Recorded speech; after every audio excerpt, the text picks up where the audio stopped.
A young boy is playing soccer. He made a nice pass to his partner. Young men play sports games with excitement. Soccer has always appealed to the boys. Only one man is sitting with a book in his hands. From an early age, this young man was not interested in playing games for ordinary children. The young man was more into reading novels and comic books, where there were heroes and winners. He always worried about those heroes and always dreamed of becoming one of them. It just so happened that he got into one game. He became completely immersed in it. Once at a computer club, his attention was drawn to a game that was on the monitor of a peer. He had never seen it before. After some time, our hero showed great talent for this game. He even took part in the National Cup, and, having become a professional, he showed high results. The National Cup is over, the champion is congratulated on his first place. Our hero, second place. Eternal second place, it was his destiny. No matter how hard the young man tried, he could not become the main character. But one day, fate gave him a gift. On February 2nd, 2022, a tremendous change took place. Reality has changed and has become more like a game than reality.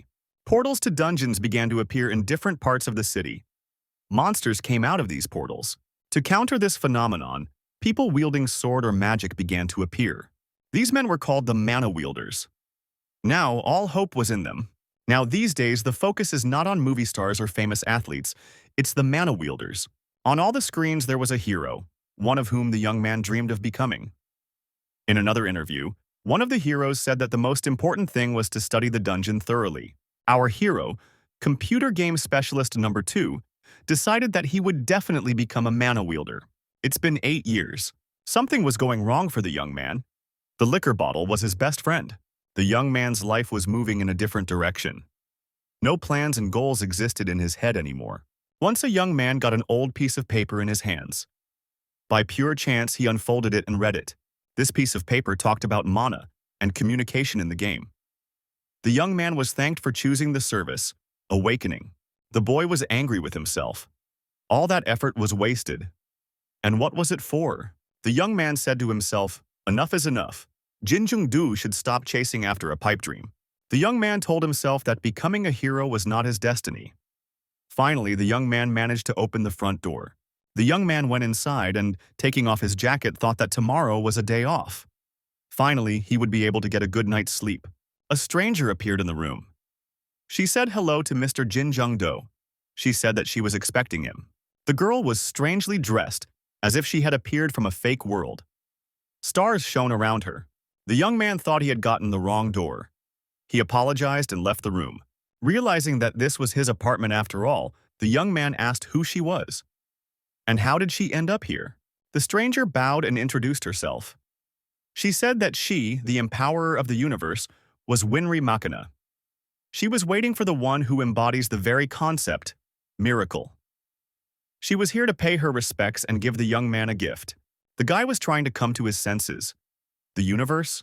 What kind of nonsense is that? Embodying the very concept of miracle? The young man thought he should stop drinking. He is so useless that the girl called his existence a miracle. Machina said that Mr. Jung-do is a very valuable person. He is the second person in the universe who has the third level of communication skill. The girl held out a glowing orb to the young man and told him to accept this gift, which the universe offers with its boundless respect for him. The guy bounced aside in fear and asked what was she doing. He yelled for her not to touch him. The glowing orb possessed the young man.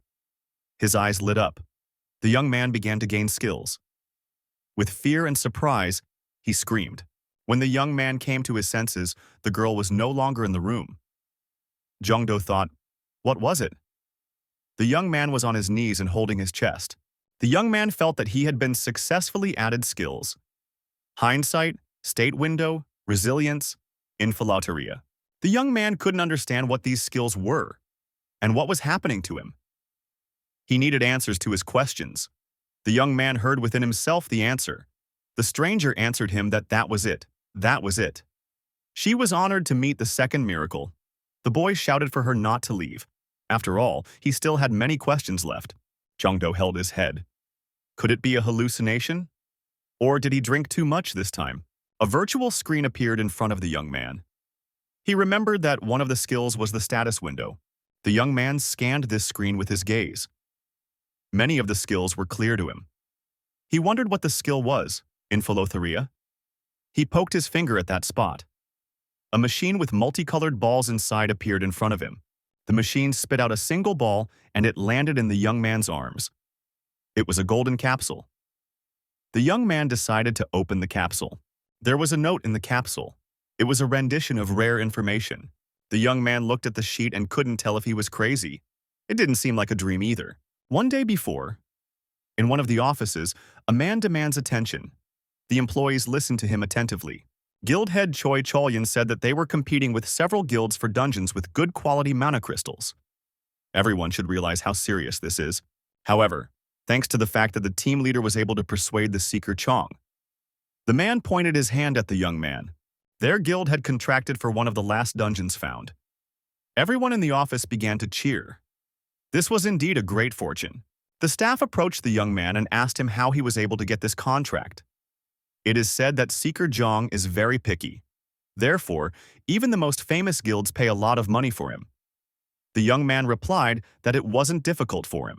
Another co-worker walked by and said that the young man was just a pathetic negotiator.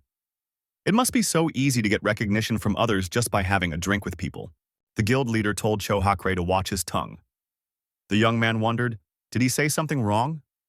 He's going into these dungeons risking his life. Cho Hakri added that all this young man does is drink and talk nonsense. But at the same time, everyone is praising the young man so much, it's just disgusting. The guild leader shouted. Did the young man really think that hunting was the only thing needed for the guild to work? And told Hakra to close the door on the other side. Hakra agreed he was horrible. The boss said this guy is very rude. If he wasn't so good, he would have been kicked out a long time ago. John Doe said that he's already used to this person's attacks. The boss gave the money to the young man and said it was the bonus he had promised if the contract could be finalized. Jongdo thanked the guild head and thought that he was finally able to get everything together. A young man's longtime dream is to become a mana wielder. The cost of the Awakener, $300,000. Ahead was a magic machine that makes ordinary people mana wielders, and at the same time evaluates their unusual talents. The young man looked around surprised and said that he and Soyun could have come here alone. Why are they all here? The guild leader wondered. Had the young man forgotten? After all, two of their comrades would become mana holders today. Everyone who can come should be here. The doors opened and a man appeared from there. Someone shouted that the previous person had already finished. Next, it was announced that Ms. Yoon So-young could pass. The girl said she would go first. Everyone wished her luck. Jongdo saw his colleague and thought, why did he come too? Was it because of So-young? The way this guy was looking at So-young seemed very suspicious to him. He had a bad feeling about it. So he decided to be more careful. The young man looked at the scoreboard and thought that his mana wasn't very good. And everyone could see that. Besides, he only had 4 talents. His main talent, vigilance. The guy thought it would be difficult to use it in combat units. That's why the Awakener is called a lottery. If there are many talents and it is fit for battles, then it can be considered lucky. One job seeker said that even when one gets 3 skills while upgrading, if those skills are not on the top list, the job seeker will still be a loser with poor talents and skills. And if the talents are unusable for dungeon exploration, then it's a waste of 300,000 money. Everyone has noticed that Soyun is on his way out. We have to look at the screen quickly. We need to know her results. Everyone was staring at the screen in silence and searched for information about this girl. What kind of talents did she have? Everyone opened their mouths in surprise. No one expected this. It wasn't a girl, but some kind of monster. Even a seasoned seeker with 3 years of experience can only have 30 mana. But getting 27 mana from the start, that's awesome. And her 11 talents. The maximum talents one received before was 13. Her main talent is holiness. There's a new rising star. Cholyan said she's part of their guild.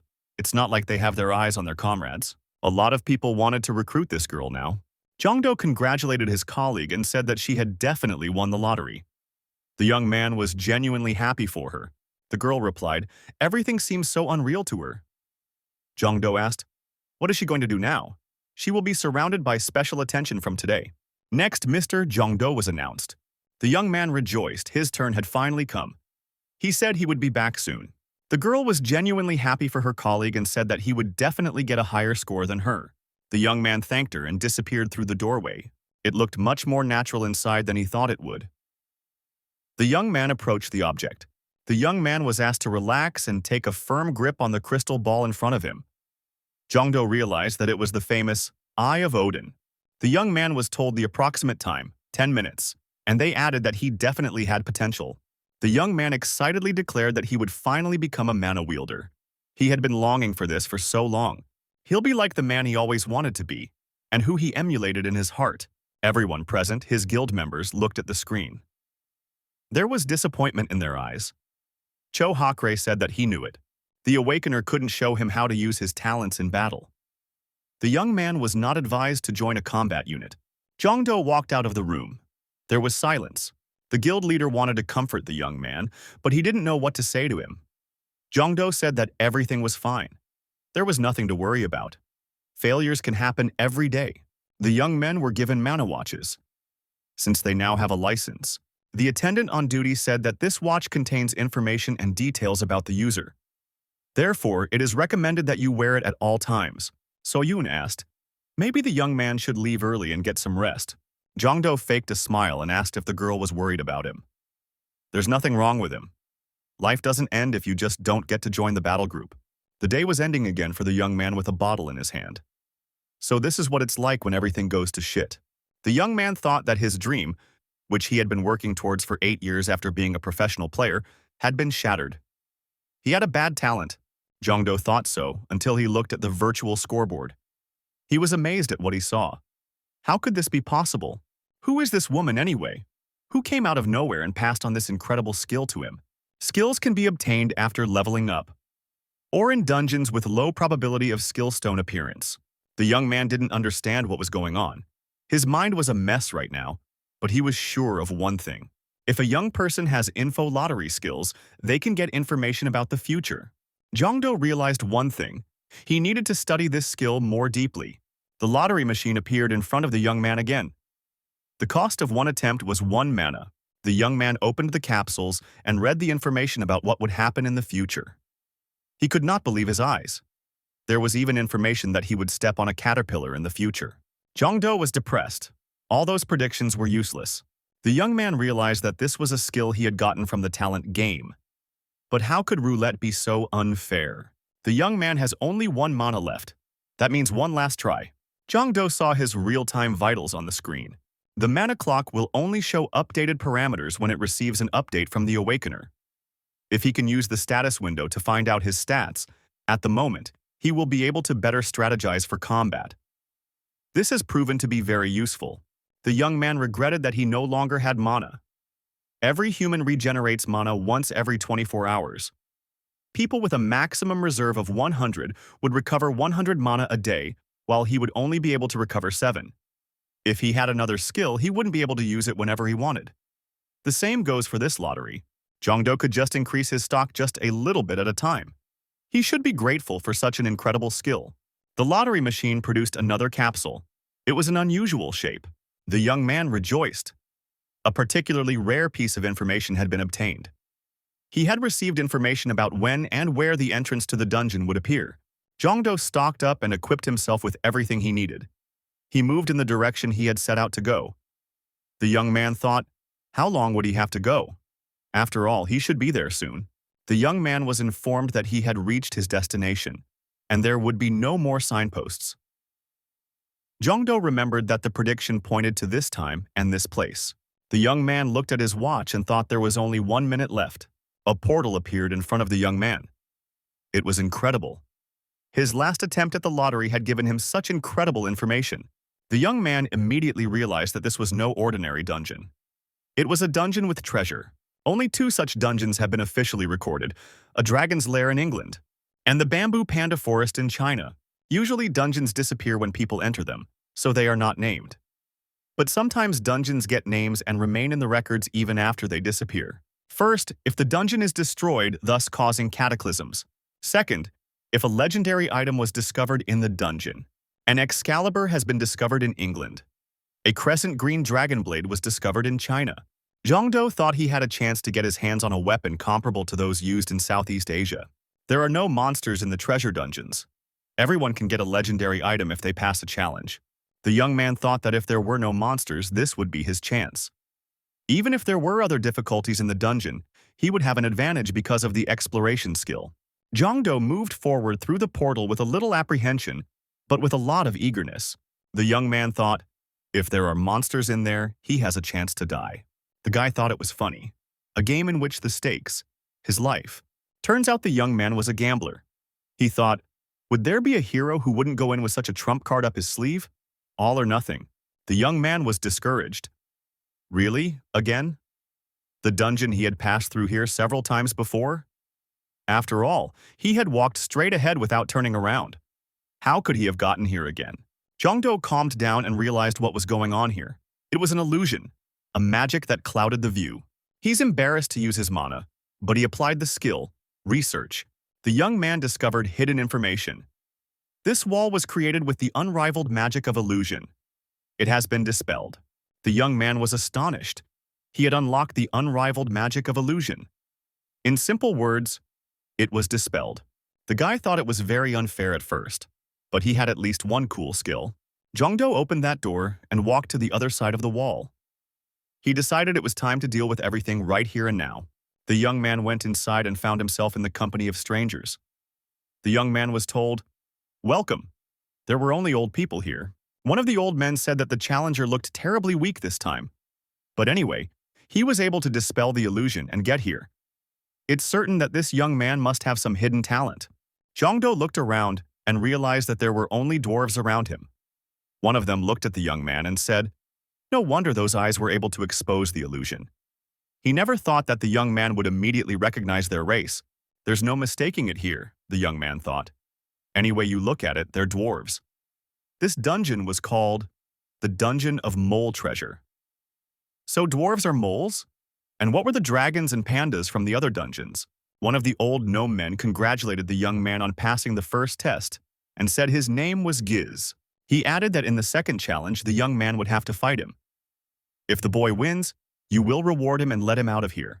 The boy was frightened. The gnome stated that he would let the young man out of here anyway, even if he lost. So there's no need to worry. Jongdo asked, didn't he have to clear the dungeon to pass through? Giz asked why the young man was so surprised. There were 4 men before him that they had chased away after their failure. Giz added, hadn't the young man been told about it in the world? Jongdo replied that he hadn't heard about it. The dwarf said, the young man's world must be even more cruel than they thought. People can be very greedy. The boy asked, what about the battle? Would it be sparring? Giz told the young man to follow him. The rest of the dwarves laughed. What is this guy even talking about? What kind of sparring between the young man and Giz? People from the other world are so rude. They always want to settle things with their fists.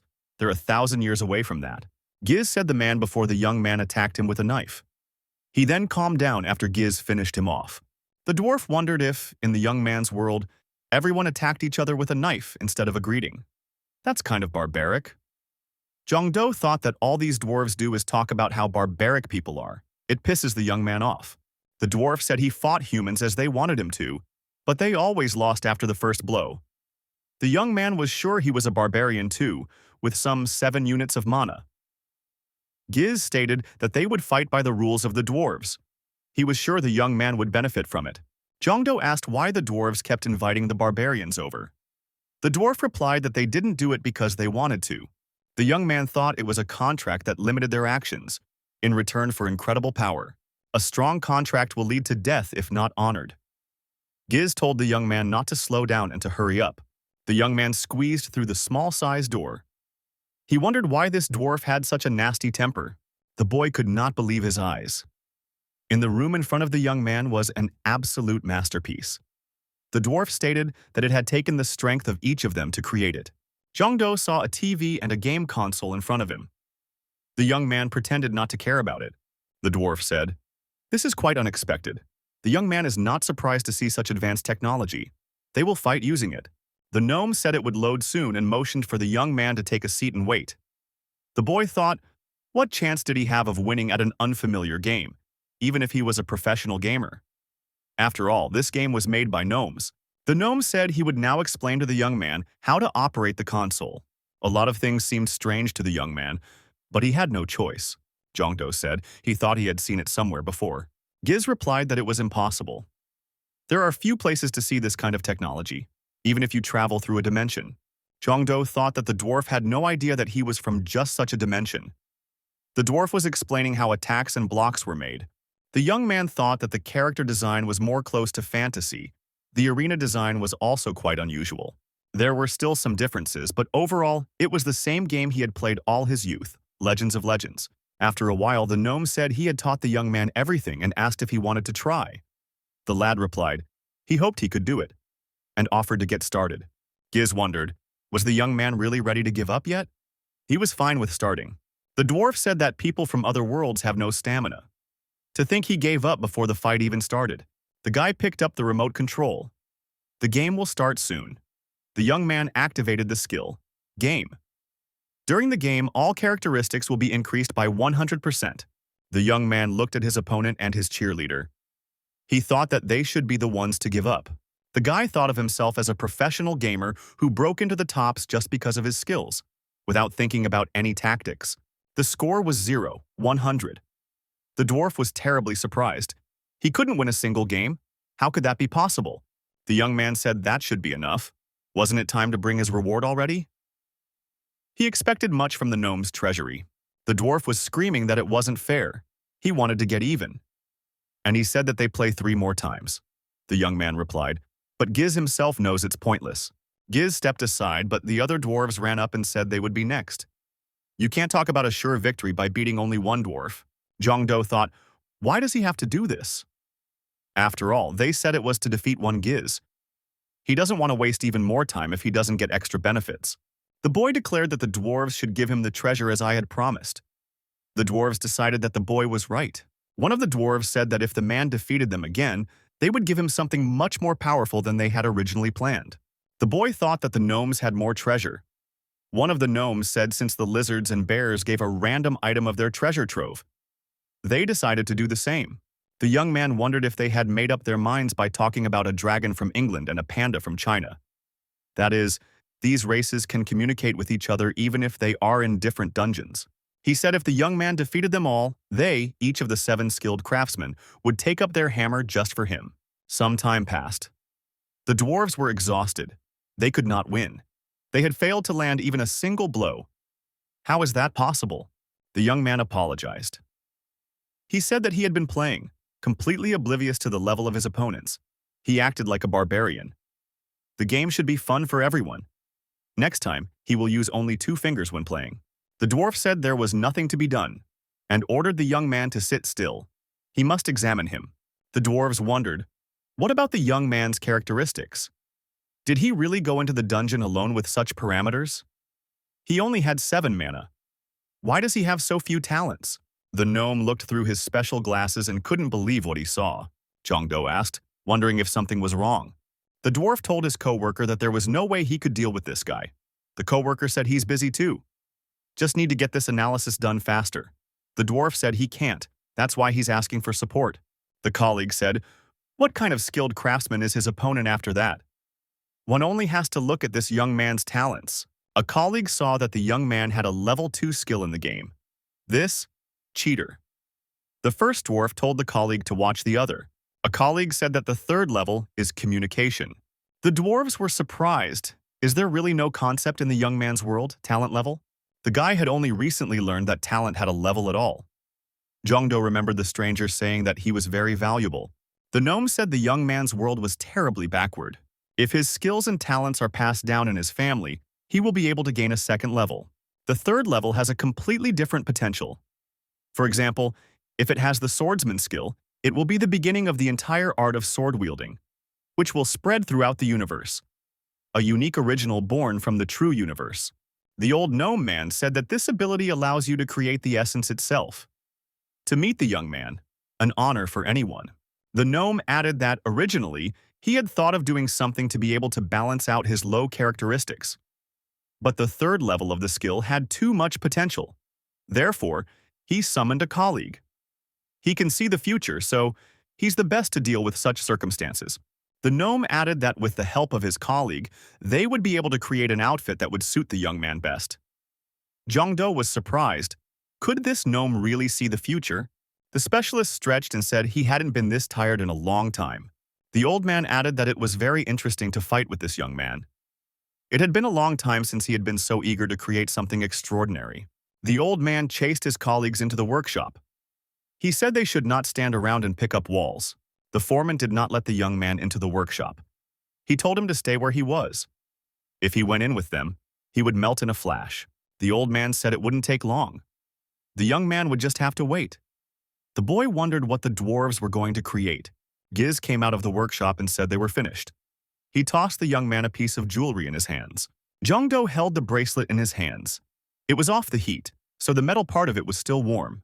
The young man wondered if it was too fast. Maybe they had tricked him and just pulled something out of their vault. The old man said they had someone who could see the future. Did he really think they couldn't control time? The gnome added, "If a weakling like this young man takes the treasure with him, he will have to face evil mobs. If he doesn't like it, he can return this bracelet." Jongdo replied, "He didn't say he didn't like it." The young man thought, "Are all dwarves really that powerful?" The guy thought they were going to destroy him if he asked how to use the bracelet. He decided to use the research mode and find out for himself. The gnome, the seer, gave the young man a sack of something. He told the young man to take it. He was lucky enough to see the third level of the skill, so this would be payment. Jongdo looked into the bag and saw that there were mana crystals. The gnome said there were a couple of particularly good ones. The young man could sell them or keep them. The young man decided that if he sold them for a very high price, he would get rich. He thanked the old man. Giz says they're letting the young man go because they're done. But first he has something he wants to say to the young man. The old man said he hadn't been this happy in thousands of years, and he suggested that if he could, the young man should come again. The boy didn't have time to thank the dwarf before he was hit hard on the head with his fist. Sparks flew from his eyes. In the next moment, the young man was lying on the grass. His backpack and a bag of monocrystals were beside him. Jongdo grabbed his head in pain. He wanted to say something to the gnome. The young man opened his eyes and saw that he was back at the foot of the mountain. He realized that he had returned from the dungeon. The young man had the feeling that he was dreaming it all, but the bracelet on his arm said otherwise. The bump on his head was real, too. The young man thought that he even respected the dwarves. And how hardworking and skillful they are.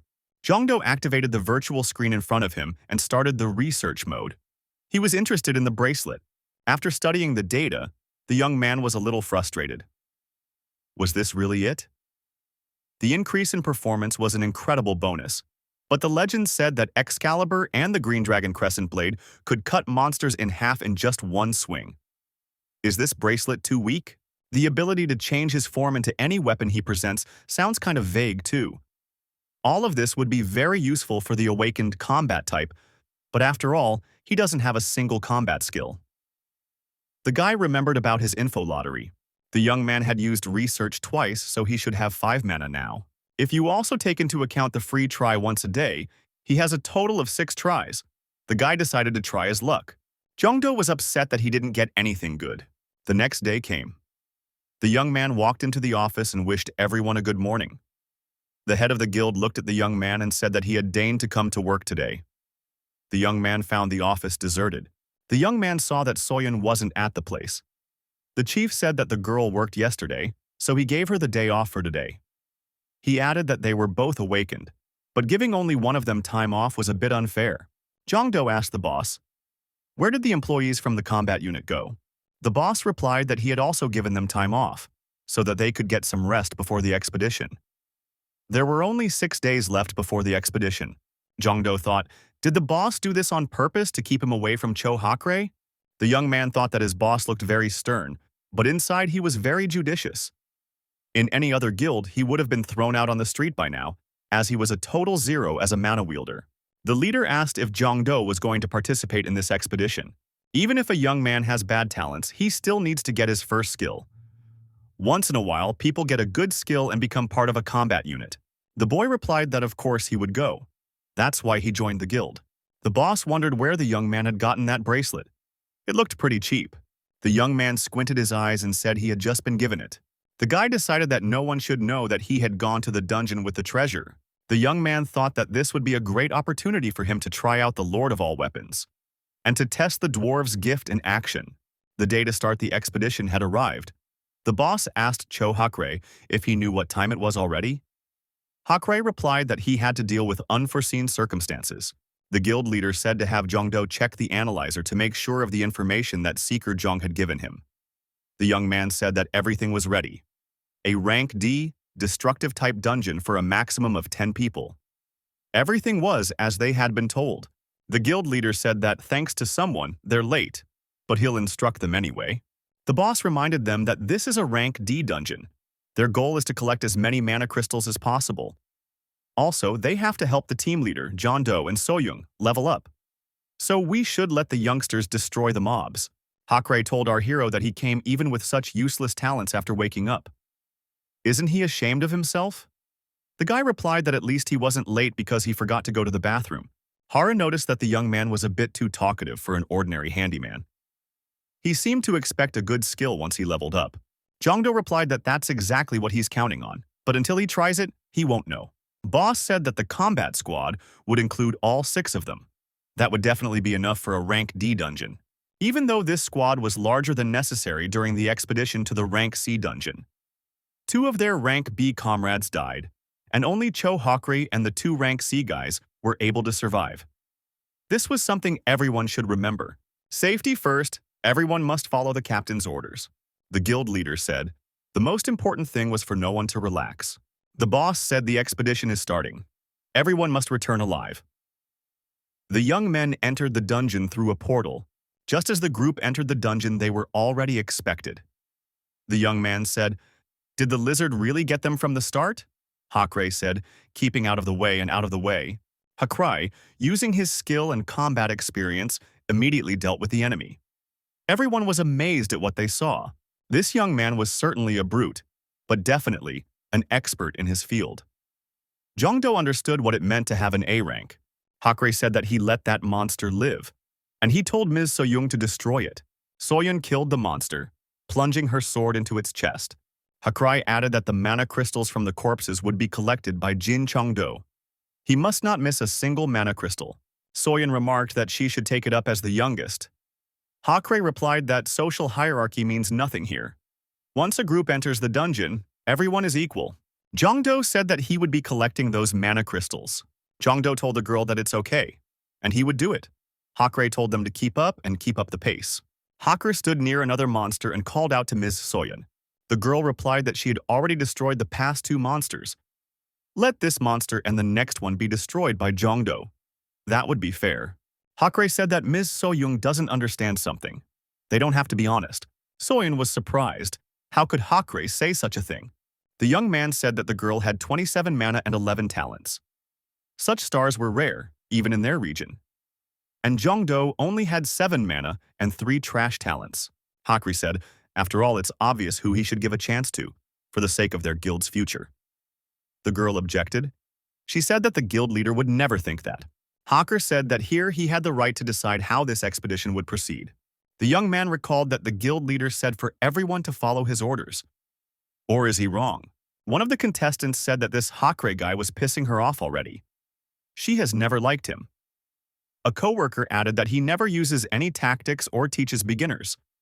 They decided to complain about him as soon as they are done. It seemed strange to them. Hakre was a scoundrel, but he respected the guild leader. Hakre was ready to face the monsters coming at him. Jongdo realized that the squad members would complain about Hakre to the head of the guild. Is he so stupid that he doesn't know the consequences? What the hell is he thinking? After another battle, a bunch of corpses of ruthless monsters were left in the room. Jongdo thought that Soyoung had gotten 10% of the required amount of experience. Maybe it was for the best. We should have followed Hakre further. The squad arrived at the next room. All that remained was to open the doors. Suddenly, there was a roar and a huge monster with glowing eyes appeared. It moved straight towards Jongdo. Someone in the squad noticed that this boss monster was very different from the others. Hakre fearlessly attacked the monster, and wielding his swords, he began to destroy it. The young men thought the young man was being extremely violent. The monster was destroyed. Hakre noticed that he needed one decisive blow to do it. The young men thought that this Hakre definitely deserved an A rank. Everything ended well. It was definitely better than standing in suspense waiting for another battle. The young man said, if Soyoung got all the experience points she needed, Should let them finish off this monster Jongdo and get out of here, the young man added. After all, they should help newcomers level up. How can you give all the experience to one Ms. Soyoung? Hakray said he didn't care. That, in any case, none of them would leave here alive. Suddenly, Jongdo shouted for his colleague to dodge. The guy didn't react in time and found himself pierced through and through by the sword. With an icy stare, Hakray stabbed his sword at his colleague right in the chest. Hakray said he thought he was about to die of boredom. A member of his group fell to his knees. Everyone thought that Hakray, the madman's eyes lit up with rage. He began to spin his swords, and everyone realized that he was serious. Hakray pounced on his companions. They were confused and had no time to do anything. The villain was destroying them with his weapon. The survivors were Jongdo and Soyoung. Hakray asked, "This must be their first time seeing someone die." "I wonder why they aren't screaming," Jongdo asked with surprise. "What did he do?" Hakray looked around at his companions. They were lying there, defeated by the wretch. The rascal laughed and said that a pleasant feeling now visited him. Jongdo realized that every second was precious. He applied his research skill. Jongdo saw that the body snatcher was in front of him. It turned out that Hakray had been a killer all along. Last time, in that dungeon, he had also destroyed his two co-workers. Hakray headed straight for the young men and said that Jongdo was quick-witted, but not fast enough, because those two are about to die by his hand. Hakray added that he honestly didn't really want to rush things. But after Soyeon's awakening, he couldn't keep his temper any longer. The villain said that the girl had incredible powers. How strong will he become when he destroys Soyeon and absorbs her power? Hakray added that it was very difficult for him to hold back. Hakray added that he had nothing against Jongdo. No one would care about his behavior because he looks like a fraud. Hakray stated that as compensation, he would destroy Jongdo with one punch. Hakray swung around and tried to land a striking blow on his opponent. Hakray was surprised. How was Chongdu able to block his punch? He didn't intend to throw a full force punch, because he wanted to torture his opponent a bit. But that strength should have been enough to destroy the sword in his hands. Hakray noticed that his opponent's sword didn't look ordinary. He immediately noticed the lord of all weapons.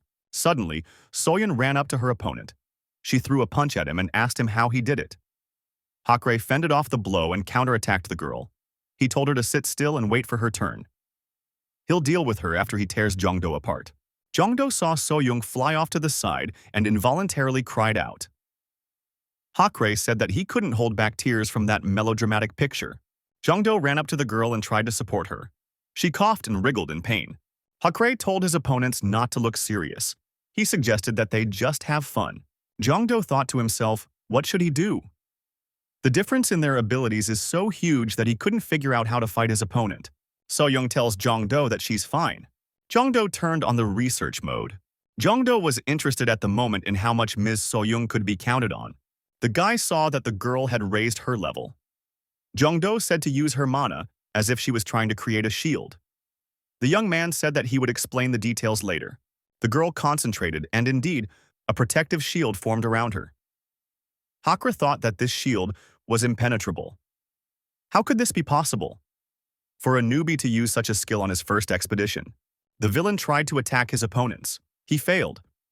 The shield was impenetrable. Hakray said that it was only getting more interesting. He decided to raise the stakes. Jongdo yelled for the girl to hold on a little longer. He had a plan. The young man said if he destroyed the boss monster now, they could get out of here. Hakray figured out his opponent's plan. He got angry. It turns out that's what he was up to. Hakray shouted that he wouldn't let him do it. The villain shattered Soyoung's protective shield with a strong sword strike and rushed towards Jongdo. Jongdo didn't waste a second. He pierced the boss monster's body with a powerful punch. Hakray stopped. He pretended that this was a fight he had lost. The rascal laughed and said that his heart even squeezed a little. Did Jongdo really think that they would get out of here once he destroyed the boss monster? Hakray added that Jongdo left out a small detail. The young man cannot leave the dungeon immediately after destroying the boss monster. He will need to wait at least 10-30 minutes. Hakray added. It seems even a genius like Jongdo didn't know that. Jongdo muttered something. The villain put his hand to his ear and asked what the young man said. He seemed so frightened that he couldn't speak properly. Jongdo said that the villain miscalculated this time. Jongdo said that he wanted to level up. The young man was informed that he had reached the second level and obtained the skill. Linking lottery. This means that he can borrow the skill of a randomly chosen person recorded in the true universe. Jongdo showed his opponent that he was using a skill he had learned. The young man stated that Hakre was now the victim. The villain saw his opponent transforming.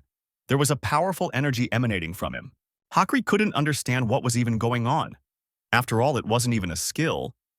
He had just given the mana a physical form. The villain thought he could not allow this to happen. He lunged at his opponent with the desire to destroy him. Before he could do anything, Jongdo repelled the enemy's attack with a weapon that appeared out of nowhere in his hands. Jongdo was pleasantly surprised. He had a heavenly halberd in his hands. It was a deadly weapon. The young man activated the status window. He needed more information. The boy realized that he was holding the weapon of the legendary hero Luibu. It was the weapon the man had wielded before his death. Guy didn't realize how hard he should hold the halberd in his hands, or at what angle to strike, or how hard to attack. The young man felt that his body knew it all. This is the linking lottery. Hakre shouted that his opponent is still trash. He can't overcome the limits of his abilities. However, Chengdu was skillful in wielding this deadly weapon. The opponent couldn't understand how he could do it. Hakre shouted for his opponent to stop pretending. Did he think he'd be afraid of a weakling like him? The rogue shouted that he was about to destroy the young man and swung his swords at him. Jongdo responded with a precise swing of his halberd. Hakre thought he had already reached his goal. His opponent stood uncovered in close proximity to him. Hakre decided that at this distance, even an S-class hunter wouldn't be able to dodge his strike. Suddenly, Jongdo swung his halberd sharply and chopped his opponent's swords apart. Jongdo told his opponent to burn in hell. And with a precise movement of his halberd, he struck the villain. Jongdo said that even an A-grade Cho Hakre was not his equal. The young man thought that in that case he had reached the S-class, and perhaps even surpassed him. Jongdo decided that it might even be the SS class. This phenomenon depends on certain conditions. Only 9 people on Earth have the SS class. The boy thought he needed to learn more about this skill. But there were more important things right now. He rushed over to Soyun. The young man tried to translate the girl into feelings. He thought she didn't look good. When will they be able to get out of here? Jongdo heard someone over his shoulder say, "It seems like the girl used too much internal energy. She has symptoms of ki distortion." Jongdo looked back and said that voice scared him. "Who is he?" The stranger was surprised. He said that the young man himself had summoned him to this era. The young man realized that you are General Liuibu in front of him. The general said that the young man could just call him Fengxian. The general asked, "Shouldn't the young man be more concerned about the girl?" The lad had caught himself. Indeed, he had forgotten about her for a moment. The general, looking at the girl, said that it didn't seem very serious. She's in this state because she used a lot of internal energy in a short period of time. Fengxian advised the young man to transfer energy to her through the life gate point. Jongdo thought that when he was doing the negotiations, many enlightened ones talked about mana as internal energy. The general said that now the girl just needed some rest and she would come back to normal. The young man thanked the warrior and said it was all thanks to his help. The general said that he should be the one thanking the young man for getting him out of that boring place. Fengxian noticed that his time was coming to an end. The general added, "He speaks of the time he can be present here, thanks to this halberd." Albeit briefly, it was fun. The general expressed the hope that the young man would challenge him next time. The boy replied that he would very much like to, but it all depended on his luck. The general said they would meet much sooner than the young man believes. Jongdo was left with So-young as the only survivors of this battlefield. The young man waited for the portal to activate so he could leave the dungeon. He had to save his friend. The guild leader saw that the portal had activated. He received the data that the dungeon had been successfully cleared. Jongdo appeared on the surface. In his arms was So-young. The guild leader was surprised. Jongdo was carrying Ms. So-young in his arms. The girl was unconscious. It was obvious that they were tired. The deputy asked, "Where are the others? If they are not together after clearing the dungeon, then something terrible might have happened." The guild leader told the young man to stop talking a lot and immediately examine the surviving warriors. Ms. So-young was placed on a stretcher. The medical team began transporting her. The guild leader asked the young man if he was all right. I could tell from his eyes that the boss was guessing a lot of things. Jongdo said that he had a lot to tell the guild head about. After finishing his story, Jongdo stated that Joe Hakre had been a murderer for a long time. The young man reached his hand forward and said that he had Yong Yuna's camera. She had participated as a support. The guild leader had the opportunity to see everything Hakra was doing in the dungeon. The boss screamed in grief and said, "Cho Hakre, a ruthless scoundrel." The commander said it was all his fault. He was blinded by that guy's high-end performance. That's why he sent him to the dungeon. Jongdo said that no one knew his true identity. He skillfully hid his identity all this time. The guild leader shouldn't blame himself. It seemed that Hakre had a skill that allowed him to become stronger after destroying people. So the same thing happened in the previous expeditions. Jongdo said that it was most likely Hakre's work. He could destroy anyone he wanted and hide all the evidence in the dungeon. Then they wouldn't have any evidence against him. The guild leader said, if the rules about mana holders having to take cameras into dungeons hadn't been lifted, then none of this would have happened. The guild leader asked the young man what happened next. Jongdo couldn't let anyone know that he possessed an item like the bracelet. After all, then everyone he knew, including himself, might be in danger. The young man said that the lizard they had defeated had mutated. Mutations are fairly rare, but there have been recorded instances where a monster was able to utilize a skill of a human who entered a dungeon. The boss noticed that there was almost no precedent for something like this after the Great Catastrophe. But a D-class dungeon boss would still have a hard time destroying Hakre, even after obtaining the skill, and asked if the skill he had gained through mutation was stealth. The young man confirmed. The boss monster attacked Hakre from behind as he tried to destroy him and Soyun. Hakre cut off the monster's head, but his wounds were still fatal. The guild leader said it's karma. To think of dying from the skill of the person he destroyed. The boss told the young man to go home to rest. They would discuss the details later. The young man bowed out. Jongdo looked into So-young's room. The girl was still unconscious. The boy came home and plopped down on the couch. He only now felt how tired he was. The young man thought that he still needed to scrutinize what he couldn't examine earlier. So he activated the virtual screen. The guy noticed that when he clicked on the lottery info arrow, an info box with different categories appeared. This is where the guaranteed lottery was introduced. The young man saw that he had information regarding the mana wielders he had met earlier. The young man found what he was looking for. It was the map of General Luibu Fengxian. It was worth 99 mana. Jongdo was surprised. This was too much for a person with 10 mana like him. And the question was about the 3 additional cards. Dwarves were on the cards, their cost was even higher. If that was their cost, a human would never have enough mana to summon them. The young man wondered why there were only 2 of them here. The guy was interested in the names of the others. In order for their names to be entered into the database, he would have to meet them in person and find out their names. The young man realized that the true power of this ability was that he would be able to load the skills he needed depending on the situation. To use the ability to its maximum potential, he needs to familiarize himself with low-level but famous mana wielders. The last card that raised a question in the young man's mind was dedicated to Winri Mekina, worth 999 mana. This was the girl who visited his home. The guy thought that his first priority was to increase his mana limit. In order to increase his stats, he would need to level up or use luck with Binding Lottery. The young man decided to try to use the Binder Lottery. Now was the time. All the young man's attempts were in vain. He did not get anything worthy. The young man felt that he was haunted by failure. Midnight, the open area in front of Jongdo's house. Jongdo decided that this place would be a good fit for him.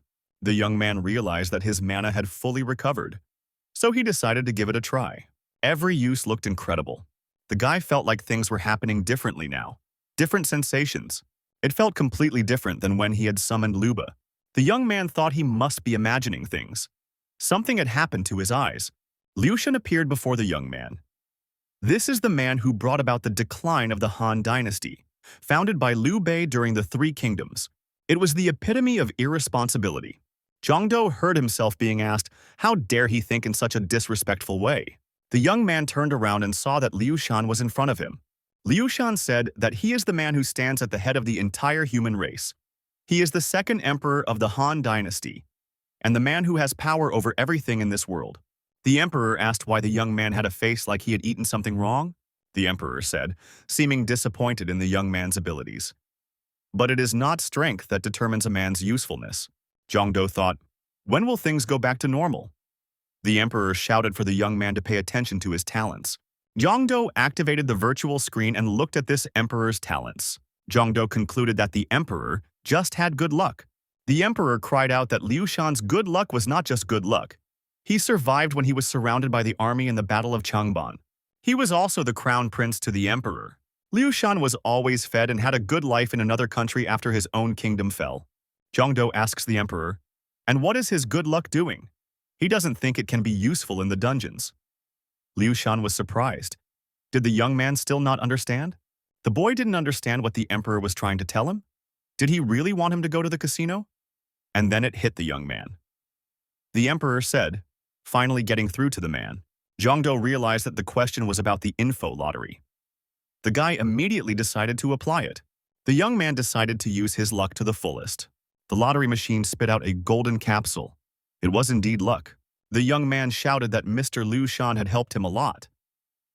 The emperor was pleased with himself. Zhongdou hugged the emperor and said that starting today, they would meet much more often. The emperor pushed back and yelled that he shouldn't do that. The young man received information that there will be a new dungeon on the plains in 3 months. Of the possible rewards, it was a skill stone. Young didn't know what kind of skill stone it would be, but he thought he could get a few million money for it. Therefore, this was just super. Liu Shan said. The young man seemed to have completely forgotten about him. The guy noticed that he was just about to ask a question. Zhongdou wondered why the emperor was so favorable to him. Isn't he distracting him from his well-deserved rest? Liu Shan said not at all.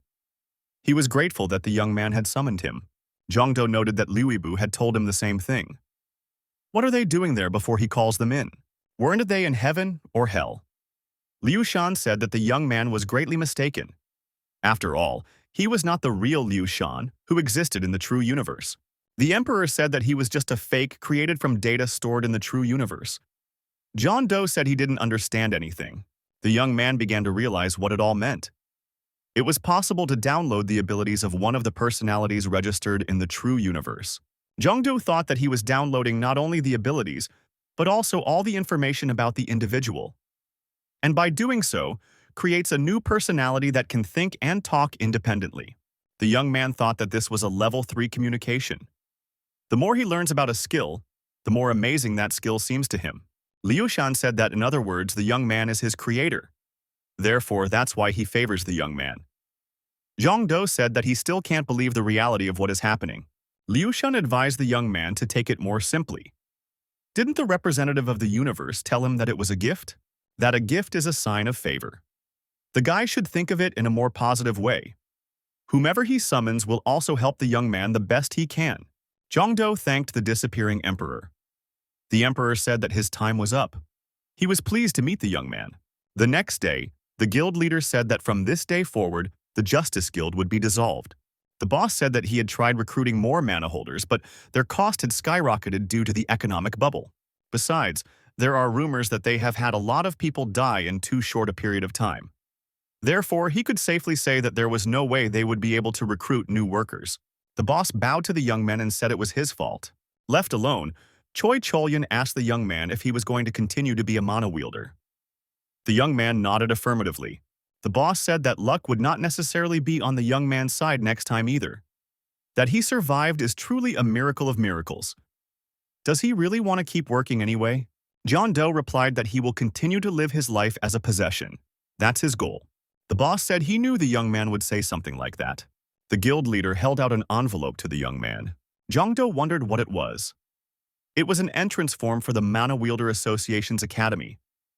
If their guild could no longer help the young man raise his level, then he should gain experience elsewhere.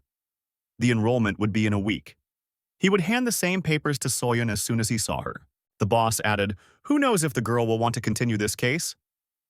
John Doe stated that she is much stronger than him. Therefore, he's pretty sure that she won't say no. The guild leader said that young people really don't think about those who are worried about them. The boss added, he realizes that these are completely unrelated topics, but as someone involved in this and the young man should know. They found another mana watch, among Hakure's things. The boss added that it looked like Hakure was a member of another guild, the Karma Guild. Karma is the largest cross-national guild in the entire world. It has the largest number of members. Its members call their leader the head of the cult. They won't hesitate to become killers for him. They're just a pseudo-guild of fanatics. The boss told the young man that he should be more careful. No one knows what they will accept after losing a precious member. Zhang Do thought that this must be another reason for the dissolution of their guild. The interlocutor said that he would tell Soyun about it at the hospital. Therefore, they should both be careful. The young man thanked his boss for his concern. The man said that this young man is thankful for being a part of the guild all this time. He hopes that Zhang Do will achieve his goals. Zhang Do thanked his interlocutor for teaching him many things. The next day came. Again, the young man failed in the lottery. The emperor told the young man that luck would not always follow him. If luck decides everything in this world, then why did Shuhan turn into ruins? Zhang Do thought that the emperor was right. His skill is level 2, not level 3. No one would guarantee that he would always get something rare. Even though Liu Shan is very good with the lottery, the young man decided to start spinning the binder lottery from the next day to increase his characteristics. That's what he wanted to do, but he did it the old way again. Zhang Do excused himself and said he thought he would definitely get lucky today. The next day came. The boy decided that today he would definitely spin the binder lottery. The young man prayed to the heavens that he would be lucky this time. He did. The boy noted that the coveted academy was in front of him. Zhang Do renewed his mana clock at the Awakener to take the entrance test. Thanks to the Lord of all weapons, his stats are unusually high for level 2. It was also a credit to the gold card that fell to him in the linking lottery. Bradamante introduced herself as one of Charlemagne's 12 paladins. She asked the young man if he was the one who had summoned her. Zhang Do scratched the back of his head. Unfortunately, he had no idea who she was. The young man asked, "Who was she?" At that moment, Soyun walked over. The young man asked how she was feeling. The girl said she felt fine. Soyun winked and said that she had a very high stamina score. The girl said that a long time ago, to see Zhang Do perform in tournaments, she always ran to get good places. Zhang Do took the girl under his arm and said they were getting out of here.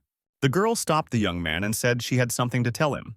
The boy decided that this was to be expected. If he found out about her skills before she had time to update her watch, she was beginning to suspect him.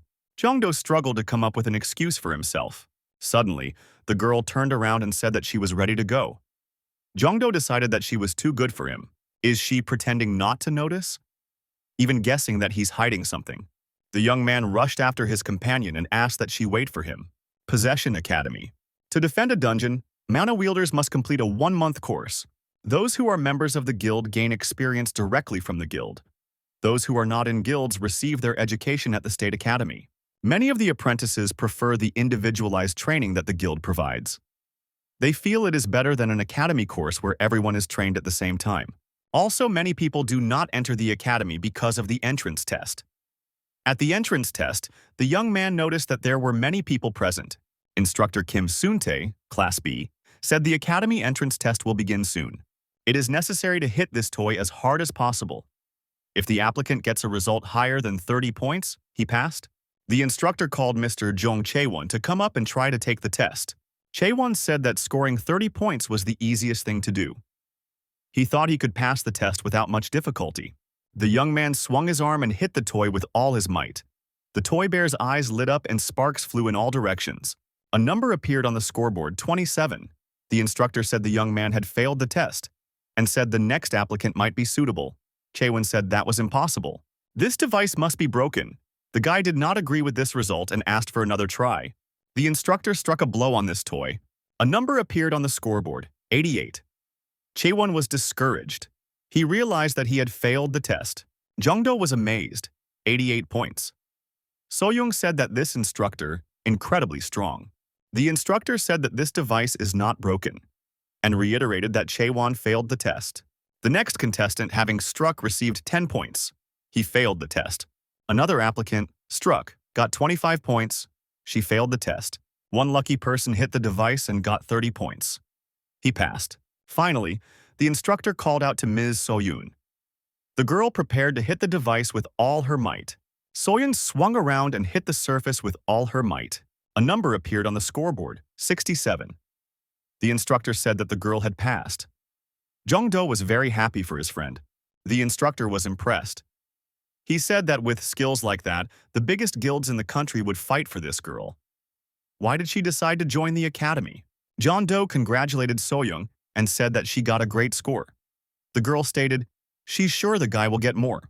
The instructor announced that Mr. Jin Jongdo was invited. Soyoung told him to try really hard. The guy thought that only 30% of the participants passed this test. He thought that someone with such mediocre abilities like him could hardly pass the test. Jongdo knew that he had an incredible item that increased all of his characteristics by 10 points.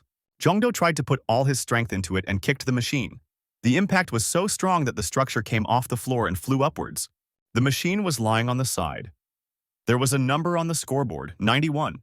Everyone around him thought, could he really have scored 91 points? That was only 5 points short of the academy record. The instructor said the young man passed this test. So-young thought that this young man was definitely hiding something. Jongdo thought that he had overdone it. 1 month had passed. The guild head was telling the men attacking him that she was recovering from the injury she had received in the dungeon. The men offered the guild head any kind of money. They asked, where is the saint now? They offered to do whatever the guild leader wanted if he gave them even one clue. One of the men saw the envelope labeled Academy and decided that the young men were no longer part of his guild. A man called his office and said they'd found a saint and asked them to send people to the academy. Training at the academy lasts 1 month. Theory on monsters and dungeons is covered in the first week. Next week is weapons training.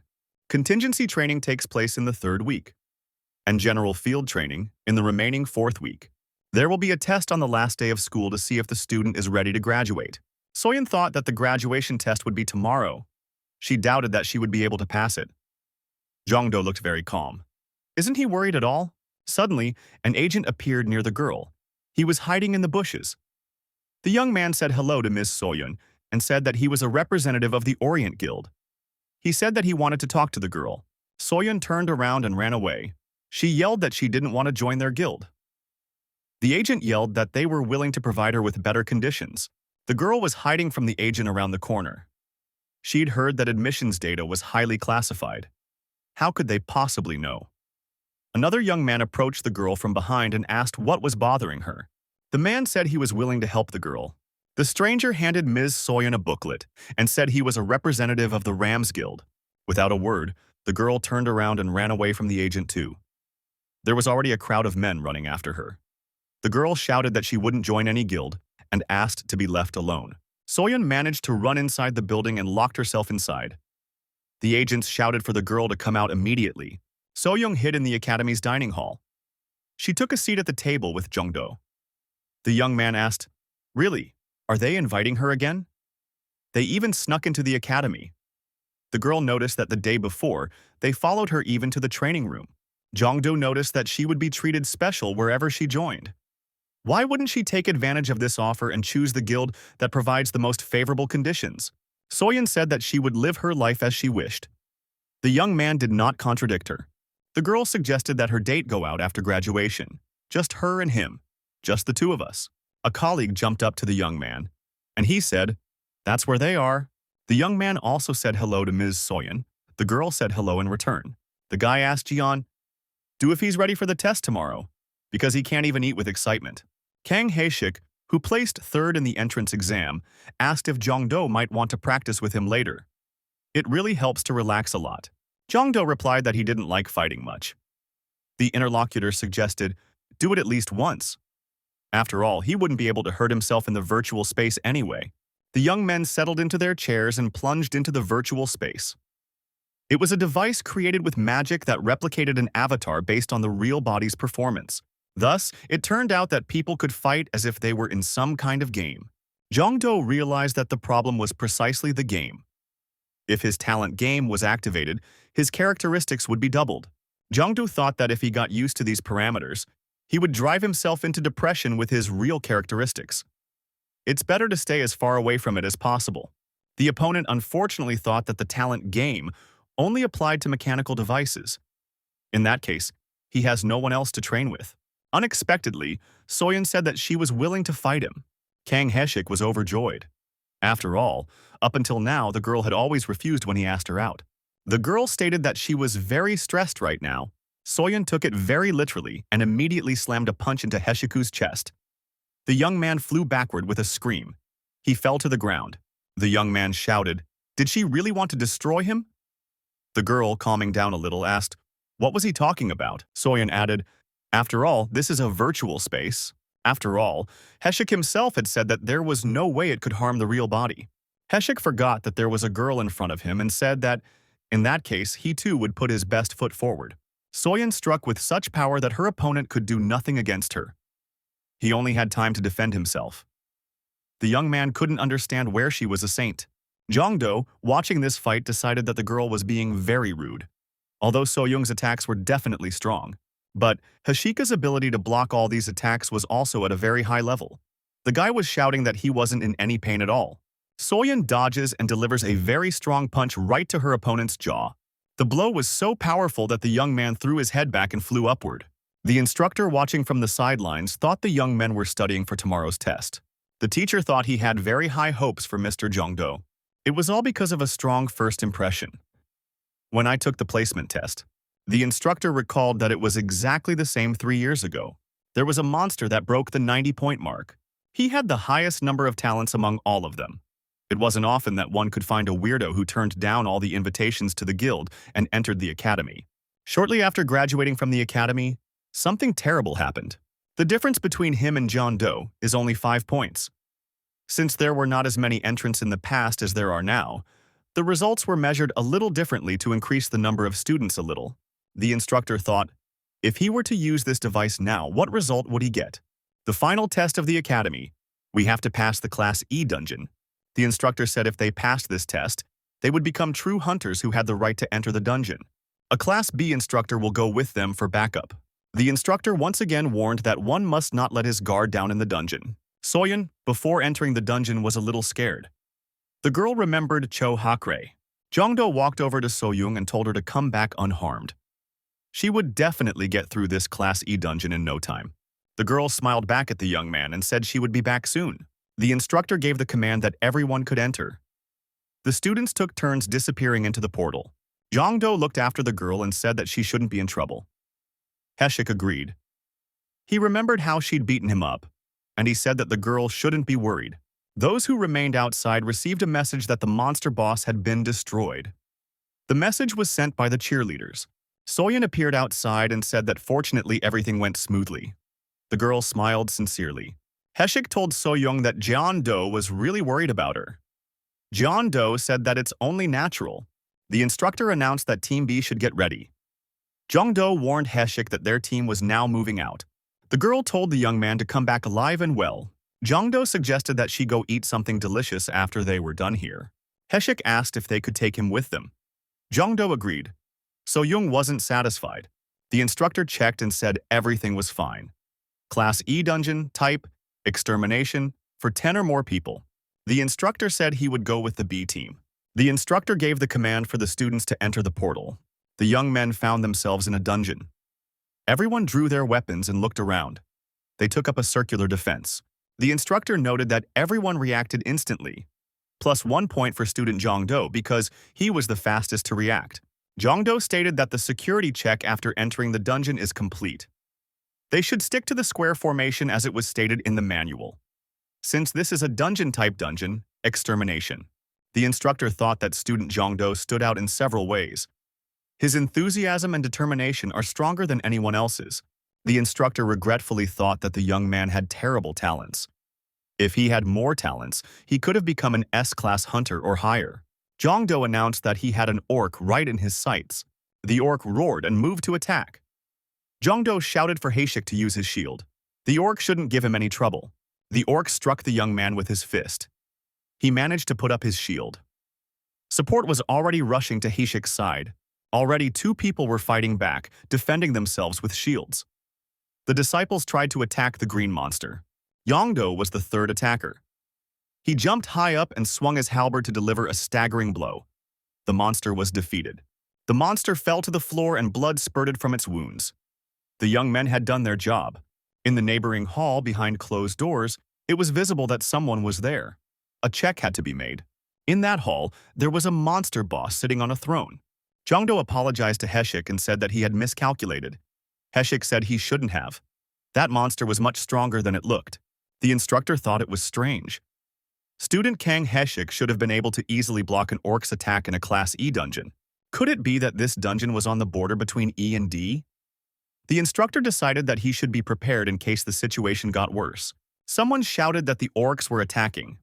Indeed, the orcs appeared and were coming to attack. Jongdo commanded the archers to get ready. Jongdo said for Heshik to block the enemy's attack. Heshik put his shield forward. Heshik swept the orc with his shield, lifting him into the air and toppling him to the ground. The young men bent over the unarmed orc. The green monster was breathing heavily. The warriors, 3-on-1, swooped down on the orc and stabbed the monster with their swords. The instructor looked at the students' teamwork and thought he had imagined it. Heshik felt confident. At the same time, outside the dungeon, events were developing in a different way. It seemed to the young men that something had happened. The instructor took the clipboard from the student and checked what was going on in the dungeon. The instructor asked which seeker he got the information about this dungeon from. The young man replied that he was not very familiar with this seeker. He had been recommended to him by another guild. The instructor told the young man to recognize the name of that guild. He doesn't even realize what he has done. The young man replied that the guild was called Karma. He himself couldn't find the dungeon no matter how hard he tried. The students, looking at the instructor, couldn't understand what was wrong, but they realized they were in trouble. The man threw this informant to the ground with anger. The instructor apologized and said, "Looks like they got cheated with this dungeon." The frightened students came closer in order to find out what had happened. Someone had heard that there were seekers who could falsify information about the dungeon with their mana. The instructor didn't think that they could encounter such a situation. Soyun was frightened. In that case, what kind of dungeon is this really? In the dungeon, the young men finally reached the room with the boss monster. All that remained was to unlock the door. The warriors piled on the doors with the intent of swinging them open.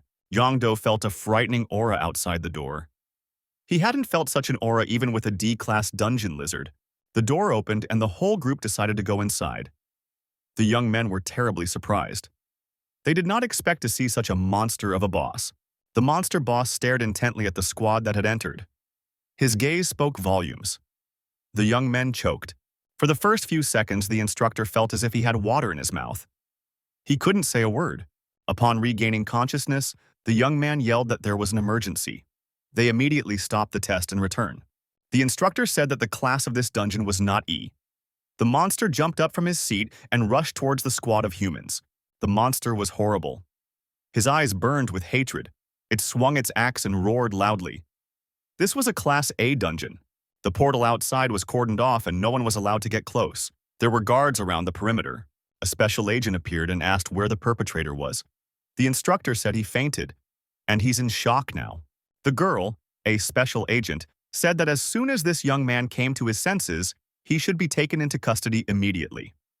She told her colleague to contact the Karma Guild, and she wanted information regarding the guild's rally point. This girl was the group leader of the S-Ranked Players Association. SEO sang he. The girl was outraged. How dare they give such a scumbag a job in the guild? How could the dungeon type be mixed up? Not to mention that it's a rank A dungeon. A colleague said that Kim Suntae, a top B rank instructor, accompanied this group. The dungeon had a boss type, not a sweep type. A dungeon with a rank A boss type is equivalent to, or even higher than, a rank S sweep type dungeon. The girl thought that the rank B players were already dead. There was no way to save them. Ms. Soyun refused to believe it. She hoped the young men would survive. The girl inquired if there was any way to save the people who were now in the dungeon. Sang-hee said that she didn't know that way. They can't get there yet. The girl added, all they can do now is avenge those who are there unfortunate enough to die. In the dungeon, Jongdo stood one-on-one against the boss monster. The young man had no other choice. The instructor shouted that he was using hypnosis slings and sent special putas to put them around the green orc. The orc found himself deactivated for a while. He was bound hand and foot by this hypnosis. The instructor said that from now on he would be the leader of the hike, and everyone must obey him. The young man told everyone to calm down and follow his instructions. The instructor said that he has managed to control this orc so far. The warrior should deal as much damage to the monster as possible during this time. The orc tensed up and began to tear those bonds. Everyone was very frightened. The young people thought they were finished. The instructor also noticed that the orc was starting to break free.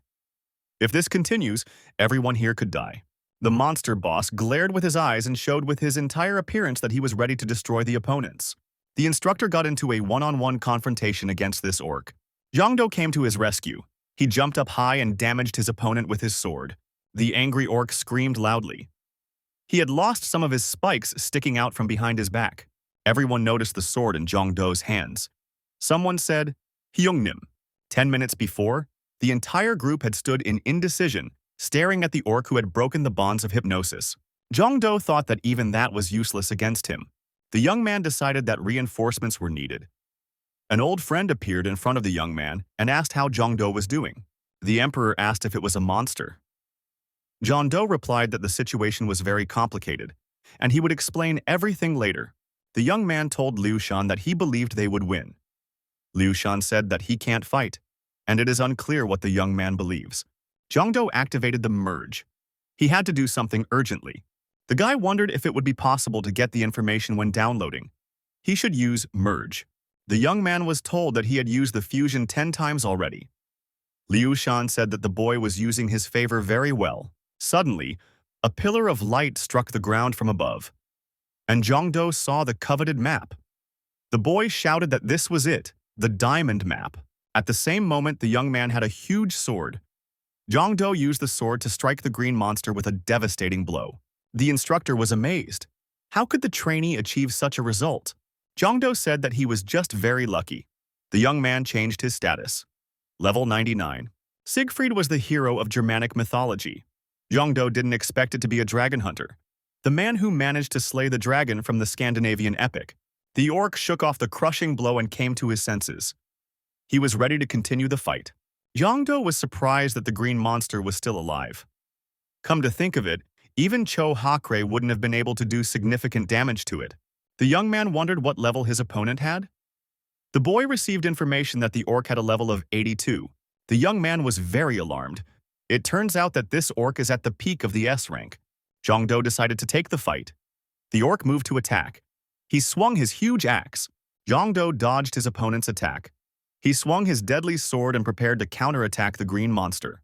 The young man struck his opponent's axe with all his might. Sparks flew in different directions. The boy thought to himself as he was facing an opponent with a measly S rank.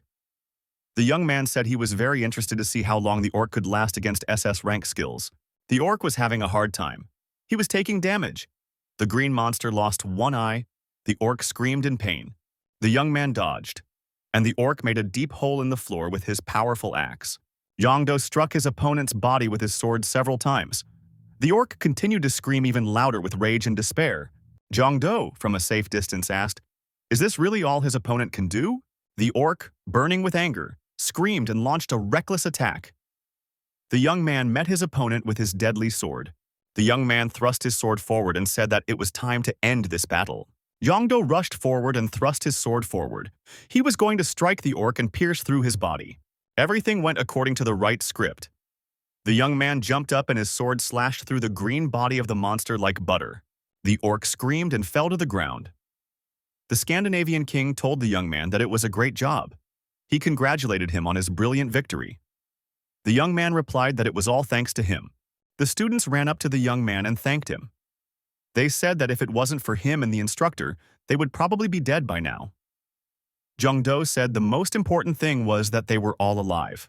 The instructor said with admiration that Jong-do, well done. He has a lot of questions, but they have to get out of here first. Suddenly, the orc hissed. He pulled his hand towards Jong-do. Heshik yelled for Jong-do to be careful, and be more careful. Heshik managed to set up his shield, which took the brunt of the impact. The monster tossed the young man away and Heshik flew off to the side. The shield fell out of his hands. Jong-do shouted and jumped over the monster and swung his sword. The young man saw that this monster had blocked his strike. How could this be? Jong-do asked the instructor.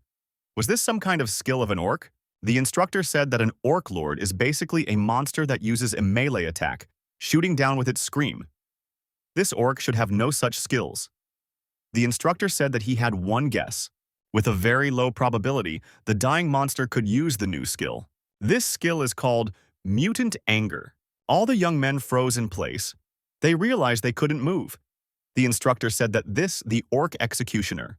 Jong-do activated the skill, Endurance. However, he noticed that this orc had become significantly faster. The orc decided to strike the young man from above with his powerful fist. Jong-do had time to put his sword up to block the blow. The young man held back the monster's onslaught. The Scandinavian king told the young man He thinks it's because of the dragon blood awakening skill, which he has. The Scandinavian king said that this is a power he gained after defeating the evil dragon Fafnir.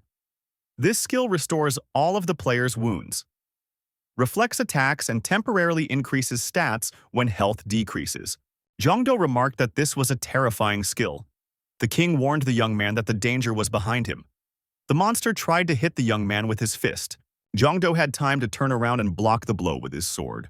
During the battle, the king told the young man that his time was at hand. The young man asked why now. He needed support more than ever. Jongdo realized that without the king, it would be difficult for him to fight this monster. The young man lowered his sword. Jongdo noticed that it was the sword that suddenly grew heavier. The expression on his face changed. There was no need to show any sign. The youngster thought that the evil monster had noticed that she was weak. Our hero knew there was nowhere to go for support. The other players were immobilized. Jongdo has run out of mana. He can't use Siegfried anymore. The evil orc was getting closer. Jongdo didn't know what to do. The monster's hand reached for the young man. Its huge palm was already over the young man's head. Jongdo thought, is he really going to die like this? He had just become the hero he wanted to be. The young man remembered that he had promised So-young to come back. The boy decided that he wouldn't die. Jongdo raised his head and looked into the giant beast's eyes. The young man firmly grabbed his sword with both hands and swung. Jongdo shouted that he wouldn't die. Jongdo shouted that he wouldn't die, and with all his strength he attacked his opponent. The strike was as sharp as lightning. All the energy and hatred was put into this magic sword. The huge beast, confident in its victory, didn't even do anything to defend itself. A young man received a report that he had managed to perfectly reproduce an ancient weapon. Man Benjamin. The full power of the ancient weapon was unleashed. The young man was able to create Balmont, the dragon slayer's sword. Balmont. It was Siegfried's sword. Now the young man could see streams of the enemy's blood. The player's talents were boosted by 1000% during the dragon blood awakening action. Siegfried's sword passed through the green orc's body. The beast didn't even realize what had happened. This sword restored not only the health index but also skills. The hero's muscle power increased by 5 units. 3 mana was added. Jongdo thought that the dwarves had put their skills to work here as well. The young man received a prize of extremely high quality. His scores have been upgraded. Jongdo's skill, Blue Dragon Spear, appeared. You could only upgrade your skill level with a gold card. The young man realized that meant a skill could also be obtained from the diamond card. Anyway, he now has Dragon Blood Awakening. It's a perfect skill. It's like having another extra life. Jongdo told his friends that now we have to get out of here. The young man looked at his motionless comrades. They had regained their mobility. Jongdo asked, what's with their facial expressions? How is Heshik feeling? Is he okay? One of the warriors asked if the young man would destroy them. After all, he is actually a ranker who is hiding his identity. Isn't he going to destroy everyone to shut their mouths? Jongdo said that the young man is wrong. He's not going to destroy innocent people. Everyone breathed a sigh of relief. They realized they were saved. The young man shouted that he wasn't a ranker at all who was hiding his level. He was only level 2 before going down to the dungeon. The instructor asked, then why was Jongdo so strong? The young man thought that he shouldn't talk about himself right now. Jongdo replied that it's just that his first skill is a bit unusual, but he can't say what kind of skill it is. Heshik said that if that was the case, he could become as strong as Jongdo by getting his first skill. Our hero said that anything is possible. Outside, the portal was still cordoned off. Everyone was worried. It had been a long time. If a squad is scared and hides without clearing the dungeon, monsters may come out of the dungeon after 30 days. The young man asked, shouldn't the dungeon closing system be used now? The girl replied that it wouldn't happen as long as Sunta was there. The inspector added that he always fulfills his duties. Obviously, he wouldn't have challenged the dungeon if he knew he couldn't handle it. Everyone noticed that there was some commotion going on in the portal. Everyone grabbed their weapons. The girl shouted for everyone to get ready to enter the dungeon and avenge the squad. The next moment, the squad emerged from the portal in one piece. They were tired, but satisfied. The instructor reported that the dungeon had been cleared, and he announced the end of the exam. Everyone had done well. The girl wondered what he was talking about. And so calmly, the instructor looked around and only now saw the girl. There was surprise on her face. The instructor asked what Seo Sang-hee was doing here. The girl asked what happened to the dungeon. Seo Sang-hee couldn't calm down. How were they able to defeat an A-rank boss? The girl saw the trophy. It was an Orc Lord's battle axe. How did they get it? Sang-hee examined the axe and said it was a rare item that hadn't appeared in the country in 10 years. How did they get it? Sang-hee asked the instructor. Really, had he defeated the Orc Lord? The Academy representative Kim Min-jae clapped his hands and said that Suntae, it was the Academy's pride. Since the instructor is an Academy graduate, so of course it would be right for the Academy to take this booty. Sang-hee said that the instructor wasn't hiding in the back looking around. He had cleared the dungeon so he would take the loot. The Academy representative held out his hand and said he would handle the shipment of the axe. Jongdo stopped the man and said it was his trophy, and he'll keep it for himself. The man wondered, what is the student talking about? This should belong to the Academy. Jongdo disagreed. After all, he was the one who defeated the orc. Therefore, we should show respect. Jongdo said that he is not a subordinate of the man. The man said he is a member of the Academy. And he's a student of the Academy. Is it really necessary for him to claim it? The Academy representative wondered why students should lie. The instructor said that the young man was telling the truth. He had indeed defeated the orcs single-handedly. The Academy representative thought he was being deceived. It is impossible for an apprentice to take on an orc lord alone. Jongdo replied that there was absolutely no common sense in the dungeons. The young man added, isn't that what they teach at the Academy? Shouldn't the Academy representative's first priority be to take care of the students rather than his own profit? At the very least, the reason should be found out and some measures should be taken. The Academy representative was frightened and said, after all, everyone came back safe and sound. The girl covered her face with her hands. She wondered if she looked the same in other people's eyes. She was ashamed. Sang-hee said that the state of emergency is lifted from now on. First, we should send all the students to the hospital. The students were exposed to the roaring orcs. There's a risk of internal injuries. Therefore, they need to be checked thoroughly. The Academy representative said that he was in charge here and everyone should obey him.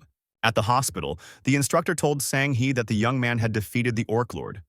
However, afterward, the orc emitted red energy from his body and also fully recovered, and looked much stronger than before.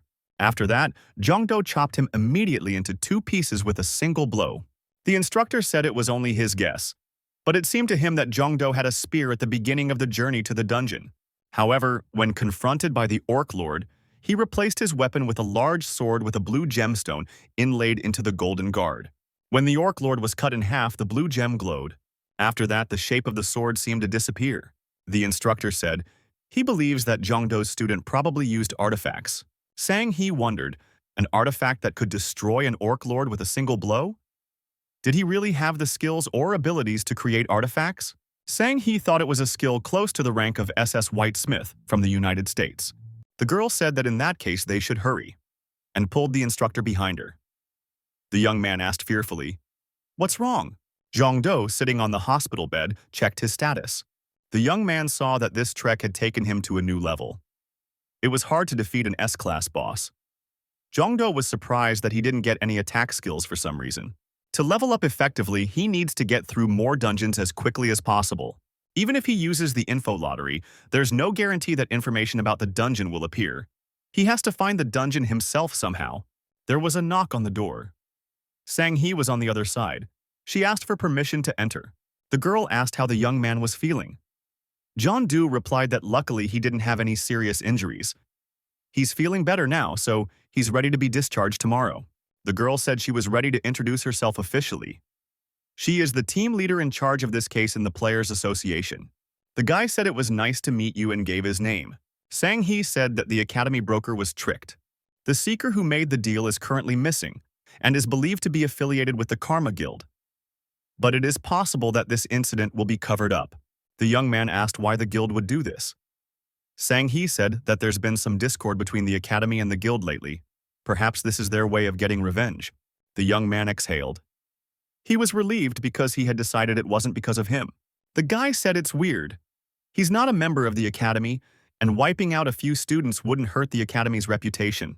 The instructor said they weren't targeting students, because the head of the Academy, his father, Jongdo, looked at the instructor and thought that this guy was born with a golden spoon in his mouth. The instructor admitted that it was the Academy's fault anyway. Young added that Repsor Kim Min will be fired and compensated as an apology. Jongdo said that players should always be prepared for unexpected situations. Now that he has received an apology and compensation, he can safely forget about it. The girl decided to formally address the young man and called him by his first name. Sang-hee asked if he would like to work for the good of the country. The young man said no. Sang-hee suggested that he listen to her until the end. Jeon-do replied that he wasn't interested. Jong-do knew that when one became a player in the service of the state, one must first work in the state for 3 years. That is, one must become a slave who belongs to the state. It was a shame for Jong-do to admit, but they were the last generation to serve in the military just before the disaster. The young man didn't want to be re-enlisted as a player. Sang-hee said there's a misunderstanding.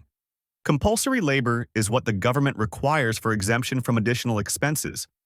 Since the young man has already paid this amount, he does not need to do this compulsory labor. Working for the state gives a great advantage. The young man will be able to use the player's state transportation. Also, one can keep getting free dungeons that will match his level, and there will be almost no taxes. Sang-hee said that in return, he had to defend the dungeon 4 times a month, which the headquarters would designate, and return 70% of the spoils to the state. Jong-do, hearing this, said he had changed his mind. Jeon-do, of course, didn't know what information would fall out of the info lottery, but he doesn't want to belong to any organization. Although the probability of the lottery being lucky isn't 0, so he won't be missing out. Sang-hee asked, in that case, could the young man accept the sweep request? As the number of dungeons grows around the world, players are becoming in short supply. Therefore, the association is requesting a sweep of dungeons that no one owns. By doing so, they also support player development. Therefore, all dungeon purchase costs are fully reimbursed. Also, the young man will have to pay 30% of the magic stone he will obtain upon completion of the sweep. But if he didn't like the assigned dungeon, he could always decline it. Jong-do thought that all of this was not bad. The guy thought, since the dungeon search is handled by the association, he would always have a place to farm. Even if one paid 30% of the magic stone, the stone from a low-ranked dungeon would be worth much less than the loot from it. Jong-do said he accepts the association's offer. He is ready to sign the contract. Sang-hee said that's just fine. The association will find the young man a suitable dungeon and contact him. All he has to do is come to the headquarters and sign the contract. Jong-do said that when he was discharged, he should return to the academy, right? The instructor replied that the young man had gone through all the mandatory training, so he can stay wherever he wants. The instructor added that the young man should definitely attend the graduation. Sang-hee said she had one more request for the young man. The girl asked if the young man would like to sell his battle axe, and if it was possible, she would like to buy it in installments. The young man agreed. Sang-hee had the battle axe. Jong-do signed the papers. The young man saw the tenderness with which the girl looked at that axe. She said that she did not want to part with this little one for a second. Jong-do said he was very happy that the axe had found a good owner. Sang-hee said she was looking forward to the young man's trip to the dungeon. The trek would take place in 2 days. The contract for the dungeon was signed. The girl offered to look at the young man's association. She was sure the young man would like it. The young man stepped over the threshold and saw the training hall of the association he had heard so much about. Sang-hee led the young man across the room. Everyone noted that the group leader had brought a newcomer, and the girl had a new weapon. Everyone was busy doing something. The girl said that this is what they do every day. Jong-do was impressed. Sang-hee told the young people if they wanted to go on the expedition and not be a burden, they should work harder. The young men looked at the girl and said she was the group leader. She is as always with crazy charisma and radiant beauty. The young men watched Jong-do with interest. Who could that person be? One of the young men approached Sang-hee and bowed to the leader. The girl said hello in return. Sang-hee introduced her companion. She said that he was the man who defeated the Orc Lord during the campaign. Jong-do extended his hand and said it was nice to meet him. The young man shook his hand and said his name in response. Sang-hee said, since the young man came here on association business, she's giving him a tour of the headquarters. He is a very important guest, so he should be treated with respect. The young man offered Jong-do to work out 1 game with him. If, anyway, the young man was already in the gym. Sang-hee showed the young man her fist and said, she warned him not to be rude to the guest. The young man asked, isn't fist fighting the fastest way to get to know a person? Jong-do thought that this young man wanted to show that he was stronger than him. He didn't want to give in to the provocation. Jong-do replied that he wasn't interested in child's play. He's here to inspect the association. Han Sang-hyuk smirked and said that this upstart still dares to call himself a man. Jongdo stopped and looked around. His eyes sparkled, and he said that he was ready to fight. Sang-hee said that the guest doesn't have to prove anything at all. He's a C grade. And he was just released from the hospital. Jongdo said he's fine. Jeondu added that he was just hired by the association. Therefore, they have the right to evaluate him. He decided to take this chance and prove himself. Sang-hee thought that Jongdo had defeated the Orc Lord thanks to the artifacts. But now, his physical condition left much to be desired. He would never be able to defeat this opponent with his skills alone. Jongdo sat down in his chair and put on his virtual glasses. Sure, the game was different from reality. But if it was a battle simulation, then it was a different story. The young man activated his skill, Game. During this game, all talents increased by 100%. The young man appeared to be armed with a spear. His opponent apologized for saying rude words earlier. He would like to believe that his opponent would turn a blind eye to it. Jongdo noticed that his opponent had 2 swords. A bad memory immediately came over him. Han Sang-hyuk said that he now wanted to gain experience from the Orc Lord Destroyer. If that fails, then he can boast his strength period to the group leader. Either way, it's all to his advantage. Sang-hyuk pounced on our hero, swinging his swords. The young man blocked his blows with his spear. His opponent shouted that his speed was unrivaled. But at the same moment, he was pierced through and through by the spear. A huge hole appeared in his body. Jongdo took off his virtual glasses, put them on his chair, and quietly walked away. The game was over. The opponent was discouraged. He hadn't expected to be defeated so quickly. Jongdo asked the girl to finish the academy tour for today. He had an idea. The girl offered to walk him out. Jongdo said he'd get there on his own. Sang-hee thought that the upstart who lost was a real jerk. Why did he offer to play? Outside the academy, Jongdo thought. Why did he fall for the provocation? After all, he still had a long way to go. Since passing the final exam, the young man's mana had become 23. Since he only had 20 mana left, he could use the Binding Lottery skill twice. But unfortunately, it wasn't guaranteed. If he had 1 more mana, he would have been able to use the Binding Lottery skill and summon Liu Shan. But right now it was silly to think about it. The young man knew he still had 10 more guaranteed lottery attempts, but he'd rather try to use the binder instead. One must strive to amplify one's talents. Besides, the young man was already used to the fact that he was always unlucky in this lottery. Another hero appeared in front of the young man and said that he was Yonce from the Chromal Kingdom. Jongdo wondered if such a kingdom even existed. Chromal? Jongdo asked his interlocutor when he was born. Yonce said that he would think about it now, and he replied that it was in the year 5728 from Christiania. Yonce said that Christiania is the goddess they believe in. The young man realized that this hero was from another world. That is, it is possible to contact not only beings on Earth, but also beyond it. In the case of a great wizard and fantasy heroes, such as a swordmaster, can also be downloaded. You can upload the superhumans of another world.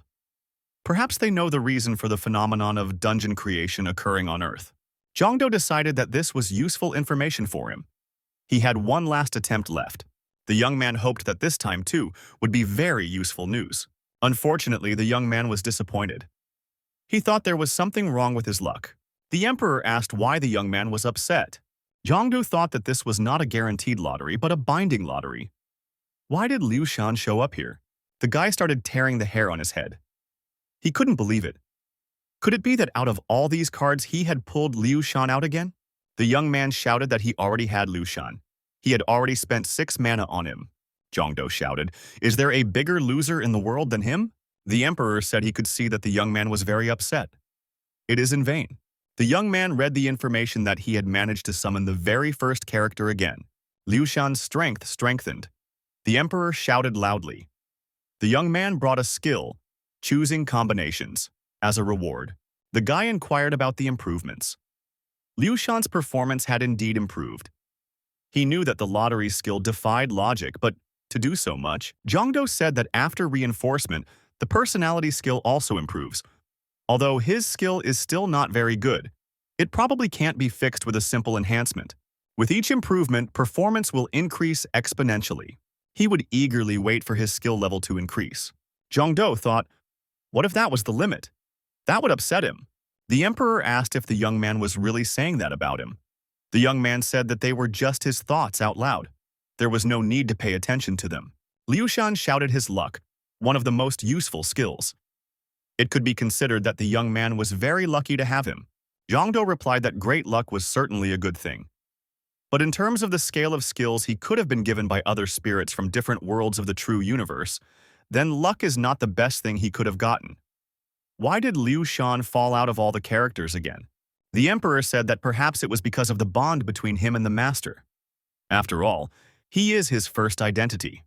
The deeper their bond, the higher the chance of him appearing. The young man thought that every time he used the info lottery, he saw the cards around him. And there were 12 personalities. Except for one, all the others were earthlings. The young man thought, what could that mean?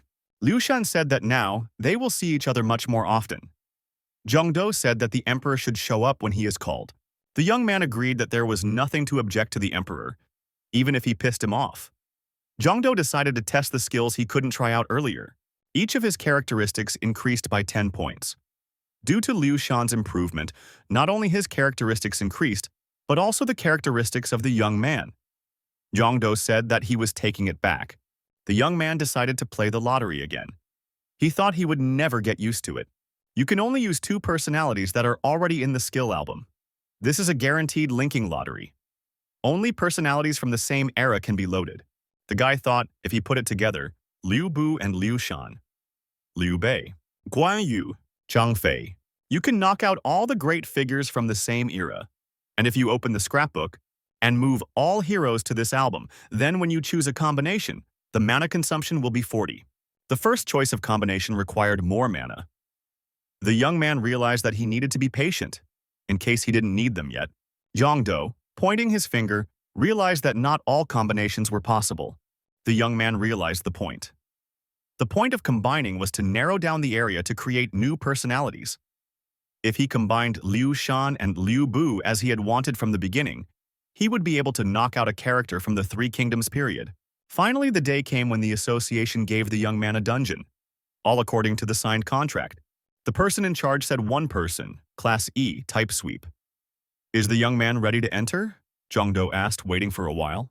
The young man remembered how he had been tricked with a dungeon recently, so it would be a good idea to check it out for himself. The boy turned on the exploration mode. Information has surfaced that this is a goblin lair, 1 man, Class E type, sweep. The young man also managed to get some hidden information. There was a mana stone buried underneath the boss's room. Zhangdo was glad that he could even find out such a thing. The officer on duty asked the young man if something was wrong. Zhangdo waved his hand and said he was fine. Zhangdo thought that being able to know the types of dungeon monsters in advance would be an incredible strategic advantage, not to mention knowing about the hidden rewards. The young man said he was going in. The duty officer noted the time he crossed the portal and said the young man could go through, and wished him good luck. Zhangdo looked around once he was in the dungeon. He didn't have to be alone for long. From nowhere, small, angry goblins appeared. They waved their weapons and rushed at the young man. Zhangdo used his halberd and destroyed the enemies. The young man skillfully wielded his deadly weapon. Every swing of his halberd reached its target.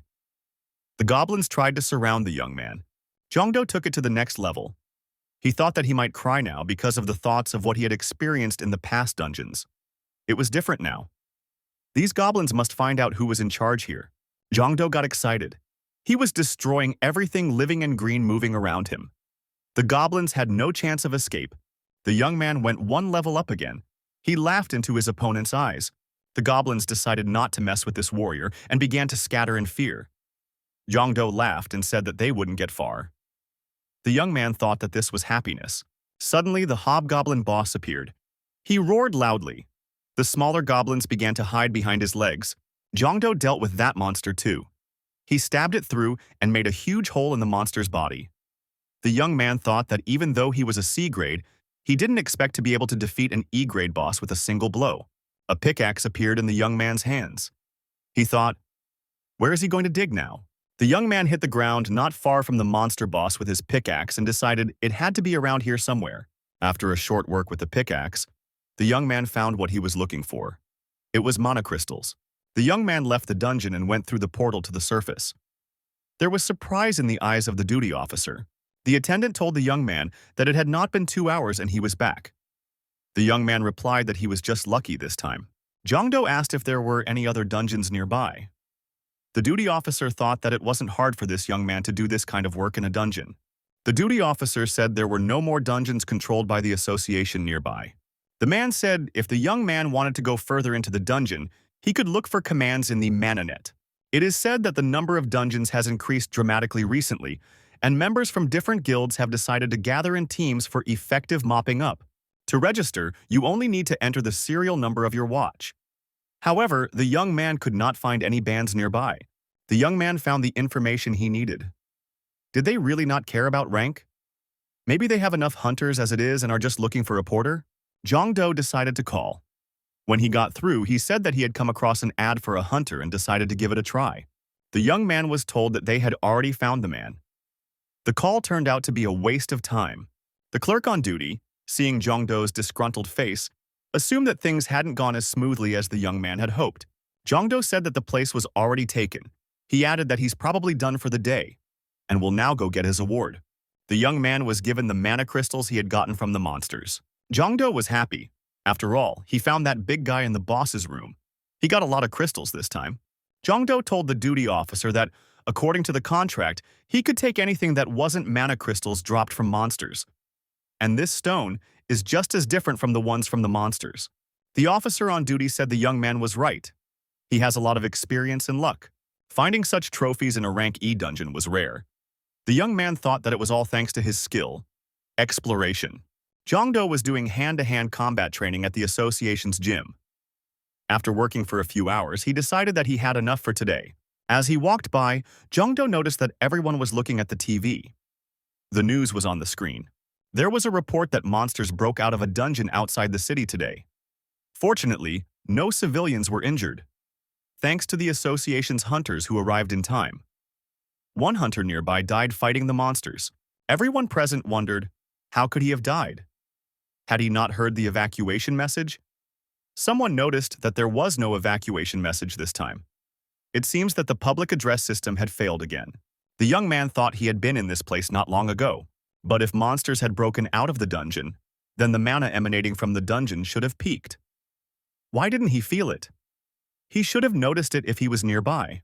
Could this really be the same dungeon from the recruitment ad? The boy dismissed the thought. Who in their right mind would recruit hunters to clean up a dungeon on the verge of breaking? The young man was again at the old place, not far from his home. He was checking the information. He decided it was time to call it a day. Liu Shan told the young man that they would meet next time. After all, they had much more reason to meet now. The general asked if the young man was going to spin the info lottery. The boy replied that he didn't have much mana left after going to the dungeons. He would spin until he had 10 mana left, and then he'll use the link lottery. Chongdo said that he was counting on Mr. Liu Shan. Liu Shan said that the young man can rely on him. All attempts were unsuccessful. The general was upset. The young man told Liu Shan not to worry. He knows that good luck is not enough to beat this silly game. Chongdu thought that maybe his luck was so terrible that it negated Mr. Liu Shan's good luck. The lottery machine spat out an ominous capsule. Liu Shan and Chongdu tensed up. This was something they had never encountered before. The young man received for the first time extremely important information. The rewards of his info lottery will be improved. The young man will be able to narrow down the information to a specific topic. The young man and the emperor stared intently at the capsule breaking apart. What should they wait for now? Zhongdo received information that in 4 days, there would be an artificial dungeon rift at a certain location. Zhongdo was at a loss. What does artificial rift mean? Could it be that someone could accelerate the rift process? Zhongdo remembered the morning incident he heard about on TV and realized that it was for a reason. The young man said that's why he couldn't feel the signs of the rift, even though he was nearby. That's why there was no signal from the warning system. If someone artificially created the rift, then everything falls into place. Is such a conspiracy really possible? The young man was sure that the person he was talking to on the phone was the perpetrator. And the request was immediately deleted after his call, which didn't even last a minute. There's something fishy going on here. Zhongdo was at a loss. He didn't know what he should do now. Liu Shan stated that he had to go. The young man thought that there was a high chance that he would die if he tried to stop the rift on his own. And he would simply become an information machine. The guy realized that he couldn't tell anyone about it until he was strong enough to defend himself. He decided to discreetly hint about it to the head of Seo Sang-hee. The young man had received another extremely important piece of information. He thought he had enough important information for today. If history changes, he will lose the ability to get information about the future from the info lottery. The damage caused by the dungeon rift must be prevented. If successful, the young man will receive a reward from the true universe. A young man must take part in a quest. Improving skills. Choosing a combination. And now, the quest. The boy remembered the moment when he first met Winry and received his skills. He couldn't understand then why she had appeared before him and handed over something so valuable. Now at last the young man understood everything. The universe can only communicate with him, and it wants to prevent history from changing in a disastrous way. Jongdo said, "It looks like they need each other." He decided that he would do it. The next day came. A portal appeared in a certain place. From that portal, monsters began to appear. At the association's meeting, the rapporteur said that there were 2 dungeons with a gap of 1 day. Both dungeons were not publicized. Accordingly, no one reported them to the association. All these problems appeared because of unwillingness to pay taxes. The head of the Hunters Association said that, unless he is mistaken, there were no hunters in the vicinity prior to the incident. The rupture didn't happen somewhere in the mountains, but in the center of town. Sang-hee reported as the boss ordered. They checked all the hunters who were near the scene, but none of them felt any signs of rupture. The head of the association said, "He doesn't understand what Sang-hee is getting at. Does she mean to say that the breakup happened in a dungeon whose time has not yet come to an end?" Sang-hee said, "That's exactly what she means." Everyone present was disturbed by what the girl voiced. This should not continue. The head of the association said it was impossible. Has the structure of the dungeons changed? Sang-hee said, "She assumes the likelihood of that is extremely low. It was extremely difficult to examine these bodies because of the damage caused by the monsters. It was confirmed that the hunters were killed by a sword thrust to the chest area. The head of the association said that these murders took place near the scene. That's very suspicious." What conclusion did the girl come to? The field team concluded that there was a way to artificially create a dungeon rupture. After the report, Sang-hee sighed. They still didn't know the identity of the culprit and his motives, so they can't reveal the real reason for the breakup. The only thing they could do was to increase patrols and keep the civilians under surveillance. The girl thought it was terrible to go home without any results. It would be better if the dungeon was cleaned up. Sang-hee thought it might be worth assigning the dungeon sweep to Mr. Jongdo. The girl was confident that the young man could definitely handle it. At the academy, at the graduation ceremony, the speaker said that student Jongdo was an example to everyone else. He graduated with the highest grade in their class. The young man was given a certificate for outstanding service. The young man wanted to finish all this quickly. He was completely out of time. He had to participate in a quest to prevent the damage caused by the dungeon rift. But he couldn't miss this event since he had been promised a refund on his tuition. Instructor Suntae said he has high hopes for Mr. Jongdo. The young men shook hands. They were happy about this cooperation. The young man was called out. He looked back. It was So-yoon. The girl said that she heartily congratulated the young man on his graduation. The young lady handed something to the young man. She put it in the palm of his hand. The young man asked, "What is it?" So-yoon said it was a lucky amulet she made herself. The girl said, she recently saw Jongdo being very upset about his bad luck. So-yoon said that she spoke this charm for good luck. Therefore, she was sure that something good would happen to the boy. Jongdo thanked the girl and said that he would treasure it. So-yoon replied that she was very happy that the young man liked it. The girl wondered what the young man would be doing now. Jongdo said that he decided to think about it while he was running around the dungeons. So-yoon wondered if Jongdo would like to team up with her in that case. Haeshik appeared on the horizon at the wrong time and called out to the young man. So-yoon stepped aside. She was angry at Haeshik and ready to take him down. He always got in the way of her talking to Jongdo alone. The young people exchanged pleasantries and asked how each other were doing. Haeshik suggested to his interlocutor to go to a dungeon. He was able to book one rank E dungeon. Jongdo apologized and said that he was a little busy. He offered to spend some time together some other time. So-yoon was very upset. Haeshik said it would be good to at least practice together. So-yoon was ready to tear Haeshik apart. Jongdo looked around and thought that these two might be able to help him. Jongdo knew he couldn't put his friends in danger. On the horizon, Haeshik was quickly moving away from So-yoon, running after him. He didn't realize what he had done. Jongdo told himself that he would stop this breakup with his own strength. 2 days passed. The young man urgently arrived at his destination. The rapid movement made his breath hitched. However, there was no portal to the dungeon at this location. Jongdo couldn't understand why the dungeon information was so inaccurate this time. He almost died while looking for each dungeon. However, thanks to the roadblocks near the dungeons, everything was avoided. He could find dungeons wherever there were no civilians. As a result, the young man noted for himself that there were 3 dungeons in this region. A rank A dungeon on the road near Sansu Bridge. It was a cobalt fortress. Mission type, defense. A rank C dungeon that opened in a neighboring area. A nest of tarantulas. Type, sweep. And finally, a rank D dungeon opened up in another area. Wolf's Lair. Type, sweep. The best way to prevent a rupture is to go to the dungeon and mop it up. But the A and C rank dungeons have already been bought by the guilds. The D rank dungeon belongs to the association. Therefore, he couldn't go anywhere. A dungeon type, it's a defense. The young man began to analyze. Jongdo understood what it meant. This means that a huge number of monsters will come out in a very short period of time. If a rupture of such a dungeon were to occur in the center of the city, it could end very badly. The phone rang. It was Seo Sang-hee calling. A young man answered.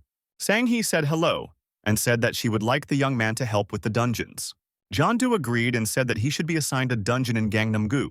Sang-hee replied that there was a D-rank dungeon in that area. The girl wondered if such a dungeon would suit the young man. Jeondu said he wants to go to a dungeon in the area. Lately, the local dungeons just have a horrifying atmosphere. The young man added that if they delayed the dungeon sweep in such a crowded area, the gap could spill over into big trouble. Sang-hee said that the young man was unusually energetic today.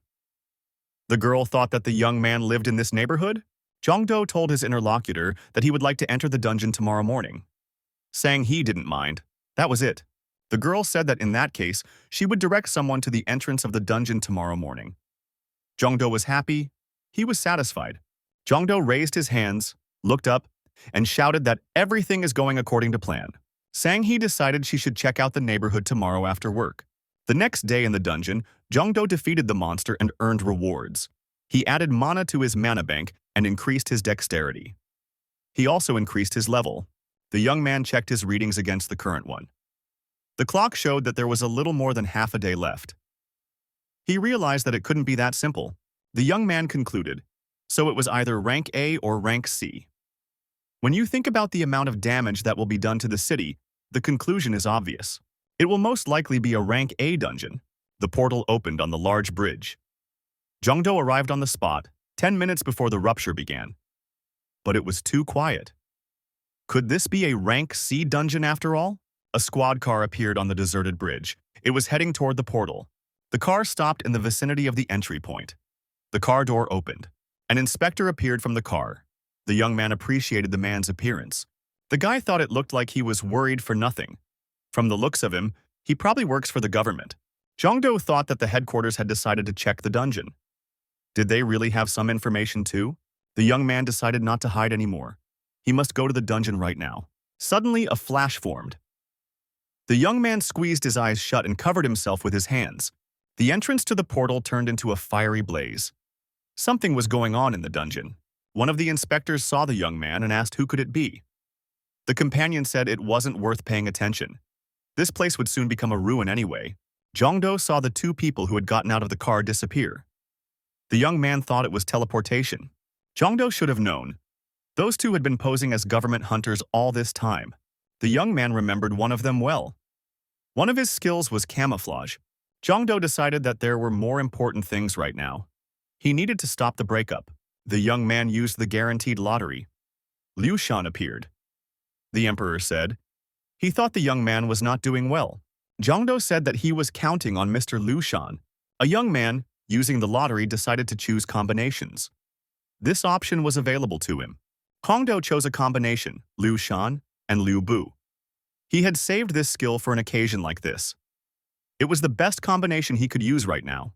The young man asked Mr. Liu Shan to think of the strongest warrior he knows. Jongdo remembered the amulet Soyoung had given him. It was the blessing of the saint. The user received a big bonus to luck.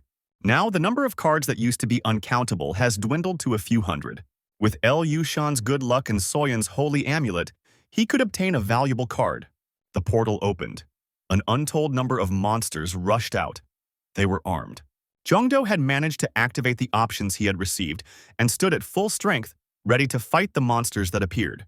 The young man's eyes lit up. He felt an explosive energy. The young man shouted that General Zhang Fei had arrived. Jongdo blocked the way for the oncoming army of monsters. The image of a strong warrior appeared above the young man. The warrior said hundreds of enemies in front of him, and a bridge behind his back. It brought back memories. The young man was assisted this time by General Zhang Fei. In the past, he had gone up against the opposing army on the bridge and turned all of them fleeing with his fierce shout. The general said that these monsters walk on two paws. It must be the end of the world. The young man noticed that despite their dog-like appearance, they were quite strong. The general shouted that it was of no consequence. They were but dust under his feet. Jongdo shouted that the game was starting and entered the battle against the outnumbered opponent. The young man activated the invincible talent. The damage he received when fighting multiple opponents alone was reduced. In this case, he needed it. The monsters roared and continued their onslaught. Jongdo worked his deadly weapon and scattered the enemies left and right. He confirmed his right to be called an S-class hunter. The young man used a hail of ferocious tiger attacks. The monster dogs scattered in different directions. Jongdo was invincible. The young man had an excellent weapon. The Lord of all weapons had recreated a perfect replica of an ancient weapon. The attacks dealt damage to the target area. The general said it was amazing. With this skill alone, the young man would be able to easily handle an entire army. The young man thought it was incredible. Jongdo knew that they didn't have much time. This wave of monsters was smaller than the previous one, but monsters kept coming out of the dungeon. In addition, the boss still hadn't appeared. The young man decided that he needed to reduce the number of monster dogs. The young man had to act as quickly as possible. The young man once again began to scatter the enemy in different directions, not giving them a chance to regain their senses. Square blows did a percentage damage, but it was enough to keep the enemy at bay. Using the dimensions of his weapon, Jongdo had the ability to keep the enemy close. A crossbow appeared in the hands of one of the monsters. It was a deadly weapon. The villain was determined. The general said the young man is about to take this enemy down. His blood boiled at the sight. He regretted that he did not have his own body. There was a pause. Jongdo looked around. The defeated opponents were lying around. The monster's weapons were lying around. The young man was tired. He realized that the longer the battle went on, the more his concentration would drop. And most importantly, he lacked the skills to assess the situation sensibly. The young man realized that he still had room to grow. Jongdo thought that someday he would reach that level on his own without using personalities. Judging from the energy emanating from the dungeon, there was going to be an incredible battle. The general said that unfortunately his time had come to an end. The veteran asked if the young man could handle it. The young man said that he was not going to back down in front of weaklings. The general smiled and said he liked the young man's train of thought. He told the young man to try to win so that he could tell him of his exploits next time. The young man received a message that he had been given a portion of the abilities of the summoned individual. It was a reward. Jongdo thought it was time to try his luck a second time. Liu Shan said that he was happy to see the young man again. Jongdo thanked him for his help with the past combination. But something told him that he would have to thank Liu Shan again. Liu Shan wished the young man good luck.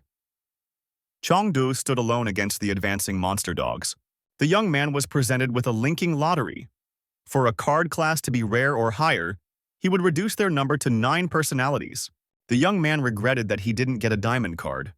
But this one will do too. Zhongdo received the Sword of the King, Clarent. The skill level of the enemy attacking the user will be reduced by 10%. Also, a unique skill, Clarent, was available. Clarent, one of the 3 swords belonging to King Arthur. It is ironic that he was destroyed by this particular sword. Mordred, the renegade knight who had impaled his own father with those swords. The young man thought the personality could not betray him. From the dungeon, a boss monster appeared through the portal. It was the leader of the kobolds, his level, 81. Jongdo noticed that this monster was the same level as Mordred. The young man suggested that this battle might take a bit longer. The monster boss ordered his subordinates to attack the opponent. He shouted loudly and thrust himself at the young man as well. Mordred shouted for the young man to pay attention to the king's sword. The young man swung and shouted, "Clarent!" The sword was red-hot and it was incredible. The enemies were afraid to approach the young man. Every swing of that sword was a devastating blow to the monsters. The young man swooped down and slashed at anything he could get his hands on. After a short time, the bridge was strewn with the corpses of monsters. Mordred said that the young man had killed them with a single blow. Mordred said if the young man wanted to use the sword again, he would have to wait a little longer. The power of the sword is not infinite. Danger arose from behind. The surviving boss monster swung his sword and towered over our hero. Mordred shouted that there was danger behind him. At the last moment, the young man managed to dodge. He said that this boss was angry because he had destroyed his minions. John Doe headed towards his opponent and landed a devastating blow. No one could resist Clarinth. The young man swung his sword. The monster boss jumped back, unable to approach his opponent. The young man assumed that his and his opponent's strengths were about on the same level. He thought that he was in trouble. At this rate, he wouldn't be able to take down this beast within the time the skill was active. Besides, he didn't have much mana left. The opponent acted professionally. It was obvious that he had a lot of combat experience. Jongdo decided not to be ceremonious. He needed to deal with the enemy as quickly as possible. Time was running out. The young man knew that if he failed, he would surely die. He jumped up and struck his opponent with a stabbing blow. The young man didn't stop for a second. Mordred said that the young man should at least get some rest. Yongdo replied that when he had a chance to finish off an enemy, he should take it.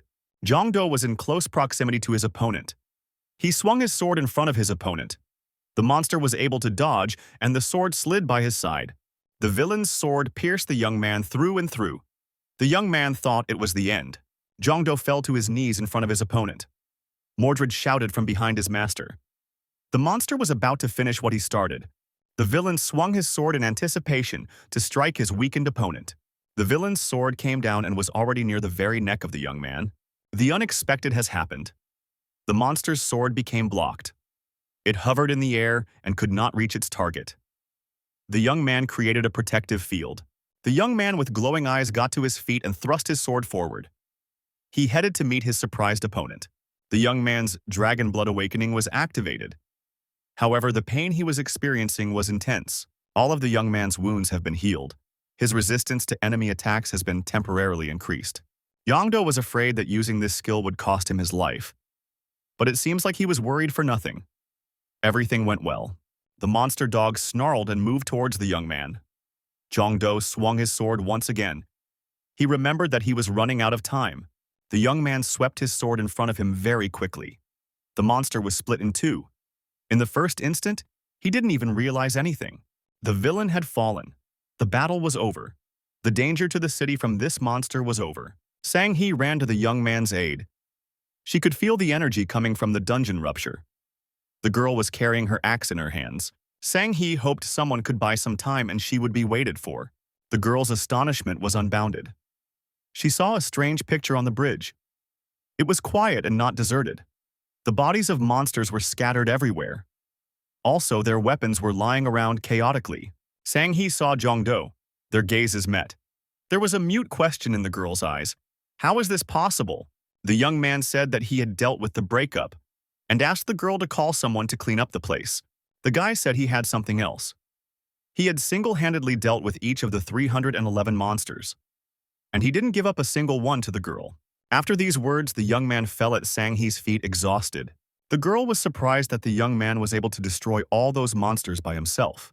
Sang-hee ordered the emergency personnel who arrived to help to take the young man to the hospital immediately. In the hospital, having regained consciousness, the young man familiarized himself with the information. He could not believe his eyes. Jongdo's parameters had risen to an unprecedented level. Looking at them, he could tell that he had reached rank B. In addition, he had gained another skill. This meant that he had a total of 10 skills. Some people find it difficult to perfect even one skill. He couldn't believe that he had 10 unique and powerful skills in his arsenal. Perhaps it was a side effect after using the dragon blood awakening. But he barely restrained himself from starting to run around the room. Jongdo noted that he was getting stronger and stronger. The young man was delighted. There was a knock on the door. It was Sang-hee. She asked for permission to enter. The young man said the girl could come in. He was glad to see her again. At last she came in. The girl said she was very worried about the young man. The moment he suddenly lost consciousness, She was so glad that the young man was not seriously injured. The young man thought that the girl seemed to have been dealing with the aftermath of the incident all night. Her eyes were tired. The girl bowed on behalf of the association and told the young man that she was grateful to him. Thanks to this hunter, many lives had been saved, all because the young man was able to stop the rupture. Jongdo expressed his belief that anyone would do that in his place. It is the duty of every citizen. Sang-hee said she came here to talk about it. Jongdo thought he was about to be asked some uncomfortable questions. The young man said that Sang-hee could see the CCTV footage, but if she has any questions, he's willing to answer them. He will try to help in any way he can. Sang-hee asked if the young man remembered the faces of those criminals. The young man replied that unfortunately, he didn't. When he rushed to the scene, they had already used the teleportation scroll. Jongdo expressed his confidence that they were men. Sang-hee was taking her notes. The teleportation scroll, the men. Jongdo had figured out their identities, of course, but if he talked about it, the girl might start to suspect him. Sang-hee said she needed it, just to be sure. Why was the young man near the scene of the accident? After all, the young man was there at the worst possible time, as if he had been sitting there waiting for this incident to happen. Jongdo replied, "It must be fate. He was going to clean out the dungeon in Gangnam-gu that day." Jongdo added that he accidentally bumped into them on his way home. Now, if you check the CCTV cameras, it should be visible whether he was waiting somewhere nearby or not. Sang-hee apologized for being suspicious of the young man. The young man knew that such a thing could happen, so he tried to stay out of sight of the cameras. Therefore, no one could see him. Jongdo asked if he could ask the girl a question. Sang-hee said she would answer all the questions. The young man wondered if the girl was sure that the guild Karma wasn't behind this. Sang-hee said that they don't have proof yet. However, this guild, their main suspects. Jongdo said that in that case the previous two breakups were just experiments. Yesterday's incident could be considered a real terrorist attack. At least that's what he thinks. Sang-hee said, since this guild is one of the largest, they need solid proof. They reinforce the patrols to prevent any more incidents like this from happening. The girl added that the monsters the young man defeated yesterday was a good result for the hunters. 311 corpses and all the bounty received are now stored in the association. Since the number of items is quite large, why wouldn't a young man entrust their sale to an auction company? Monster corpses can be used in many different fields. In addition, they are so valuable that people will buy them outright. The association will cover all additional costs, so all the young man will have to do is sit on the mountain of money he will make. The young man said he was grateful for the care he received. Sang-hee said that it was nothing compared to what the young man had done for the city. The girl added that it was time for her to leave. She wished the young man a good night's rest. Jongdo was already dreaming of his mountain of money and thought of how he would spend it. Something incredible happened in the hospital room. The young man could not understand what was happening. A portal opened in the ceiling. Jongdo noticed that someone was coming down through the portal to him. He was frightened and wondered who it could be. Winry Makina appeared in the young man's room. Jongdo wondered what she was doing here. The woman said, she had come to reward the young man, of course. The young man thought it would be a reward from the true universe. Makina asked what kind of reward the young man would like. She could not guarantee that his wish would be fulfilled, but she would try to find a compromise. The wish was ready at once. Jongdo requested that his mana limit be raised to 999, or make it so that his mana wouldn't be spent even when using a skill. Makina immediately replied that such a request was denied. Even if she granted the young man such privileges, his parameters would soon return to normal. The girl, smiling, said that she understood the young man's intention. The young man wants more mana so he can use the lottery more often. Jongdo replies that he does. He'll be able to increase his stats and gain new skills as long as he gets lucky in the lottery. Makina said that, in that case, she had a solution to the young man's problem. The boy rejoiced. Would she increase his mana limit after all? The girl said that she would give him this card. Judging by the expression on her face and her shining eyes, it was something supernatural. Jongdo inquired how he could use this ticket. With this ticket, the young man will be able to use the linking lottery once. Plus, he'll be able to buy that ticket. The guy asked how much he could buy it for. He was interested in the price. The girl said the young man would have to pay with his characteristics: strength, agility, perception, endurance. He will be able to get one ticket for every characteristic point lost. The young man thought about this girl. Why did she come here? I mean, he's using the skill to raise the characteristics, and she wants him to buy tickets for them. Makina said the young man's luck in the binder lottery isn't too bad. For every 10 characteristic points, the young man will be able to use the lottery 10 times. For those 10 times, the young man can get a rare card, even though it would lose 10 characteristic points. To the young man, this advantage seemed elusive. Makina added that in 30 tries the young man would get 3 diamond cards. And with all the gold cards he had received, the girl could say that the young man had been born quite lucky. If the young man seizes this opportunity, he will become even stronger. She declares this with all confidence. Jongdo thought about it and decided that the girl was right. Makina was happy that the young man thought so. The girl stated that she would allow herself to give the young man his reward. A new feature, purchase, was added to the young man. The young man learned that characteristics lost, due to the use of purchase, would be automatically exchanged for binder lottery tickets. Jongdo wondered if Makina would get any bonuses if he used this ability. She seems much more interested in it than before. The girl did not answer and said that she had to go. The young man was suspicious. He felt a little deceived. There was a knock at the door. It was Soyun. She asked if she could come in. Jongdo said that the girl could go in. The conversation with Makina remained unfinished. The girl said she got a call from the association. Did he hurt himself? The boy said he was just overworked. But now, he's completely healthy. Soyoung exhaled and said that it was like a mountain off her shoulders. Jongdo couldn't calm down after seeing Makini. Jongdo asked if Soyoung would be willing to team up with him. The guy added that a talented girl like her could easily get into a major guild. Soyoung said that she really wanted to team up with the young man. She was willing to do it right now. The girl turned around and ran away. She shouted she was on her way to get ready. Jongdo pondered. He thought that he should try using Makini's suggestion once. He would have to give up one ability. A young man decided to just look. He got the first purchase bonus. The young man would get a free ticket for every first purchase. The guy thought that the benefit was obvious, considering he would get 20 tickets for 10 performance points. But he wouldn't want to become addicted because of it. Jongdo began to be enticed by offering a rookie bonus. Within an hour, he would receive an extra ticket for every purchase. The young man gave in. He said that he would do it now. The man decided for himself that he would just try it. After the first attempt, the young man felt that luck had turned to face him.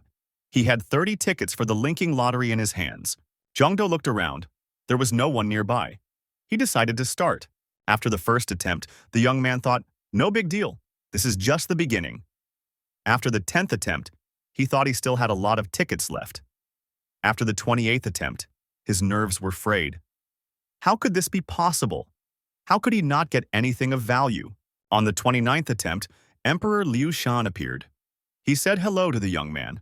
The emperor asked what had caused the young man to be so skewered. The boy kneeling on his knees said that without Liu Shan, he was just a loser. The emperor asked what happened to the young man.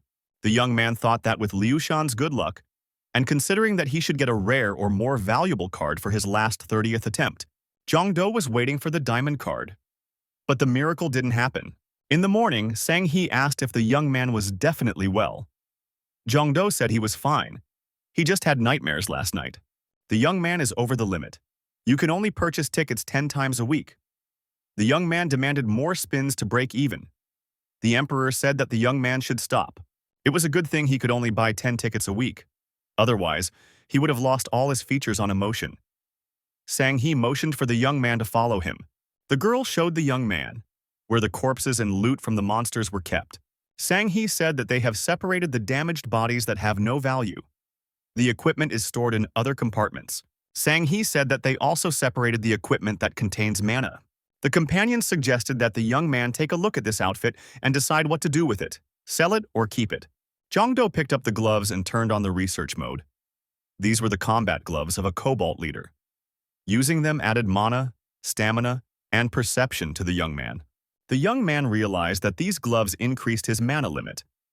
Items like this are very rare. Jongdo tried on these gloves. They fit him like a glove. It was his size. The young man decided he wouldn't sell them. A phone call rang. Sang Hee answered it. She told the young man that a representative of the guild that owned the dungeon where the breakup had occurred wanted to meet with him. Jongdo was a little surprised. Why do you have to go out with him? The guild representative decided to meet and look at this show-off.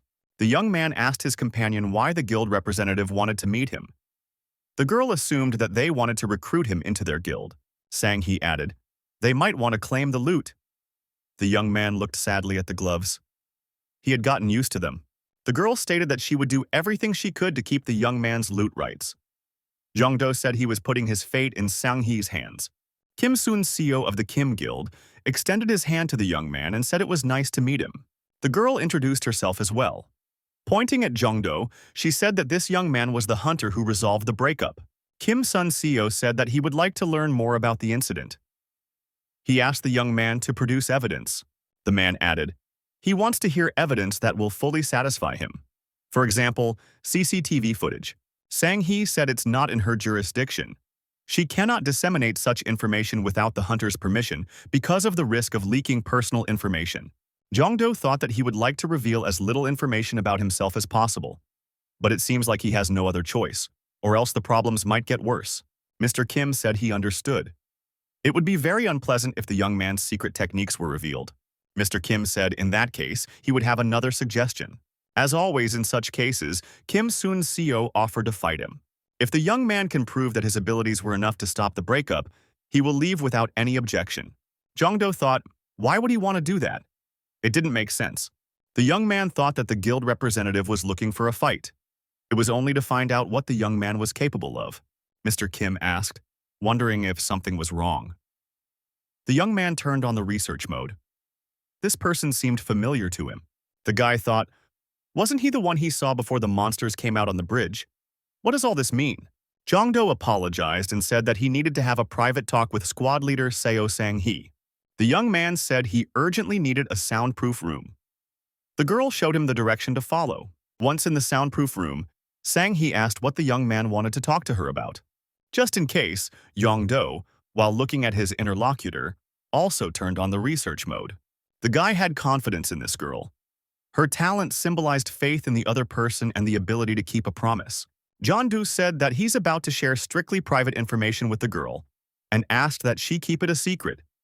Sang-hee said that this organization is committed to keeping information about the hunters secret. The young man said he was compelled to believe in the girl and her talent of trust. Sang-hee wondered, how did the young man know about this talent? Jongdo told about her other skills as well. The girl was amazed. When asked how he does it, the young man said he has a special skill. Its name, research. Jongdo added that this skill allows him to view information about other people.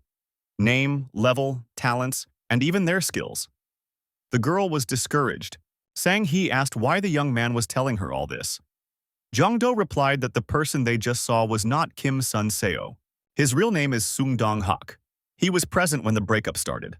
The guy admitted that he's not very comfortable giving out personal information about himself, but he can't sit back when a terrorist is standing in front of him. Sang-hee agreed that it was hard for the young man to decide to do that. The guy said to prove the fact that this man was a terrorist, he would have to reveal his skill to the organization. The girl said he shouldn't do that.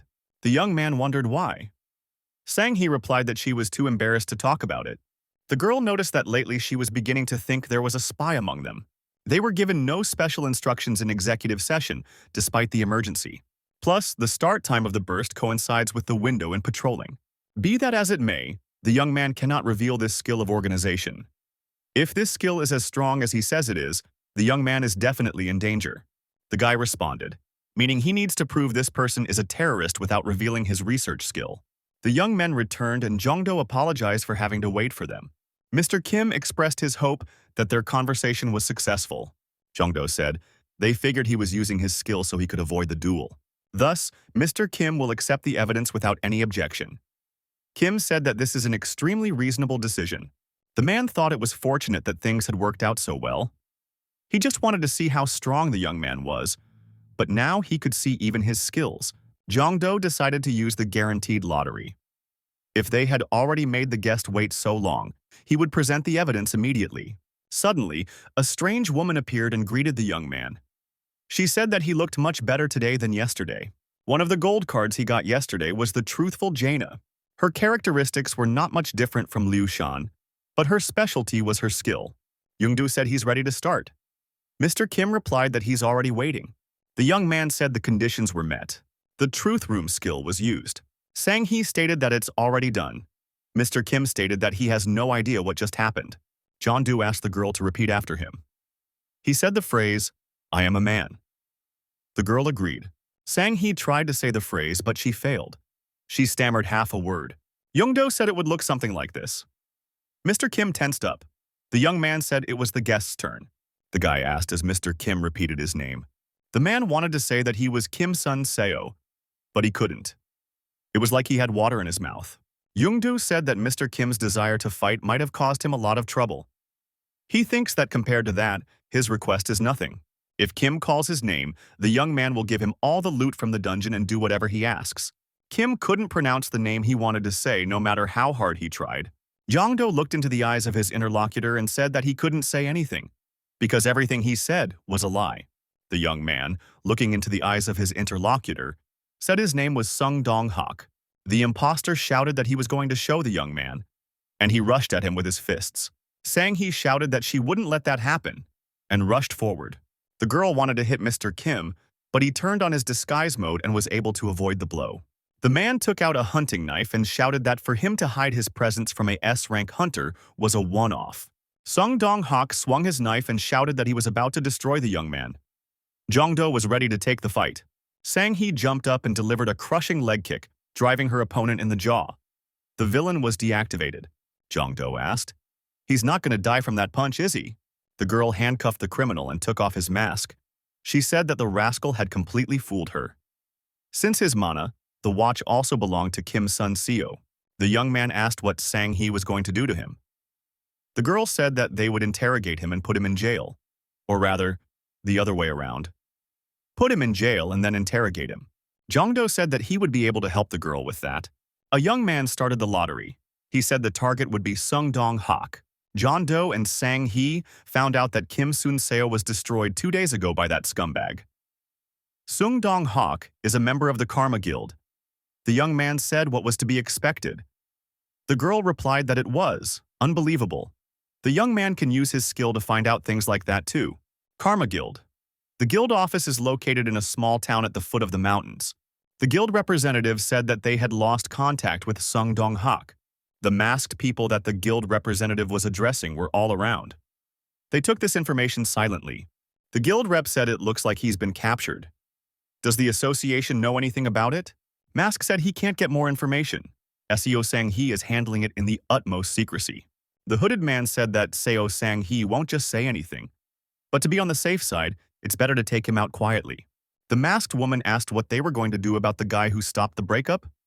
After all, they had sent a man down there to get information on this guy. But all they found out was his name and that his rank, E, and also that he was able to stop the rupture all by himself. The masked men wondered, did a low-ranked hunter really stop the rupture by himself? Isn't he an S-rank hunter covered by the association? Come to think of it, isn't this the same guy who distinguished himself on the Academy's final exam? He was there by luck when they wanted to take out Kim Suntae, which has nothing to do with the breakup incident. Bear Mask said. He had information that someone was waiting nearby as if he knew of the impending breakup. Mask added, there's a possibility they have a rat in their ranks. He thinks we should concentrate on that now. The hooded man told them to stop this worthless talk already. They'll deal with Jongdo later. Another disgruntled masked man said they put a lot of hard work and time into this breakup. Is it really necessary to leave that young man alone after what he did? The leader objected. They shouldn't worry about what might have happened by accident. Mask objected, for they had just said that this young man was waiting in that place. The hooded man said he was very disappointed. You have to be careful not to make mistakes from now on. The meeting was over. Using teleportation, all the masks disappeared except for one. Mask was fundamentally disagreeing. Why should this young man be left alone? Mask said, after he embarrassed him in front of him. Jongdo is not a survivor. Sang Hee said hello and motioned for Mr. Hunter to proceed to the office. Jongdo told the girl that she looked really exhausted. Did it really not go that smoothly? Sang Hee said that the arrestee flatly refuses to talk. Therefore, they haven't made any progress in the investigation. The girl, stroking her axe, said she had suggested harsher methods, but she was not supported. The girl added that she was probably not allowed because there was a rat in the association. The boy thought she had been refused for other reasons. Sang Hee said that she was on the case anyway. If they can get him to talk, they can get rid of the Karma Guild all over the country. Sang-hee said she had more information about the young man's prey. The young man wondered if there was a problem. The girl said since the value of the items was extremely high, he would have to pay an impressive tax. As such, Sang-hee suggested that the young man raise his hunter rank. With his skills, it wouldn't be much of a problem. The higher the rank, the lower the tax. The young man wanted to get started on this now. The girl led the young man to where the tests for B to S rank hunters are held. Sang-hee said if a young man was able to clear the A rank dungeon, he would be able to pass the B rank test. The tests are conducted using virtual reality. If the examiner recognized the young man's strength, he would be immediately promoted in rank. Jong-do thought that he could compensate for his lack of characterization with the skill play. A man approached the girl and said hello. He said, "Is this the head of SEO's squad, the pride of their association?" The girl said she hadn't seen her teacher in a long time. There was no joy on her face. The man said that Sang-hee was his most talented student. She was so busy advancing in her career that she had forgotten about her old teacher. Sang-hee said if the teacher wanted to see him so badly, he could have come himself. The man said that his teacher pride wouldn't let him do that. The girl said that if it were her will, she would never have met him at all. The teacher asked what had brought her here this time. Sang-hee said that one of the organization's most important guests wanted to take the rank promotion test. So she brought him here. The man rejoiced. This was the same hunter who had stopped the rip alone. The big man extended his hand to the young man and said his name was Yang Chul-san. The young man also introduced himself and shook his hand. The girl asked for a rank B examiner to be called. Sang-hee noticed that after evaluating all the dungeon mopped-up youths, it was decided that rank B was the maximum that was available to him. But of course, his skills were far beyond that level. The man noticed that his student had a very high opinion of this young man. Jang Chul-sang said that he would personally take care of testing the young man. He was very curious about it. The girl protested. After all, her teacher is an exclusive S-rank examiner. After all, Chul-sang doesn't even want to evaluate hunters because it's too boring for him. Yang Chul-sang said he was just dying of boredom. Chul-sang made a menacing look and asked the young man if he agreed to this arrangement. The young man said that it was a great honor for him. It is not often that he gets the opportunity to fight an S-rank hunter. The man stated that he liked the young man's enthusiasm. Jong-do activated his game talent. All of his characteristics were increased by 100%. Downloading the game for the test was complete. The young man found himself with a spear in his hands. The young man decided to check his status in the virtual space. Jong-do was a little disappointed by what he saw. Was it really the maximum that a level 2 game talent could provide? Or were there other limitations that he didn't know about yet? The young man decided to deal with it later. Right now, he should concentrate on the battle. The opponent had a huge hammer in his hands. Chul-sang said that the spear, it's a good weapon. The man smiled smugly. Chul-sang added, if a warrior considers himself a real man, he should use heavy weapons. The big man raised a huge hammer above him. Chul-sang lowered the hammer with all his might and struck the ground with it. The ground cracked in all directions. A sea of dust rose up all around. Chul-sang says he'll let the young man strike first, and he has to show what he can do. The young man said he didn't mind and went on the attack. He put his spear forward and bravely rushed into battle. The big man evaded the young man's attack and immediately contracted it. Swinging his hammer, he was about to strike. The young man put his spear forward to block it. After a short while, Chul-sang stopped the fight and said that the young man had passed.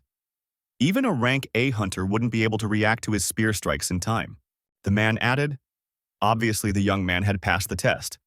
He must have been trained by real masters. Jong-do replied that his masters are very skilled at what they do. Jong-do asked, is that the end of it? Chul-sang said he would like to say, of course, but that would be a huge letdown for both of them. The young man said that he agreed with his opponent. Chul-sang said that this is what a real man should do. The big guy swung his hammer and went on the attack again. The young man applied the green dragon maneuver. He dodged the hammer and counterattacked with his spear. The man noted that the young man was faster than he had been before. Jong-do thought if it wasn't for the game skill, he would have lost already after the first strike. The young man wanted to reach the same heights without using that talent. The young man blocked the hammer's blow with his spear. He held on with his last strength. The opponent said, the young man seemed to have too little experience for his characteristics. The man sized up the young man and asked if he possessed the talent of acting. Striking again, Chul Song repeated his question. The young man remained silent. The man noticed that he made the young man nervous with his question, and at some point the young man opened up. Finding himself at a disadvantage, the boy could not stay on his feet and fell on his back. His opponent stood over him, swinging his hammer. Chul Sang lowered the hammer near the young man's head, hitting the ground with it. The young man said as he admitted defeat, the big guy said he had fun, but he wanted to make it last longer, so he decided to cheat a little. He hoped for understanding. Jung-do replied that he still had a lot to learn. Jong-do wondered, how did his opponent guess?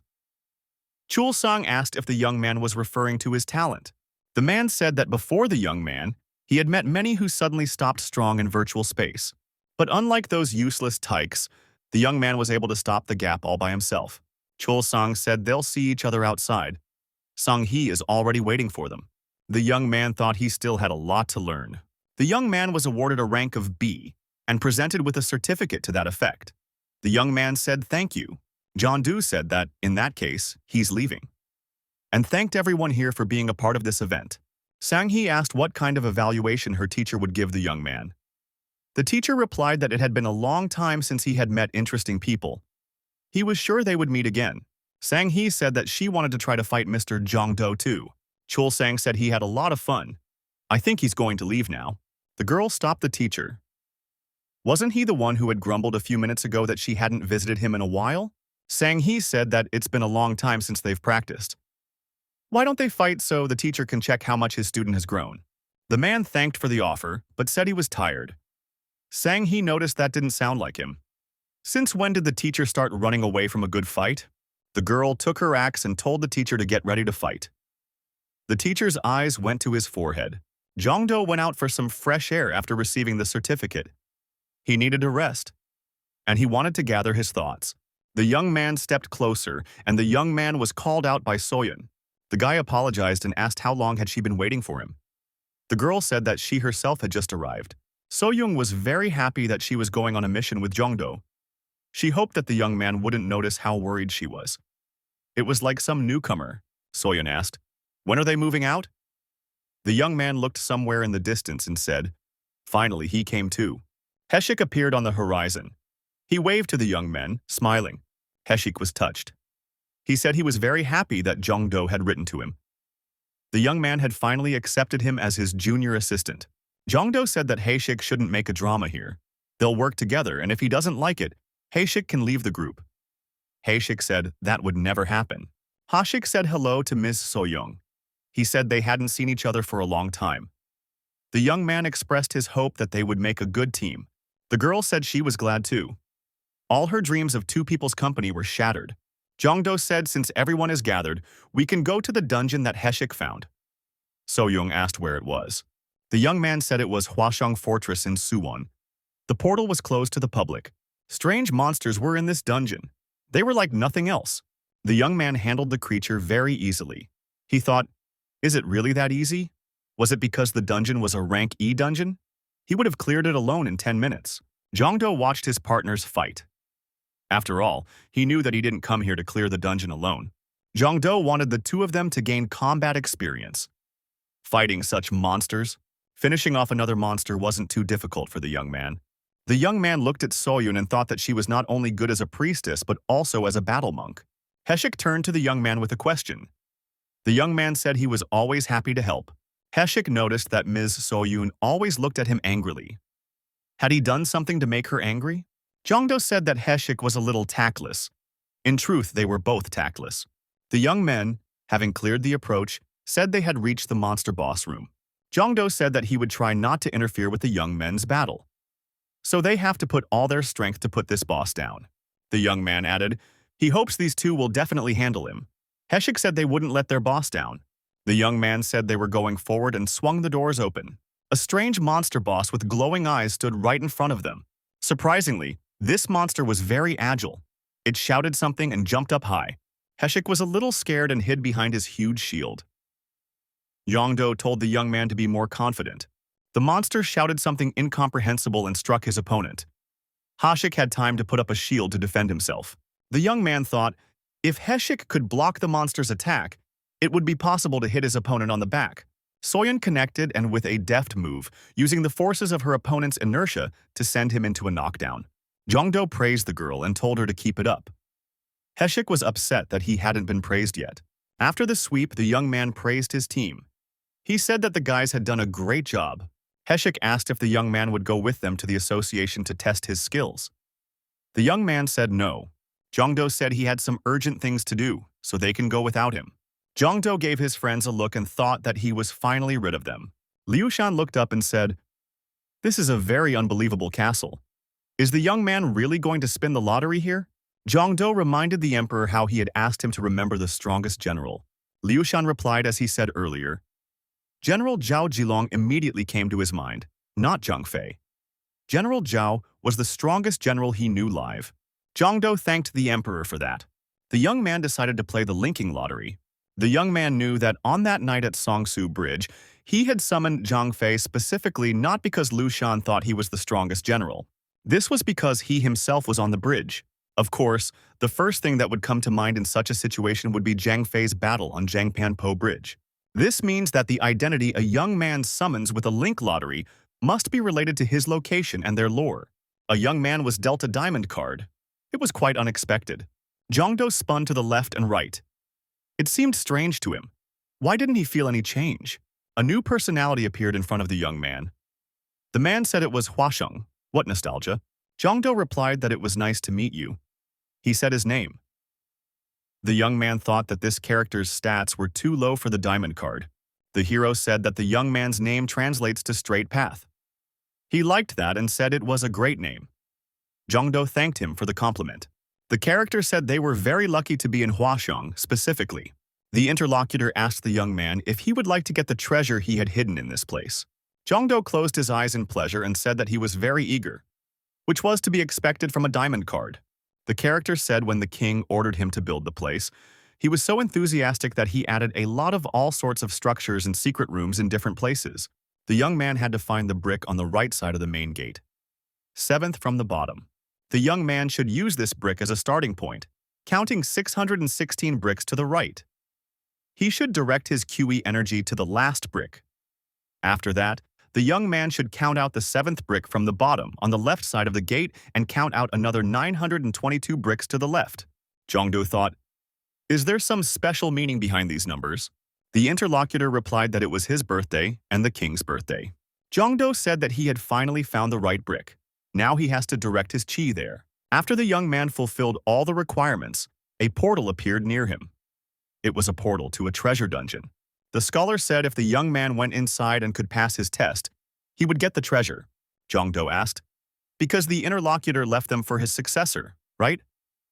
The young man doesn't think anyone else would be able to figure out such a convoluted scheme. The man said everything would be all right. After all, the young man had managed to find the treasure after all these years. He told the young man not to be shy and to enter the dungeon faster. Waiting for the young man in the dungeon was a huge giant with a sword on his shoulder. The scholar said if Jongdo can pass the test of knowledge and the test of his guard's strength, he can get advice and treasure. The hero's helper disappeared. He said if the young man succeeded, he should summon him again. The young man decided to use the discovery skill. This skill allows seekers to find a dungeon. The giant said he was ready to begin the test of the young man. It would be a test of knowledge. The unique moonlight that shines over all the rivers. Rivers. They are the inhabitants of this world. The moon is the yin and yang. The guard asked the question, who is meant by yin and yang? Jongdo immediately began to think. The young man decided he had the answer. He said that it was King Zhongcho. He thought that this answer was obvious. The giant struck the ground with his powerful weapon and said the answer was correct. The guard, flashing his eyes, said that they would now proceed to the test of strength. The young man should prepare his weapon. Jongdo put his energized halberd forward. Jongdo looked at his opponent, turning on the research mode.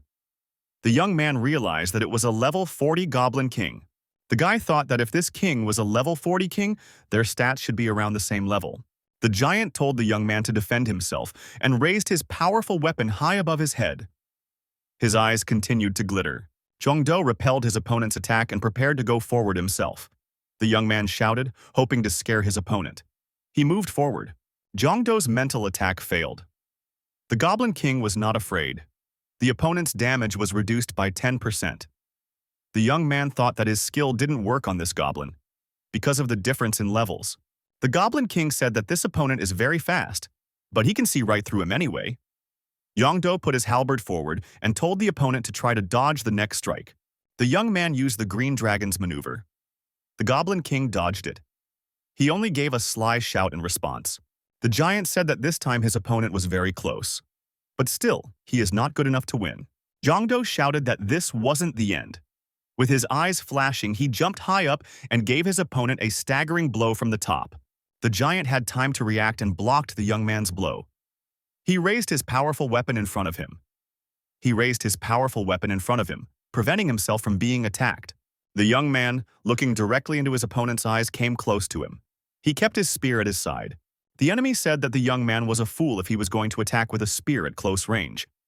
Suddenly, the giant noticed that the young man was no longer holding a spear but a sword.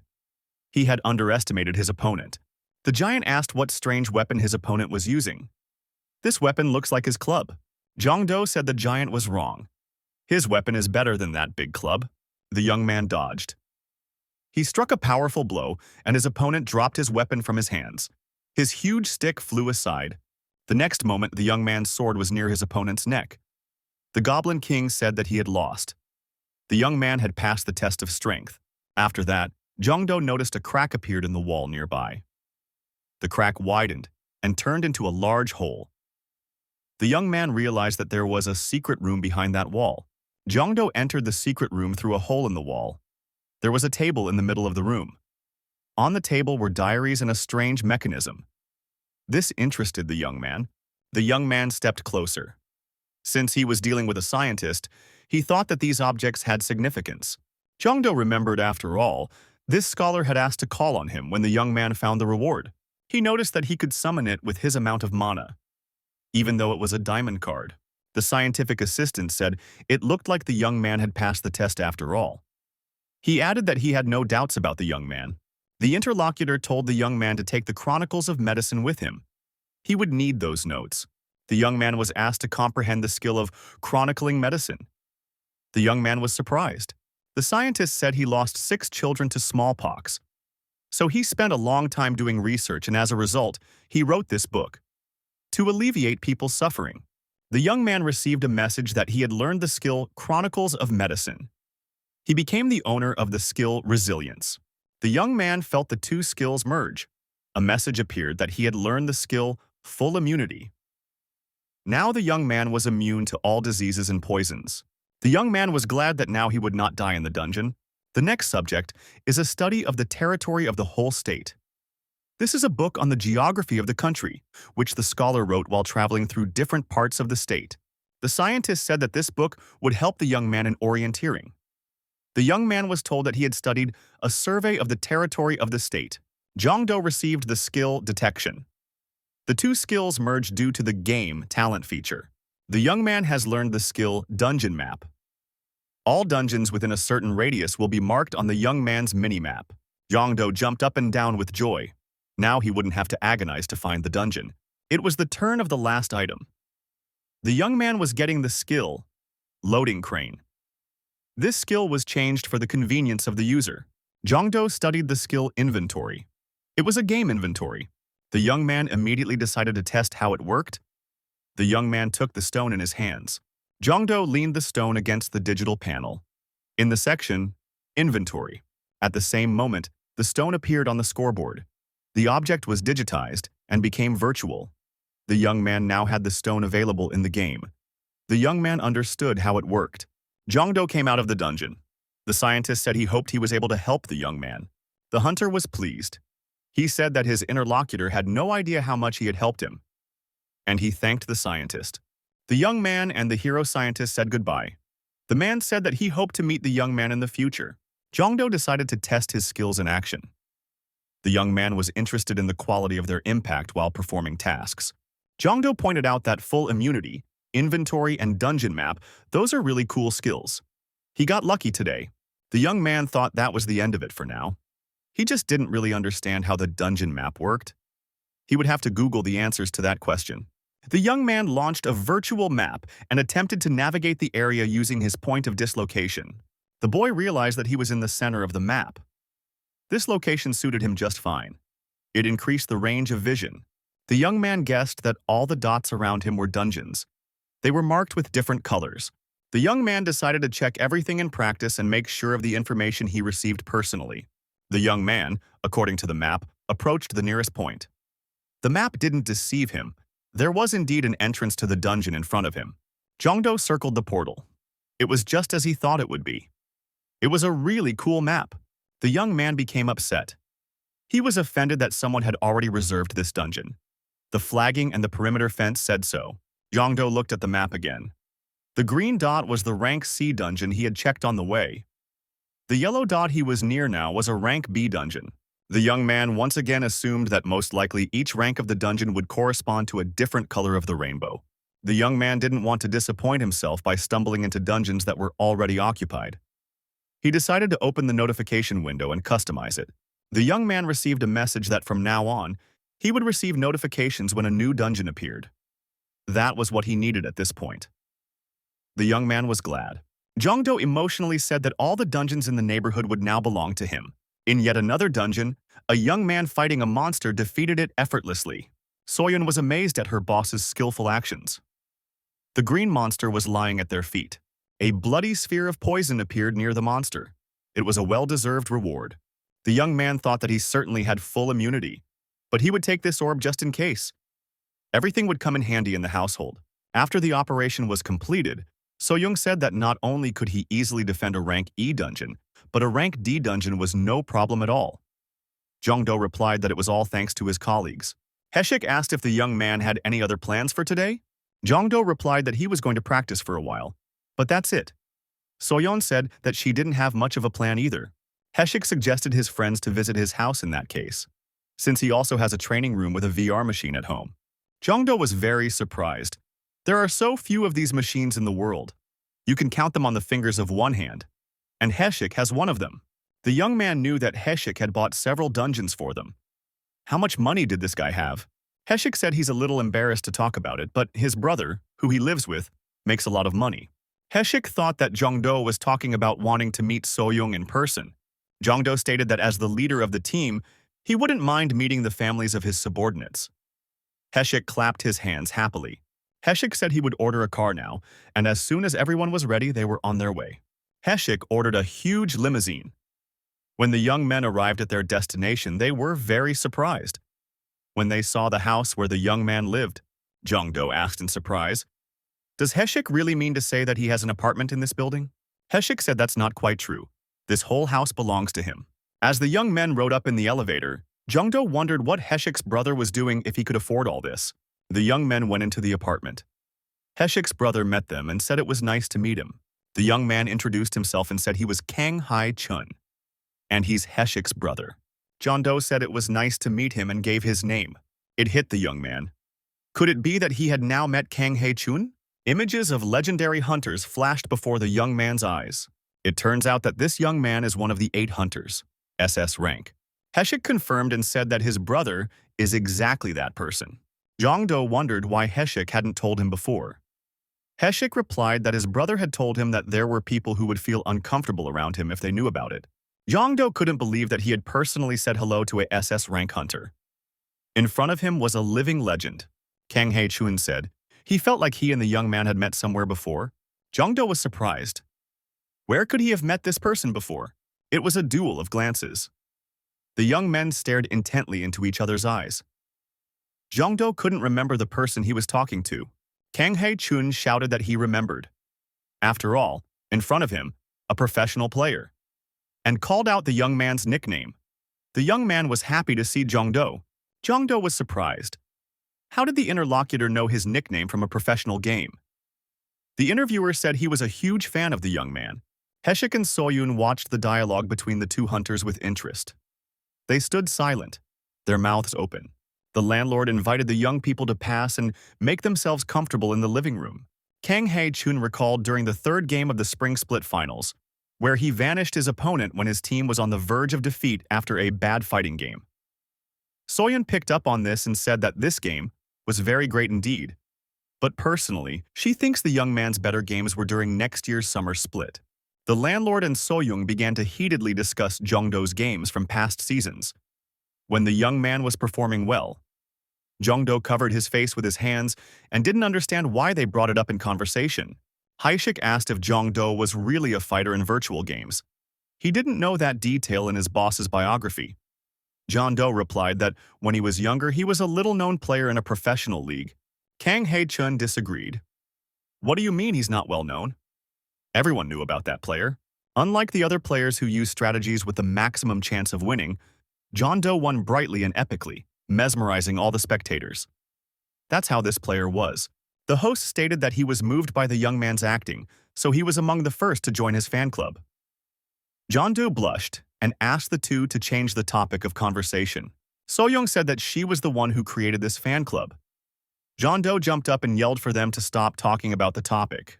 The girl looked at her watch and said it was getting pretty late. Soyoung apologized and said she had to leave. Haishik asks Jongdo to sit still. He's about to call a cab for Soyoung, so that should take her home safely. Kang Hae-chun bowed to the young man and apologized for still not thanking him for saving Haishik's life. Jongdo said that he shouldn't be grateful. He was just lucky. The interlocutor said that Jongdo is very polite, just like they say he is. He will personally see to Haishik's training so that he won't be a burden on their next trips. Jongdo didn't think he would ever be able to meet Kang Hae-chun. The young man turned on the research mode. He was curious about the characteristics of an SS rank hunter. Jongdo was terribly surprised by what he saw. The opponent had an option available, a third-level game. The young man received a message that his level 3 talent communication had reacted with the level 3 talent game of his interlocutor. Contact between the talents has begun, and a forced reset of the game talent. Jongdo didn't understand what was even happening. Suddenly, Machina appeared in the portal that opened from above. Jongdo was once again surprised. The girl said that she hadn't seen Mr. Jongdo for a long time. Machina stated that she stopped time briefly to be able to talk to the young man. And indeed, time had been stopped. The owner of the house sat without moving. Machina said she was very glad she made it on time. The girl said if she had been even a second late, the young man would have been torn apart. The boy was terrified. With a level 3 communication skill, the young man had begun the process of forcibly raising the level of his game talent. The young man couldn't believe it. Was his talent level really increasing right now?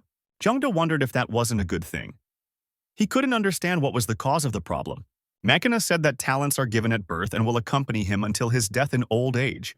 However, the fact that his talent is changing means that his fate is also changing as they talk. The human body cannot endure such a thing.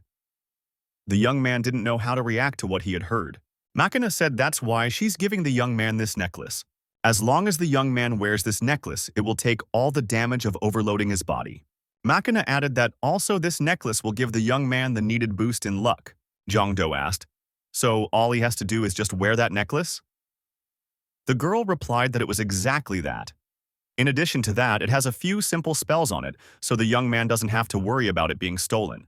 The girl bowed and said that for now, she would look for a safer way for the young man to increase his talents. Machina disappeared. Kang Hae-chun continued and said that as a fan of the young boys, he couldn't dream of something like this. Jongdo assumed that the person he was talking to also had a talent for video games. He knew that he had a third level. Jongdo asked if his interlocutor had thought about playing in a professional league.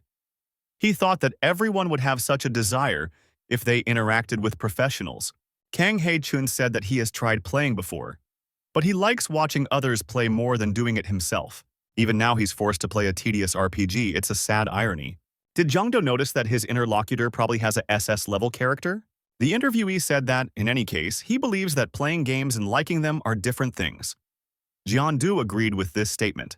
Chengdu brought it to Liu Shan's attention that he had gotten 2 gold cards in a row. The young man kissed the necklace and said he knew that this thing was very useful. Liu Shan was surprised. Why is the young man thanking the necklace? After all, it was only his merit. Chengdu agreed and said that he would now kiss dear Liu Shan. The emperor shouted for the young man not to do so. Sister Charity Nightingale appeared and said she apologized for intruding on this personal relationship. Jongdo took the emperor aside and said that he was very happy to see the woman. The young man said that the Sister of Mercy's healing skill will be very useful when he is in any dangerous situation. This skill doesn't require much mana, so he's sure he can use it. The young man thought that in this case he was out of luck. He didn't have any more mana for the binding lottery. The young man thought it didn't matter in this case. He would just take the opportunity to exchange the ticket for his power. Zhongdo said that he has faith in Liu Shan again. Liu Shan raised his level by 3 points during the lottery. The emperor looked at the young man and asked why he was so disappointed this time. The emperor said, because if he raises his level, the young man will increase his characteristics. After all, it's obvious. Zhongdo thought about it and agreed. The young man laughed and apologized for misinterpreting the incoming information. The lottery machine spit out a single toxic capsule. Zhongdo hadn't expected this. The young man shouted that it was impossible. Zhongdo turned around and started to run away quickly. The emperor shouted after him. Why is the young man reacting so inappropriately? The emperor looked at the information that had caused the young man to go on the run. There was information that in 3 hours, Song He would be in terrible danger. The girl must be saved. There was an emergency at the association. Someone silently snuck into the prisoner's cell and destroyed Sung Dong-hak. The girl was told they had no evidence, but since the camera footage had been deleted, it was safe to assume that one of their own had done it. Sang He thought that only a large and powerful organization could afford such a spy. The girl wondered how she could find this spy. The phone received a message from the squad leader that it was time for a dungeon patrol, rank A. Sang He quickly gathered herself and headed for the exit. She told her companion that she would talk about it when she got back. Sang He went on patrol with the axe she always carried with her. The girl decided that she should finish her patrol quickly and return to the headquarters and continue the search for the spy. Sang He was patrolling the area. Everything was quiet around the area. It was a routine situation. Suddenly, the girl felt dense mana around her. The sky changed its color. There was a reason for that. There was a rupture nearby. This rupture wasn't easy either. Sang He decided it was a trap. Strange people showed up. They must have known the girl was going on patrol, so they planned another breakup. Sang He radioed headquarters and reported her location. She warned that there had been a breach and requested reinforcements. The girl decided that she had to move faster towards the epicenter. She quickened her pace. She even began to run. CEO Sang He thought that even if it was a trap, she could handle it. The axe would help her. The girl realized if she didn't do anything now, the monsters would scatter around. When Sang He approached the portal, some of the monsters were already up there. The girl prepared her axe to attack. With an experienced eye, the young one determined that it was a lycanthrope. Lycanthrope, a difficult opponent. The monsters screamed and jumped towards Sang He as they pushed off. She prepared to repel the attack. The lycanthrope tried to tear the girl apart with its powerful paw. She dodged and counterattacked the attacker with her axe. The girl thought that the monsters were taking advantage of the fact that she was surrounded and attacking her one by one. Sang He was hard to take by surprise. She swung her axe and scattered her opponents in all directions. The girl dodged and jumped high up. At the same time she swung her axe. The opponent did not expect this maneuver. The axe came down on the monster's head. The enemy was powerfully deactivated. He had no chance of escape. Sang He looked up. In front of her was a huge monster. It was the boss. The girl said that he was the one she was just waiting for. The monster glared with demonic eyes. Its roar spread to the entire neighborhood. Sang He, preparing to attack, said that it looked like someone didn't eat enough porridge as a child.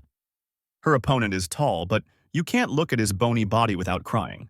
The girl said that the only way to train such a naughty dog was to give it some love. Sang He swung around and delivered a powerful blow to her opponent. The beast screamed wildly. After a while, the girl said that this time the danger was over, and one had to catch one's breath. The monster boss was lying next to her. He had an axe sticking out of his head. Suddenly, someone applauded the young lady and said, "Bravo!" The girl noticed that hooded men had appeared. One of them said that he was truly grateful for such an incredible show. It is not for nothing that the girl is called the protector of the association. Sang He stood up to her full height and looked around. She was surrounded by a large number of unknown warriors. Their faces were covered by masks. The girl gripped her axe tighter in her hands. She thought that this was a karma guild. She didn't expect that they could stoop to such a low level. The interlocutor spread his hands and said, "Why is it always karma to blame for everything?" He added that the girl was wrong. The warrior added that they are just a bunch of haters who unrealistically want to destroy Seo Sang He. The axe girl thought her business was bad, but she's already called for backup, so she just needs to buy some time. The masked man asked if she was counting on backup. I'm sorry to disappoint her, but backup isn't coming. The man showed the walkie-talkie in his hands and said there was someone in the association who didn't like her either. The masked men around them laughed. The speaker said that sooner or later this champion of justice was bound to suffer such a fate, and asked where to start. She should be more careful in her next life. No one can save this life. Suddenly, blood appeared on the villain's body. The man didn't understand anything and threw his head up. He asked, "What's going on?" A young man appeared out of nowhere and said he didn't have to worry about it. The young man added that backup had just arrived. The masked man fell face down. The young man was Young-do. He came to Song-hee's rescue just in time. The masked men didn't realize who this imposter was. Where did he come from and why is he acting so defiantly? The young man had acquired a skill, the flower blade dance. He alone scattered the masked enemies left and right. The young man was excellent on his feet and wielded his blade professionally. John Doe, finding himself near the girl, asked if she was okay. Song-hee asked what he was doing here. The young man thought that, fortunately, he had arrived in time. Since it was past midnight, all of his mana had been restored. Jongdo said he came here to save the girl. We have to get in with the enemies first, and then they'll discuss the details. The young man said he could guess what happened here. Since the girl stopped the rift, we should concentrate on escaping from here. Sang-hee replied that it would be very difficult to do that. It seems like every single one of the enemies has a C rank, and some of them even have an A rank, and they all want to destroy her. Suddenly, the hero, Yuga Sega, appeared. The girl angrily asked why the young man had decided to get involved in something so dangerous. Sega said they were doomed. Why did the young man come here? The young man looked at the number of opponents with his gaze and said that indeed he was at a disadvantage right now. Jongdo looked at Sang-hee and thought that the girl was pretty exhausted from the previous battle. The young man thought that he had no choice but to summon Yuga Sega, who was guaranteed to come to him from the top 10. It would be very difficult to deal with all the enemies. Sang-hee apologized to the young man. She said if she knew this was going to happen, of course she would have warned him in advance. Jongdo said if the girl was going to continue wasting time with idle talk, he'd rather hear words of thanks than apologies. The guy says he wants to put this conversation on hold for later. He has a plan to get them out of here now. The masked men continued to remain puzzled. Who is this young man? After all, they had cut the girl off from the reinforcements. They assumed that there was a spy among them. The leader told everyone to be quiet. He took off his hood and walked over to the man who lay motionless beside him. The masked stranger said that their opponent had taken down 4 rank B hunters while remaining undetected. We should consider that he might be a rank S hunter. Everyone should continue to follow the general plan.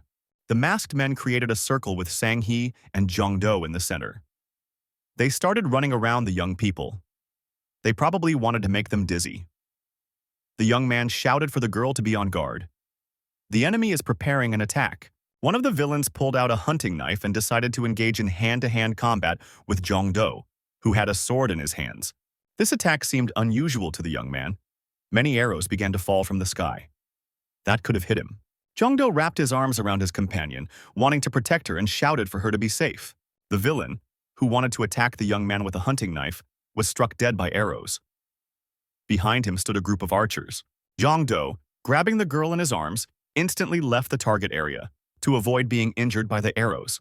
After running away to a safe distance, Jongdo lowered the girl to the ground and assessed the situation. The young man called the archers crazy scumbags. He added that they don't think about their comrades at all. The masked men were surprised. Jongdo and Sang-hee found themselves surrounded again. The young men did not let go of their weapons. One of the masked men approached the victim. He stepped on his head and said it was an honor for each of them. The masked man said they were honored to give their worthless lives to fulfill his plan. Sega said that it was disgusting. Jongdo added, "That's why it's pointless to try to negotiate peacefully with these people." Jongdo shouted that he would clear the way now and told the girl to follow him. The young man rushed forward. The guy added that if they kept moving in the same direction, they would be able to get out. The young man warned the girl to behave carefully. Jongdo started hand-to-hand combat, and the opponents couldn't withstand his attack. The young man destroyed the enemies using his longsword. The girl tried to keep up with him. Her axe worked tirelessly. He was clearing a path for them. Sega warned that the young men were being attacked from behind. With no other way to evade his opponent's attack, the young man jumped high up and did a somersault. The young man landed behind his opponents, who never realized anything. Sang-hee said the young man is very agile. He must be doing gymnastics, right? Sang-hee said that he has recently started playing martial arts games. The young man saw the exit and told the girl to follow him. That's where their salvation lies. If they can get out of here, they will stay alive. The young people were again surrounded. There was no way to get out of this encirclement. One of the masked men said, "Did the young man really think he could escape them with such skills?" After all, he is unable to break even a simple illusion. The masked man told the young man to forget about rescue. They're not getting out of here alive. Sega told the young man that surely that guy must be their leader. Jongdo decided to get rid of him first. The young man told his companion to exercise caution. He would try to get rid of the leader of the rivals. The young woman told the young man not to worry about her. The young man used the blitz skill. He became faster than lightning.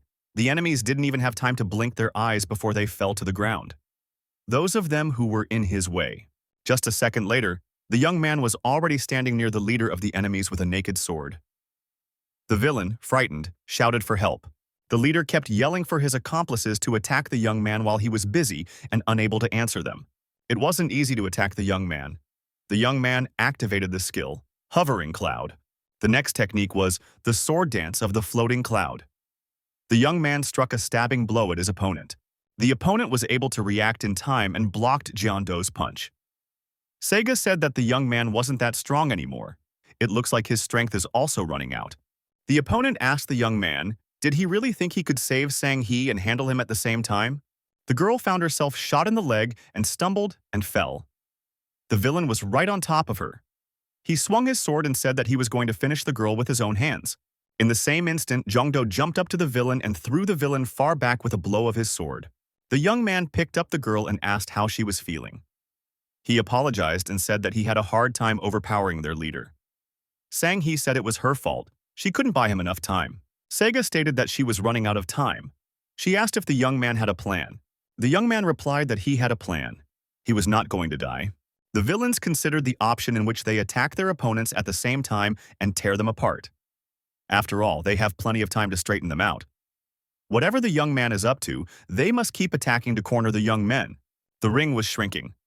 Though there was no angle, the young man's room for maneuver was shrinking. Jongdo stated that it looks like he only has one choice left. The young man summoned Emperor Liu Shan. He had to pay 4 mana for it. Liu Shan turned to the young man. He has a talent for getting into trouble.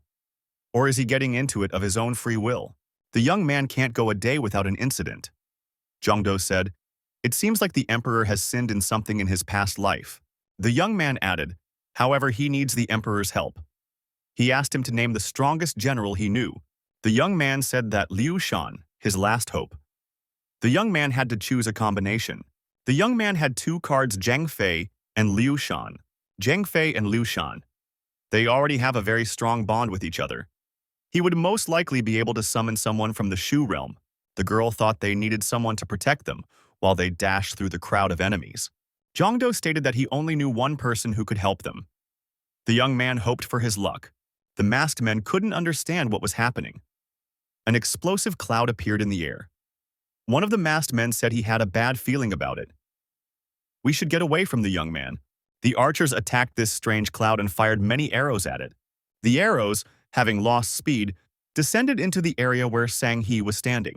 The girl figured she wouldn't be able to dodge all the arrows. She would have to try to avoid hitting her vital organs. Jongdo was not satisfied with this arrangement. He swung his weapon and destroyed all the arrows flying towards his companion. The masked men were astonished. How was this man able to deactivate all their arrows? The young man thought that the Lord of all weapons had perfectly recreated the ancient weapon. The user's characteristics increased when he was attacked from afar. This time, the young man was assisted by Jin Chongdo, Zhao's sleeping dragon. The young man turned to the girl and told her to rely on him. He would be able to protect her. The user's characteristics increased when he protected other targets. The masked man called out to his companions. He said there's no need to be afraid. After all, they are outnumbered. The masked men decided to attack the young man and finish him off for good. Jongdo was ready to face the enemy in an unequal fight. The young man decided to act differently. He said that sometimes the best defense is offense. The young man went on the offense. The boy once again began to scatter his opponents, wielding his cold weapon. His spear was destroying all the opponents he could get his hands on. The opponents were getting smaller, but they still dominated in numbers. The enemy came so close that he was at arm's length. The masked man said that the young man was now surrounded on all sides definitively, and he was about to be destroyed. Jongdo then used the spinning dragon spear. The masked men were frightened. They had not seen such a reception before. Now they wanted to run away from the young man, but they could not do it. The enemy was almost completely destroyed. The leader could not understand how the young man could do it. The young man would disappear and appear elsewhere. It was impossible not only to attack him, but also to see him. His opponents didn't know how to fight him. They couldn't destroy him. The leader of the masked men said their mission was more important than a few lives. The villain said that his associates must destroy Sang-hee now, because their main target is this girl. He sees every move they make. The leader added, so they must die, but fulfill their task. He turned around and rushed at the girl to attack. Sang-hee was immediately confronted by Jongdo. The young man figured out the enemy's plan. He decided to protect the girl no matter what it took. Jongdo put Sang-hee on his shoulder and ran away. The young man decided to save the girl and himself by all means. The young man reasonably assumed that taking the sword would be better than holding the spear in one hand. A King Hun sword appeared in the young man's hands. He ignores the certain value of defending opponents. Jongdo suddenly stopped and turned around to face the enemy. Several villains were immediately deactivated. It was quite unexpected for the opponent. After stabbing another enemy through and through with his sword, the young man said, "It seems they are no longer human." An aide appeared and told the young man that the opponent's attacks were aimed specifically at the girl. The knight offered to test this assumption. He said that the girl could be thrown high up and watch the reaction of the enemies. Jongdo thought that was a pretty good idea. The young man took the girl comfortably and apologized to her. The girl did not understand. Forgiveness for what? Jongdo shouts for Sang-hee not to be afraid. He gave his word that he would definitely catch her. The young man tossed the girl high up with all his might. Sang-hee screamed with fear. She had never climbed so high without a safety net before, but she could see all her opponents as if they were in the palm of her hand. The young man told all opponents to prepare for a shake-up. Now he's going to start acting like an adult. The masked men stopped and paid attention to the girl flying overhead. At that time, Jongdo visited each of them and pierced through with his sword. The knight aide told the young man that it was incredible. The young man himself had not expected such speed from himself. The young man was assessing the result of his work from the sidelines, but he still had to catch the girl. The knight warned the young man that the girl should land somewhere in this area. The young man adjusted his location, stepping back a little. The young man reached his hands up and successfully caught the girl who landed. Neither of them were hurt. The knight helper said that his time had also come to an end. Jongdo thanked the old man for his help. Jongdo asked Sang-hee if she was okay. The girl, swaying, said something like that. She understood that this was necessary to overpower the attacking opponents. Although she wasn't entirely comfortable with the fact that the young man had thrown her upwards, the young man pointed his hand around and said that he was able to dispose of all the remaining enemies. Sang-hee said she couldn't believe the young man was able to do it. The boy thought he couldn't have done it without help. The young man said he didn't know how to do the right thing. So he just decided to knock out the man who looked like the leader of these criminals. Jongdo asked his companion if she was able to find out anything about the Karma Guild from Song Dong-hak. Sang-hee said she was sorry, but he was destroyed by someone from the association. The young man didn't expect such a turn of events. Sang-hee added, considering everything that had happened, she could safely say that there was a spy of this guild in the association. The young man saw the message he received earlier that he had to rescue Sang-hee. He realized that the task was not completed yet. The guy asked to leave the spy issue for him to solve. As the girl remembers, after that incident with Sung Dong-hak, he has a great way to figure out the spy. The young men came to the office of the association. The young man had his own plan of action. The head of the association said that it had been almost a year since they had had an emergency meeting. What is the matter now? The girl said that while on her patrol, she was attacked by a group of 200 assassins. There was an uproar in the association. Everyone asked indignantly, what kind of lunatic had thought of this? The girl explained that they had artificially created a gap. They also blocked the radio signal of her walkie-talkie, so she could not request reinforcements. Sang-hee continued, When she thought she was about to part with her life, this young man joined the battle and saved her. The girl pointed at Jong-do. Sang-hee requested that this young man attend this meeting as a witness. One of the people present asked, so this was the reason why Sang-hee decided to call everyone together and discuss what happened. Sang-hee noticed that there was another important detail she wanted to discuss. Sang-hee said the real reason she called this meeting was to find a spy among them. There was a heavy silence. That was a very brave statement. Many shouted for the girl to take responsibility for her words. What is she trying to say? Sang-hee said she had a sure way to find the spy. That's why she started it. The girl continued. In order to use this method, you have to do two things, which she will now tell you about. If someone thinks they cannot fulfill their conditions, they can refuse. Someone in the audience said that no one would refuse. The head of the association said now he understood why the girl had called this meeting, and asked what they should do. Sang-hee said that, first of all, everyone should swear. Swear that they will not spread the word about what will happen here. The young man called out to Jaina for help. The woman had been here for quite some time. Jong-do used the skill, Vow of Silence. If people in a certain area have sworn to silence in any events, the skill will not allow the sworn to talk about them. And secondly, she wants her and the young man to be allowed to use her skills. The girl said, of course, these skills won't cause any mental or physical harm to anyone. Therefore, there was nothing to worry about. Some of the people present were worried. What were these skills? The girl's teacher stood up and menacingly asked, what does it even matter? Are they really cowards? After all, Sang-hee had said that the skill was not dangerous. The man added if Sang-hee causes any harm, he will personally take responsibility for her actions. The head of the association said he was interested. He would agree because he was curious about what would happen next, and he gave permission. The other members of the association also gave their consent. The girl was supported by a majority of votes. All the conditions for using the skill were met. The skill, Truth Room, was activated. Everyone waited silently for what was about to follow. Sang-hee thanked everyone for their trust in her. Her last request would be quite simple. The girl asked that each person present say just one sentence, that he, not a spy. Everyone present wondered, is that really all there is to it? The association leader immediately said that he was not a spy. Teacher Sang-hee said that he was not a spy. Someone in the audience also repeated this phrase. After almost everyone repeated the phrase, someone noticed that Yang Ki-seo was silent. The man was asked to hurry up and say that phrase, so that they could finish with this buffoonery as soon as possible. Sang-hee noticed that the man still hadn't uttered a single word.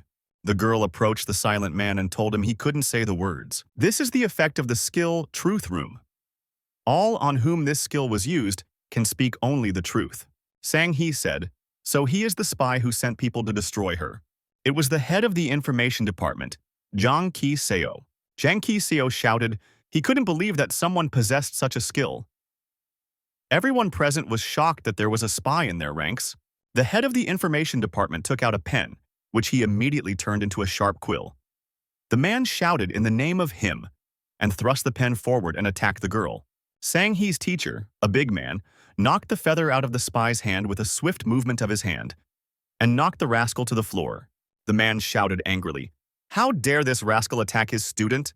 The young man was informed that the assignment was complete. He exhaled with relief and said, not even realizing how he had managed to sort it all out, Jong-do said that it was an emergency because they needed to find the spy as soon as possible. But he never thought he wouldn't have enough mana to summon Jaina. Besides, the young man would have to wait until midnight for his mana to recover.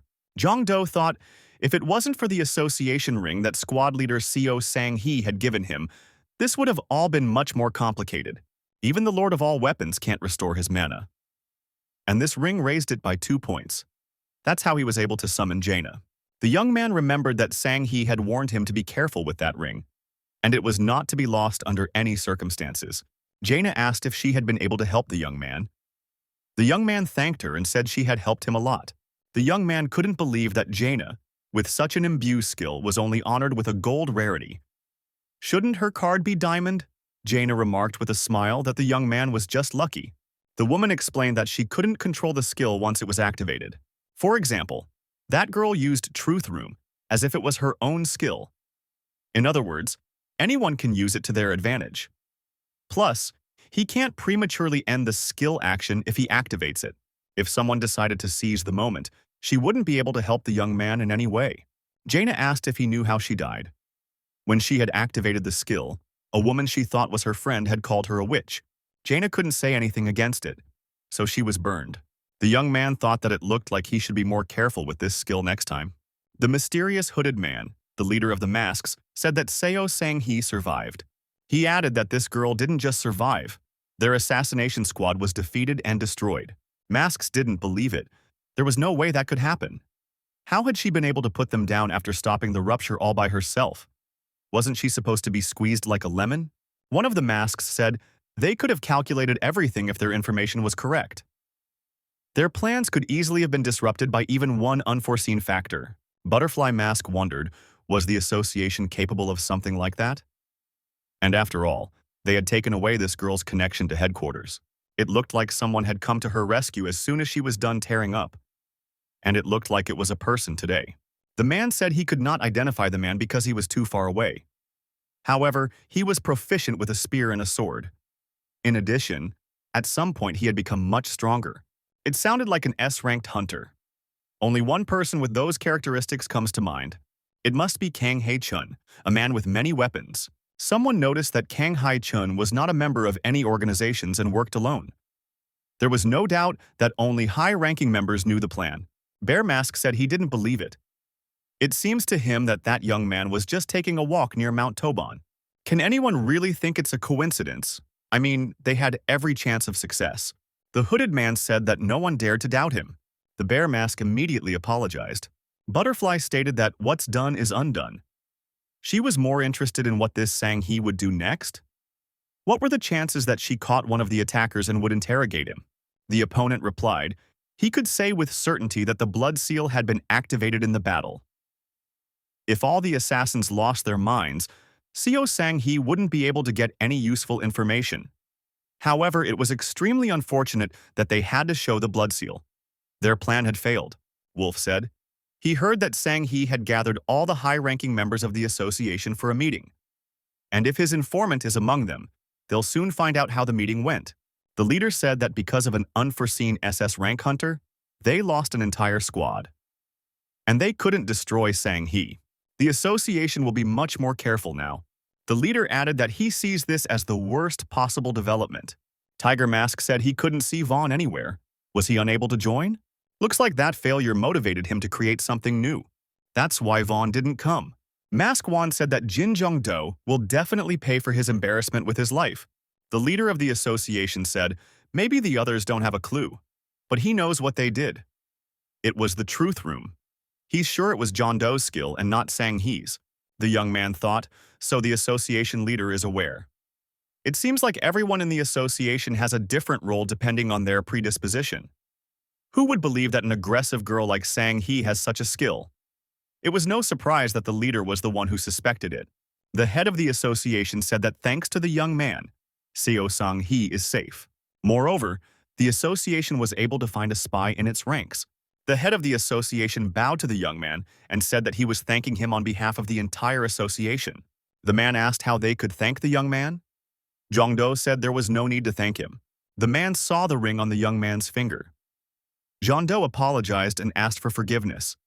He forgot to return the ring after using the truth room. The boy started pulling it off his finger and said that he would return it right away. The head of the association said it was all right. The young man could consider it a thank you for today. The young man was confused. Is it really true? He certainly agrees, but is the head sure of it? The head said that in truth he didn't think the ring was enough to thank the young man. The man said anyway he wants to thank the young man again. He hopes they will continue to help each other. The men shook hands. The young man scrutinized the ring on his hand. He couldn't believe that he could get such a useful thing. The boy remembered that he hadn't yet received the reward for his assignment. He wondered what he'd get this time. The young man came home. The room was waiting for him. Winry greeted him and said, "Welcome home." Jong-do replied that he was happy to see Winry. How long has it been since they've seen each other? It's been a whole day already. Winry said, truth be told, she wasn't happy that they were seeing each other so often. Jong-do asked, wondering if he had done something wrong. Winry said that materializing in this world takes a lot of energy from her. Jong-do said that he didn't know that. Winry noticed that in Kang Hae-chun's house, she had no choice but to appear in front of him. The true universe acts as an observer. Usually, it appears to people only when absolutely necessary. The boy remarked that in that case they do see each other too often. Winry noticed, it's because the young man finds himself in such rare situations too often, including today. The guy thought that important information represented something that was really important, according to the true universe. Maybe she would tell him about it if he asked now. The young man asked why the true universe gives him rewards for solving problems he learns about from a window of important information. The girl apologized and said that she could not tell about it.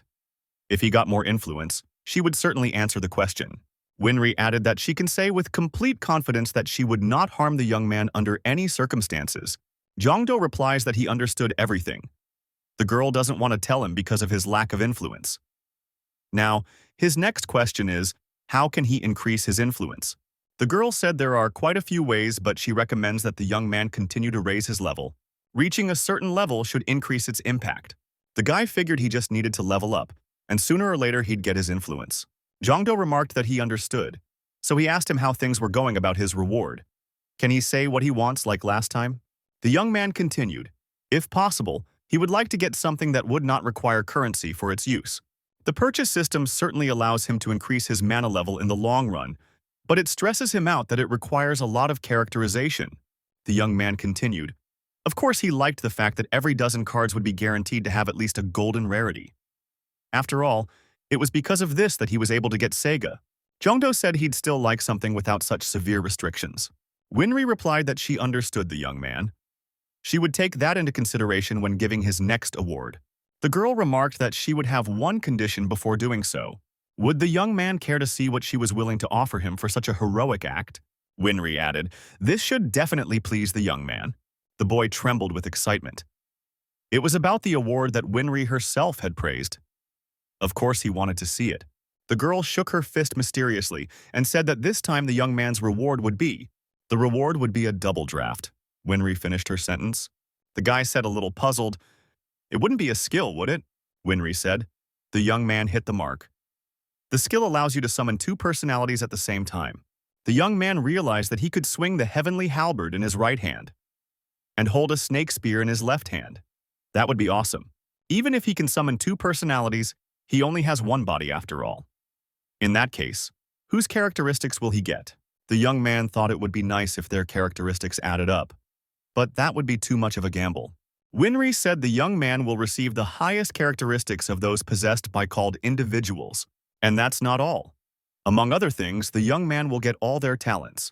For example, if one has a sword and spear skill, second and first level, respectively, and the second, archery and spear skills, also second and first level, that young man will gain sword and archery skills of the second level, as well as spear skills of the first level.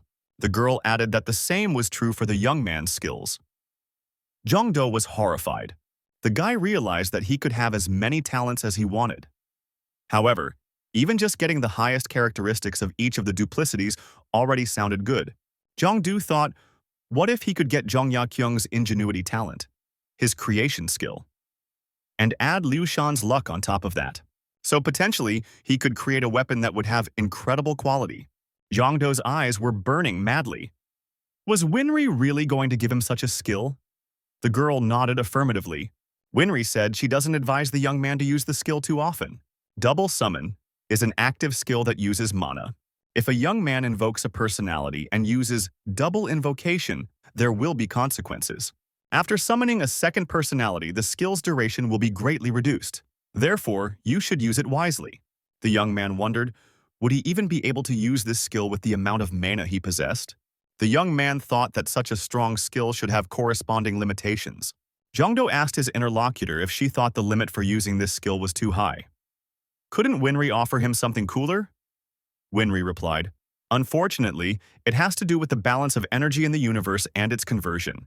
The girl added that this is currently the best thing she can offer the young man, and added that she hoped he would understand. Does the young man agree to accept the double draft as a reward?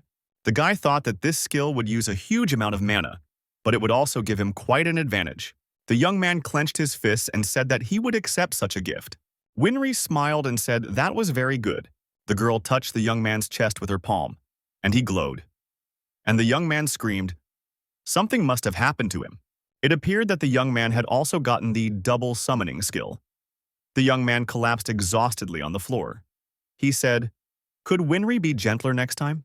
The girl asked the young man to remember that the true universe will always be looking out for him. The young men battled with excitement in the game console. Jongdo told his opponent that he's not bad at all. He can even beat any professional. The young man said that John Doe flattered him. And during the game, he intentionally gave in to cheer him up. Jongdo said that he doesn't know the word gave in. He always gives in during the game. Jongdo said that he couldn't get enough of that thing. He pointed his finger at the frame. "Wasn't it here last time? Did it appear recently?" The person said that his girlfriend convinced him to leave it here. Suddenly, this frame shone. There was some kind of metamorphosis inside it, like a portal. Maybe it was a portal. Jongdo grabbed his head. He was scared. He was afraid that this thing might explode now. Suddenly, someone's head appeared out of the frame. The young man asked if it was McDowell. The head asked how the young man was doing. When the fog cleared, there was a person in front of the frame. It was a girl. She told the young man to rejoice. She honored him with her visit. The girl told the young man to hurry up and get her something to chew on before she trashed the place. The girl saw Jongdo and asked who he was. The young man said that he had asked Ellie to give advance notice of his visits. The girl said she'd had enough. Now she can't even use her own interdimensional door. Ellie wondered who the stranger was after all. The boy had said he didn't let strangers in the house. The young man introduced the associate. He said it was Jongdo. Not too long ago, this person had saved his brother during an exam. In addition, he had been following his incredible cyber sports career for a long time. The young man said, he's sure that Jongdo has already heard of this girl. Jongdo had indeed heard of this girl. It was an SS-ranked hunter from America, Ellie McDowell. She is the one who developed the VR and PCY Awakener. And also this girl introduced the ranking system to the world community. Jongdo, left alone, turned on research mode to learn more about Ms. McDowell. This girl was the richest person in the world. And coincidentally, the first awakened person, Ellie McDowell. Jongdo said he didn't know Ms. McDowell was so young. The interlocutor told the young man not to look at her appearance. The girl said that she heard about Jongdo from Haeshik, and added that it was nice to meet her. The young people held out their hands to each other.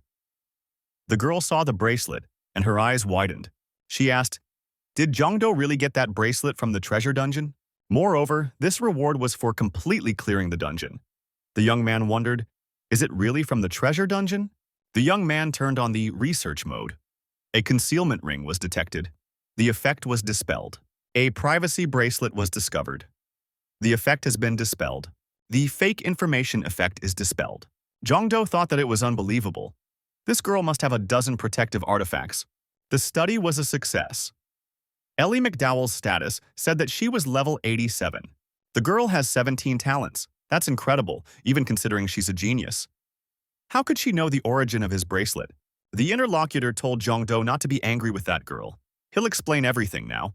Ellie McDowell is able to analyze any object in the world and figure out what it was made of and how it was made. But even she is not omnipotent. There are two subjects she cannot study. Both of these items are rewards for completing treasure dungeons. These items are the Green Dragon Crescent Blade and Excalibur. However, the girl is now faced with another item that defies her analysis. This item is a bracelet obtained from the treasure dungeon. Jongdo asked, "So what's the big deal?" The young man said, "So he has one question for Jongdo." The young man said that he would like to ask Jongdo for a favor. The young man added, "If Jongdo wants to say no right away, then let him say so." Jongdo said that he was listening. If Jongdo has cleared the treasure dungeon, he must already know about the existence of beings from other worlds. They had a theory that these creatures might know the reason for the dungeons on Earth. The young man added, they were gathering information regarding this theory by asking the inhabitants of the treasure dungeons. Jongdo wondered if he'd gotten any information. The interlocutor nodded affirmatively. However, there was a ban on all the creatures. After that, they managed to get some information. Someone traveled to another world and made a deal, providing land as payment. This someone asked for the destruction of the human race. Jongdo shouted that just don't tell him that this person was the head of the Karma Guild. The young man said that he, their main suspect. However, they don't have any direct evidence. Jongdo couldn't believe that there was such a crazy guild in the world. Monsters from emerging dungeons, the usual scouting parties sent from other worlds. Hunters had repeatedly told of monsters whose intelligence was above average. Soon, everyone will have to face much stronger and smarter creatures. So humanity will inevitably encounter the inhabitants of other worlds. That's the inevitable future. Jongdo asked, "Are they really different from those who inhabit the treasure dungeon?" The guy confirms and says they're mercenaries whose orders are to destroy humanity, and the others live in the treasure dungeons. They can say with absolute certainty that the latter are their allies. Jongdo asked, why did those two decide to tell him such important information? Ally McDowell said they need John Doe's help. Artifacts from treasure dungeons are weapons that are beyond their imagination. If a young man possesses such an artifact, he certainly possesses an incredible talent that would be recognized even by beings from another world. The young man could be a SS rank hunter like the other artifact wielders. Ellie added, she was sure the young man could even surpass them.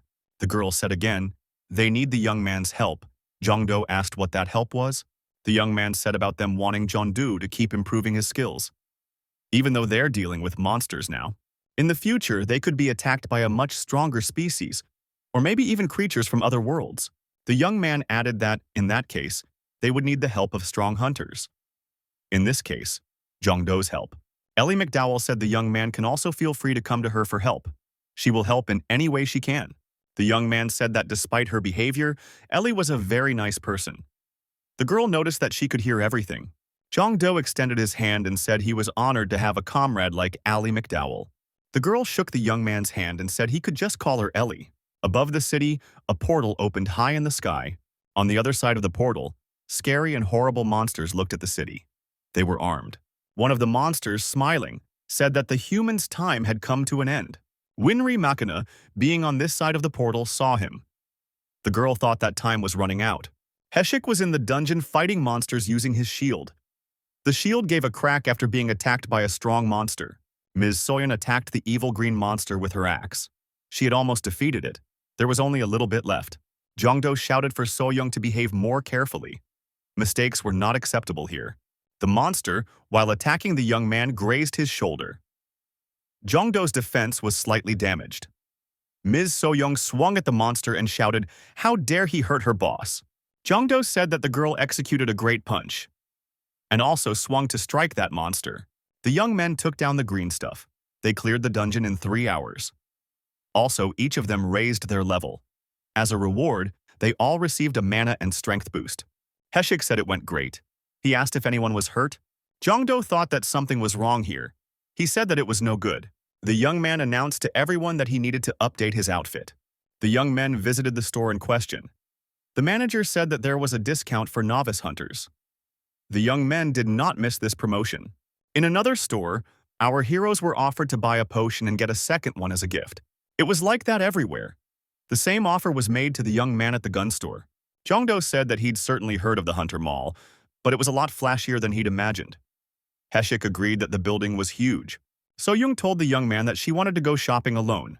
She added that they would meet later. Heshik suggested that his interlocutor stop by the gun shop. Jongdo didn't mind.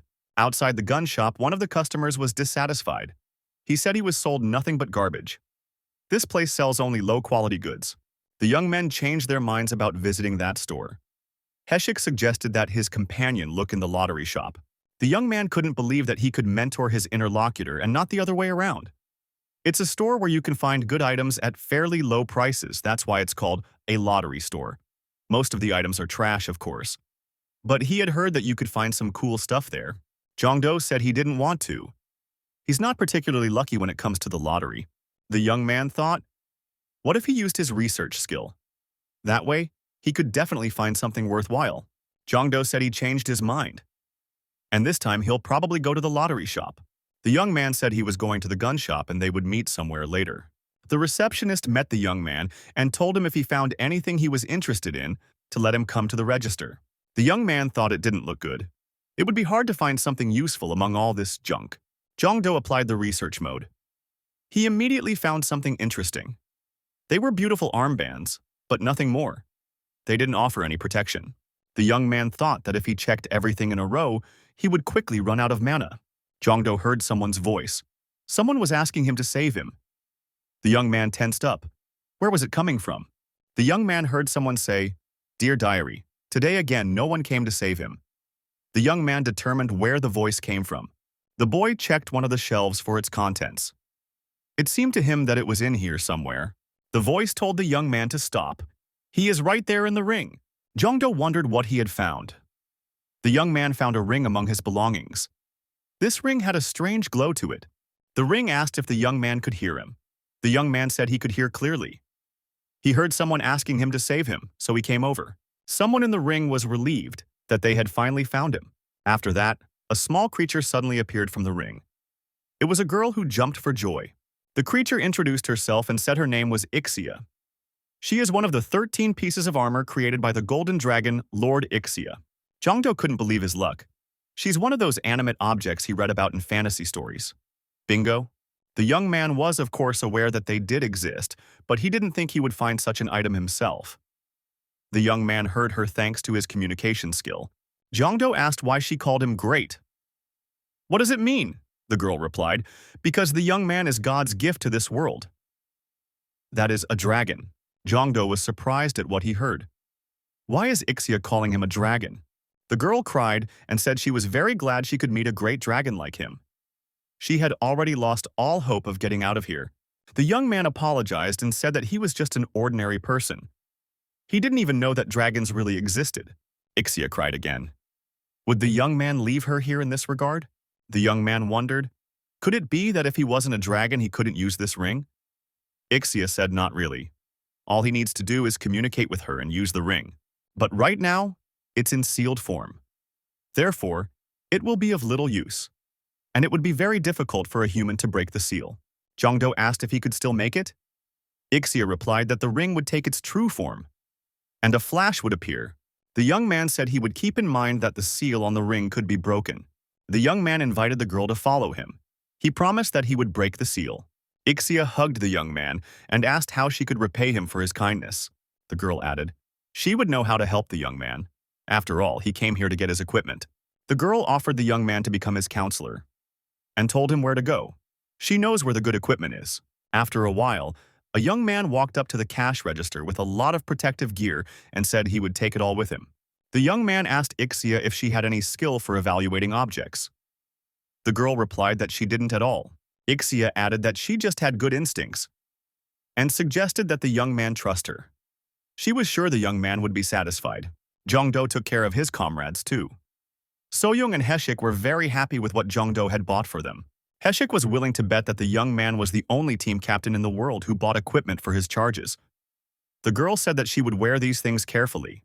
Jongdo said that he didn't do anything outstanding. He just picked up their equipment. The young man thought his eyes were about to burst from overusing research. The young people parted. They said goodbye and wished each other good luck. Jongdo, after making sure he was alone, called out to Ixia. He asked what he should pay attention to before breaking the seal. Suddenly, the young man received a message that a new dungeon had been discovered. The skill dungeon map was applied. Jongdo stated, had the skill learned at Hwasong Castle been active all this time? The young man checked the map and said that this dungeon was very close by.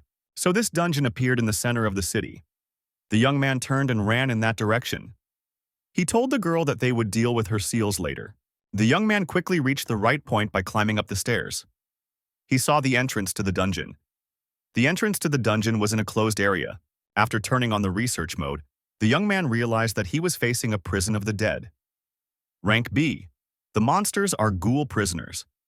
The young man's characteristics will be increased for the first 2 hours. The boy thought that it would be good to deal with this dungeon soon. Ixia said her master would be fine. He had spent a lot of mana for that. The young man thought it was a good time to check out the new outfit. Jongdo activated the status window. He noticed that he had become much stronger. If one took into account the characteristics obtained from the items, he could very well go for rank A. The young man thought that with this amount of mana, he could clear a rank B dungeon by himself. Therefore, the young man decided to deal with Ixia's seals first. After that, he would head to the dungeon. The young man asked again if he had to be careful when breaking the seal. Ixia said, not really. It would be difficult for a normal person to break her seal, but someone equal in power to the Grand Mage would definitely be able to do it. Jongdo said he was willing to give it a try. Turning on the research mode, the young man discovered the seal of the Sage of Ixia. He began the process of breaking the first seal. Judging from this inscription, the young man realized that there would be more than one seal. It wouldn't be easy to remove all the seals with his research skill. The young man received a message that he had successfully unsealed the seal. The young man discovered the second seal.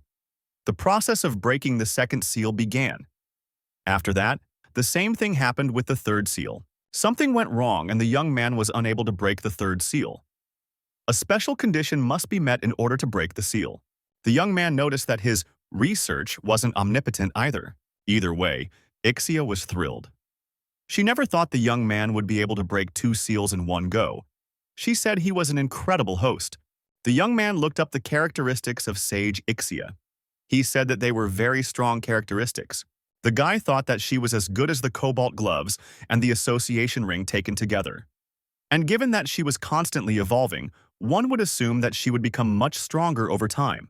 The young man saw the talent of intuition. Is it really an item that gives an extra talent? The girl said the young man couldn't use it, because it's her own talent. Jongdo wondered if her intuition was something like a sixth sense. The girl replied that the young man had guessed. She used this talent to help select outfits at the store. The young man decided that he really needed to check out the outfit. It looked good on the outside. Now he had to check the quality. Ixia said that her sixth sense was rarely wrong. Jongdo decided to check and turned on the research mode. In total, all the things the young man bought could be worth $5 million. However, the ring was worthless. The young man threw the ring away. The girl apologized and said that sometimes this happens. The guy thought that her talent is not perfect. It works like Liu Shan's luck. Since she has a development scale, it can be assumed that this talent will become more accurate as Ixia develops. Equipped from head to toe, the young man said he was ready to go into the dungeon. The girl said that she had a bad feeling. The young man should be ready to fight immediately after entering the dungeon.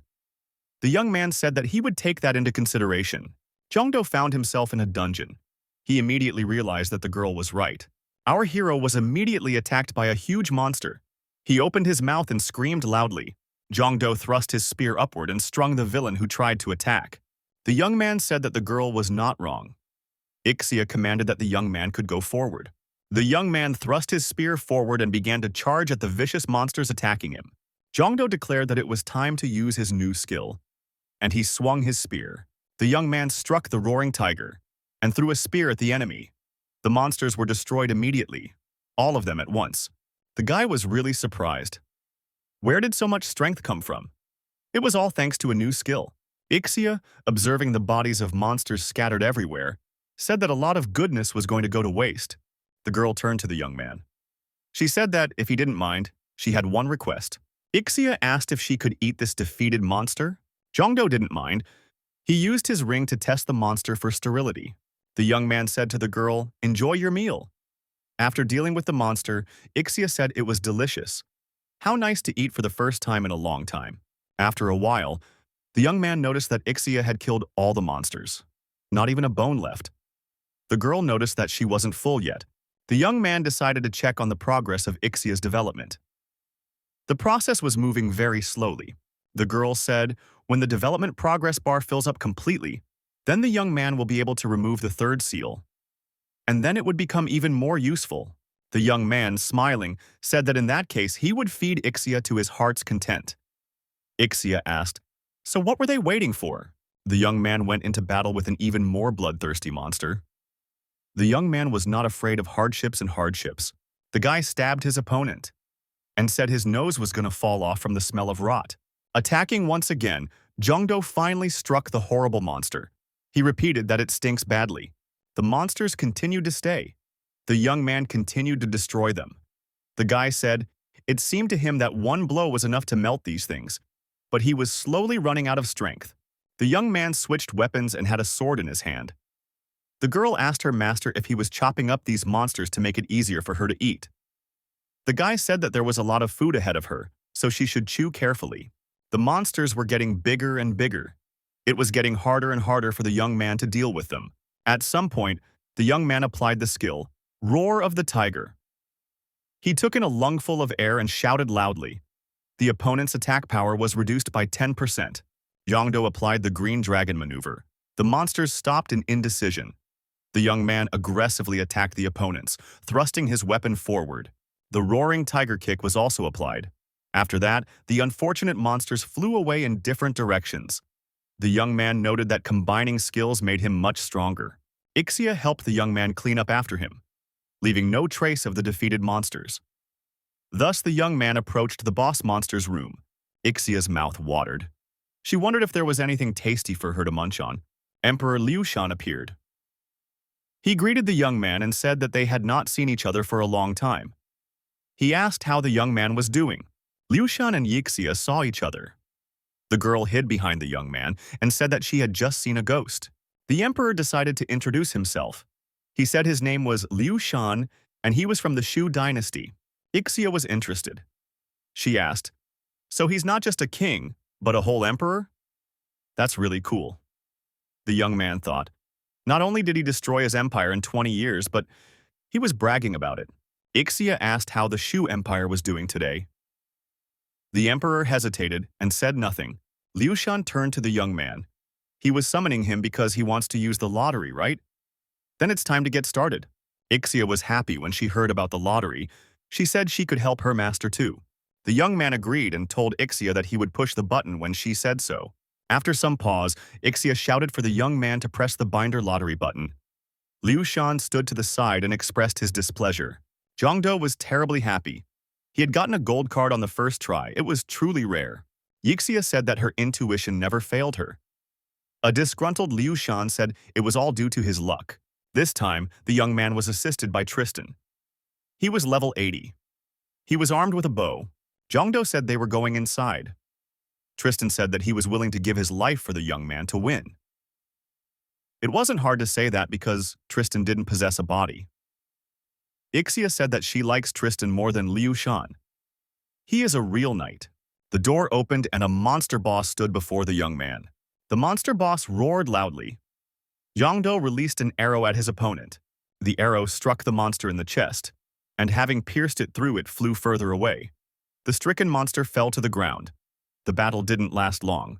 Zhangdo raised his level and was rewarded with 1 strength and 1 agility. The young man thought that he had summoned a hero too strong for such a dungeon. After Ixia dealt with the boss monster, it was the first time she said she was full. The young man had an incoming call from Soyun. The young man answered and asked how the girl was doing. After clearing the dungeon already on the surface, Ixia asked the young man if he was going to meet someone. The young man replied that he was going to meet the man who helped him get back on his feet. Therefore, he is like a father figure to him. He was the one who got him a job in the guild sales department when he quit the professional stage. The young man stopped in the middle of the square. Xia asked, "What happened?" Zhangdo asked the girl, "Did Li Ixia feel it?" Ixia asked, "What is this about?" The young man said he imagined it, probably because he had just come out of the dungeon. Ixia said that if she felt anything, she would tell her master right away. The young man came to the man's house with a gift. He apologized and said he should have met much earlier, and wondered why the man was meeting him with such an unhappy face. The man said that the young man could have written to him at least in a letter that he had become a hunter. It turns out that the young man has assembled a team. If even Soyun is part of his team, he just had to meet up with him earlier. But instead, he went to some heshik. The young man began to explain that he would like to meet the man first, but his team was so busy that he had no time at all. Zhangdo suggested that they just drink champagne on the occasion of their meeting and relax. Zhangdo said that his interlocutor himself knows how talented Soyun is. She's just a rising star. Plus, she has helped him out a lot. The man said that his daughter is just a treasure. If only Zhangdo knew how hard it is to turn down guilds that invite her to join them. The man said even if the young man wasn't a decent guy who once bailed out their family, he would still reject their offer. The man asked Zhangdo if he was still dating his daughter. The boy looked away in embarrassment. The interlocutor said that his daughter is not a little girl anymore. As a parent, he should support his daughter and not condemn her decision. Zhangdo said that he's known this girl for 10 years, since she was a child. She's like a little sister to him. The man shouted, "Wasn't his daughter good enough?" Soyun and her mother appeared on the threshold of the room. The woman said, "That man seems to have had too much to drink again." She would try to calm him down, and Soyun should go for a walk with the young man. On a walk, on the waterfront, the girl said that her father sometimes got carried away. The young man apologized and said that he should have visited them much earlier. so it was probably his own fault. Jongdo took out the necklace and gave it to the girl. He told her to take it. The young man added, he thought this necklace would suit the girl. It's quite nice and also increases perception by 2 points. Soyun thanked and said she would treasure it. The girl was very happy about the gift. The young people started talking about their relationship. Suddenly, a man appeared near them. A mask concealed his face. Union and Jongdo bounced to the side when they saw someone watching them. It was a girl. She was armed. Jongdo thought that he had completely failed to notice her. He was sure that she was a high-level hunter. The young man turned on the research mode. It was a level 85 warrior, Ryu Shu Rin. The girl said, Seo Yun doesn't seem to know about them, but they've heard a lot about her. Many more unknown masked men appeared. They surrounded the young people. The girl said that So Young would go with them. Jongdo said for So Young to give him his hand, and he grabbed it. The girl was scared and asked why. Jongdo received information that the saint's blessing had been discovered. The luck was greatly increased. The young man decided to use the binding lottery and thought, as long as he was lucky. A golden card fell out. The unknown masked men felt that the young man's chi suddenly became stronger. They decided to destroy him. Jongdo confronted the unknown men. Using his physical strength, he began to throw his opponents in different directions. This time, the young man was assisted by Dearmaid Ua Duabne, a 92nd level warrior. He said that he was at the young man's service. He is the strongest warrior in Fin McCool's service. Jongdo asked the attackers, are they from Karma? The masked girl told the young man not to compare them to those fanatics. They have nothing in common. Jongdo said he felt weird hearing her say that. Aren't they doing the same thing right now? The masked woman said they needed the saint's help. If the young man didn't want anyone's blood spilled here, he should put down his weapon. The young man thought that there would be no peaceful solution. The blessing saint skill was used. The physical stats were increased. The young man engaged in resistance with the attackers. He fought alone against several warriors. The attackers didn't count for anything and were willing to destroy Jongdo to achieve their goals. The young man successfully repelled the attacks. The young man, thanks to his additional option, was able to inflict incurable wounds on his opponent. The enemy decided to surround the young man. It was getting harder and harder for Jongdo to repel the attacks. The young man had to do something. 2 swords appeared in the young man's hands. Moraltach and Bageltach. These were the legendary swords with which the young man was going to deal with the enemy. The attackers were surprised. What kind of monster is he? Why was he impossible to defeat? The young man gained distance with the red and yellow beams of energy that followed him. But as soon as they got close, he immediately attacked them with his 2 blades. The opponents could not find any weaknesses in the young man. The young man was impregnable and invincible. It seemed strange to the young man. Shouldn't there have been at least one person passing through here all this time? Had they set up an ambush beforehand? But a trap this big would need a powerful catalyst, or a person to keep it going. Who could this person be? The young man thought he had found it. He thought she was waiting for the moment to pop out of the bushes and take Soyun away. But in reality, she was maintaining that barrier. The companion shouted to the girl that he had discovered her, and she should be more careful. The young man said it was too late, and he rushed off in the right direction. The young man broke the barrier. Jongdo grabbed So-young's hand and told her to run away from here right away. The girl was at a loss. The attackers decided that someone should stay behind and rebuild the barrier. The others should go in pursuit of the young men. The young men thought they had scurried away to a safe distance. Jongdo needed to catch his breath. So-young was also tired. The young man couldn't understand what it was. Jongdo noticed that they had been running for an hour and still couldn't get out of the park. These people must have set up another barrier on top of the first one. The young man asked the girl, "What kind of guild is this? Did she have any guesses?" They spent a huge amount of resources to catch the girl. Soyun said that she didn't have any guesses. It was already dark outside. The young man heard someone from above say, "Found it." The young man looked up and saw a masked man sitting on a lamppost. That unknown person jumped to the ground. Jongdo said, "If they want Ms. So-young, why not invite her officially? I told the masked man that he doesn't know who So-young is. He doesn't know what he's talking about." The unknown man said he came for Jongdo's head. He laughed wryly. Soyun told the young man to be careful and activated an impenetrable shield.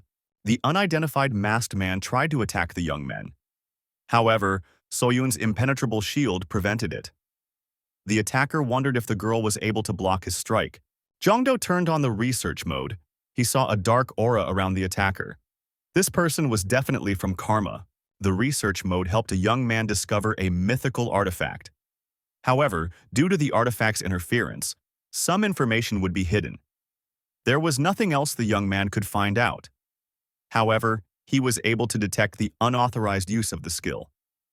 The enemy's characteristics were greatly increased. Jongdo noticed that this artifact worked. Its owner seemed to have some sort of intelligence skill. The young man noticed with annoyance that the skill time was almost over. The opponent's aura was much scarier than Ryu Sirin's. Jongdo thought that this masked man had a rank of at least SS. The masked man said that the young man's aura had become much weaker. The unknown man continued. He said he intended to test it now, and he attacked the young man. Liu Shan yelled for the young man to do something about it. Jongdo replied that he had absolutely no time at all. Jongdo noticed that So-young had activated her protective barrier again and repelled his opponent's attack. The young man discovered the blessing of the saint. The luck was greatly enhanced. Jongdo told So-young to leave immediately. It's too dangerous for her. The attacker was able to break down the girl's defensive barrier, and with his attack he threw her far back. Jongdo saw that the girl was hurt and was terribly angry. He set his mind to destroy the masked man. He noticed that the young man's aura had become much stronger. Jongdo took out his bow, drew an arrow, and took aim. The arrow was red-hot and ready to burst into flames. The young man activated the explosive arrow mode. The opponent didn't realize it. The arrow flew towards its target with considerable speed. The masked man determined that the opponent in front of him was a rank S opponent. It was now clear how he was able to stop that gap. However, he wouldn't be able to break through his barrier. Saho Yuan, who was helping the young man this time, noted that the opponent had survived after being hit by the deadly arrow. This was curious. Jongdo fired another shot from his bow. The masked man said, "Didn't the young man realize that it was useless?" This time was different. The young man activated the ice arrow, and it changed the result. The masked man said, if the young man can't break through the barrier, then he decided to lock him inside. Does he really think that will help him? Jongdo says that he doesn't think so. He is confident of his victory. The young man used a skill, Blessing Saint. It was quite unexpected for the opponent. Young did her best to make this shot work. The young man thanked Soyun. No one had ever done that before. The masked man realized it was a hot one, and it could be him, but it was too late to do anything about it. The arrow that was released was a divine archer's arrow. It had all the striking power. The arrow pierced the defense, and there was an explosion. Flames engulfed the entire area. Jongdo said he should have hit him. We should have waited for the smoke to clear. When the smoke cleared, Jongdo saw that the masked attacker was unharmed. He said, "How dare the young man make him use the artifact again?" He threatened and said that he would destroy them both in one blow. Jongdo said that his skill had run out again. So-young wasn't feeling well either. The girl was exhausted. Suddenly, a masked girl appeared in the park at this place, the one who wanted to kidnap So-young a short while ago. She shouted that she would destroy the masked man. She shouted, 7-star swords, the 7th form, the Great Bear, and struck a devastating blow with her sword. The masked stranger cried out, jumped, and fell. The masked girl asked the young man, pointing at the masked stranger, "Who is this rogue using dark magic? Is he even a human being?" Jongdo said it was an assassin who was sent after So-young. The masked stranger with the artifact on his chest didn't want to die so quickly. He reappeared and asked, "Who the hell are these people?" The night was no longer languid. The girl said that they were the first to come for So-yoon, and drew her sword and attacked her opponent. The masked stranger fought off the attack. He shouted not to be interrupted from doing his business. He wasn't interested in this girl. Jongdo shouted to hold on a little longer, and he would come to the rescue. The young man had already summoned Liu Shan. He couldn't defeat the enemy on his own. He must use the binding lottery while they fought. That masked man must be badly wounded. After the arrow attack, the young man needs to get a gold card and then he can defeat the enemy. Liu Shan's level was raised by 4. Jongdo was disappointed. The young man asked, "Why now?" The young man didn't have any more mana. The masked stranger asked how much more time did the young man need. She was already at her limit. Whatever the young man was up to, he must do it now. Jongdo was also at his limit. He said that he couldn't always pull out diamond cards at the right moment. The young man said he spent all the tickets he had saved for a rainy day. He only got the standard cards. He has a few more items to spend before the golden guarantor, but he has no mana left. Seo-yoon thought they might die at this rate. There's always a problem with these lotteries. Jong-do stood up and said that he had no choice now. He had to act differently. The young man pulled out the necklace that was hanging on his chest from under his shirt. Winry had told him that the human body couldn't handle a talent upgrade. It sounded lousy, of course. Nevertheless, the young man decided to give it a try. He ripped the necklace off his neck. The young man added that it was worth a try. A flash appeared in the sky. It was the energy of the earth. No, it was the energy of the universe. Should he, an ordinary person, be able to withstand such an amount of energy? Jong-do was trembling from the exertion. His eyes were glowing. He absorbed all the energy that came from the universe. So-young asked what was going on with the young man. After absorbing the right amount of energy, the young man tried to come to his senses. His hair was even standing on end. The boy scratched the back of his head and asked, "Was this really it?" He was willing to risk his life. It had gone a lot easier than he thought it would. The young man complied. The process of a sharp increase in level was initiated. The boy bent over, clutching his stomach, and screamed. His mouth was bleeding. So-yoon was very frightened. The girl asked what was going on with the young man. She asked him to pull himself together. He could not pull himself together. The young man was thrashing around on his knees. He felt terribly bad. The boy couldn't understand.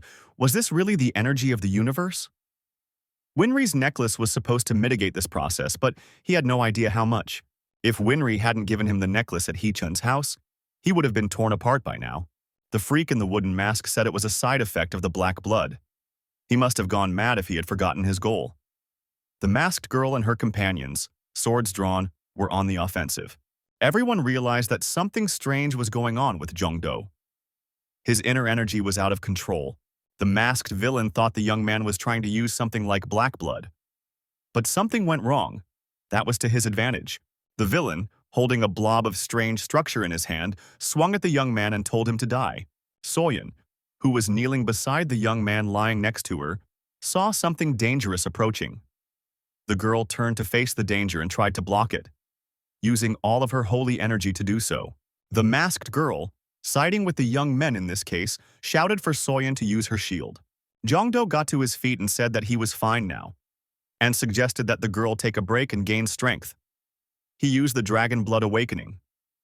To activate this option, one had to be in a critical state. In doing so, all characteristics would increase manifold. The young man's talent level had been successfully raised. Now he felt much more confident. Jeon-do has been informed that his achievement has been recognized as one of the rarest phenomena in the history of the universe. He will be given a reward. The young man received a ticket to summon a black card. The personalities summoned by black cards have a higher rank than the personalities of diamond cards. Now, the young man can summon a mythic-level personality. The masked villain noticed that the young man's aura had changed. It was unstable, but very strong. What was he using? It was urgent to report this to the guild. The masked girl screamed. Had this villain already forgotten about her? She swung her sword, but the masked frick had time to activate his protective dome. The sword didn't reach its target. The masked girl continued her attack and said that the opponent's time was up. She tried to break the protective dome. Jong-do drew his bow again and tried to launch another arrow. The masked villain laughed, "What's with the shabby bow?" and added that he was mistaken. The young man didn't get any stronger. Jong-do didn't listen to his opponent. He released the arrow, and it went straight into the villain, into his protective dome. The opponent in the dome said, "Does the young man really think he can defeat him with that stick? That's so naive. He would have to fire 100 arrows just to scratch this protective dome." The arrow, to the surprise of his opponent, made a crack and pierced this dome. The masked man was unprotected. He was also wounded. The young man approached his opponent lying on the ground. The latter asked him how he had done it. Jong-do replied that he launched an ordinary arrow. The young man's assistant in this operation said that he could now shoot even a monkey with his eyes closed. It was Lee Songa. He was a level 178. Jong-do, aiming another arrow at his opponent, said that the latter has no chance of winning and he should lay out who he is and what he wants. The opponent asked, "Isn't the young man curious as to why he wears that heavy mask? Why doesn't the young man want to think? After all, if they didn't know each other, he wouldn't put it on." Jong-do thought it was logical. Suddenly, The stranger jumped up and disappeared. Only a flash of flame appeared in his place. Jongdo didn't know which direction to shoot his arrow. It was unclear where it had gone. The young man's assistant, Lee Songge, pointed his finger in the direction where he had seen the flash. It was not far behind the trees. The masked stranger, having landed really not far behind the trees, thought he had escaped from his pursuers. He now decided to use the teleportation skill and move to the guild. But it wasn't that simple. A deadly arrow appeared from above. It flew straight at the masked man. The arrow hit the target. There was an explosion at the masked man's feet. The villain jumped and fell to the ground. He was wounded. Jongdo appeared from behind the trees with a bow in his hands. The villain was on all fours trying to get away from him. The villain was surprised. How was the young man able to realize where he had moved to? He has a monstrous level of mana perception if he was able to track. Jongdo took out the arrow again and took aim. The criminal thought that this young man would be a hindrance in his path. The young man told him not to move. The scoundrel thought, even if he died, he would still take this young man with him. The villain lunged at the young man and said if he was interested in what was under the mask, let him try to take it off. Jongdo. Not even a second of hesitation. He released an arrow that stopped the attacking opponent, and even threw him backwards. As he fell, he destroyed his mask. The young man looked at the face of the motionless criminal and said that he didn't know him. How could he fall for such a cheap trick? Ixia said that this amulet had a terrifying aura. She was referring to the amulet on the perpetrator's chest. A young man ripped off this amulet and said it was a mythical artifact. It's worth taking it with you. The boy looked at Ixia and asked, when did she have time to bifurcate? The young man's eyes were indeed double. Ixia began to worry about him. The young man, unable to stay on his feet, fell face down on the ground. He appeared to be losing consciousness. From the last of his strength, he heard someone shout that they had found him. And someone told him to put the young man on the stretcher more gently. The young man's skill lottery has been changed due to the improvement of the talent game. Now he can choose what information he wants to get. Using the skill linking lottery, he can now get black cards. Jongdo woke up and came to his senses. Ixia was flying nearby. Jongdo looked around and thought, where is he? Ixia said that he was brought here by Soyoung and the masked girl. Soyoung had been watching over the young man the whole time, until she was called outside a few minutes ago. The young man thought that means Soyoung is fine. That's good. He himself was still feeling the pain inside. The young man recalled the events of the previous night and decided that the power of the black cards was truly incredible. That guy in the monkey mask, who was most likely a SS rank, had nothing to counter him. When comparing heroes amongst themselves, Diamond Lee's Songhae wouldn't be as good as some other personalities. He could summon much stronger heroes in the future. Yongdo, after doing some simple calculations in his head, decided that someday he would be able to summon the Black Lu Bu or the Black Siegfried. Girls appeared in the room in front of the young man. They asked him how he was feeling. The masked girl was unmasked this time. She apologized for not having the opportunity to introduce herself earlier. She is a member of the Big Bear Martial Arts Association, Ryu Sai-rin. The young man weighed the pros and cons and decided she was enlightened. Guy thought the enlightened lived far away from human society. So why does she need Soyoung? Ryu Sai-rin bowed to Soyoung and said that she had cured Jongdo as promised. Ryu Sai-rin asked to save her mistress. Jongdo was very surprised. What are you talking about? Ryu Si-rin motioned for the young men to follow her. The girl led Jongdo and Soyoung to a separate room. In this room, a stranger was lying motionless. There was a strange aura around her. Ryu Sai-rin said that it was their young mistress. This is the next heiress of the Big Bear clan. Ryu Sai-rin handed Soyoung a statuette. The girl inquired what it was. Ryu Sai-rin said that she didn't know the details. But before falling into a coma, the young mistress said that their clan's problems would be solved if they gave this statue to Soyeon. Yongdo, looking at the statue, immediately thought that this aura was familiar to him. The young man turned on the research mode. It was the skill stone, full recovery. When used, it grants the user the strongest healing skill. From the expression on his face, it seemed like Jongdo was very surprised. Full recovery? That's why they needed Soyoung. Yongdo received information that a hunter with the talent Holiness had been discovered. The skill has been transferred. The young man asked, had their mistress always been sick? Did she ask to find Soyeon while she was bedridden? She said that her mistress was known for her excellent health. But one day, she collapsed unconscious. A young mistress, a priestess who could predict the future. She knew she would faint.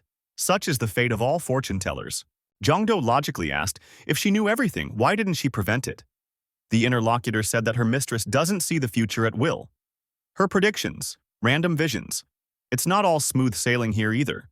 Before she fell into a coma, she saw the beginning of the monsters invading the land. It terrified her. The priestess immediately called a meeting to announce the need to unite with the rest of the hunters to prevent a land grab.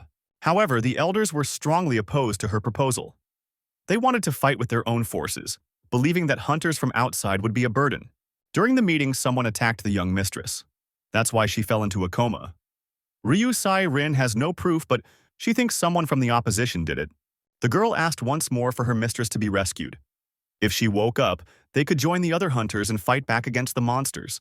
Jongdo asked if the young lady had told him exactly when the invasion would start. The young lady said that only her mistress knew about it. Soyeon said that she had figured out how to use this skill. As a saint, she would do anything to save the priestess's life. Soyeon performed the necessary manipulations on the patient's bed. And her magic worked. Healing mana spread in the room. The priestess began to heal.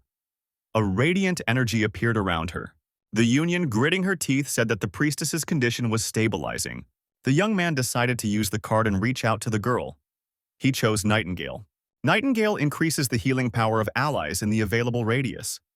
Allies are now much easier to heal. Ms. Soyeon stated that she felt a sudden burst of energy.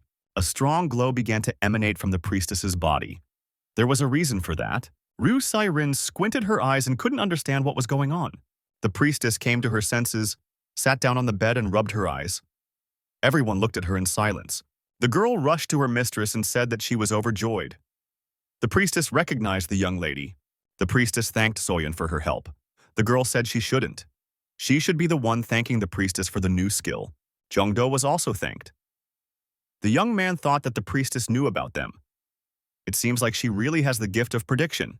Jongdo turned to the recovered girl and said, "They say she predicted a massive monster invasion of the world. Could she tell me more about it?" The girl said yes. The young lady looked at her calendar and said that it had been a very long time. It was a long time until the monster attack. The young lady paused for a moment. Jongdo thought that he would start preparing immediately after hearing the answer. The girl didn't have time to finish. The young man received information that a new dungeon had been discovered, and there were many such dungeons only. Jongdo was scared witless. Was it really what he thought it was? An announcer on television reported that many rifts had appeared simultaneously around the world. It was breaking news. The cause of this phenomenon is unknown. However, a world-renowned professor and experienced hunters were invited to investigate the phenomenon. Jongdo said that he can't help in any way since he has to sit in that place, but he needs to gather information. The priestess said that the young man is injured, so she strongly recommends resting at their place until he's fully recovered. The young man, as always in such cases, decided to start an info lottery. He was already addicted to lotteries. The boy thought it was time to test the updated info lottery. He was sure he could find out something about the monster invasion. Jongdo said that he's counting on Liu Shan more than ever. Liu Shan said that he feels safe here. His luck will work even better. Luck had not shown itself so far. The young man thought his nerves were fraying, just like the first time. Finally, the lottery machine spit out an exceptional capsule. The young man received a warning: he must destroy Tartaron. The guy said, "He hears the notification sound, but no information appears. What does it all mean? And what kind of monster is this? He's never heard of it." The young man decided that it definitely had something to do with the new dungeons. The young man wasn't limited by time, meaning he didn't need to destroy this Tartaron right now. But why was he so uneasy? US. The man said that a huge number of dungeons appeared nearby. That's really lucky. The man said that it was only rank B. We should quickly clear it and go to the next dungeon. The hunters decided they were in luck. They were advancing towards the entrance to the dungeon. Suddenly, one of them was wounded. Someone had fired an arrow at him. The hunters looked closely and saw that there were a huge number of monsters armed with bows and arrows in front of them. Why are there so many monsters here? Many sharp arrows flew at these hunters. The monsters didn't mess around. France, Paris. The hunter shouts, "It's a trap." Monsters attack them. Monsters were everywhere. They were mercilessly exterminating hunters. The hunters begged for mercy. Japan, Tokyo. Monster wolves attacked and mauled a hunter. There is blood and danger everywhere. The hunters stand back to back and reason that something is wrong with this dungeon. They hadn't encountered anything like this before. Monsters were advancing from all sides. A phone call rang out in the association's security office. The duty officer was informed that the intelligent monsters were coming. Less than 30% of the hunters sent out had made it back alive. The head of the association said they should declare a state of emergency and alert the guilds to the situation. We must warn everyone that entering the dungeon after 9 o'clock in the evening is strictly forbidden. The head of the association turned to Ms. SEO. He said he would have an assignment for her. The association must study these sentient monsters and compile instructions on how to interact with them. The girl must gather highly ranked hunters and create teams to mop up the dungeons. The girl thought that high-ranking hunters had their own requirements. Would they be able to get along in these teams? They would have to find a strong hunter they could trust. The girl decided that she knew such a hunter. It's Mr. Jongdo. She immediately called the young man. Jongdo answered the phone. Mrs. SEO said that she would like to invite a young man to join the team to clear the new dungeons. The young man thought it was about time. He wanted to learn more about these dungeons. The girl said that she would give details when they met, and offered to pay the young man 10 billion money on behalf of the association. The young man was surprised by such a sum. The girl said over the phone, she knew it wouldn't be enough. She knows that the young man deserves much more, but this is the maximum the association can offer. Jongdo said that was more than enough. He asked where he should go. The high-ranking hunters gathered near the portal entrance. The girl announced that if everyone was assembled, she would begin the briefing. In front of the young men is a dungeon of rank A, type, mission. The guild hunters, rank A specialists, have arrived at the place. There was also the KPM guild, rank A and S hunters. The girl said that under normal circumstances, each of the people gathered would have easily dealt with this kind of dungeon. However, they couldn't guarantee the same now, so they should try to proceed with caution. One of the hunters looked at Jongdo and said, there seems to be a passenger in their ranks. They're not going to take a B-rank hunter with them, right? After all, safety is paramount. Mrs. SEO interceded and said that rank was not an indicator of skill. She personally vouches for this young man. The girl asked if anyone else had any questions. There were no questions. Mrs. SEO personally participated in this operation. Holding her axe in her hands, she said, in that case, everyone get ready. They are now entering the dungeon. The hunters found themselves in a dungeon. This dungeon was like an old castle. There were 3 doors in front of the young men. They had to choose which one to enter first. Kim So-young said that in dungeons like this, it can be difficult to guess the contents of the task. But now they definitely need to go through those doors. Ms. SEO said there are 3 doors in front of them, so she suggests splitting into teams of 2. Members of the same guild should know each other's fighting style better. Therefore, it's better to split up like that. Kim So-ha said that he would like to be on the same team as Sang-hee. The young man's guildmate put a hand on his shoulder and said he hoped he would behave more prudently in battle. Sang-hee continued, in that case, she will team up with Jongdo. The others can split into teams on their own. 2 hunters lined up in front of each door. Jongdo and Sang-hee chose the middle door. The girl ordered them to start exploring the dungeons. Opening the doors, the young men found themselves in the open air. They wondered where they were. Sang-hee said, the young man must be confused. After all, this is his first dungeon, like an assignment. These dungeons are very different from the others. They can be considered separate worlds. The Academy uses some of these dungeons as warehouses, although they are actually gates through which monsters invade their world. However, they still do not know the cause of this phenomenon. In a dungeon like Sweep, the monsters seek to destroy the hunters at all costs. In a dungeon, mission-type setting, things are a bit different. It seemed that the monsters from here were not looking to take over the land, but to prepare the hunters for battle with others. The young man thought that the type of dungeon was something similar to a treasure dungeon, whose inhabitants were eager to bestow weapons on the hunters to resist the invasion. Sang-hee continued, that's why these dungeons look so unusual. The most important thing here is to be prepared for everything and make informed decisions. It didn't take long for the monsters to show up. The monsters appeared in front of the young men. They were ape-like monsters. Sang-hee told the young man to prepare for battle. Despite the purpose of the dungeon, the monsters here are not the least bit unfriendly. Jongdo turned on the explore mode. They were warriors of a small tribe living deep in the forest. They love to fight and honor the gods of the sun and moon. The monster turned to his warriors. The monster warned his brethren that a battle to the death awaited them. He was screaming that it was time to get his hands on everything and cast off the shackles. They must have what they want. Sang-hee assumed that there were indeed intelligent monsters living here. They were trying to say something. Too bad she couldn't understand them. The monster urged its brethren to begin a deadly battle. Jongdo asked his opponent what they mean when they say they will definitely get what they want. Sang-hee wondered, did the young man really understand their language? The young man scratched the back of his head and said that it looked like it. Could it be because of his talent for communication? The monster was surprised too. The human understands their language. They came here to gain power. She was ready to tell how to do it. The young man received information about the mission. The first step was to defeat the Kumka tribe. The second item was to collect the souls of the sun and moon. The third item was to destroy the shackles of the Kumka souls. Jongdo put it down that the upcoming battle was parts of their assignment. The young man rejoiced. He said because working with his head, it was his weakness. The young man went on the attack. The monster put his shield forward and said, "Let the young man try to defeat him." Jongdo performed the Green Dragon's maneuver. The monkey monster was surprised at his opponent's trickery. The meaning of this maneuver was unclear to him. The young man launched a hail of attacks from the ferocious tiger. The monster repulsed the attack. Monkey monster said the opponent has fast and heavy punches, but he's much faster. The young man came up with another attack.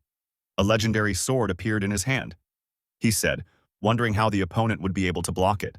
The monster called the young man a foolish warrior. He added that he had never faced death. He would now repel all of his opponent's attacks with one simple spell. Jongdo advanced forward and did not negotiate. His sword pierced through the monster's shield and stabbed into the monster's body. The monster thought, "How is this possible?" The young man said. "It seems the opponent is very proud of his shield, but his weapon is also magnificent. Strong green sword attacks have a chance to ignore the opponent's armor." The monster said he was relying too much on his shield and fell to the ground. The shield flew off to the side. Jongdo said that he would take the shield for himself. He shouted to Sang-hee that he was coming to help her. Sang-hee didn't wait for anything. She used her unique axe to smash the opponents and scatter them in different directions. Young-do, looking at this, thought that his help wouldn't be needed. Jongdo turned to his assistant Ixia. The girl said that she was always at her master's service. The young man noticed that Ixia was nervous and asked, "Why is this happening?" If she wanted to, she could eat all those defeated monsters. Ixia said that she wasn't too hungry right now. Jongdo noticed that if she wasn't hungry, it looked suspicious. Besides, she's being very taciturn today. Jongdo decided to check her characteristics. Her development progress was greatly increased. The young man said that the development progress, more than 50%. Last time, it was barely up 1%. The young man told Ixia to confess immediately. The girl apologized. Ixia admitted that she ate that guy in the monkey mask. Jongdo called her a cannibal. She claimed it wasn't like that. She felt a strange aura from that person. That's why she wanted to try some. Before she knew it, she had finished the last piece. The young man thought that guy had an inhuman aura. It was the same demonic energy that the priestess was talking about. If Ixia was able to absorb his body, then there really was demonic energy involved somehow. Jongdo said it was even better. Now the Karma Guild won't be able to get their hands on his body. But why doesn't Ixia want to eat the monsters now? The girl said that she will eat them all immediately now. Ixia wished herself a pleasant appetite and pounced on the destroyed monsters. The young man saw that there were some interesting crystals left over from the monsters.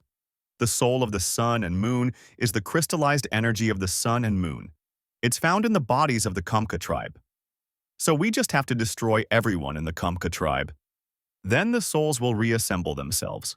Jongdo thought that things would go faster this way. He decided to leave all the dead bodies to Ixia. The young man was informed that they were approaching their destination. Jongdo stated that they were on the spot. The young men were at the top of the mountain. At the bottom was a village of the Kumka tribe.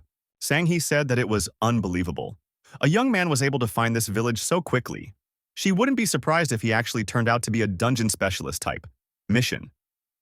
Jongdo said that they got here so quickly due to the girl quickly dealing with all the enemies standing in their way. Apparently, this obelisk was the soul shackles that needed to be destroyed. Sang-hee agreed. There weren't many monsters down below, but there might be traps set up around the village. We should take a proper look around. The young man suggested destroying the obelisk before they went down to the village, saying he wondered how could it be done. The young man said he could handle it himself. He swung his spear. The spear flew down and hit the obelisk with precision. It was shattered. The shards flew in different directions. There was panic in the camp. The monsters did not understand where the danger was coming from. Jongdo was informed that he had successfully destroyed the soul shackles. In one shot, due to the successful completion of the task, the young people will be moved to the next location. That's what happened. Jongdo and Sang-hee found themselves back indoors. The girl drew the young man's attention to the fact that there were 3 spheres in front of them. In 2 of them, they could see other hunters fighting monsters. Sang-hee noticed that the hunters from the other teams were surrounded by monsters. It seemed that after finishing their part of the mission, they had gotten a chance to observe the others. Jongdo turned on the research mode again. The altar of the Kalumka tribe. Applying magic or spell on the altar can affect the dimension inside the crystal ball. The young man didn't understand anything. He said that fortunately he had an acquaintance who could figure it out. A young man summoned an identity. It was Jong Ya-kyung. He said that he was very interested. Jong Ya-kyung suggested that the young man channel his energy into the altar, and then do the same with the crystal balls. The assistant said that after that the young man could influence what was happening inside the balloon. The young man did not succeed. The man added, he feels like they're missing something. Apparently, in order to make changes, some kind of catalyst is needed. Jongdo said he had something in mind. The young man took out a crystal. Information appeared that the talents, communication, and play were activated. The information was turned on for the user's perception. Information about the altar of the Kalumka tribe appeared before the young man. Jongdo told the girl that he now understood how to use the altar. Sang-hee was surprised that the young man had figured it out so quickly. The altar is able to affect their allies or enemies depending on the number of stones used. If one put in enough of them, one would be able to intervene on their own. Sang-hee said that she now understood how this dungeon worked. The guy stated that he would try to activate the altar and help one of the teams. The team really needed help. The monster was attacking and had an advantage in strength. Suddenly, the hunter declared that he felt a surge of strength, and he threw his opponent far back. The young men looking at the balloon stated that it worked. However, this was an intermediate victory. This team was surrounded by an untold number of monsters. They were armed with cold weapons and surrounded the hunters from all sides. Sang-hee shouted. She didn't think something like that could help them. She asked the young man to prepare the altar and send her to those hunters. The young man said that he would take care of it right away. Sang-hee laid down on the altar. She held her axe in her hands. The girl wondered if it was safe, right? The young man said for the girl to trust him. The young men were surprised by the appearance of Sang-hee in their ranks. They asked how the girl had come to be here. Jongdo exhaled a breath. He realized that he had succeeded in easing the pressure on this team of hunters. He decided that now he needed to help the other team as well. The other team was also in serious trouble. A huge monster stood in front of them, holding his powerful shield in his hand. One of the hunters said that he will now use all his strength to block the monster's attack and create a gap in its defense. The partner must inflict as much damage to the enemy as possible. The hunter pounced on the monster, displaying his shield. They clashed in a confrontation and sparks appeared between their shields. The partner ran up behind the monster and was about to attack it with his sword. The hunter said that after such an attack, the monster would definitely not be able to resist. However, the monster did not show any proper reaction in response. It didn't even receive a single scratch. The hunter did not calm down and decided to continue his attack. With a shout that this huge ape was going to die, he began to strike the monster on its back with his sword. Jongdo looked at the ball and thought that he had applied everything he could, but it still wasn't enough for this team to win. He thought that it would be good for him to get there. For that, the young man must need 10 more stones. But where can he get them? The young man realized that such stones were on the monster's shield. We have to get them. The young man grabbed a shield that was nearby. It had these stones on it. Now it was working. The young man noticed that the process was underway. The monkey kicked the hunter who was attacking it with his powerful paw. The young man let go of his sword and flew backwards. The partner with the sword in his hands shouted, "What was the young man doing?" After all, he was supposed to stab the monster in the heart with his sword. The young man responded by saying that he was just a rising star of the guild. He's not good at everything yet, but he would keep trying. The young man shouted that there was no way some A-rank monster could defeat an S-rank hunter. The monster raised his huge shield high above his head. He was about to bring it down on his opponent. The young man, seeing the danger that threatened him, shouted that he shouldn't do it. Suddenly, Yongdo appeared on the battlefield. He swung his weapon and used the green dragon maneuver, plus the attack of the ferocious tiger. The young man successfully combined skills. The monster was discouraged. Yongdo used a double lunge of dragon and tiger. It was a powerful blow. The probability that the monster could withstand it was minimal. The monster was crushed and slumped to the ground. He dropped his huge shield. It was decorated with many crystals. The hunter was surprised. How could this B-ranked youth manage to deal alone with this bloodthirsty monster? The hunters thought it was an incredible blow, and wondered why the young man was still not a member of the guild. They offered the young man a place in their squad. With their help, he would be able to reach his full potential. Jongdo thanked and said that he had to decline. He plans to start his own guild. The boy was surprised. Why was everyone acting like he was some kind of special? After all, he only had a B rank. The S-ranked hunter was frustrated. After all, everyone should only have eyes for him. He decided that he would soon show everyone what he could do. Magic orbs were placed above the altars. There was no information displayed in them. The units above appeared near these altars. They had accomplished their first missions. One of the hunters asked if these were the altars and crystal balls the young man had spoken of. Jongdo looked into one of the orbs and realized that the team of hunters who were still fighting didn't have much trouble. Still, he decided that it would be faster if he provided assistance. The young man disappeared from the altar. He moved into range of the hunters. The S-class hunter thought that with every new encounter, Jongdo managed to prove that he was much stronger than he looked. He must be recruited for sure. Finally, everyone was gathered in front of the altars. Sang-hee stated, "It is very good that no one was injured." She asked if anyone had any comments. No one had any comments. Sang-hee asked Jong-do what their next move would be. The young man was frankly surprised. Why was his opinion being asked? The guy noticed that they were looking at him as if they were expecting something special from him. But he really didn't know what to do next. He wondered if he should explore the altar again. Suddenly, a bright glow appeared above one of the altars. Everyone became alert. What could it be? Sang-hee said to prepare for battle just in case. When the glow disappeared, everyone noticed that the boss's room became visible in the wall. Everyone moved there. Jongdo thought that everyone was getting tired. He thought that everyone was getting tired. He suggested that they camp and leave the battle with the boss monster for tomorrow. The young man noticed that there was another altar. The guy got the information by studying this altar. The level of the boss monster can be both raised and lowered. In connection with this, the rewards will also change. Jongdo reported to the girl as he checked the altar that had appeared. They could use the souls of the moon and sun to change the level of the boss. Sang-hee said, she's sure that everyone present wants to take risks to get better rewards. However, their main goal is to gather information, so they should avoid unnecessary trouble. The girl said if there were no objections, they would fight the boss monster tomorrow, lowering its difficulty. In that case, it was time to decide on the order of the guard, and that was it for today. The hunters made a halt.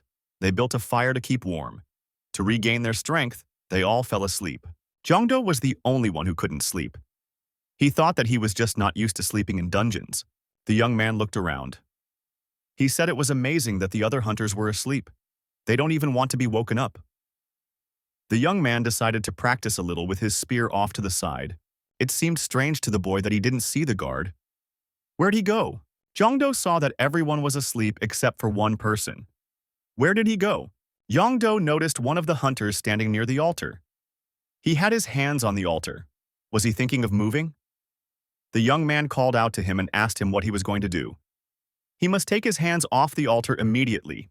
The hunter turned around and answered our hero. He said he could do whatever he saw fit. Besides, he was higher in rank, Hunter replied. He was a little nervous at first, but if he lowered the level of the boss, he would be able to take him down alone. This conversation caused all the other hunters to wake up. The rebellious young man said that now he would show everyone his true strength. He drew his sword from its sheath. Suddenly, someone threw his weapon at this hunter and he dropped the sword from his hands. He was deactivated for a while. Someone dragged him around the corner, and from there came the monster's voice. He respects the hunter's desire to face a test to gain great power. However, hunters unable to distinguish between recklessness and bravery were unworthy of his power. Everyone saw a terrifying monster that was ready to attack everyone present. One of the hunters shouted, "How dare the monster attack his comrade? He would never forgive him for that. Now they would have to fight." The hunter put up his shield and went to attack the monster. He was going to hit the formidable opponent with his shield. The monster used his mace to throw that hunter aside. Sang-hee ran up and swung her sword. She said that they were left with no choice. They would have to defeat the boss monster now. The monster boss shouted for everyone to put aside fear and fight bravely and selflessly. He is only worthy of strong opponents. Sang-hee was similarly cast aside. The hunters were shocked. This monster easily blocked the attacks of two S-rank hunters. How could they fight it? After all, it's monstrously strong. Jeondu got the information that Kim So-ha used the altar, and instead of lowering the difficulty, he made the boss stronger. Even Liu Shan and Yixia didn't know what to do.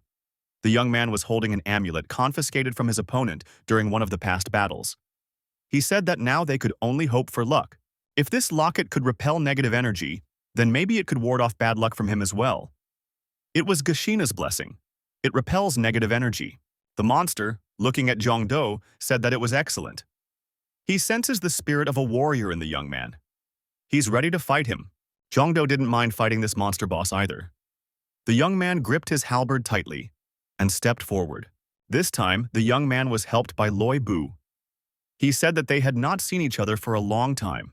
As a reward to the young man, a black card skill was unlocked. It was the summoning of a red hare.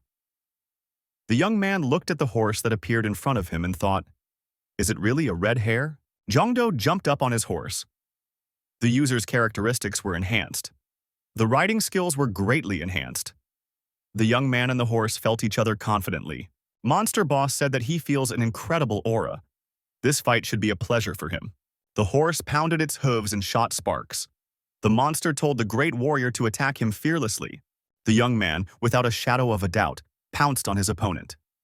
The monster was ready to meet the enemy with dignity. The young man struck the halberd with a staggering blow. The blow was so strong that the monster flew backwards, hitting its back against the wall. One of the hunters confidently suggested that this horse had the summoning skill. Sang-hee thought she knew it. 10 billion money wouldn't be enough. Jeongdo, this is truly a great hunter. The monster got to his feet and said it was a great hit. The wall behind him cracked considerably. The boss said that the young man was really strong. He suggested that the young man attack again and show his fortitude. Then he would be able to free them. Jeongdo accelerated on his horse and attacked again. He swung his halberd once again. The monster boss stood there and waited to see what would come out of it. The gun lord of the perfect gun reproduced the relic. At the last moment, the monster dodged the rider. The young man sped past it. The characteristics of the riding animal and the user were increased. The monster said he would get rid of that pesky horse first. He started swinging his weapon. At one point, the horse stepped a hoof on the monster's budawa. The villain wondered how this was possible. After all, he is so agile. Having disarmed his opponent, the young man decided to repeat the attack. The monster backed away. Smoke was coming out of the animal's nostrils. The monster boss has suggested that this horse is unusual. We should take that into account when organizing the next attack. Jeongdo jumped at the monster again, and this time, he gave it a devastating blow with his halberd. The monster lost one arm. The villain said it wasn't over. And in that instant, he grew a new arm. The monster acted like the real Venom. The monster jumped high up and shouted that it hadn't lost yet, and it wanted the young man to keep fighting, and showed him his fighting spirit. Jeongdo didn't mind and said that he would show everything now. The wall of cursed spirits was activated. The young man was informed that the spirits had cursed his opponent, lowering his defense and stamina. Jeongdo said that was all he needed. He hit the monster really hard with his halberd. The monster was truly blown away. Jeongdo carried that monster slung on his halberd. The monster pierced in the chest with a halberd was horrified. He said it was unbelievable. The monster was bleeding. The monster said the young man deserved the power, and he gave his power to the hunter. The young man gained the skill, Kaumka, Fighting Spirit. The stamina was increased by 20 points. Jeondu said that he had one question for the boss monster. The monster replied that the winner is free to get whatever he wants. The young man asked if the monster knew who Tartaron was. The boy was again informed that it was necessary to destroy Tartaron. The monster said he couldn't believe he was hearing that name. Why is the brave warrior looking for him? The young man said the deal was to destroy him. It's nothing personal. The monster said it was a truly great quest. His dungeon was nothing compared to this task. The monster boss suggested that the young man would definitely be able to accomplish this task. The monster boss said to Tartaron, ruler of the Kusanto archipelago and patron of the dead. This is the king of the undead, de Tartaron. After everyone had reached the surface, Sang-hee declared the mission complete. She thanked everyone for their help. She said it had been a great job. A hunter with a colleague on his shoulders approached Zhang-do and thanked the young man for saving him. He also apologized on behalf of the guild and himself personally. The young man said, the most important thing was that they were able to avoid any casualties. Zhang-do turned to the injured hunter and hoped that he would recover soon. The hunter said he was very sorry. Sang-hee asked the young man to come to the association the next day and said that it would be necessary to update the mana clock. The girl added that they also need to reconsider the reward for this quest. This dungeon was ranked AA, but she thinks that they should pay the young man the same as for completing the highest rank S dungeon. Sang-hee said that the young man had been promoted to rank A. The young man couldn't believe such luck. Lucky, so lucky. The girl remarks that before that, the young man needs to rest properly. She assures him that they will have everything ready for tomorrow. Zhang-do thanked the girl sincerely. The girl said to have Kim So-ha write a letter of apology to the academy after he's released from the hospital. The next day came.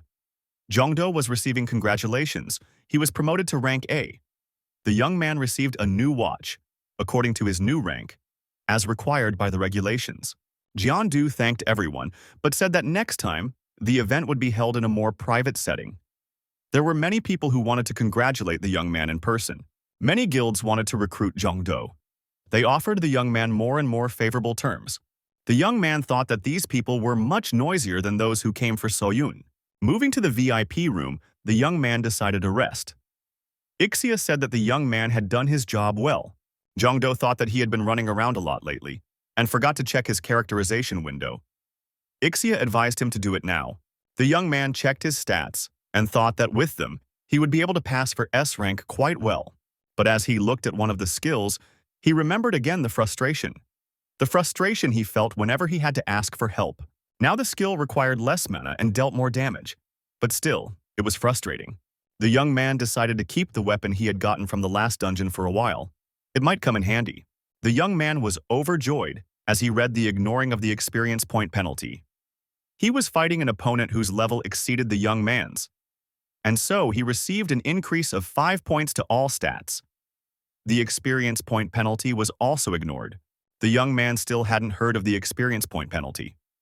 Either this is some mechanic unknown to mankind, or someone knows about it, but prefers to keep the information secret. Either way, now he would be able to level up even faster. Zhang-do decided to start preparing for tomorrow without wasting time. He found out that there would be a new dungeon tomorrow, so he decided that he would use the last blood jade. The masked men still couldn't figure out where the monkey was. After all, he was the only one who knew how to create blood jades. The hooded man said that the bear was busy looking for him. Tiger asked, "Where will the assignment go this time?" The leader warned everyone that this time they would face monsters whose strength was unknown. He added that they would have to go to Dokdo. It's a territory of small islands in the ocean. Zhang-do found himself in a valley between the mountains, on the bank of a river. He said it seemed to be here. The young man was not mistaken. Looking around, he saw the portal, the entrance to the dungeon. It was Doppelganger's lair. A one-man mission. Type, boss fight. Doppelganger. It's a monster that can completely copy the abilities of its opponent. Zhang-do had never heard of hunters encountering such monsters.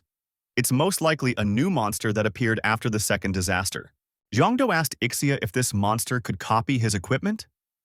The girl said that in her world, they could only copy skills. Zhang-do said, "That's great. In that case, it will be a battle between the A-ranked hunters and the S-ranked hunters." The young man found himself in a dungeon. He looked around and concluded that no one was around yet. The girl told the young man to look under his feet. The young man lowered his head and saw a reflection. It was Doppelganger.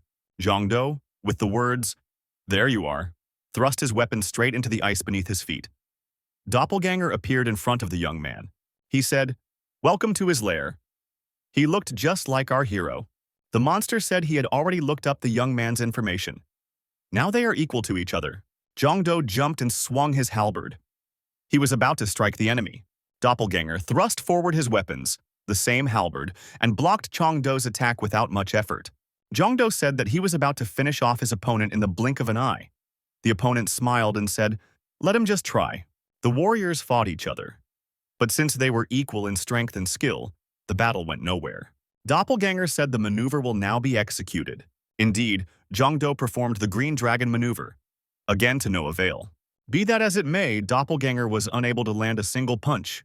He only defended himself. Jongdo applied a skill, the roar of a tiger. The opponent was thrown back by the sound wave. Jongdo said, it looked like the opponent hadn't realized anything yet. Jongdo said that Doppelganger could verify everything himself with research. The opponent replied that he could have guessed it himself. Doppelganger didn't understand the communication. Jongdo said he knew it. The opponent couldn't copy his talents. The monster asked, how dare the young man mock him? It had never happened before. Jongdo couldn't understand why his opponent was so mad. This talent doesn't even help him in battle. Ixia assumed it was because of his pride. She would also be surprised if she met a monster she couldn't eat. The opponent used a ferocious tiger attack and attacked his opponent. Each of the opponents had a halberd. Doppelganger said he didn't like fighting with extra items. Couldn't a young man fight without them? Why the pride? If it's not a battle to the death, it's a battle to the death. Jongdo said that the opponent is too talkative for a monster. He just needs to die.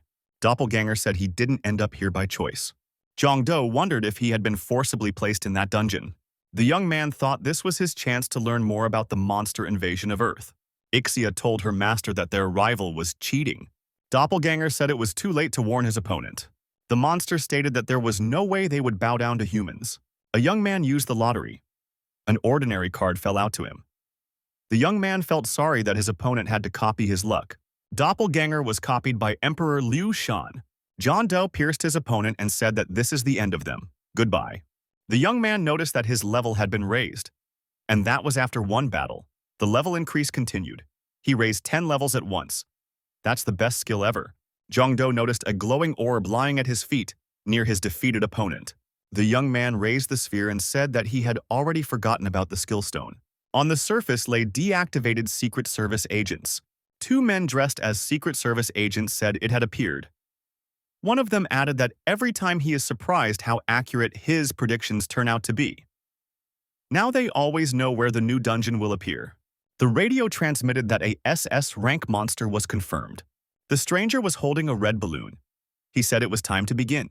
One of the people standing in front of the portal said that they didn't know what kind of monster would come out of the dungeon. They should probably retreat to a safe distance. The colleague agreed. Suddenly, a monster appeared from the portal. The people didn't have time to retreat. The monster said he wasn't letting them go anywhere, and deactivated it. The villain said, now he sees who dared to disturb him, as soon as he should have decided to rest before invading the human world. The monster said angrily that these two had ruined all his plans and blew them up. He said there was nothing to be done.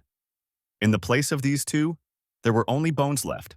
Tartaron stood on the edge of a cliff above the ocean and said it was a great place.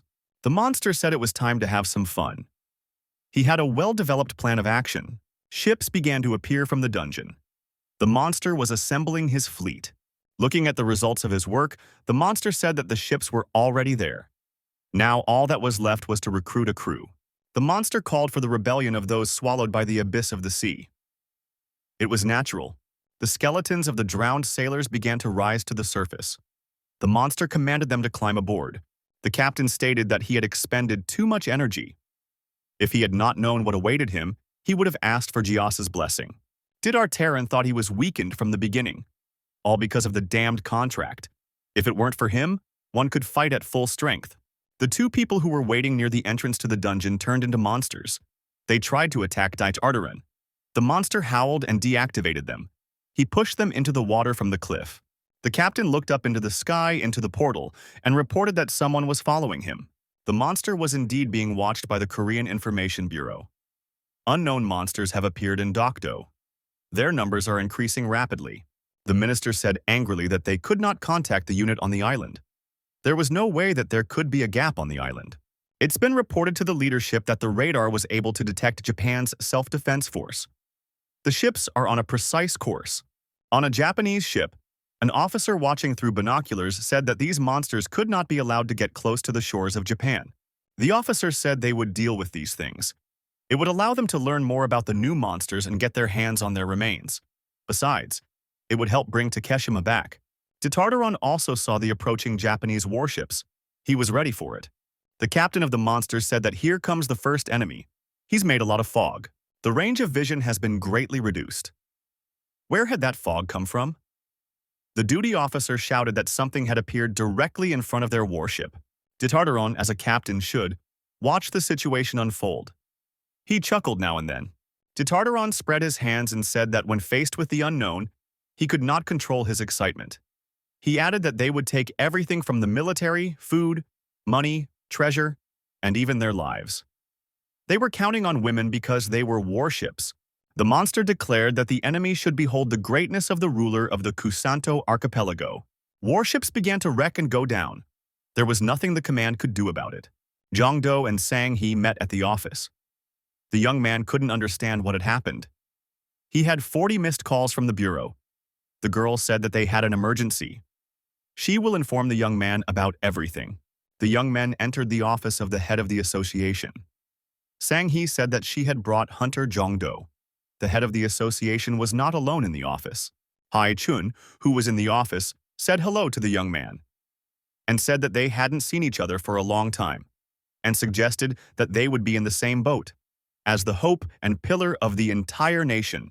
Jongdo looked at the officer who was also in that office and said that he had seen him somewhere before. The officer said it was nice to meet you too, and introduced himself. It was Jin Go-soo, the country's Minister of Defense. He added that the young man's exploits had reached the highest ranks. He was said to be a very capable young man.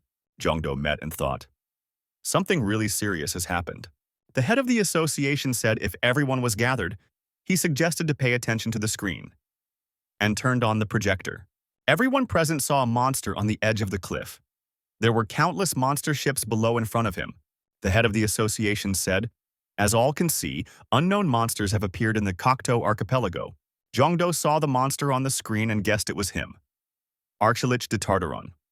The association concluded that this monster had shown up as a result of the rupture on Dokdo Island. They must destroy it before it reaches their country.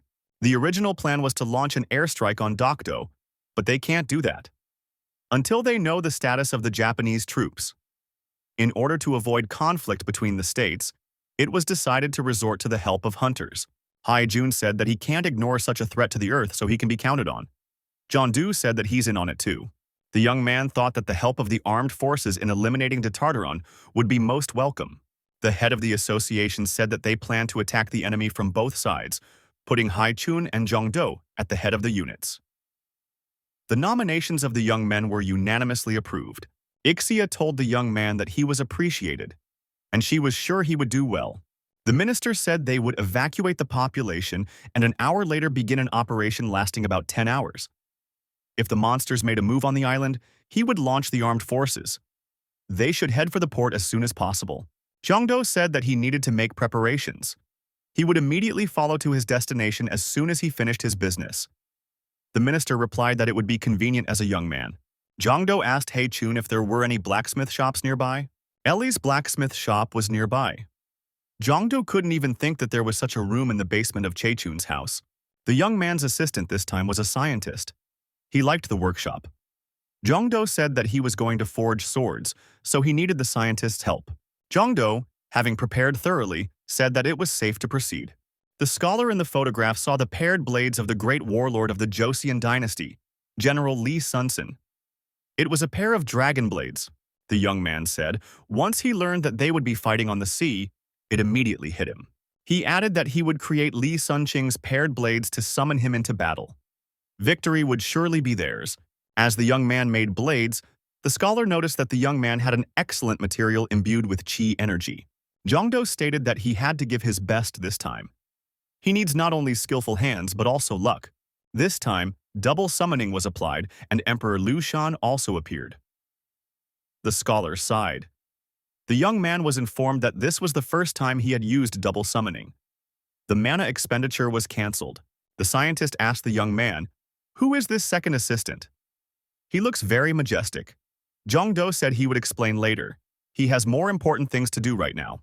The advisor scientist told the young man that he has only one chance, and he must not make a mistake. The young man replied that he understood everything and would try his best. At some point, Ixia said the weapon was ready.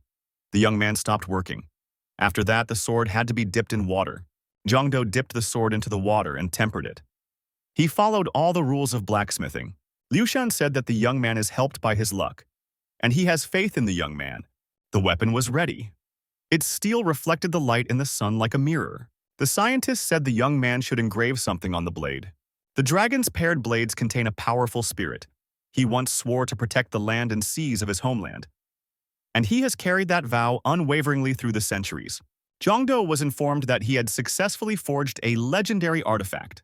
The young man was the first to create a legendary item. He would be given a reward. Jongdo's assistants cheered. They had succeeded. Air Force planes were approaching the target. They had weapons on board. They were ready to begin their missions. The pilots were talking among themselves. One asked his partner if he had been able to spot the targets. The partner replied that the fog was too thick. He should lower his altitude. The squadron commander says he's forbidding the descent. You can't descend until the target is secured. Tartaron, sauntering across the deck of his ship, said, "Do they really think he can't get his opponents in the air?" The monster added that no one was allowed to part the skies as long as the king lived. He increased the amount of attack mana that bound the aircrafts. One of the pilots, sensing something wrong, reported that they were caught. He can't get out. The monster looked up. There were 2 explosions. Both aerial targets were destroyed. The monster said the sea was the only way. His ships, crashing through the waves, continued on their established route. Tartaron squinted one eye and said, it was time to test which was stronger, these metal troughs or his ghost ship. The ship's captain reported over the radio that the number of dead men was only increasing. They can't stand idle any longer. We need to eliminate the threat as soon as possible. The young man on the radio continued to listen to the officer's report. He said that they were starting a fire suppression. When it came to a direct confrontation, they would use hunters. The hunter said he understood. The captain has ordered all ships to set course for Dokdo. That means the military has begun the operation. The ships entered the fog. Visibility dropped to 0. We had to keep moving, navigating by instruments. A sailor in the deckhouse reported that the radar had stopped working. He noticed that, in addition, the communication had been interrupted. The captain ordered us to slow down and keep our distance. He also gave permission to fire at anything that moved. The sailor reported to the captain that an unknown ship had appeared directly ahead. The sailor even pointed his finger in the direction of the unknown ship to make it more convincing. The captain said it was the enemy and ordered them to open fire. The gunners practiced the order and fired in the direction of the unknown vessel. The captain looked through his binoculars and stated that the stricken ship was going down. After the fog cleared a bit, the captain realized that a Japanese ship had been struck. Tartaron watched from the sidelines, standing on his ship, as the warships destroyed each other. The monster laughed and said they were stupid humans. They had fallen for such a simple trick. Tartaron added that the humans had amused him enough. It was time to take their lives. A ghost ship rammed a ship of the country's navy. There was panic among the military. Hunters appeared on the deck of the warship. They said they would fight to the last man and would cover the retreat of the military. Tartaron, observing what was happening, said that it was very noble. They decided to fight to the last man, and he decided to give a command to his subordinates. The captain of the monsters ordered everyone to prepare for battle. The monsters, all as one, decided to follow their commander's orders. Tartaron ordered to take no prisoners. Observers saw a pirate ship attacking a military vessel and preparing to board it. The hunters shouted that their ship was being boarded. We must help them. To do that, we must get closer. Explosions were heard on the warship. A sailor reported that they could not get any closer. Enemy ships have opened fire. They are now in range, so there's no way to get any closer. First, we have to get out of the fog. The hunter, gritting his teeth, said they had to get closer at all costs. Then they could provide solid support. A bloody battle has broken out on a warship. The pirates who had boarded the ship clashed with the hunters. Blood was everywhere. Tartaron ordered his men to sink the flimsy vessels. After that, the enemy squadron must be split up and shot one by one. Tartaron proved to be an outstanding naval strategist. The monster has claimed to be invulnerable on the water. Sacrificing the enemy only makes him stronger. The assistant captain, looking through a telescope, reported to his boss that he had spotted the dinghy. The monster looked in that direction and agreed. The lifeboat was coming closer. He declared that, in any case, he had already won. This lifeboat would not turn the tide of the battle. We could forget about it and get busy watching the other ships. Jong-do, who was on that boat, expressed his hope that he was not too late, and ordered him to get closer to that ship. The young man, using all his athletic qualities, pushed off and jumped up. He landed on the deck of the ship. The sailor asked the hunter who he was. The young man introduced himself and said he was the squad leader. He apologized for the delay but said there were unforeseen circumstances. Jong-do announced that he was taking command of the ship. Since the young man was armed, no one tried to argue with him. The hunters and sailors on the ship looked at the young man and wondered, how did he have such a powerful aura? The warriors felt that this young man would definitely lead them to victory. In addition, he had twin swords in his hands. That gave them confidence. John Doe's assistant in this battle said that these are the waters of his homeland. He added that he missed them very much. The warrior saw the monster ships and said that before him were barbarians who had encroached upon his native seas. Admiral Lee Soon-shing, who was helping the hunter today, said that he would not allow the monsters to enter the land either alive or dead. This was the call of the black card. Jong-do was informed that the sea battle had been activated. During the water battle, the attack power, armor, and mobility of the ships are increased. The damage received will be halved. Tactics activated. Enemy intelligence is disabled. It becomes more difficult for enemies to realize that they are acting against their allies. The young man noticed that the dragon's paired blades had come into resonance with the leadership talent. The characteristics of the allies were further enhanced. Admiral Lee Soon-shin said that the enemies are already close. The young man must attack immediately. Ixia said it could be a trap.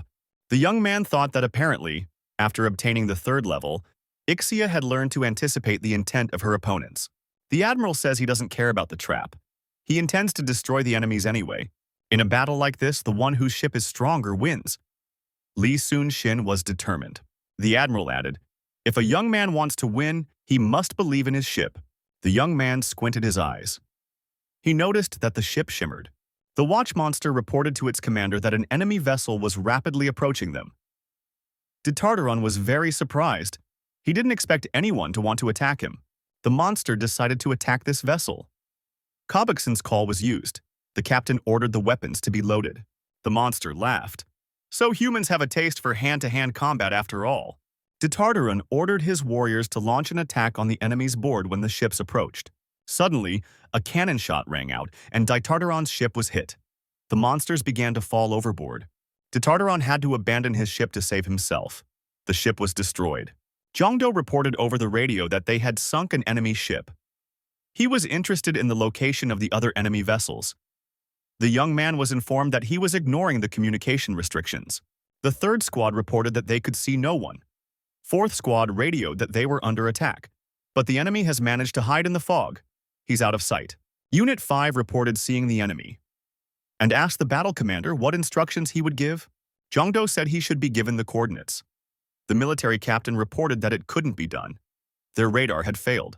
The admiral told the young man to quiet his mind and concentrate on the allied energies. Jong-do turned on the mode about searching for the location of the allies. He radioed for Squad 5 to increase its distance from the enemy ship.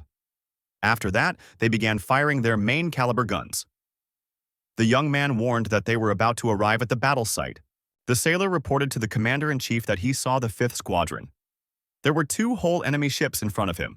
Jong-do ordered the sailor to swim directly between them and warned everyone to prepare for a collision. The battleship commanded by Jong-do rammed into the opponents here. A fire broke out on one of the monster ships. There was panic in the enemy ranks. Jong-do's ship also came under enemy fire. The young man ordered all the hunters aboard to board the left ship and dispose of the remaining opponents. The hunters set about the task at hand. They moved to the enemy vessel and began to destroy the monsters. The enemy's judgment continued to flare up with renewed vigor. Orders have come from both sides. No one was to be spared, no one was to be taken prisoner. The battle was not for life, but for death. The hunters acted with determination. Jong-do announced that he could handle the starboard ship by himself. The young man resolutely stepped aboard the enemy ship. The young man was alone in an unequal confrontation with the entire crew of the enemy vessel. He was hoping for help from the twins' new swords and the admiral's support. The young man called to heaven to hear the oath of his blade, whose sweep shook rivers and mountains. The admiral urged the young man to crush his enemies by sprinkling his land with enemy blood. The enemy's ship was getting more and more heated. The monsters had no chance of escape. Tartaron shouted that these little brats could not defeat him. He is Lord of the Seas. Everything in the water is his. All of them can't even come close to matching Tartaron's power. The monster shouted that now everyone would see his true power. He was going to use his power to achieve his goal. Jongdo noticed that Tartaron had decided to use the wrath of the Lord of the Seas. From the portal, a new enemy vessel appeared from the dungeon. A pirate ship of unimaginable size flew straight at the ship our hero was on. Tartaron was once again confident and shouted that there was no way he would lose the battle at sea. The monster captain assumed that if he could sink the ship that Jongdo was on, he would basically win the whole battle. The enemy vessel has landed. The monster had only to get closer. It was preparing to crush its rival's small craft. Ixia thought this was some kind of madness. The sea was stirring up a great excitement in her. The young man replied that the same thing was happening to him. The young man thought, if it were a turtle ship, it would be easy to sink it, but it would be impossible to sink such a huge ship with one salvo. The young man saw only one way to do it. Jongdo ordered the sailor at the helm to change course after each hit. At the same time, keep the pace high. Keep an eye on the radar, or they might get lost for good. The young man added that he would do the rest. The young man gripped his swords tighter. Tartaron stated that it was useless to flee. If the enemy wanted to hide in the fog, he would chase him until he lost his spirit. Even if he has to swim to the end of the world. The monster said that he intended to take the enemy vessel into his own hands and turn it into a ghost ship. The distance between the ships was rapidly decreasing. The enemy ship was catching up with the ship carrying Jongdo. At one point, Tartaron noticed that they were in a place where there were many rocks peeking out of the water. They had to be careful. The main monster noticed that the enemy had lured him here, sailing through the fog through which they could see nothing. Jongdo knew that he didn't have to look outside to know where to sail. Jongdo used his navigation. Ixia was always present nearby. Tartaron thought it was only rocks that were in his way, and rocks are just rocks. His ship could break any rock in no time at all without getting hurt. The young man knew there were many reefs in this sea where he could have led his opponent, but there was a special reason why he had chosen this particular spot. Tartaron noticed that his ship was stuck after all. He was unable to pass where his opponent's small ship had passed through. The monster noticed that the current in this strait was particularly strong because of these rocks. So his adversary had planned this from the beginning. The villain shouted that he would destroy his opponent even if he had to use all his strength. The sailor reported to Jongdo that the enemy ship was about to break out of the trap. The young man replied that he had taken that into consideration. The young man ordered the current to change.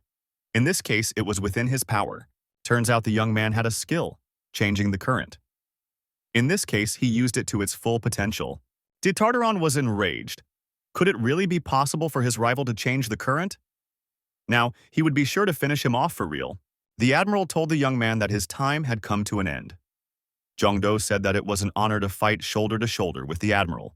The great warrior wished the young man good luck. Ixia asked her master, what should they do?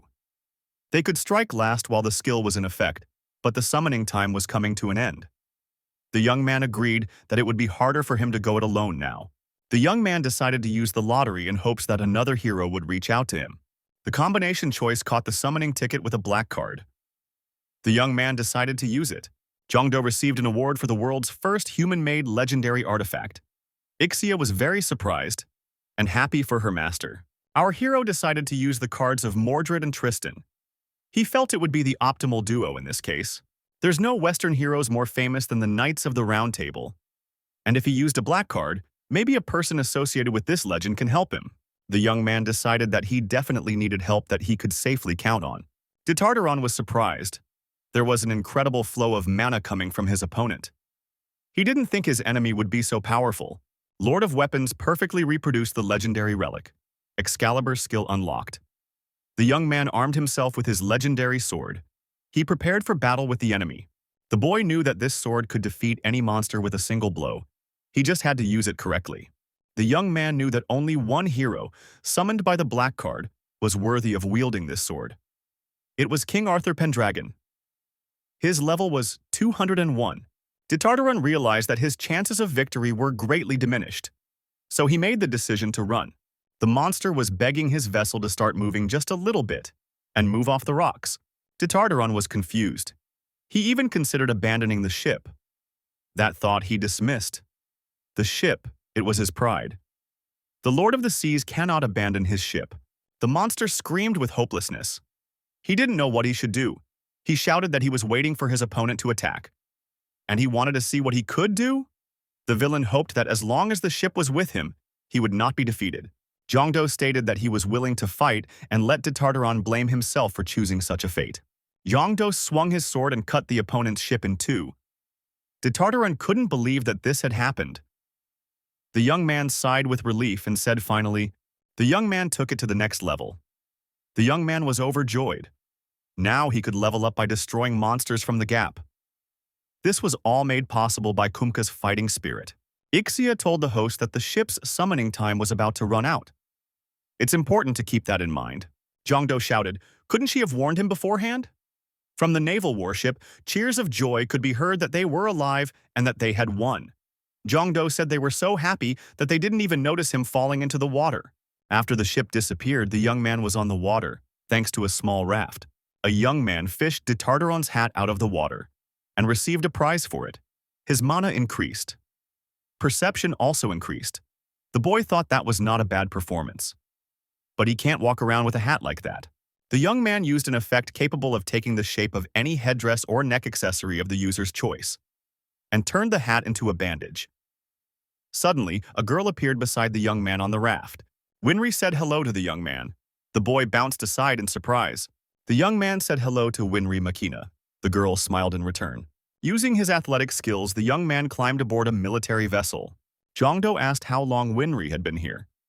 The girl replied that today was a special occasion, so she didn't take her eyes off the young man for a second. The girl said she was very surprised that the young man hadn't noticed his precious pendant was missing when fighting such a formidable opponent. The young man thought he had dropped it during the battle. The girl said it was an extremely difficult fight, but the young man performed well. Winry said, if the talent level game had risen to the 3rd talent level, she should return the pendant to the young man. Makina added that the pendant will come in handy for the young man in the future. Therefore, she insists that he keep it with him. Winry said if she wasn't mistaken, the young man had not yet been rewarded for summoning the black card. Theoretically, the reward for summoning a black card is no different from the reward for a diamond card. But on the occasion that the young man completes an extremely important task, she will give him a special reward. Makina told the young man to pay special attention to this award. Winry Makina told the young man that he had an opportunity to get a new talent. With a little luck, he could get a 3rd level talent. Makina warned that there would be only one attempt. The talent received will depend on the panel the arrow points to. Jongdo said that of course he understands everything, but why is the 3rd level panel so small? What kind of luck do you have to have an arrow pointing to it? Makina said that the young man should realize for himself how much difference there is between 1st and 3rd level talents. The girl added if the young man wasn't happy with it, she could give him the standard reward. Jongdo shook his head and said that he was choosing the wheel. The young man stated that the reward would depend solely on his luck. In that case, the young man decided to summon Liu Shan and Yixia. They gladly decided to help the young man. Jongdo told them to listen to him carefully. They must gather all their luck and get the 3rd level talent. The young man spun the wheel with all his might. Ixia said that the wheel should be released now. The young man folded his arms in front of him and looked at the wheel, praying that everything would work out. Liu Shan and Yixia also watched without taking their eyes off the wheel, and while clenching their fists in front of them. The wheel stopped and the young man received a 3rd level talent. He was given an additional reward for hitting a negligible percentage. Liu Shan contentedly said that he was the one who warned the young man to believe in his luck. Jongdo said that he didn't doubt her one bit. We should check the character window soon. The young man looked at the characterization window, his face twisted with discontent. Why did this happen? The young man grabbed Liu Shan's chest and shouted for this thief to return his talent. Liu Shan shouted that he didn't understand anything. Jongdo told Makini that there was some kind of bug. Why did his talent end up with Liu Shan? The girl suggested that the young man cancel the call of identity and check again. Jongdo did just that. He said that he didn't understand anything. Not only did he get the talent, but Liu Shan also got the talent. Could this really be the extra reward? The young man remembered that he had received information that he had been given an extra reward for hitting a negligible percentage. That was a good one. Leadership worked the best when it came to group battles. In addition, he could also summon Liu Shan. And since it doesn't require much mana, the situation becomes even better. Leadership and good luck are the best combinations. Makina said she would endow the young man's pendant with another stabilizer. Now, people would only be able to see 3 of his talents. The young man thanked the girl. Over the speakerphone, the bosun thanked everyone for a job well done. The bosun added that the ship would soon arrive at the port of destination. The monster boar, flashing its eyes loudly, roared. He showed his huge fangs. Heshik put his shield forward and said he was ready to show what kind of results he had achieved through his training. The boar crashed into the young man's shield. The hunter stayed on his feet and tried to push the boar aside. Jongdo said that in the time they hadn't seen Heshik, he had raised as many as 20 levels. His efforts had not been in vain. It was now level 38. Heshik noticed with horror that 2 more monsters were approaching him. Already 3 beasts were attacking the hunter. The young man, unable to cope with his opponent's onslaught, shouted for Soyoung and Jongdo to help him immediately. Jongdo called out to Liu Shan. The emperor appeared and happily said that this would be his first battle. Leadership has been activated. The bond between the young man and his allies was strengthened. Allied characteristics have been upgraded. Heshik couldn't understand what was happening. He suddenly felt a sudden surge of strength. Soyeon stepped into the fray and with a powerful kick to the body, knocked one of the boars to the ground. The boar only screamed pitifully in response. The girl said that she too felt a sudden burst of strength. And it was as if her body had become lighter. Jongdo noted that the result was immediately noticeable. He was satisfied. The emperor said that no one could stop him now, and demanded that the next opponent be served. The emperor commanded that his soldiers go on the attack. He provided them with strength and luck. Without waiting, Soyoon and Heshik went to attack the bloodthirsty monsters themselves. Heshik scattered the monsters to the sides. Working his shield, he told them to get out of the way. Soyeon was not lagging behind. Using her hand-to-hand combat skills, the girl dealt with the monsters very effectively. Jongdo noted that there's a reason they call Soyoung Saint. The undead are killed literally by her one strike. He feels that they will clear the dungeon much faster today. The young man allowed that it might be the synergy effect of the new talent and the paired dragon blades. If the user had a level 3 leadership talent, the characteristics of the allies were further increased. Jongdo thought that his team had already raised their level. Just in case, he decided to check. Soyeon was a level 27 owner. This was a very noticeable improvement. Heshik kept up with the girl. He was a level 45 hunter.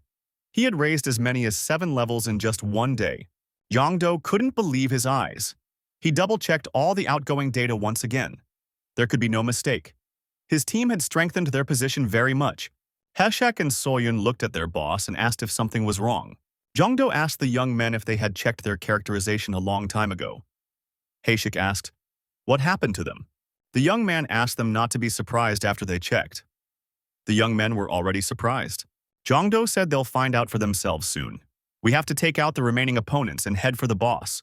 Heshik and Soyeon reached the boss monster and engaged in battle with it.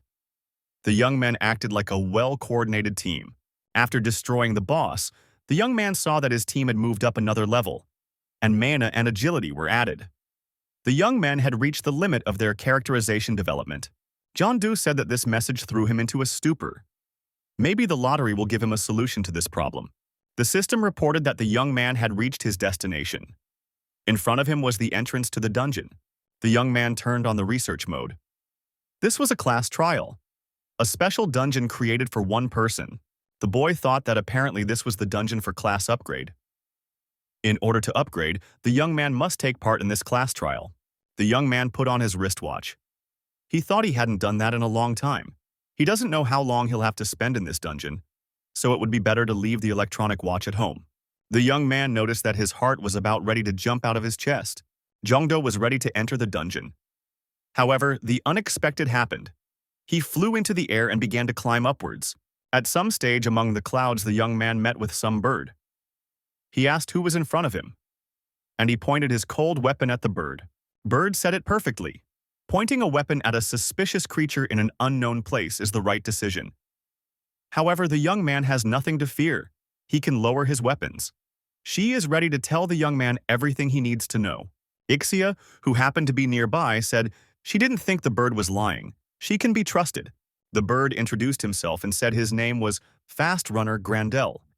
He was instructed to give the young man a briefing before he began his trial. Jongdo asked, "What kind of place is this?"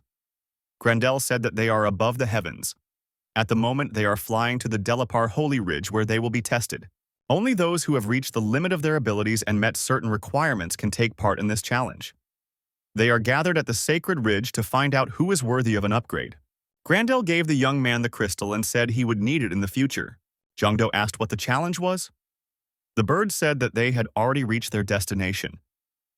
The young man will see everything now. Grandel pointed ahead and said that the holy ridge of Delapar was in front of them. The bird pushed the young man down from the cloud and said she wished him good luck. The young man rushed down with a shout. The young man landed successfully. However, he was scared. He thought he was about to die. He held a red crystal in his hands. Jongdo assumed that this red crystal had put a protective barrier on him. That's what saved him. A young man has been given a special assignment. Delapar's challenge begins. All users who have completed their tasks will be awarded a special title. The title awarded will have a huge impact on the user's further development. Only one will be honored with the title. The young man said it would be a battle royal. The game has begun. The third level, Game Talent, is activated. All the characteristics were tripled.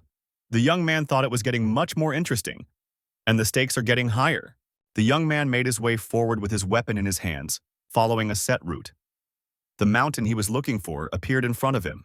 Thanks to the dungeon map, he can see his location. But since the others don't have such abilities, they will most likely go to the nearest hill. Jongdo decided in that case to just stay at the foot of the mountain.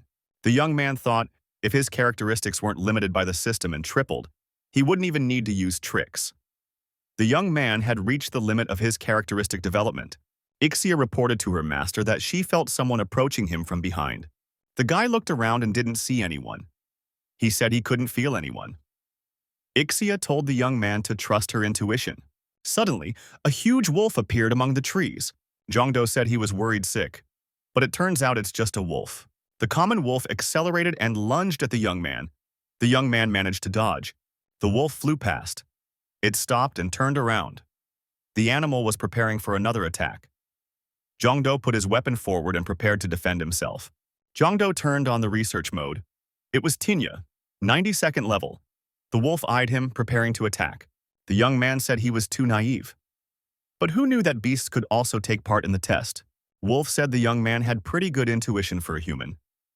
The other members would have just waved their hands when they saw a beast like him. If he had just let himself be bitten, things would have been much easier.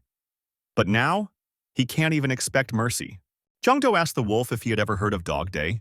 Young added. Now they will both see how he can quickly undress his opponent. The wolf and the young man rushed towards each other. Jongdo applied a double lunge and Dragon Tiger. The wolf just ran forward. The young man shouted, "Gay bide!" and swung his weapon. The wolf grabbed the young man's spear with its sharp teeth. He wouldn't let go. The wolf couldn't break free from his opponent's grasp. He couldn't understand what kind of power he had. Was he really human? The predator said if the young man didn't let go of the spear, he would just break it. The wolf didn't succeed. He only broke his teeth. The young man replied, so the wolf didn't hold a grudge against him. He too had the necessary skills. The young man threw the weapon aside and began beating the beast with his fists. The wolf, under the onslaught of his opponent, flew aside. The young man ran up to the animal and grabbed it by the neck. He began to choke the beast with one hand. A dagger appeared in his other hand.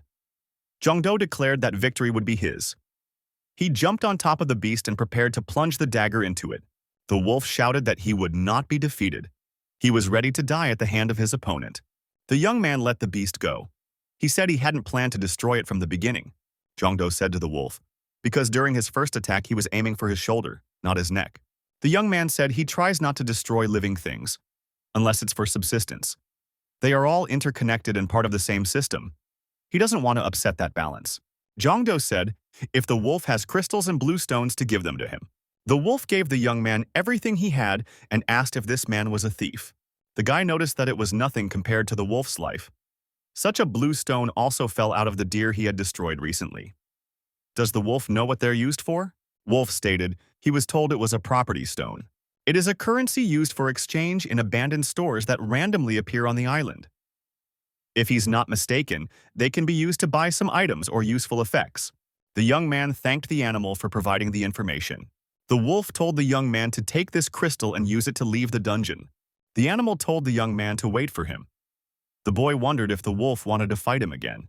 The wolf offered the young man to join forces and said that he would give him the victory. Taking one of the places of honor would be enough for him. The young man was encouraged to use the hierarchy of the wolf pack. The creature recognized him as strong and wanted to follow him.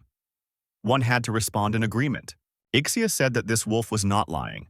The young man agreed to the wolf's proposal. The hierarchy had been established. The guardian of the forest, Tinya, bound himself to the hunter Zhangdo. The wolf said that until the end of the ordeal, he would do whatever the man ordered. Zhangdo said that was great and decided to give his first order. The young man ordered the wolf to lay down on his back so he could pet his fluffy belly. The moment the young boy and the wolf were establishing a close relationship, they were being followed from behind a tree. Suddenly, everything shook around him. The boy thought it might be an earthquake. The wolf pounced on the man who was watching them. He said that over time, some parts of the island were beginning to break away.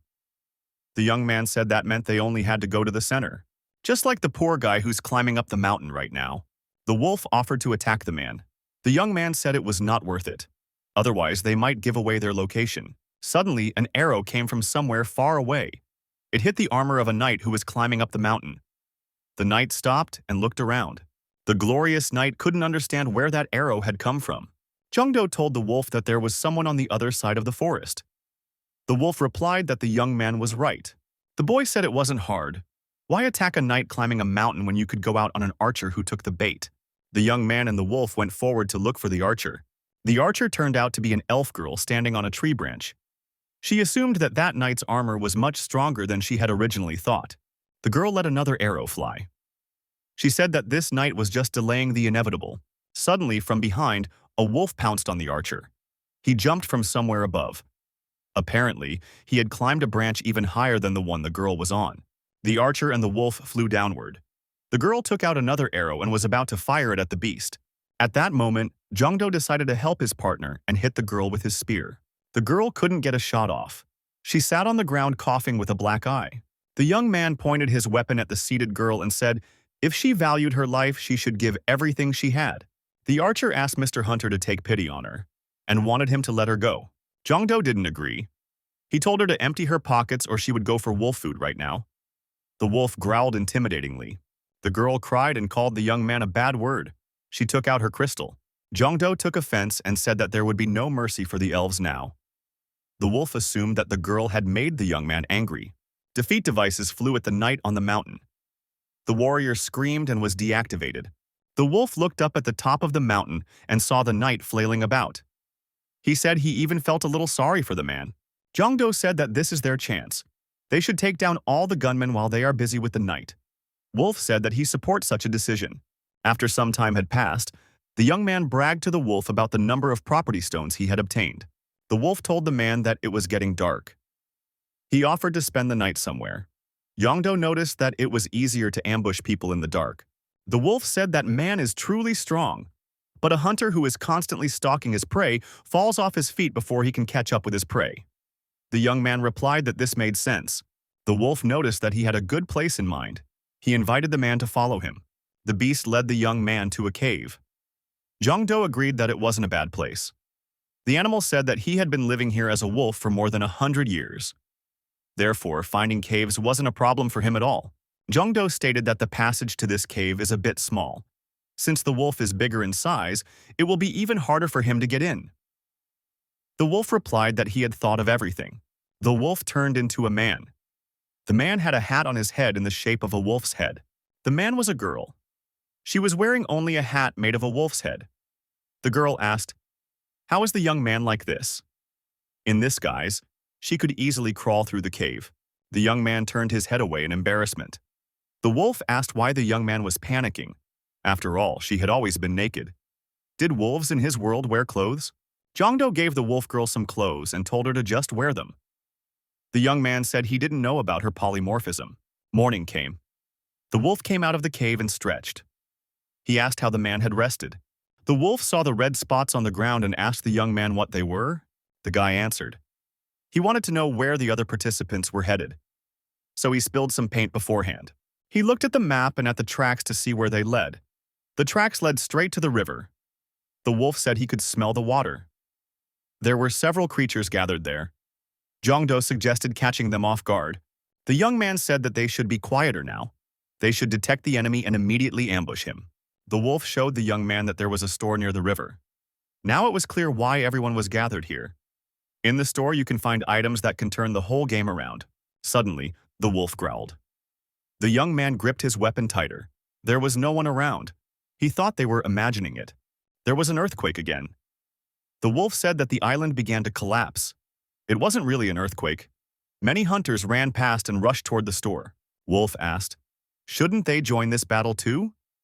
Jongdo said that the store should be forgotten about. It might be too dangerous. It means that someone involved might get hold of a strong weapon. The young man remarked that he had to deal with the shooters first. He's not going to give up without a fight. Jongdo says to let the wolf trust him. He's just about to have a plan. The wolf said he's willing to help if the young man is confident in his abilities. The wolf lunged at one of his rivals. It was impossible to avoid a collision. The opponent sent crystals at the wolf, but they didn't reach the target. The man in the cloak wondered why this wolf was so fast. Suddenly, Jongdo jumped out of the bushes and struck the man with his weapon. Blood rushed out in all directions. Arrows flew at him from all sides. He managed to dodge them by making a sharp jump upward. An archer appeared not far from the young man. There was no end to the edge of those arrows. The girl in the cat mask said that the young man wouldn't be able to dodge arrows forever. She had 2 crossbows in her hands. Jongdo, spinning his spear, began to fend off the arrows flying at him. The archer was surprised. How does the young man manage to fend off arrows with his spear? Suddenly, a huge wolf appeared. He took a big leap and pounced on the archer. Jongdo swung his spear and threw it at his rival. He nailed the girl to a tree with his spear. The girl cat dangled, attached to a tree. The young man assumed it was the last hunter. The wolf asked what they would do next. The wolf wondered if the young man would wait and attack the winner. The young man said it was too risky. He was more than sure they weren't the only ones sitting in ambush. Wolf asked what the plan would be in that case. Jongdo replied that his interlocutor would see now. He swung his spear. The young man threw the spear straight at the store with all his might. The spear flew with terrifying force. No one had the strength or ability to stop this weapon. It was impossible to avoid a collision with the magazine. The store went up in flames. The explosion was so strong that small fragments flew far away from the neighborhood. The spear left a trail of fire. It stretched from the young man all the way to the store. The young man said that if he couldn't have it, no one else would. Jongdo turned around and motioned for the wolf to run away. He said that everyone must have seen them. The hunters saw the direction in which the man and the wolf were moving away. They decided to do something about it. The young man thought he was imagining it. There was another store in front of them. Wolf said it was kind of awkward. I don't know what those guys were fighting for.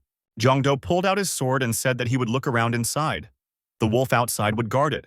The guy broke into the store. He concluded it was a little empty. Where's everybody gone?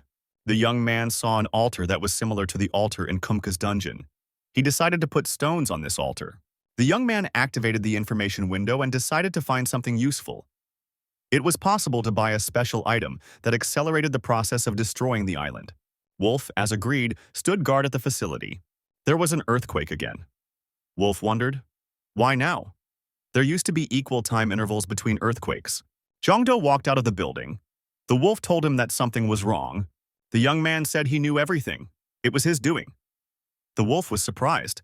The young man said that they were now heading for the river. On the way, he promised to tell everything. The young man said that they were now roughly near the center of the island. Therefore, nothing is at risk, even with the accelerated destruction of the island. This way, they get a chance to get into a great position to eliminate the other contestants running to the safe zone. If they occupied the space by the river now, they could easily get rid of the remaining enemies. The number 8 appeared in the sky, indicating that there were only 8 contestants left.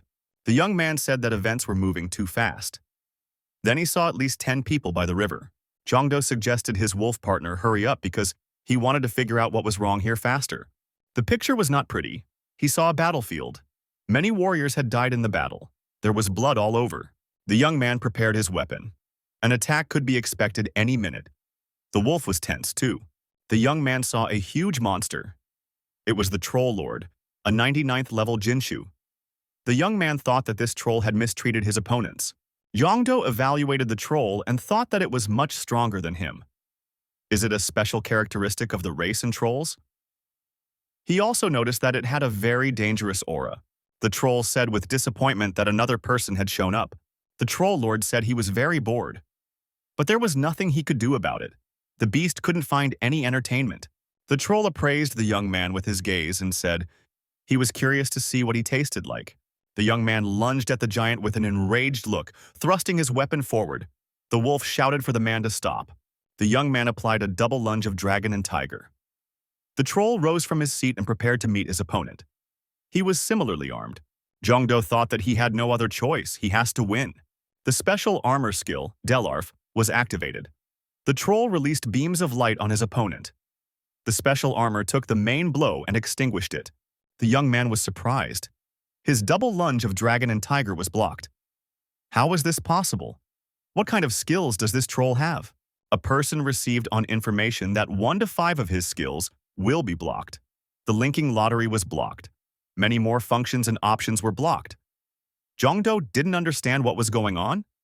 The troll swung his wasveye to strike at his opponent. Jongdo stuck his spear into the monster's body at that moment. The wolf roared and rushed to the man's aid. He sank his teeth into the green troll. The troll struck the wolf with his mace. The wolf screamed and flew aside. The animal did a few flips in the air and landed on its back. The young man shouted loudly and said the wolf's name, Tinya. The hunter was very angry. The young man shouted that he was going to destroy this villain and began to strike his opponent's body with his spear as fast as lightning. The monster could not be bothered. The troll laughed and asked, "Is that really all a human can do?" The villain raised his foot and struck Jongdo. The young man blocked this blow with his spear. But the blow was so powerful that the young man couldn't stay on his feet. He flew backwards. Jongdo jumped to his feet and continued to attack his opponent. He swung his spear, continuing to strike the troll to maximize its damage. The troll couldn't stay on its feet and was carried backwards. The young man, taking advantage of his opponent's unsteady position, ran closer to him and delivered another spear blow to the body. The Troll Lord grabbed his opponent's spear and began to untwist it. The young man held onto the spear. He spun through the air without letting go of his weapon. At some point, the troll let go of the spear. The young man flew away and hit the ground. His opponent went towards him, saying that a man must fight and not give up until the very end. Jongdo took out a life-saving crystal. He hoped that this thing would help him, the troll asked, wondering if the man had decided to give up after all he had been through. It is a disgrace. Wouldn't he be ashamed to look into the eyes of his comrades after such a battle? Jongdo, confident in his abilities, said that he would definitely defeat this troll. The young man was informed that the crystal had been destroyed. Added map view and return functions. The young man was currently absorbing Grandel's Fast Runner essence. The troll said approvingly, "So this opponent has decided to fight on. That's commendable." The troll swung his mace and said that in any case the young man would regret it, because he had made that decision. Jongdo applied the Green Dragon maneuver and supersonic speed. He combined these skills. Our hero stood before the Troll Lord. The forces were unequal. However, the young man didn't flinch and decided to see it through to the end. The troll wanted to strike. However, the young man teleported away. The troll noted he didn't realize that his opponent, a mage. Jongdo appeared in a different place and swung his spear straight at his opponent with all his might. The spear did not do much damage to the monster. The monster swung his mace once more and said he was beginning to like this battle. Jongdo raised his spear and applied the Mountain Dragon maneuver to his opponent. The spear rushed into the monster's body with a new all-striking force and struck it. The monster screamed. The villain fell on his back and dropped his mace from his hands. Jongdo was not going to stop there. The young man was informed that he had developed a speed that could not be achieved with his current characteristics. As a reward, the skill, Divine Speed, was unlocked. Jongdo, taking advantage of the small respite, walked over to the wolf and asked how Tinya was feeling. The wolf said that he was fine. It was very risky, but his body recovers in no time. The young man asked why the wolf had done that. He meant such a reckless attack. The wolf said that the man was very strong, but even he would not be able to defeat the troll lord alone. The wolf saw a troll approaching the young man from behind, but the animal shouted for the man to run away. The young man did not react in time and the opponent's blow hit him on the shoulder. The young man, tumbling, flew far to the side. The troll did not calm down and continued to move toward his opponent. Jongdo had made a hole in the stone when he fell. The young man lay there without moving. The wolf stood opposite the troll. The green one had a hole in its body. This can't be happening, the wolf thought. No amount of regeneration could heal such a wound. Where did the troll get that kind of strength? The troll said the beast had discerning eyes. If it weren't for his partner's skill at manipulating time, his life would be over. With this skill, he could roll back his body's time to a point where it had not yet taken damage. The troll put his hand on his wound, and a very fast healing process began. Wolf thought it was some kind of crazy skill. The green monster, having healed his wound, headed towards the hunter again. He said, taking back what he said. This was a truly strong warrior in front of him. The monster added, strong enough to eat him. The beast shouted that it was about to tear the young man apart, and the troll swung his mace again. The wolf shouted to the man to leave. The young man thought he still couldn't move. At the last moment, Jongdo blocked his opponent's mace with his hand. He wondered what the troll had just said to him. The young man repeated, "Does he really want to tear him apart and eat him?" The troll started to get nervous. The young man was informed that his stats had been increased due to breaking the speed limit. The level 3 play talent had been activated. The young man tossed his opponent's mace aside. He jumped to his feet and launched a series of striking blows at the green opponent's body. The troll, not expecting such an onslaught, was forced to retreat. The young man, emitting a huge amount of energy, said that he was ready to see what would come of it. The young man's characteristics were tripled. The troll lord's face became sad. He thought it was impossible. What kind of energy did his rival possess? Jongdo, holding his spear in his hands, asked where did the troll who wanted to eat him go? The young man swung his spear and inflicted a huge wound on his opponent. The troll's blood spurted in all directions. The monster coughed and screamed that he couldn't see anything. Had something pierced him? The troll fell to its knees. Jongdo turned around and continued his attack. The young man asked, "Did the monster still want to eat?" The young man gave another hard blow with his weapon to his opponent's body, and said that the troll would not succeed this time. Jongdo continued to deliver blow after blow. The troll lord shouted non-stop. The young man shouted that he would make this villain regret his time management skill. The young man thrust his weapon into his opponent lying on his back. The battle was over. The troll was stunned. Wolf said, "It looks like this is the end." He walked over to the young man. The man and the wolf asked each other how they felt and recognized that it had been a difficult battle. Tinya said as he surrendered. The wolf held a red crystal in his teeth. The young man said he would not admit defeat. The wolf must sit here and rest. Jongdo stated that he would deal with the remaining enemies on his own. It wouldn't take him much time. He pushed himself off the ground and jumped high up, heading to resolve the matter. One of the competitors, looking out from behind a rock, thought that there were only 6 competitors left. He thought so because he saw the number 6 burning in the sky. Hunter decided to go ahead after someone else flew out. Suddenly, a young man appeared in front of the warrior. Jongdo suggested his opponent to surrender. After all, he must realize that it was useless to fight. The hunter, holding the red crystal in his hands, said with anger that he would never forget this disgrace and the favor of his rival. Our hero's opponent instantly disappeared. Probably, he teleported away. The young man noted that there were even fewer opponents left. On a tree branch stood a young man, another adversary. He thought, how could he have been detected? After all, he had completely concealed his presence. The opponent thought that this young man was too strong. He had to run. He was ready to strike when a good opportunity came. Jongdo did not allow his opponent to retreat and run far away. The young man kicked his opponent in the back, and he fell down. Jongdo gets in close to his lying opponent. Another armed opponent appeared. He gave himself away by rising to his full height. Jongdo jumped high and was about to deliver a staggering blow to another opponent. Already landing, the young man noticed that he was attacking an archer, a girl. The girl with the crystal in her hand was on her knees. She said, crying, that she was giving up. She was ready to give up. Jongdo asked who gave her permission. The girl didn't answer. Jongdo said that he has a beef with the elves. If anyone was to blame, it was only one of her kin. The girl cried out in fear. Tears sprang from her eyes. The number 2 glowed in the air. It said that there were only 2 contestants left. Jongdo said, "It's done." Wolf stated that it was unbelievable. The wolf asked, "What kind of unthinkable power allowed the young man to commit such madness?" All the young man's characteristics were tripled. The young man waved his hands and said that he did not know. The wolf thanked the man. Thanks to him, he was able to take second place without too much trouble. The young man said they would see each other outside. There he would give his name.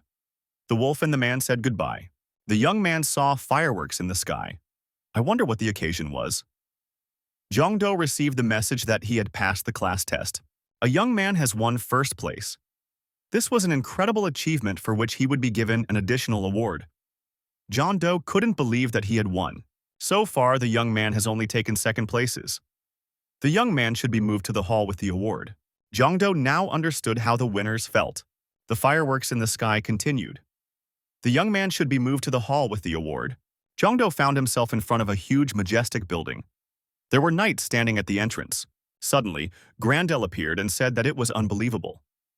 Did the young man really win?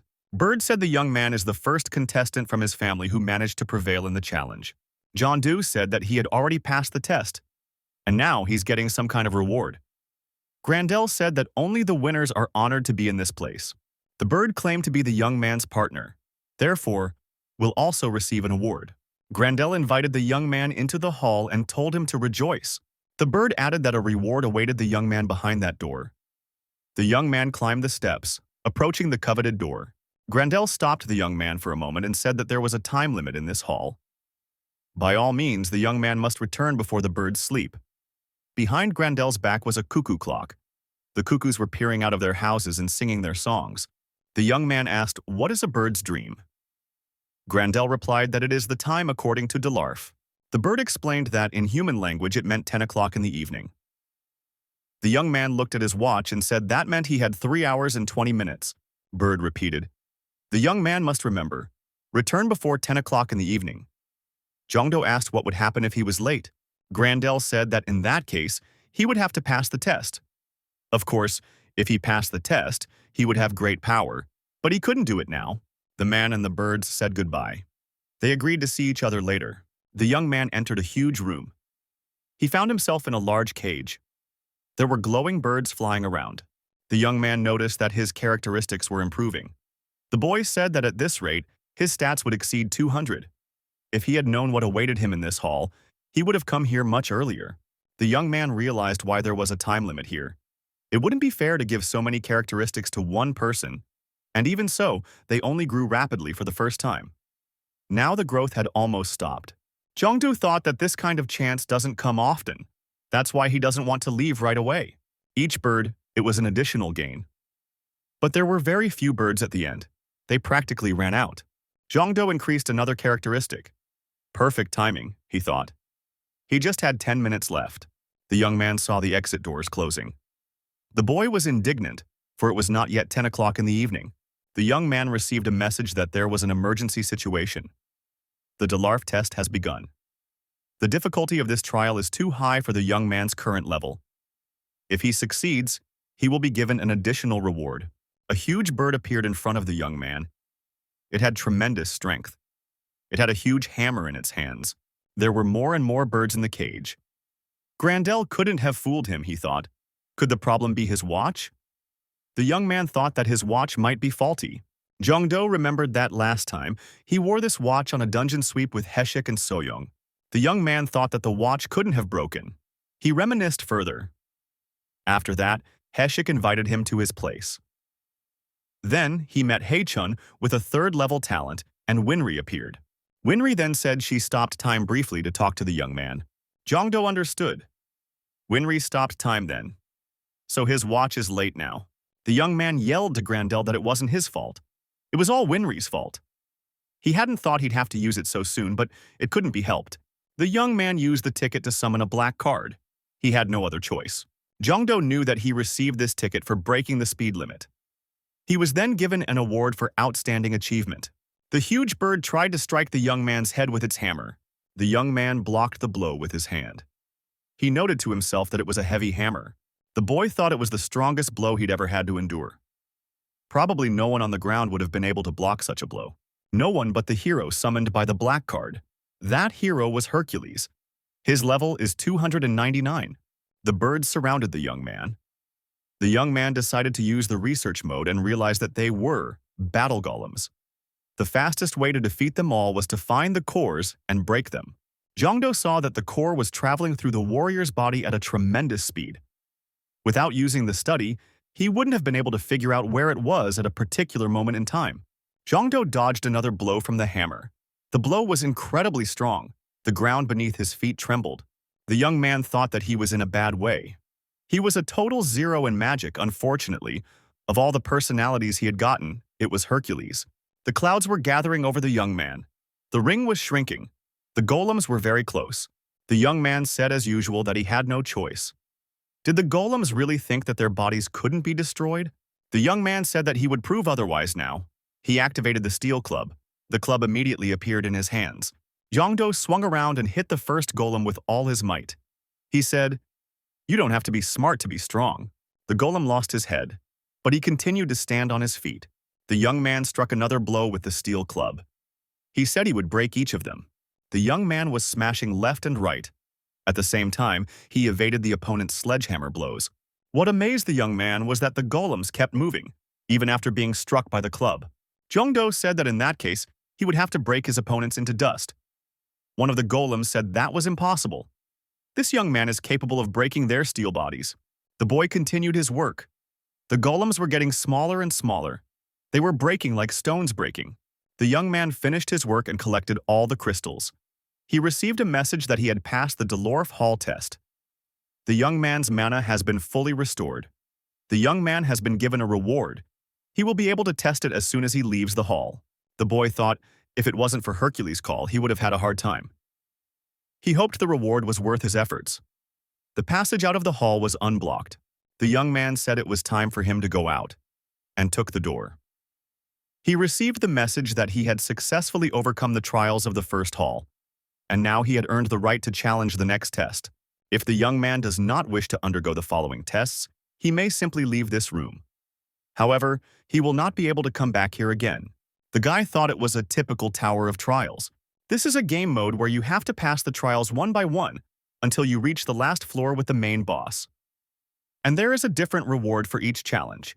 Jongdo thought it sounded tempting, but he wasn't sure if he should take that risk. The young man had barely passed the first trial with the black card, and now he was facing a much more difficult battle. His own strength would be enough for 5 golems at most. The boy was plagued by doubts. Maybe this was his only chance.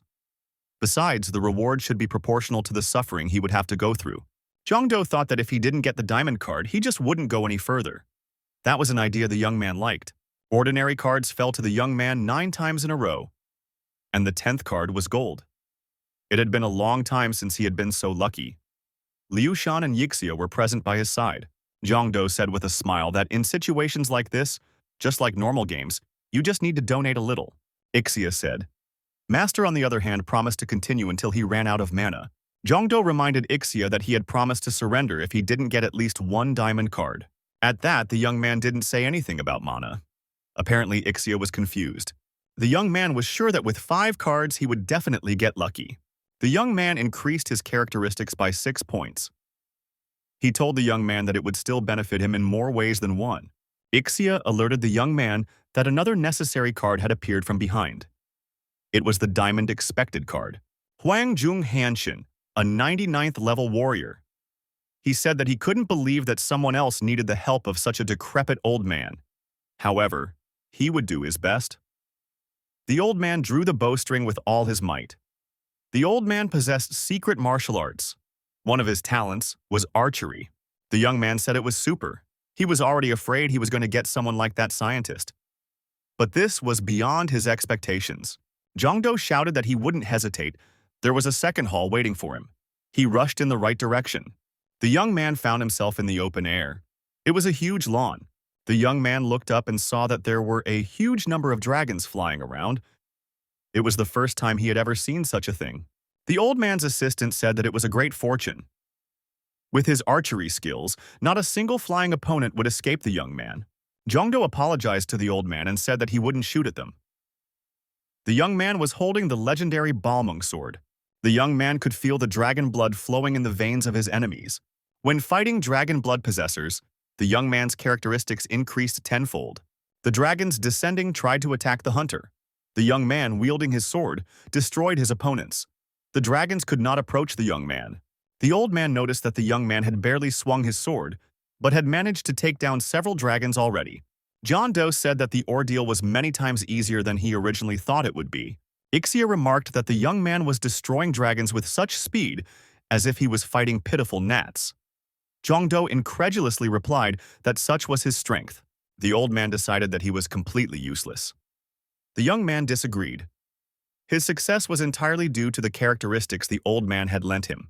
Jongdo once again swung his sword and said that it was the last dragon. The dragon was destroyed. The unfortunate beast fell to the ground. Its severed limbs fell to the ground. The young man decided that was the end of it. Ixia disagreed and suggested the young man look in that direction, where she pointed her finger. It was strange, but the dragon corpses were gathering in one place. How could that be possible? Suddenly, a huge monster formed from this pile of remains. It was of incredible size. Jongdo didn't unreasonably assume it was their boss. It's going to be more difficult this time. The young man added, however, that it was the only worthy foe that had the honor of falling by a Balmung. The young hunter got close to the monster and gave it a staggering blow with his sword. The young man jumped high up and executed another strike. He swung his sword with all his might right between the big giant's eyes. The young man was discouraged. His punches had no effect on this monster. The monster turned around and ran away. The young man was surprised. Why is Balmung's skill not working? After all, this is the kind of monster that should be struck with such a sword. The old man said it was just a theory, but maybe the blade only reacts to dragon blood. But what happens when a young man faces a dragon without blood and flesh? How will the sword recognize him as a dragon? The young man agreed. It seemed to Ixia that the dragon was very angry. The beast's eyes glittered with hatred. The young man said he thought things were going too smoothly. Now things are finally getting difficult. Jongdo grabbed his bow and launched an arrow at the monster. The young man sent another stream of arrows. The arrows proved decisive in this battle. The monster was literally shattered into pieces. The young man breathed a sigh of relief. He said that he had barely made it this time. Jongdo noticed that if it continued like this, it would be difficult. The young man looked far ahead. The guy thought that he had originally planned to unload Liu Bu from the album with recovered mana and challenge the third level. But if his stats were still at level 2, it wouldn't be enough to upgrade to level 3. The young man checked the information and saw that he had reached the value of 100 mana. For that, he received a reward. The young man was added to the camp category. The young man believed this time what 5 great generals were available to him. He marveled at such a set. It seemed an incredible reward to the young man. It is not easy to choose only 5 people from so many. Liu Shan said that he too could not have dreamed of such a combination. The young man applied the dual boot mode. Liu Shan watched the scene in tension. The combination of Zhang Fei and Zhao Yun appeared. When a new person appeared, Liu Shan pounced on her. The young man asked, "Did they really know each other?" Liu Shan replied that this person was his warlord. This is Ma Chao's cousin's younger brother. 2 characters loaded at the same time are firmly linked together. A bonus will be given for each character. The characteristics of the young boy have increased. Character features are enhanced. Jongdo stated that he was now using the lottery. Liu Shan didn't want to part ways with the previous hero. After all, it was his relative. The young man, as always, was expecting a diamond ticket. He thought that this time he would definitely be lucky. The young man came across Jin Chando's card. Our hero decided that even that was already enough to challenge the 3rd level, and the 5 great generals were activated. With all the changes, this was the strongest team. It was the epitome of the camp's best effect. The young man received special benefits. A young man uploaded Guan Yu Yunchang and received a confirmation of the upload ticket. There was a battle between the birds on the battlefield. The black squad was shouting that the enemy was fleeing. It looked as if, indeed, the blacks were pressing the opponent. The young man wondered, was the 3rd trial really a war? Liu Shan didn't really like it either. A yellow bird ran up to the young man and told him that they had encountered the enemy. It called the young man its general. Jongdo was even more surprised. Jongdo decided that apparently he should lead them. He realized that the best way to do that was to use it. The blackbirds kept shouting that the enemy was coming, and they moved towards their enemy. The young man decided that he should not sit idly by and launched his own attack. He decided to fight the blackbirds. The young man's aide in this battle said that this young man is quite good. He is skillful with weapons. Liu Shan said the nephew greeted his uncle, and he said hello. The communication with the allies was strengthened. The abilities of the allies have increased. The art of command was at its maximum. The young man would receive bonuses for using the troops. The warlord also said hello to his relative. Two characters loaded at the same time are firmly linked together. A bonus will be given for each character. The character's characteristics have increased. The specialty of the characters has been strengthened. The warriors under the leadership of the young man felt that they were now full of strength.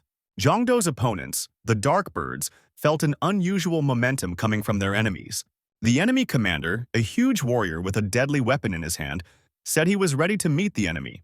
The opposing commander shouted to the young man, if he was a man, he shouldn't hide behind other people's backs.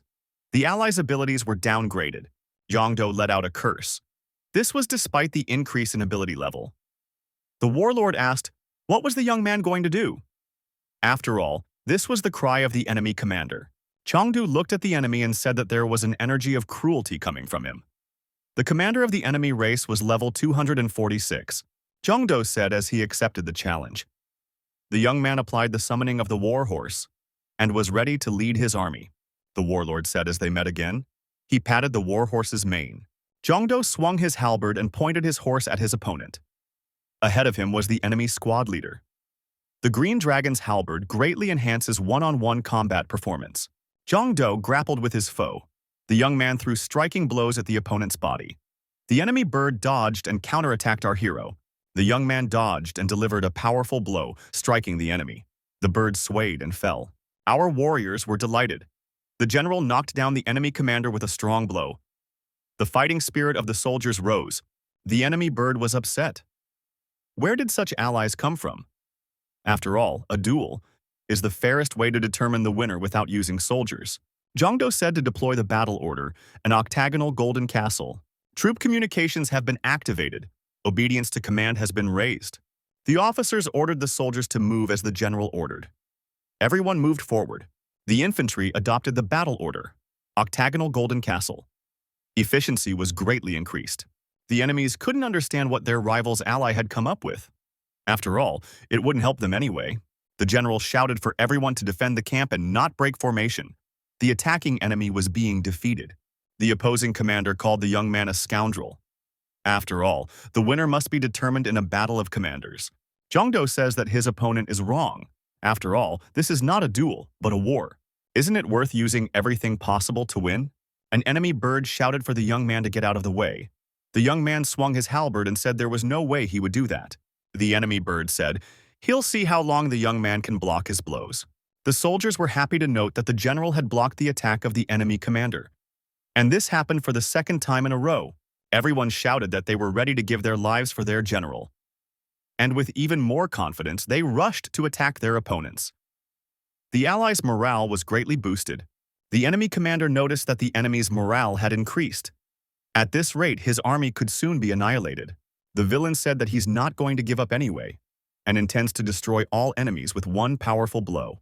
The warlord pointed out to Jongdo that the enemy commander was collecting mana from all over the battlefield. The young man asked the warlord for the strongest of his techniques. The warrior said he would do so now. Chengdu jumped on his horse again and used Qinglong's decapitating strike. A huge deadly dragon serpent appeared. The enemy commander shouted that only he could be the winner in this fight. There could be no other options. The dragon was opposed by a huge firebird. It was an epic battle. The enemy commander was surrounded. The allied warriors, with their spears forward, were closing the ring. The opposing commander said he never thought he would lose in a face-to-face battle. Jongdo felt like a winner in this battle. The enemy commander admitted his defeat. The allied troops shouted joyfully that they had achieved victory. The young man received a message that he had successfully passed all the tests. His rewards will be increased. The rewards will be available at the control wheel. Jongdo clutched his back. Moreover, after a full-fledged combat battle, his whole body ached. The commander said a good job had been done. It was truly a great battle. The young man said if it had not been for his assistant, he would have lost this battle. The warlord thanked the young man for his cooperation and said he looked forward to their next meeting. Liu Shen said that, in that case, he would also go. He had already managed to receive the rewards due to him. Zhang Do held up the emperor and asked him to stay for a while. The young man said that there was still a reward due to the emperor. The young man said that the emperor still had a reward to give. The boy showed the emperor the narrowest sections and the rewards for them. The young man spun the wheel. After that, he clenched his fists and muttered, "Let there be a god of war." Liu Shan was also tense, clenching his fists. The wheel had almost stopped. However, it didn't stop where the young man wanted it to. Liu Shan was tearing the hair on his head. The young man shouted loudly in annoyance. The young man won the prize, a war horse. Liu Shan said that his power didn't work. The young man thought that he would use this skill while booting Liu Bu. However, the young man had a mana mismatch. To load Liu Bu, 99 mana was needed, and summoning a horse, 30 mana.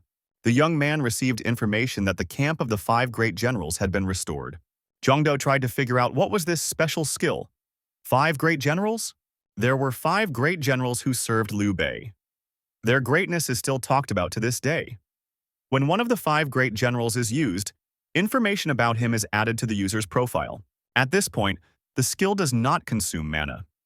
Instead, it consumes connection points.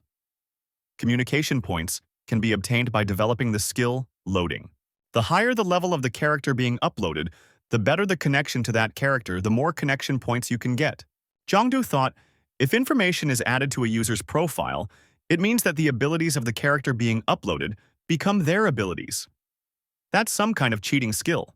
The bird was nervous and paced from side to side waiting for the young man. The deadline had already passed. Finally, the doors opened and a young man appeared. The bird asked if he was all right. Time was running out. He stepped out to meet him, and the ordeal was still going on. The boy has no idea how worried he was. The bird added that he was nonetheless incredibly pleased. If the gate opened, it meant that the young man had successfully passed the first-level trials. The young man said that he came out after the last trial. The bird didn't believe it. Wasn't the final test not a battle with the enemy commander Jolden? Zhang Do noticed that this commander was incredibly strong. The bird was terribly surprised. How was this possible? To pass a test in such a short time and not receive any reward? The young man said he was told he could get his reward from the wheel manager. What should he do now? The bird said he should come to his senses. He should take the young man to a place where everyone is already waiting for him. The warriors greeted the young man with honors. Everyone called him a winner. Zhang Do noticed that among the greeters there was even a familiar Tinya wolf. The young man saw the hunters applauding him. He said with surprise that he was sure some of them were already dead. The guy was even more surprised. Even the troll king he had destroyed was present here. In fact, the place where the tests were conducted has the ability to stop time. Therefore, the organizers were able to prevent the death of these heroes. But if the young man had known about it from the beginning, he would not have been able to go beyond it. The young man needed to get up on the pedestal faster and get the blessing of the Holy Father. Zhang Do wondered, what kind of blessing are we talking about? The young man was told that all things spoke to him, and his story touched all living things. Therefore, their God gives the young man the following titles. A young man is given the title of Voice. The title category has been created. A title has a big impact on the user's growth. As the level increases, the chance of creating a skill associated with the title increases greatly. The guy thought it was something of a career change. When you level up, the chance of creating a skill associated with the title increases a lot. It turns out it's like in games, when a hero gets a swordsman profession, then he can develop sword-related skills. Zhang Do asked, is that really the end of it? The Holy Father said that it usually ends when the first-place winner gets the title, but today things would take a little longer. Zhang Do once again wondered, how was today different from other occasions? The boy received the Hall of Holy Power Award Level 1. The young man had his voice upgraded to Voice that Penetrates Through Dimensions. The young man received a message that he had learned the skill Summoning. This is a skill that summons an object, with which the user has exchanged promises. The young man was able to strengthen the Summoning skill. From now on, through summoning, it is possible to forcibly summon an object. which is not bound to the user by a promise. The amount of mana during the forced summoning decreases in direct proportion to the level of the summoned target. The young man thought it was all very difficult, but the reward is worth it. The Holy Father said that was the end of the ordeal. The priest said that now everyone would enjoy the bird song, and everyone would have an increase in mana sensitivity. Jongdo tried to catch up with the wolf. The wolf asked what the man wanted. The young man reminded him that they worked well together as a team.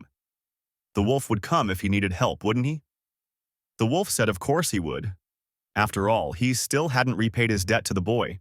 The young man received a message that he had exchanged a promise. Now, he could summon the old wolf Tinyu at any time. Jongdo grabbed the wolf and lifted it up.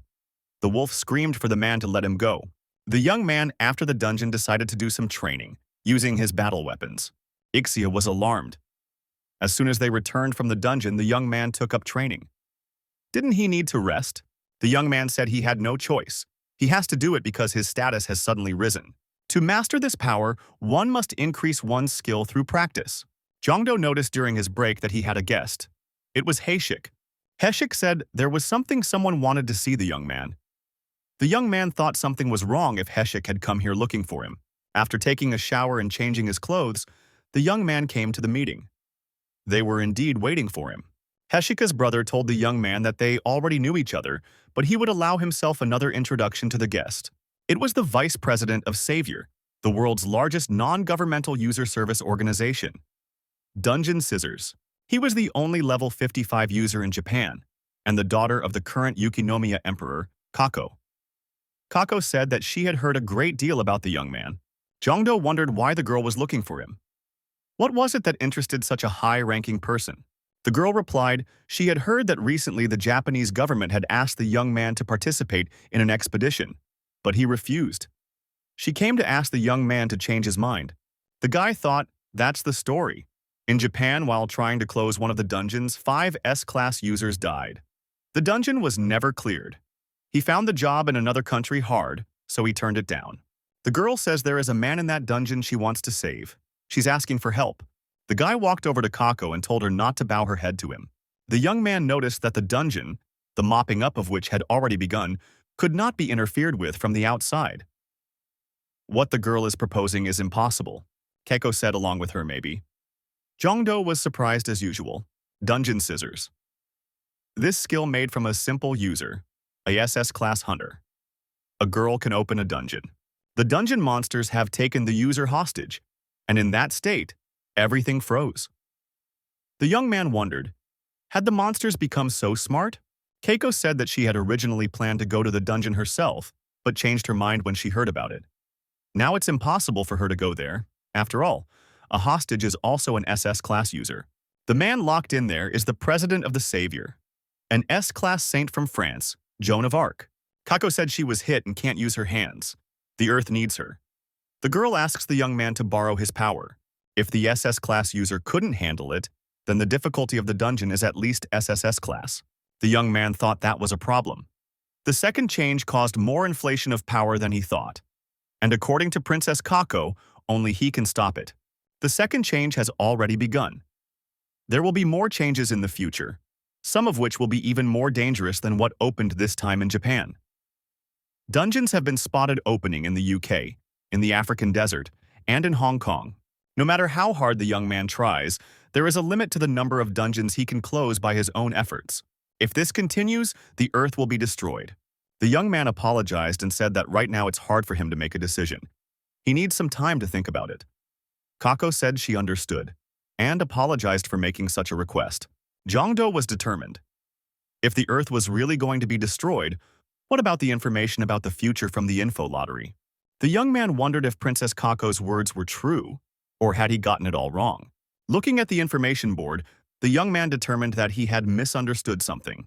And since this was a user skill, he thought that there would naturally be information here that directly or indirectly concerned him as well. The young man decided that he had misunderstood something after all. Could it be that the earth is partially destroyed in the future, excluding areas within his reach? Otherwise, how would he get information from the destroyed areas? Jongdo thought that he urgently needed to meet with Winry. The young man burst into the office. Winry Makina said hello, and said that she had been waiting here for the young man. Jongdo asked if Winry's arrival meant that she was willing to answer his questions. The girl nodded affirmatively. Makina said the young man has learned a lot and increased his rank. The girl said to Jongdo to think, most of this world might die in the near future. In this world, the young man experienced battle after battle. The young man was reborn into a being greater than a mere man. Jongdo asked the girl apprehensively, couldn't the destruction of the world be prevented? Makina said he could, but it would be an ordeal incomparable to those he had been through so far. The girl said she would not recommend it. She would prefer the young man to move forward in a quick and safe way. The guy thought, could the destruction of most of the earth as a fine be called a trifle to become a god easily and quickly? Young said that for Winry, who has long lived as a representative of the universe, the demise of Earth might not be such a big deal. John Doe convincingly said that he is a human being who lives on this earth. Those he loves, those he's friends with, who he cares about, and those who care about him. From Winry's perspective, this relationship, and the earth in general, means little more than mere dust. But it matters to him. Understanding each other without words is a very important accomplishment. That is the essence of communication. He wants to prevent the destruction of the world. Makina said if that is the young man's intention, she will support him in any way she can. It was a great decision. The young man left the path of business and chose the path of asceticism. Instead of being afraid to live alone, he chose to laugh with his loved ones. His path would lead to an even better place. The guy exhaled and said he was lucky. If the girl hadn't listened to him, he doesn't even know what he would have done. Makina said that she is always willing to do whatever she can for the young man. Makina said that in the info lottery, a young man can draw out the information he needs right now. A young man is given a red toxic capsule. The young man must uncover the truth about a strange dungeon in Japan. We must open the lock on the 37th planet in the universe. There's been a spike in experience scores. The road to betterment is open. Winry Makina expressed hope that the young man's intention will come to fruition. The hooded man said it was a revelation from him. A divergence has begun, he said. Bunny Mask asked, minor divergences have happened several times before. Is this really a new one? Hood said it's not insignificant this time. They are losing the future. Masks asked what to do in such a case. The hooded man said with a smile on his face that he warned that it was even for the best. A divergence began, but it was even good for them. He said that from now on the universe will help them. They only need to continue to fulfill their missions as they always have. Bear and Butterfly will travel to Japan to test a technology they've been developing for a while. If the testing is successful, the destruction of the Earth will accelerate. Japan, Mount Fuji. A portal to enter a dungeon appeared not far from the mountain. This portal has been taken under guard. Kako thanked the young man for his help. When the young man was done, she would be sure to repay him both stateside and personally. The young man thought that it was fortunate he was in a position where he was obligated to go through this dungeon. The girl said that 3 people would enter the dungeon: Jongdo, her, and Haejun. The young man turned on the exploration mode. This dungeon is too powerful, so his skill is limited to 3 hunters. Complexity, SSS class. Less than 10 people. The monsters of the 7th Legion of the Demon Army may appear. The complexity of the dungeon has increased too much due to outside interference. The young man thought that this was a dungeon of SSS difficulty and annihilation class. He had never seen such a thing before. The option is a complete sweep of the dungeon. They have to help Saint Joan of Arc escape from there. She's the Messiah who will save the Earth. Haejun asked the girl, was it really because of the difficulty that a maximum of 3 hunters could get inside? Isn't it the same with escaping from the dungeon? The girl replied, if that happens, she will stay in the dungeon. Joan of Arc is much more important to Earth than she is. The young men resolved all the issues and began the process of entering the dungeon. The dungeon became even more powerful. If it continued like this, no one would be able to enter at all. Jongdu stated that they just need to widen the rift. The young man tensed and widened the rift. Kako helped him as much as she could.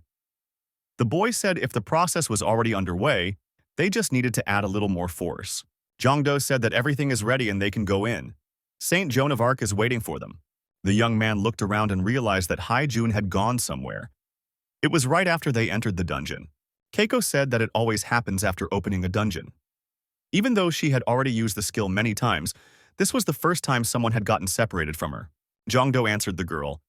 He's sure that all 3 of them entered the dungeon. So, Haijun is somewhere close by. By the way, with Haijun's level, he can reach the boss room by himself, so there's no need to worry about him. The young man assumed that the princess couldn't use her skill continuously. Kako confirmed. Depending on the dungeon, it usually took her a day or more to reuse the skill. Horsemen appeared in the distance. They were approaching rapidly. The young man held his halberd forward. He was ready to use it. The young man looked at the riders and said that they were monsters. They are very strong and you should be careful with them. The monsters thought if they caught the humans, the others would no longer be able to enter the dungeon. One of the monsters said this girl reminded him of someone. Yongdo decided not to be ceremonious and attacked the opponents first. He struck the head of one of the monsters with his halberd. The unfortunate monster fell. The young man swung his weapon with the desire to finish off his opponent. The young man managed it. The other monster suffered the same fate.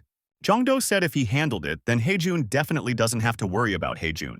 More monsters showed up. They were armed from head to toe. One of them, the commander, ordered the men to be captured. Jeondo stated that reinforcements have arrived for the enemy. Kako said that there were a lot of them, and suggested that they run away from the battlefield to begin with. The young man told the princess to step aside, and now to stay out of the way. The young man was determined. He shouted that he alone would kill all the enemies, and fearlessly moved into battle. The enemies were indeed flying in all directions. The monster commander was surprised. How is this possible? Just one man can handle an entire army. He could even cut the shield into pieces. Keiko watched the young man's actions from the sidelines and admired him. She knew the young man was strong, but she had no idea how strong. Jongdo cleared the way and they approached the boss's room. The girl confirmed that this was the room. The guy thought that this was where they would meet the monster boss. But an SSS class dungeon can't be that easy. The monster boss was the captain of the 7th Legion of the Demon Army. His level was 199. The young man, after studying the enemy's parameters, said that it was strong. It's somewhere between the diamond and black levels. Behind the monster boss's back, the young men saw Saint Joan of Arc crucified on a cross. Kako couldn't contain her emotions and screamed loudly. The young man noticed that another portal had appeared. It was another rift to another dungeon. Jongdo assumed that was why the SSS class dungeon. It should be finished as soon as possible. The young man used the skill summoning a warhorse. He also summoned the wolf Tinya. Jongdo went on the attack and attacked the monster boss. The wolf on the other side also attacked the monster. Tinya shouted that he didn't have time for a greeting. There was important work to be done. The wolf jumped on the monster and bit its head. The monster screamed in pain, but there was nothing he could do about it. The boss screamed, "How dare this animal pounce on him?" He tried to throw the wolf off his body. The wolf continued to bite his opponent furiously. Jongdo praised the wolf and said that he was doing a great job. In turn, he struck his halberd with all his might right into his opponent's body. The warhorse helped the young man move quickly. The young man and the wolf worked as a coordinated team. The monster was suffering irreparable damage. The monster's blood was spurting in all directions. The monster boss screamed, "How dare these wretches disturb him?" The wolf sunk its teeth into the monster's body and wouldn't let go. Suddenly, the monster was able to hit the wolf. The wolf whimpered in pain. He had to let go of the monster. The wolf told the young man that he was out, and added that they would see each other next time. The call of Tinya was cancelled.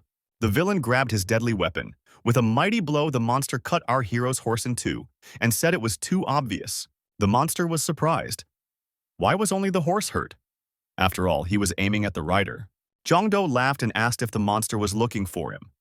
The young man took advantage of the surprise and pierced through the monster with his weapon. The young man was hit right in the heart. The monster screamed in pain. The monster continued to flutter. Jongdo was naturally surprised. Wouldn't his opponent die if he was stabbed in the heart with a single blow? It was actually the death agonies of the monster boss. He collapsed to the ground and gave up the ends. A young man approached the cross and said that he was about to save the saint. He asked Joan of Arc to wait a little while. Jongdo took the blindfold off the girl's face. He said that first, he had to pull the gag out of her mouth. Joan of Arc looked at her savior with tears in her eyes. At the same instant that the young man pulled the gag out of the girl's mouth, she screamed for the young man to duck.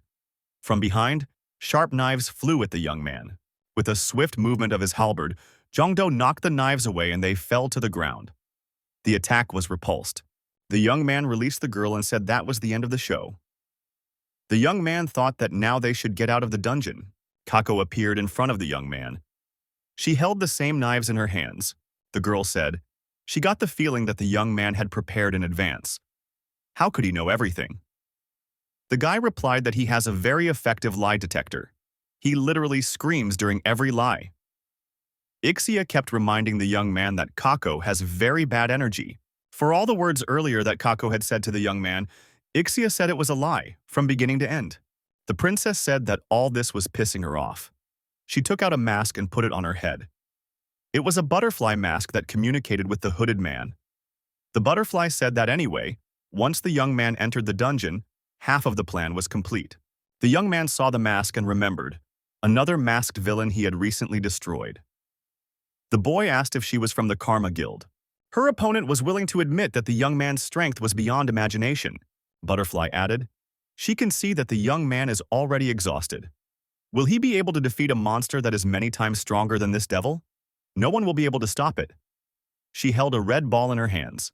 The young man was indeed discouraged. Butterfly asked, had he gone mad with despair? What had happened to his facial expression? John-do replied that he just couldn't believe it. He couldn't believe that he was so lucky. Butterfly was surprised. What does he mean by that? A huge number of monsters burst out of the portal. They waved their weapons and shouted at the people. Jongdo stood with his weapon in hand ready to fight back against the oncoming enemy.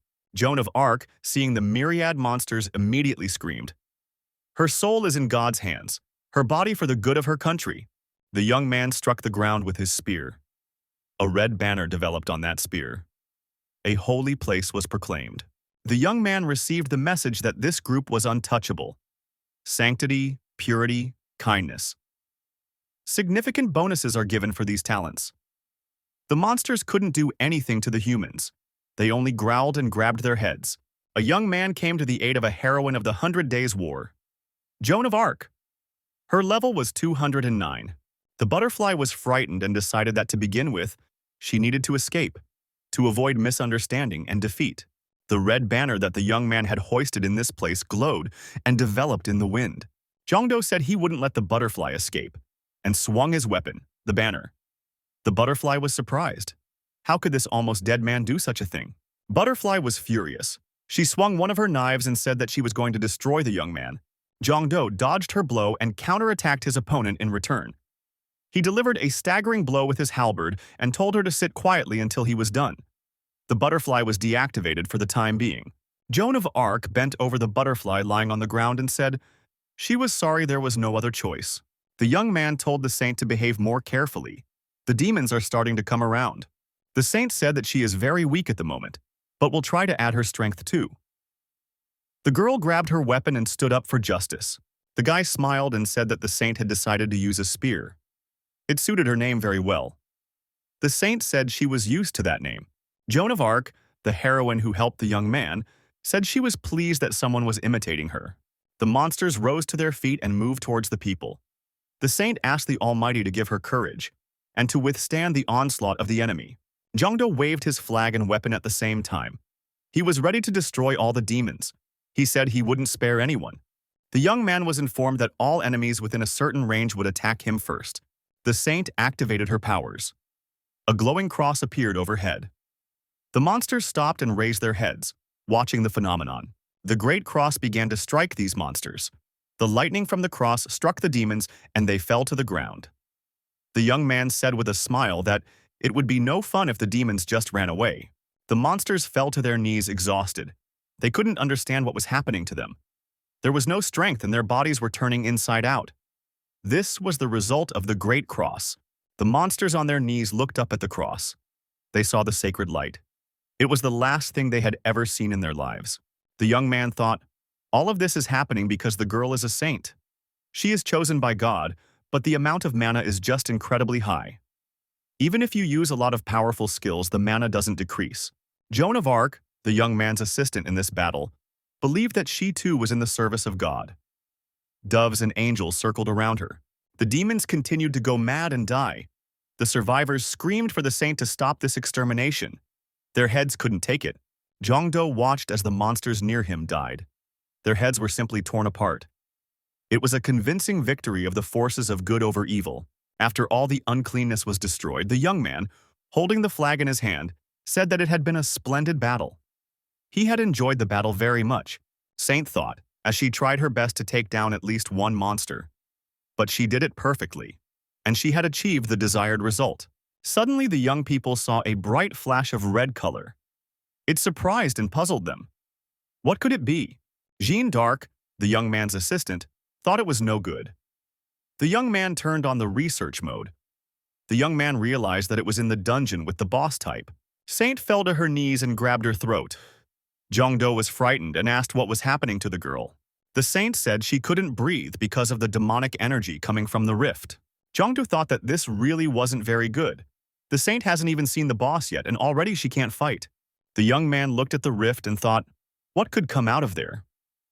The proclamation of the holy place paled in comparison. Jeanne d'Arc didn't have much time left. The young man realized that something had to be done. But the only power here was his and Saint's. The saint didn't seem to be in very good condition. He turned on the explore mode and decided to check her out. Jongdo saw that the girl had many talents. He tried to use them all at the same time. The young man has been informed that communication between the talents has begun. Forced synchronization is being performed. The young man fell to his knees and raised his head to the sky. Luminous energy began to emerge from their eyes and mouths. They screamed. Forced synchronization, that's what it is. The conditions were met, and the user class was upgraded. Communication between the talents began. The girl continued to marvel at the changes happening to her body. The young man continued the forced synchronization mode. Saint's body was once again subjected to energy radiation. The girl screamed again. The boy thought that trouble might happen. Without the stabilization necklace, the body might not hold up. Jongdo noticed that a demon's shadow had appeared from the gap. This was something that could have been predicted. It was the captain of the First Legion of the Demon Army, Khalid of the Hellfire. The saint activated her holy shield out of her last strength. And holy healing. It was hard for the girl to accomplish this. Jongdo thought that they were lucky. Thanks to her patience, her body had held up. The young man, looking at the difficulties the saint faced, thought that it meant that he too could safely obtain a third-level talent. The only question was, would he be able to live to that moment? The demon stood near the portal, and he was ready to communicate with our hero. The demon who appeared said that distorting a space and connecting it to another was an unprecedented skill. Jongdo turned on the research mode. The demon said that there weren't many beings in the entire universe capable of such a thing. So why did the young man come here? Jongdo saw that this Khalid's level is 299. He's on the same level as Hercules. Khalid asked, in the world where the second injury happened, are there more like it? The demon added that he would make them die. The young man thought. He didn't even have time to notice his opponent moving. The opponent used the skill Third Eye. Information about the user is disclosed. Geshen's defenses blocked the psychological effects. The demon laughed.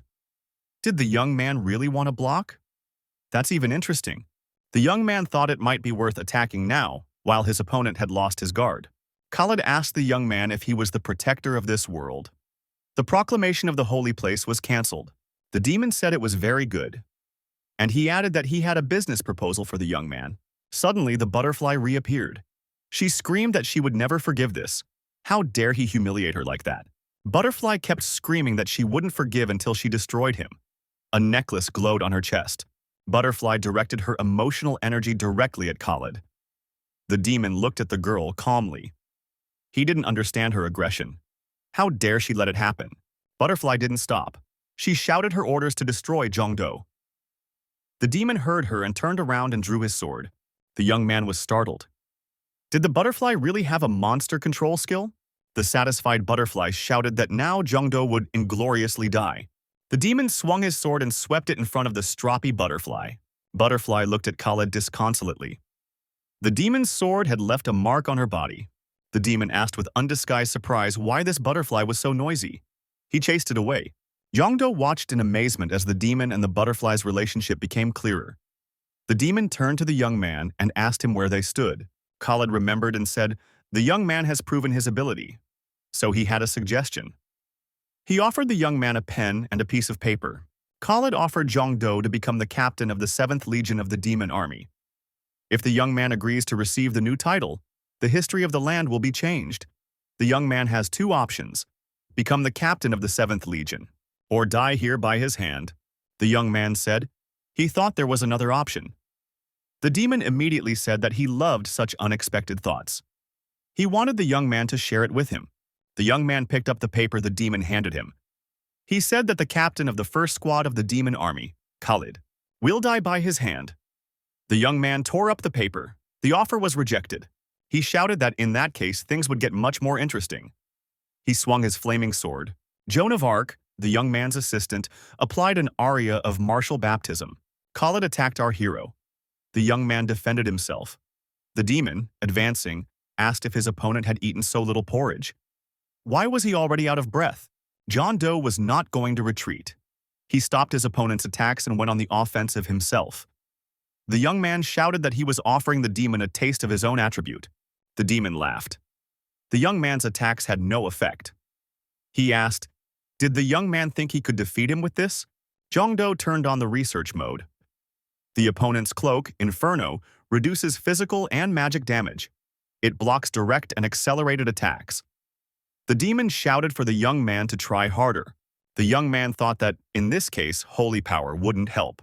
Jong Do decided to maximize his physical strength and fighting skills. In this battle, no one could win. Khalid said if the young man still had something stashed away, it was better to show it now, because he might die soon. The young man once again tried to attack. The demon shouted that it was useless. He really was like an unsinkable ship. The sparks from the contact of the opponent's swords were flying in all directions. It was a fierce battle. The young man attacked. The opponent's magical defense was ignored. The boy didn't understand how this was happening.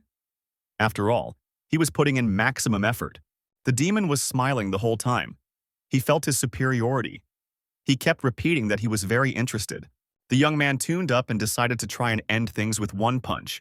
The guy applied the special skill of the 5 great generals. Diamond ability was added to the user information. This time, the assistant and consultant was Zhang Fei Yidi. Another counselor, Joan of Arc, said she was overwhelmed with strength. The girl was on the upswing. The demon was startled. Where did his opponent's blow get such power from? The young man's blow involved the holy power of Joan of Arc and a magic spear from Celtic mythology, plus the ancient art of spear-wielding. All of this combined to produce a staggering result and the greatest earth-shattering blow of all time. The young man unleashed a crushing tiger attack. Everything around him flew in different directions. The demon screamed in frustration. The validity time of the special skill has been expired. The skill has been deactivated. The young man made it. Jongdo said that he definitely felt everything. He only had 30 seconds, but he managed to pull it off. Fortunately, thanks to the barrier with Saint, everything ended safely. Saint was safe. The Saint still felt ill. She was still having trouble breathing. The young man thought that the remaining download time could be spent on her treatment. Jongdo decided that he had to heal the girl as soon as possible. He put his hands on the protective dome. The next moment, the young man noticed that on the other side of the dome in front of him was Khalid. How is that possible? The demon laughed and said that was very cool. Doesn't his opponent find that funny? The demon grabbed the young man by the neck and said that he himself had never imagined that he could one day die in such a place. Jongdo began to choke. The demon said, the young man could be proud. It had been almost 1,000 years since anyone had destroyed him. Khalid asked, why is the young man weak again this time? The upload was cancelled. Jongdo thought that this was the worst possible outcome for him. He had no plans on how to proceed. The young man felt that the difference in strength was too great. Is it really worth trying again? Khalid said that the young man was very strange. His strength is like a balloon, inflating and deflating. Jongdo summoned the holy fire. The young man had nothing else to hope for. A miracle happened. The holy fire came to his rescue. Holy fire from all sides struck this demon. Khalid had not expected such an attack. Without letting go of the young man, the demon asked what the hell was that? The saint replied that she would destroy evil, even if it required her to use up all her mana to do so. The demon was getting nervous. He said he was being annoyed on all sides. Jongdo tried to free himself and swung his weapon. The demon told the young man not to exert himself for nothing. He wouldn't be able to get free and injure himself anyway. Jongdo was of a different opinion. However, Khalid continued to say that it was all useless endeavors of his opponent. The young man was able to throw Inferno's cloak off the demon's shoulders. The demon was surprised and cried out. Had the young man been targeting the cloak specifically from the start? Jongdo summoned the holy fire again. The holy fire struck the demon again. This time, there was no defense on it. Khalid said there was no end to these mosquito bites. He decided to finally break his opponent's neck, and he squeezed his hand tighter. The young man replied, if the demon wanted to break, it should have done so when it had the strength. The holy fire continued to strike the demon, and weakening it. Jongdo said with a smile on his face that Khalid lost this time. The young man added that luck was on his side today. A look of horror appeared in his eyes. The young man called for the lottery. The saint proclaimed a holy place. The skills of holiness, purity, and kindness were greatly enhanced. Khalid shouted and was forced to leave the young man alone. The demon asked what his opponent's name was.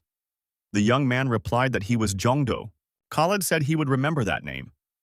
And he said that the young man should not dare to die until they met again. The young man's level was raised. The holy place proclaimed around the young man remained to be holy.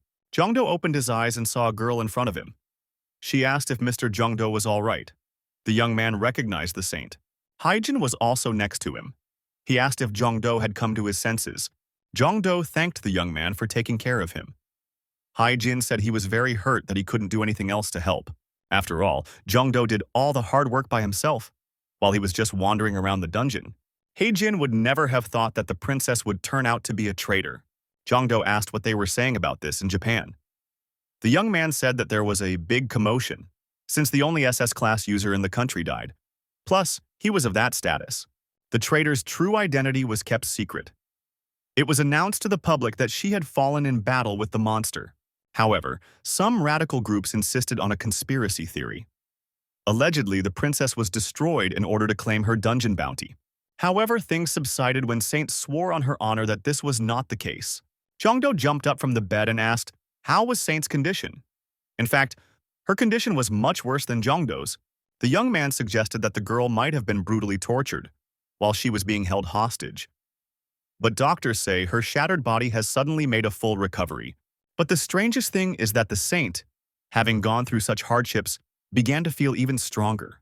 Hae-jun said he had to go and wish the young man a speedy recovery.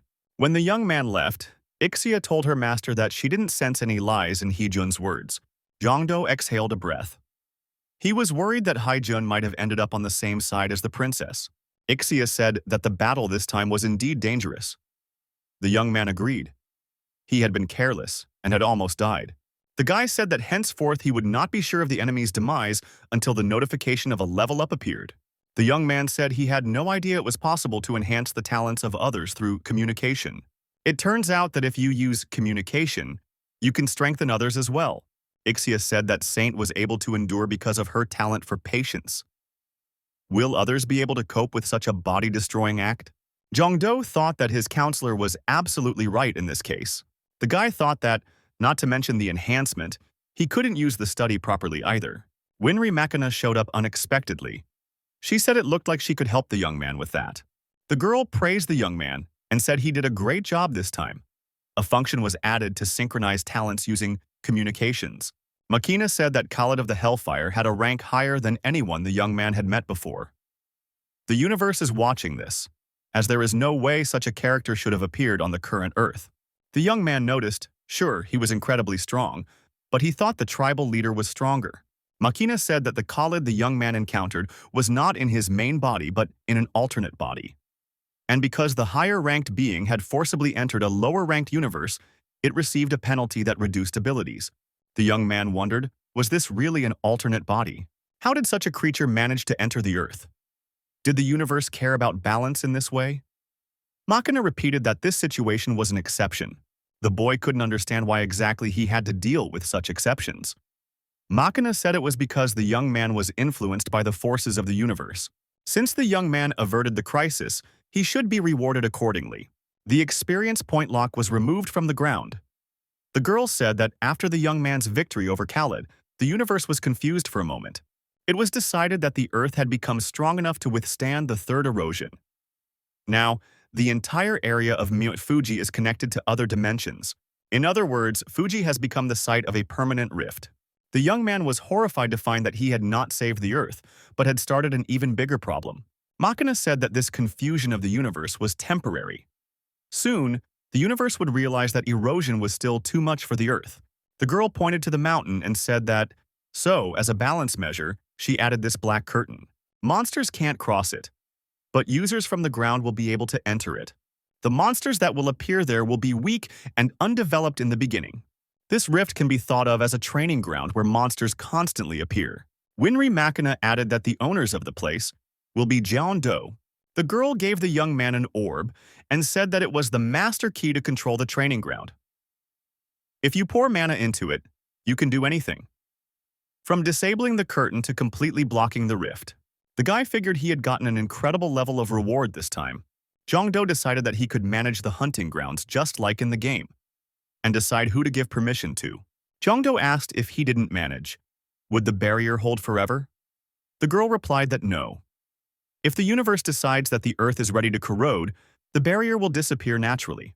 Of course, it can also be taken by a creature with a high level of magic. But there are no such creatures on Earth. Jongdo thanked Winry and said he could really use it. Aides burst into the PM's office saying they had a problem. The boss asked what was wrong. The assistant reported that a rift had appeared on Mount Fuji. This has never happened before.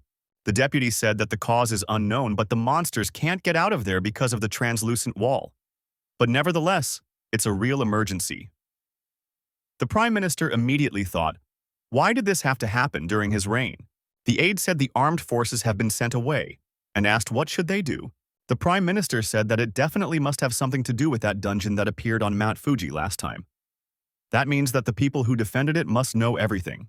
The Prime Minister said to try to bring that hunter, Jongdo, to him. We need to consult with him. The monsters inside the sphere were trying to break free. They tried to break the sphere. They were not successful. However, there was a crack in the sphere. The Prime Minister was scared.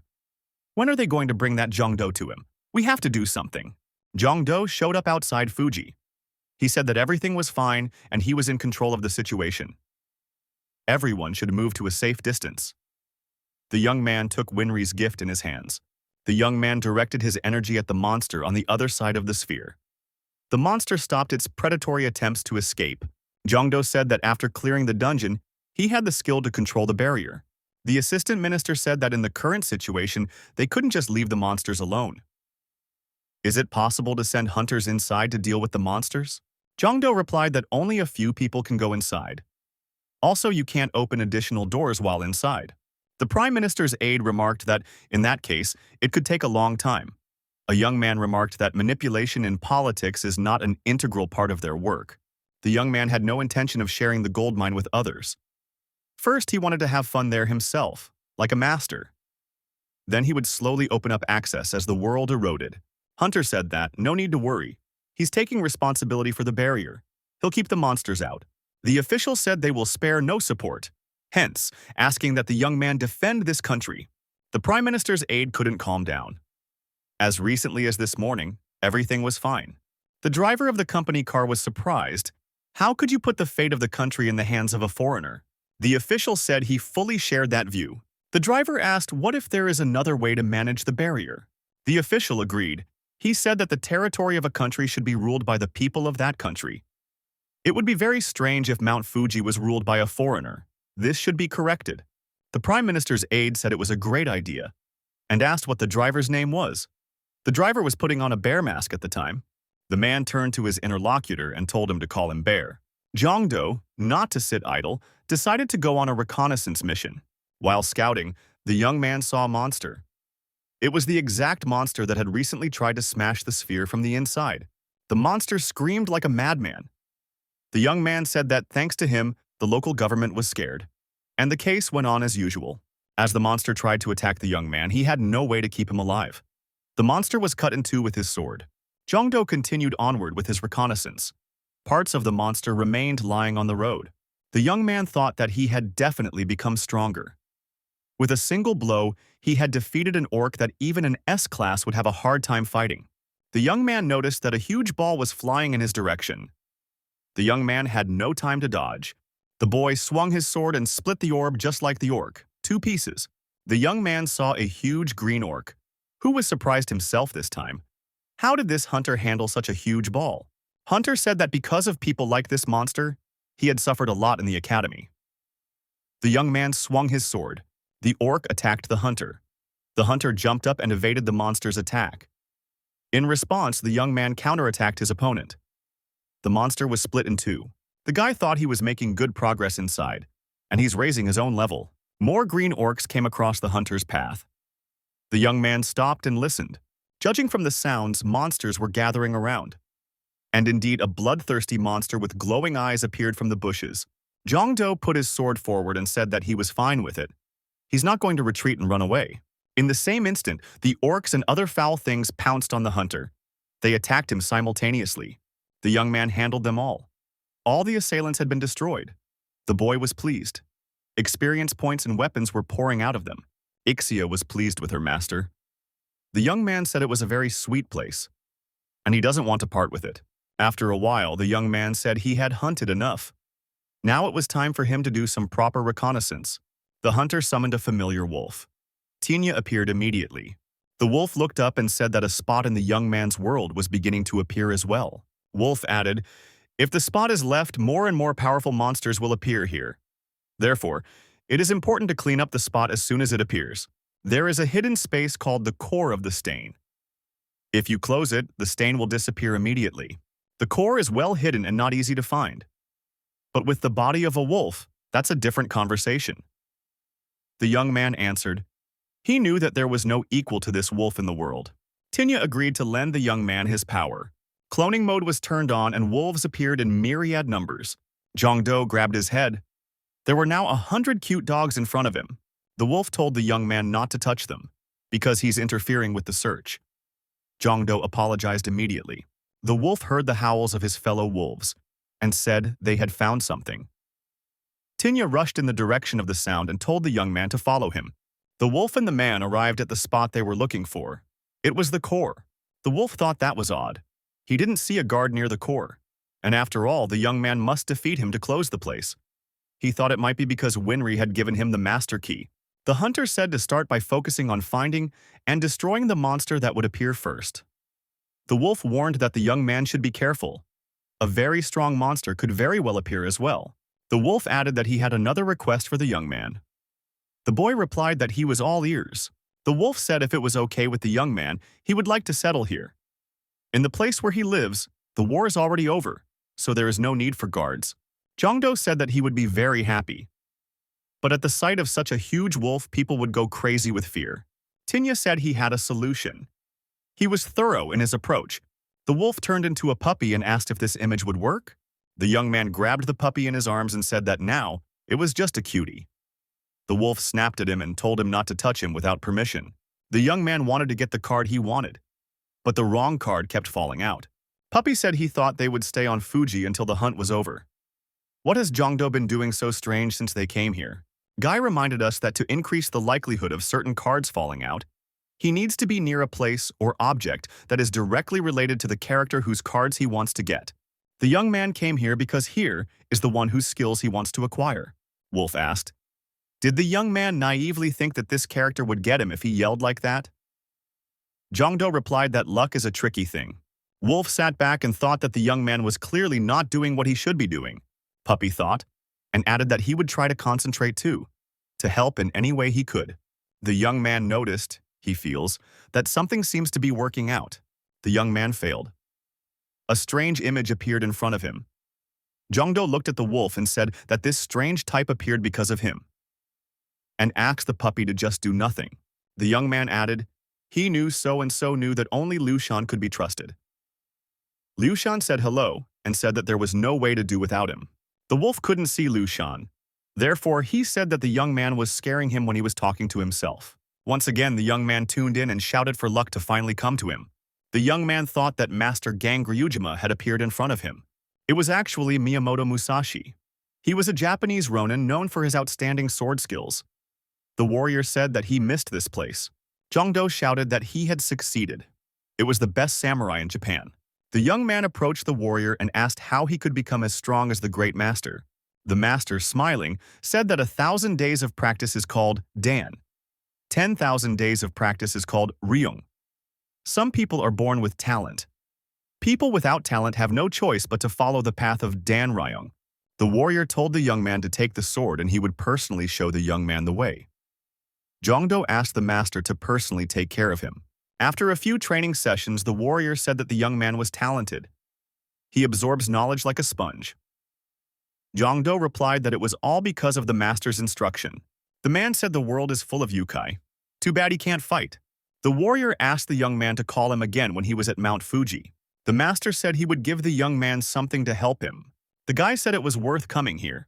Now he's going back to Fuji. The young man was informed that he had successfully collected 10 diamond-class characters. The young man discovered the evolution category. This is the ability to load a higher-level character into an album by removing a lower-level character from the album. The guy realized that cards could evolve. If everything was like a normal game, the worst probability of evolution would require a lot of resources and materials. The universe has a gigantic scale. If evolution with 100% success is possible, the guy realized that he could just expend heroes for the sake of evolution. When special characters are gathered in the album, a camp is activated. If at least one of them is used as evolution material, the camp effect disappears. As long as the camp is not activated, you can't check which hero which enters. Using evolution in such a situation is quite risky. To begin with, he needs to recruit as many characters as possible. Eventually, with the help of Mana, he will be able to collect a black class. Heshik reported to Jongdo over the phone that he and Soyoung had arrived in Japan. Jongdo reminded his interlocutor of the place he had talked about earlier. He said that they would meet there. Jongdo asked how things were going with the guild formation he had asked for. Heshik replied that the registration had been completed. Jongdo, the head of the guild. The young man said that there were 4 people registered in the guild. He wondered who the 4th person was. Heshik said he had hired someone to help with office work. He would introduce the young man when he was in the country. Hunter said it was time for him to go back to Fuji. The young man saw that the Prime Minister's aide was standing in front of him. A man with a gun was standing beside him. What are they doing here, the young man thought. The official said that Jongdo showed up just in time. The official said he understands very well how the young man is working hard for the security of this country. But people are very concerned about the current situation. The official said if the young man was okay with it, he could go behind the barrier too. Of course, next to the young man, he would be perfectly safe. But just in case, he would be accompanied by 1 bodyguard. The young man thought, wouldn't if he personally went behind the barrier and showed that it was safe? Wouldn't that reassure people? Jongdo, after consulting with Ixia, motioned for the official to go inside. The civil servant said he was worried, but it looks like there aren't as many monsters here as he thought. The young man asked the assistant minister, wouldn't it be easier to pacify the people by showing how easy it was to subdue the monster here? Jongdo asked his companion how he was going to film the situation here. He didn't have any cameras with him, did he? A security guard for the official with a gun in his hand said the young man may not worry about that. A dungeon camera recording is underway. Jongdo noticed that due to the effects of the magnetic field, devices like dungeon cameras don't work here. The young man added, though on the other hand, wouldn't it be enough if Mr. Civil Servant just tell what he saw in person? The young man said that he would now use the skill to find the monsters. The young man's assistant, who identifies lies, said they had visitors today. Jongdo asked the assistant minister if it was true that he was in on the karma. The civil servant said that his sword wouldn't waver if he had to go up against the Karma Guild. The young man thought the civil servant was being used. In fact, he doesn't know anything. The official asked why the young boy asked this question so suddenly. The boy replied that the skill he had just used was not related to finding monsters.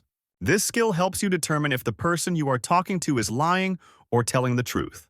Young added, for that matter, he also claims he has nothing to do with karma. The bodyguard thought, if the civil servant doesn't say anything in 3 seconds, we'll have to subdue him. 3 seconds passed and the bodyguard directed his energy at the official. The man screamed and tried to pounce on Jongdo. The young man's assistant thought that the same thing was happening that was happening to Team Captain Sang-hee. The boy stated that he was starting from now on. The bodyguard realized he had been exposed. He drew his halberd and swung. Chon-do had time to block his opponent's jab. He also had a weapon in his hands.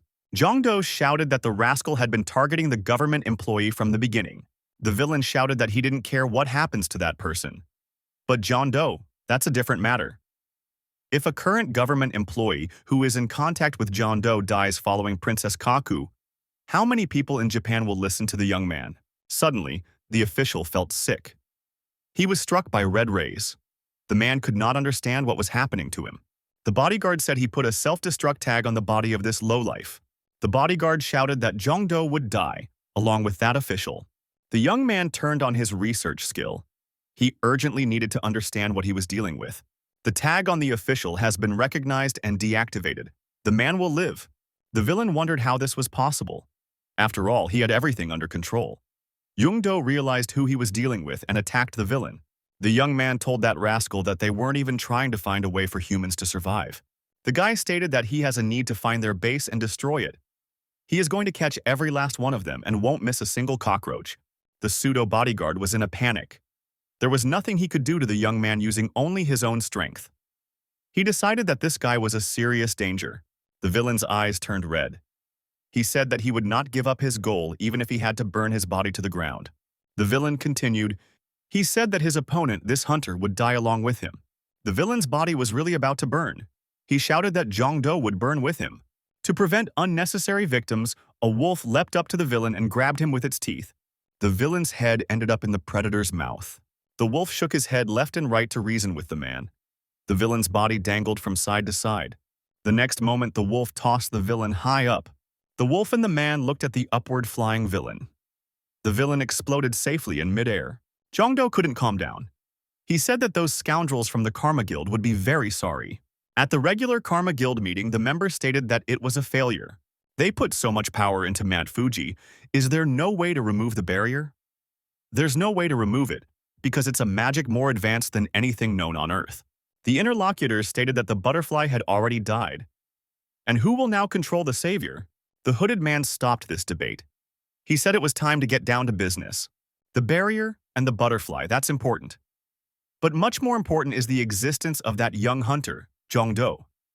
All of their recent failures have to do with him.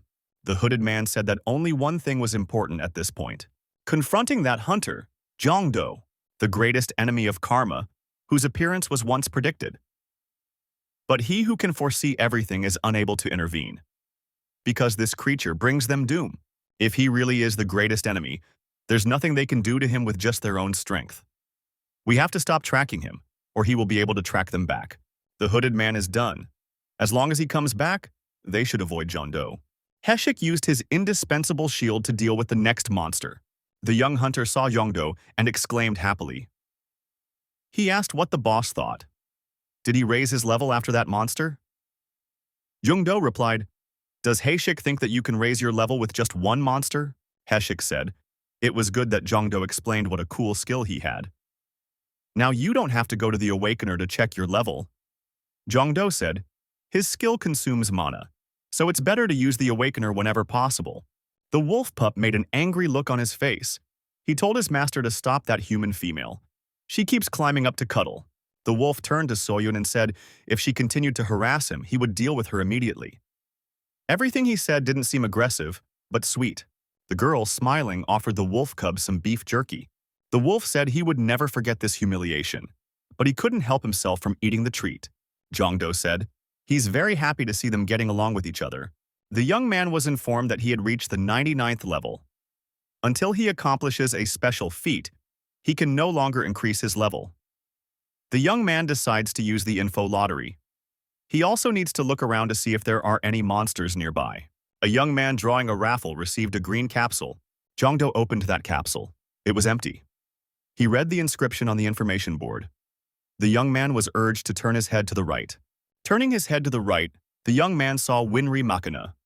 The girl said, Here they met again. Jong-do asked, Wasn't it easier to show up from the beginning? Why did they have to have this info lottery prank? The girl replied that she needed a place where they could talk privately. The young man said he was starting to get worried already. If Makina personally came to explain everything, would she really want to take him to some other world again for a new trial? Makina said that this time everything must be done on Earth. In this challenge, the young man would need to suppress one of the great yokai.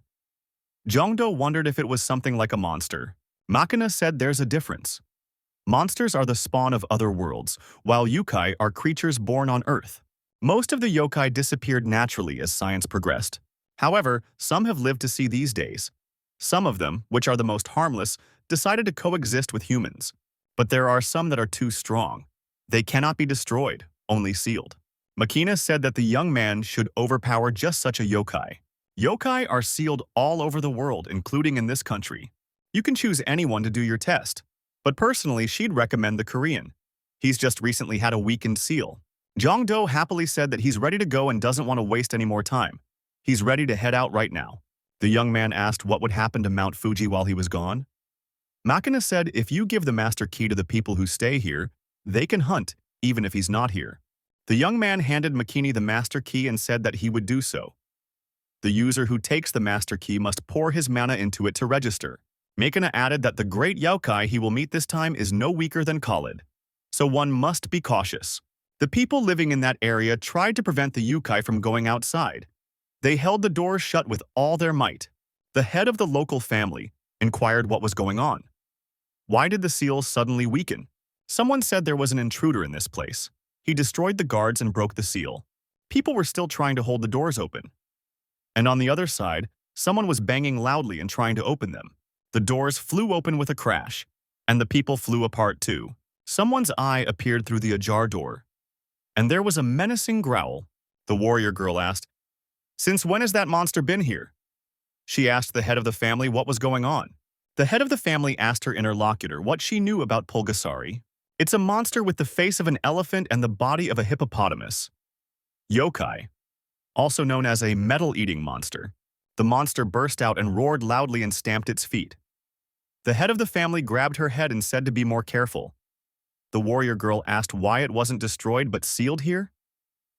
The head of the family replied, because he is immortal. 1,000 years ago, their ancestors borrowed power from the peninsula to create a seal, and seal this yokai in the eastern mountains. But the problem is that the sealed Pulgasari drew energy from the seal and grew. Now, he had become a monster that could safely be called a great yokai. The guard said there are no more amulets left. At this rate, the seal will be completely broken in a few days. The girl asked if they could call in the troops. The head of the family said that when the seal was completely broken, it would only lead to more casualties. When the ferocious beast that had been starving for 1,000 years broke free, it would definitely lead to disaster. The head of the family said that a dear guest had come to the foot of the mountains. The girl happily said that the one who would resolve the current situation had come to her. Naturally, it was Jong-do. The young man wondered how strong this great yokai was. The young man saw doors sealed with amulets. It was all rather unreliable. The boy said he understood everything. All he had to do was defeat the great yokai. The head of the family said that they don't even know what kind of monster the Pulgasari was reborn into. The girl gave the young man an amulet and told him that if things went wrong, he should put it around the monster's neck and run away. It would seal him for at least 100 years. John Doe said that he's someone you can count on. He definitely won't disappoint anyone. The young man decided to use a heavy sword and downloaded a personality to help him today. The assistant was Lancelot Dulac. His level is 222. His skills are noble, sword dance, and combat intuition. Yokai punched through the wall and burst out. Jong-do came in handy. Lancelot told the young man to climb on the monster's back. Jong-do jumped high up and did a somersault. He was going to land right on the monster's back. The young man swung his heavy sword. He was going to deliver a devastating blow to that giant yokai after landing. Jong-do brought his deadly weapon down on the giant's monster with all his might. Yokai cried out in pain. The young man couldn't even penetrate the skin. He said that this yokai was very strong. The young man activated the option for the sword to arbitrarily ignore the opponent's defense. Jong-do heard about the yokai being weak in front of fire. He prepared something for that monster. The young man had red crystals in his hands. The guy said the monster could enjoy it to the fullest, so he made fire out of the crystals with his sword. A huge pillar of flame erupted on the monster's back. The beast roared loudly in pain and surprise. Jong-do said he wasn't wrong with the fire. Now, he's going to try a targeted strike from his back to his heart. The young man could not pierce the skin of this beast a second time either. The beast shook its head and Jong-do was forced to jump to the ground. The young man said that the monster was quite agile for its size. It was suggested to the young man that the danger might come from above. The young man raised his head. The young man used his sword to shatter the crystals that dangled above his head and posed a danger. Now, danger was ahead. Yokai walked up to the young man and got in close proximity to the young man. It was very dangerous. Jong-do jumped up again and once again tried to attack the monster with his sword. The young man swung his sword in front of him and the yokai was forced to step back. The hunter tried to keep his distance so as not to let the huge beast close to him. Lancelot said regretfully, "Too bad there was no magic. It would have been much easier with containment and fire element." Zhongdo remarked that there was always a way out. Zhongdo used the skill, double summoning. Liu Shan's summoning. Zhongdo asked Mr. Liu Shan if he had evolutionary skills. Liu Shan interjected, "Does the young man mean credit of luck?" The emperor agreed to test its effectiveness. Zhongdo said that he had been waiting for this for a long time. The partners watched the result of the activity. Liu Shan repeated the phrase, "Good luck credit." Zhongdo lost a few points in status.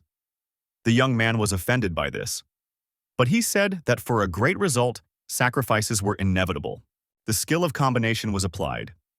2 cards fell out, Arthur Pendragon and Lancelot Dulac. Zhongdo said that the right person was needed. When it comes to magic, he's the only one left. There was a new hero. It was Merlin. He said there was a rather interesting situation. Merlin said hello and said he hadn't seen Sir Lancelot in a while. The 2 characters are tightly bonded. Bonuses are given for any talents and skills. Merlin, looking at the yokai, said that this immortal creature was insignificant in front of the bend. But first they must stop its swift movements. Merlin created an ancient confusion and the monster was deactivated for a while. The mage said to use the most powerful technique while the yokai was trapped. The young man shouted with all his might, "Arendite!" That should have confused the beast. Merlin used the heavenly flame spell. Flames of all-consuming flames appeared everywhere. Zhongdo tried to pierce through that monster's skin again. Fire was blazing everywhere. The heat was unbearable. The young man shouted that he had succeeded. His level had been raised. Outside, the head of the household was worried about how noisy it was. She hoped that Mr. Zhongdo was fine now. The girl warrior said that there was no need to doubt this hunter's abilities. At the end of the operation, our hero came out. The girls rejoiced. Thank God the young man was alive. Now, for the next 100 years, everything will be calm. If the Pulgasari is sealed again. Zhongdo said he's guaranteeing calm, because the Pulgasari had died. The young man held the mythical essence of Pulgasari in his hands. The head of the family took this ball in her hands and couldn't believe it. Was it really Pulgasari essence? Zhongdo asked the girls if they knew a master who was capable of processing this. The head replied, "She doesn't think a person is capable of doing that."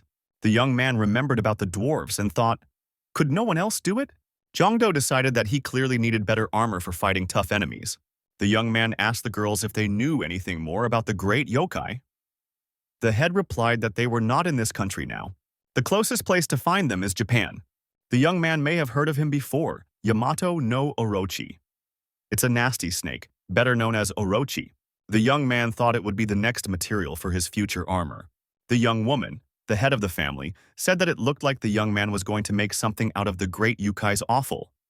Zhongdo replied that he had some thoughts on the matter. The head of the family called the assistant and said that he would provide the young man with an appropriate reward for the work he had done. As a reward, the young man received a fire goblin heart that was used to suppress Pulgasari flame energy. The girl said that they were no longer able to process it themselves. She hoped that the young man would find a useful use for it. The young man thanked the lady of the house and said it was time for them to leave. Now the young man could use as many as 2 wheels of luck. Liu Shan clenched his fists as always and said to let the talent come out. One of the wheels showed the young man that he had acquired the skill analyzing the battlefield. Zhongdo stated that it was not a bad skill either, and asked Liu Shan if there was another attempt. The young man had 1 more wheel left, so there was 1 more try. The boy was looking forward to another result. The young man had acquired the beauty skill. Heshik was in his house. Zhongdo told him that there was no better place to create different things. Winry Makina was present in the house. The girl greeted Jeon-do and added that she had been waiting for him for a long time. The young man was not happy that they had met again. Makina noticed that the young man had become considerably stronger. The girl said it was the first time she felt proud, ever since she had her own ego. Zhongdo didn't understand what he was saying. The girl said she had prepared a special reward this time. The white tickets were unlocked. The young man rejoiced. First there were black tickets, now white tickets. The young man got white tickets for the draft. It was a trial run. With these tickets, the young man will be able to summon beings called gods. Makina said that's not all. There was another gift. An extra ticket was unlocked. The young man asked what it was. Makina replied, "If you summon a character with an exclusive rank, you can get a lot of feints. The chances are very low, though. Still, they are special. The young man asked what was so special about them. Makina replied if the young man was curious about it, he could play the lottery and find out for himself. The young man scratched the back of his head. Would he be able to pull something worthwhile, with the odds so low? The guy thought it was pointless to worry and worth the risk after all. The young man used a combination lottery. The target was the dwarves. This combination was possible. The young man rejoiced. He decided to continue the lottery. He thought that he would not have been able to do that with a low rank. Liu Shan said that what was needed in this case was more confidence, and advised the young man not to stop. The young man's status was downgraded by 10 points. This was very unfortunate. Zhongdo thought that he shouldn't have bragged about last week's successful lottery. The young man said that his mental anguish was disappearing. Happiness comes with the absence of desires. Liu Shan said to the young man not to scare him. Zhongdu replies that there's nothing he can do about it. He's willing to take it for granted. The young man couldn't believe his luck. He got a white card. He told Liu Shan that they had succeeded. The young man's assistant was the dwarf Dengu. His level was 337. The young man said hello and asked how the gnome was doing. The dwarf said it was the first time he had seen the young man. The young man did not know what to say to that. All of the characters come from the real universe. The young man showed the essence. Dengu remarked that it was an interesting thing. The dwarf said he's still alive. It's just weak and has the properties of a mineral. The young man wondered if it was unprocessable. The gnome said the young man was lucky. It would have been much more difficult with other dwarves. But he, a gnome of harmony, and would be able to do this for the young man. The gnome told the young man to grab the hammer and get to work. The result was the mythical flame immortality armor. It was immune to fire, and it did additional damage to the enemy with metal and fire attacks. The dwarf said it was a shame they hadn't finished the job, but at least they'd shaped it.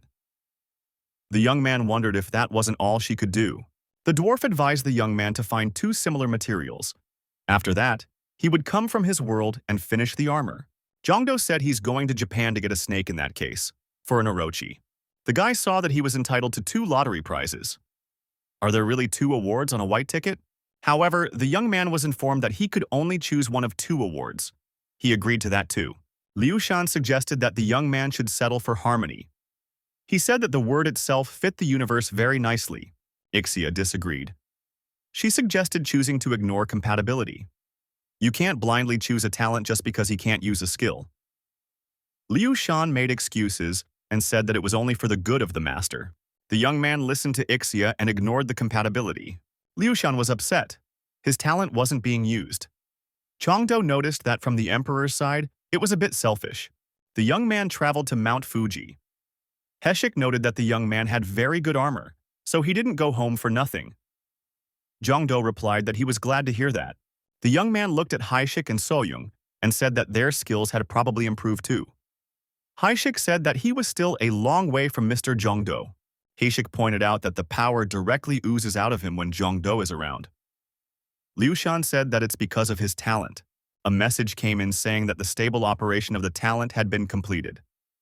Zhongdo heaved a sigh of relief.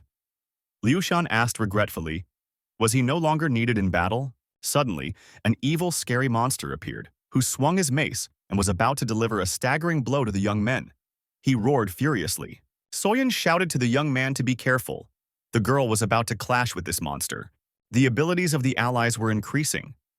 Soyeon fiercely attacked the monster, delivering a series of crushing blows with her fists. The monster had been deactivated. The girl decided to check what kind of creature it was and where did it come from. Zhongdu told Liu Shan that he would look forward to further cooperation. Liu Shan replied that he would also look forward to it. Zhongdu said his guys did a great job today and wished them a good trip. He said he's here to stay and look a little bit. The young man told his wolf friend to do him a small favor. We need to find a creature that emits energy similar to that of this armor.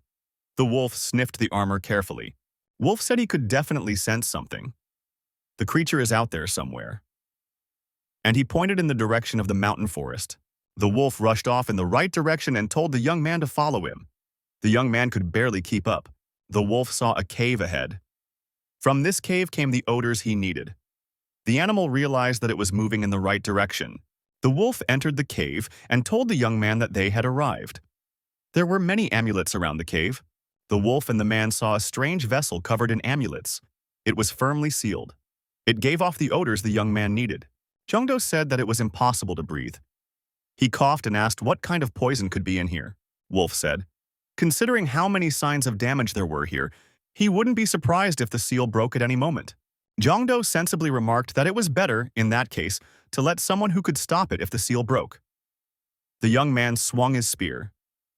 The wolf noticed that the young man had a smug look on his face at that moment. The young man's spear stabbed into this huge vessel. A hole was formed in this vessel. A voice was heard from there. At last, the whole place shook. The young man thought it was an earthquake. The wolf shouted that the cave was about to collapse. It was urgent to get out of here. The man and the wolf ran out of the cave. Immediately behind them, the cave collapsed. After running a safe distance away, the man and the wolf looked back. They saw a huge snake rising toward the sky. It was not a snake, but some kind of fearsome monster. It was much bigger than the young man had imagined. It had many bodies and many heads. The monster hissed. Finally, the seal was broken. These lowly humans had locked him in this narrow jar for 1,000 years. The huge serpent shouted that there would be no mercy for the people. He was determined to destroy everyone.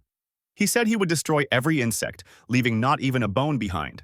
Jongdo remarked that anyone can do that from what he said. The young man pointed his spear at the monster and said that he would not let him go anywhere from here, and challenges him to a bloody fight. The serpent said, "Does he really see the culprit behind all these events? The young man must want something from him if he broke that seal." The serpent said he was willing to listen to the young man. "What does he want? Money? Or maybe land?" The serpent added, "He wants the young man to swear to him that he will serve and break the barrier. Then the whole world will be at his feet." Jongdo said he didn't need any of that. The young man said he wanted the crystal of the monster, which he created by building up energy over hundreds of thousands of years. Jongdo added, if not crystal, then bones or scales. Poison glands would work too. The monster shouted that the person in front of him was an arrogant person. He would pay for his words now. The snake tried to bite the young man. The young man dodged and struck the monster with his halberd. Our hero fought not just one snake, but many heads of this monster. The young man used the Moon River sword technique.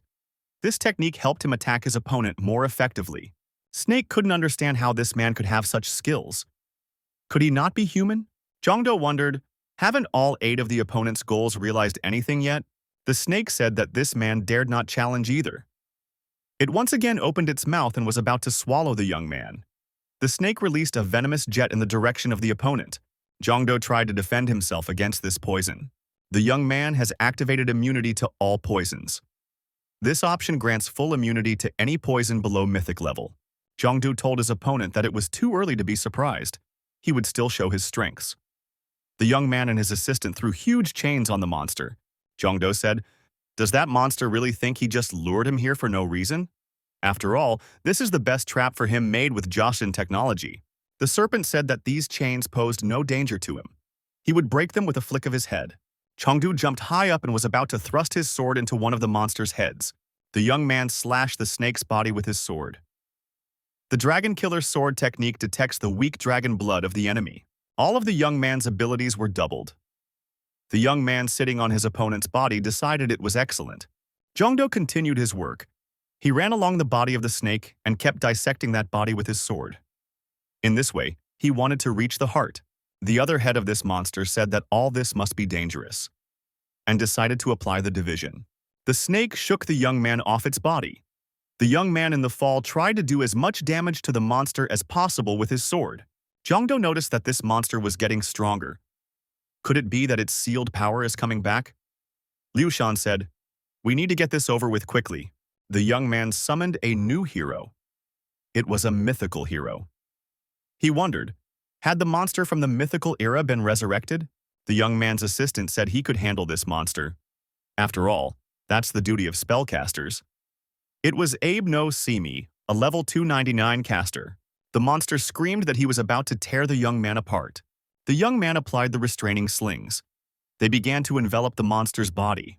The beast screamed, "How dare they get in his way?" Restraining plants on all sides were trying to limit the mobility of this monster. The serpent did not expect such activity and shouted for them all to release him and leave him alone. The young man said with satisfaction that there were a lot of trees around, and they know what they're doing. The caster told the young man that the training was complete. The young man said it was great, and he was ready to see what the caster could do. The caster summoned a rain of flames. Tongues of flames rained down from above on that monster's heads. After a while, the entire monster was engulfed in flames. He screamed and wriggled, unable to get out of the fire. The serpent screamed that he could not be killed by the fire anyway. The spellcaster regretted that they didn't have any talismans right now. They would be able to hold him off for a while longer, but they would have to find another way to attack. The young man took a draft ticket, it was a black business card, and said maybe they would use it. The young man heard someone say, "Child who hears other people's voices, come here." The boy asked who it was. Ixia told the young man. She thinks now is the time to continue. The serpent continued to be active. The tongues of flame diminished, and that gave him some respite. The young man used the amulet. Geshna's blessing is activated. However, it hinders the search skill. The young man came running into the cave. He looked inside and saw what he needed.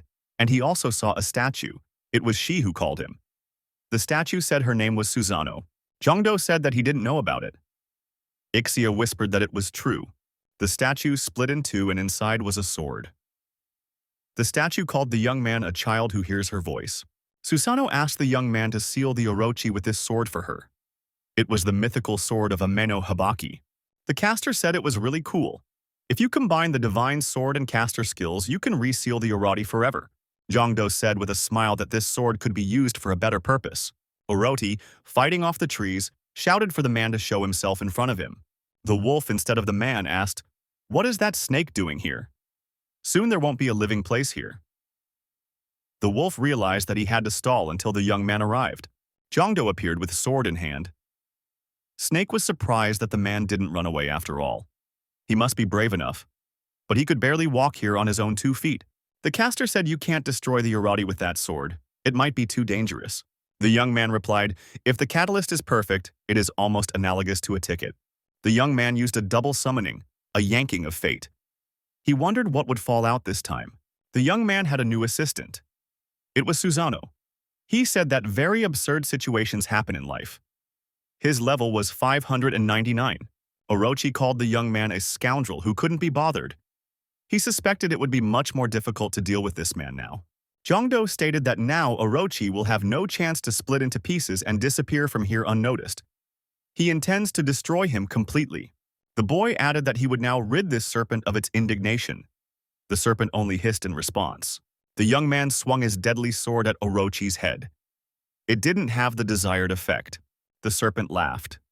Did the young man really think he had been idle for 1,000 years? Susanoo's power no longer worked against him. Serpent added that his body had long since become resistant against Susanoo's actions. Orochi performed a bloody dance cursing the spirit.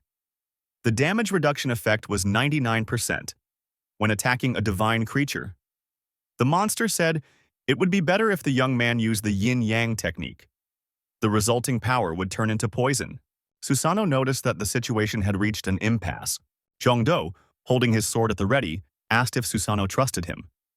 An affirmative answer followed. The young man asked in that case to give him his power. He promised to make things right. The young man got extra strength. Orochi said it was all useless. The monster said that he would finally massacre this man. All of the monster's heads moved closer to the young man. The guy, using the extra power of Susanoo and the skill of ignoring compatibility, managed to split the orochi into many pieces, using his sword in the process. The enemy's resistance skills were completely nullified. The monster's heads were lying on the ground.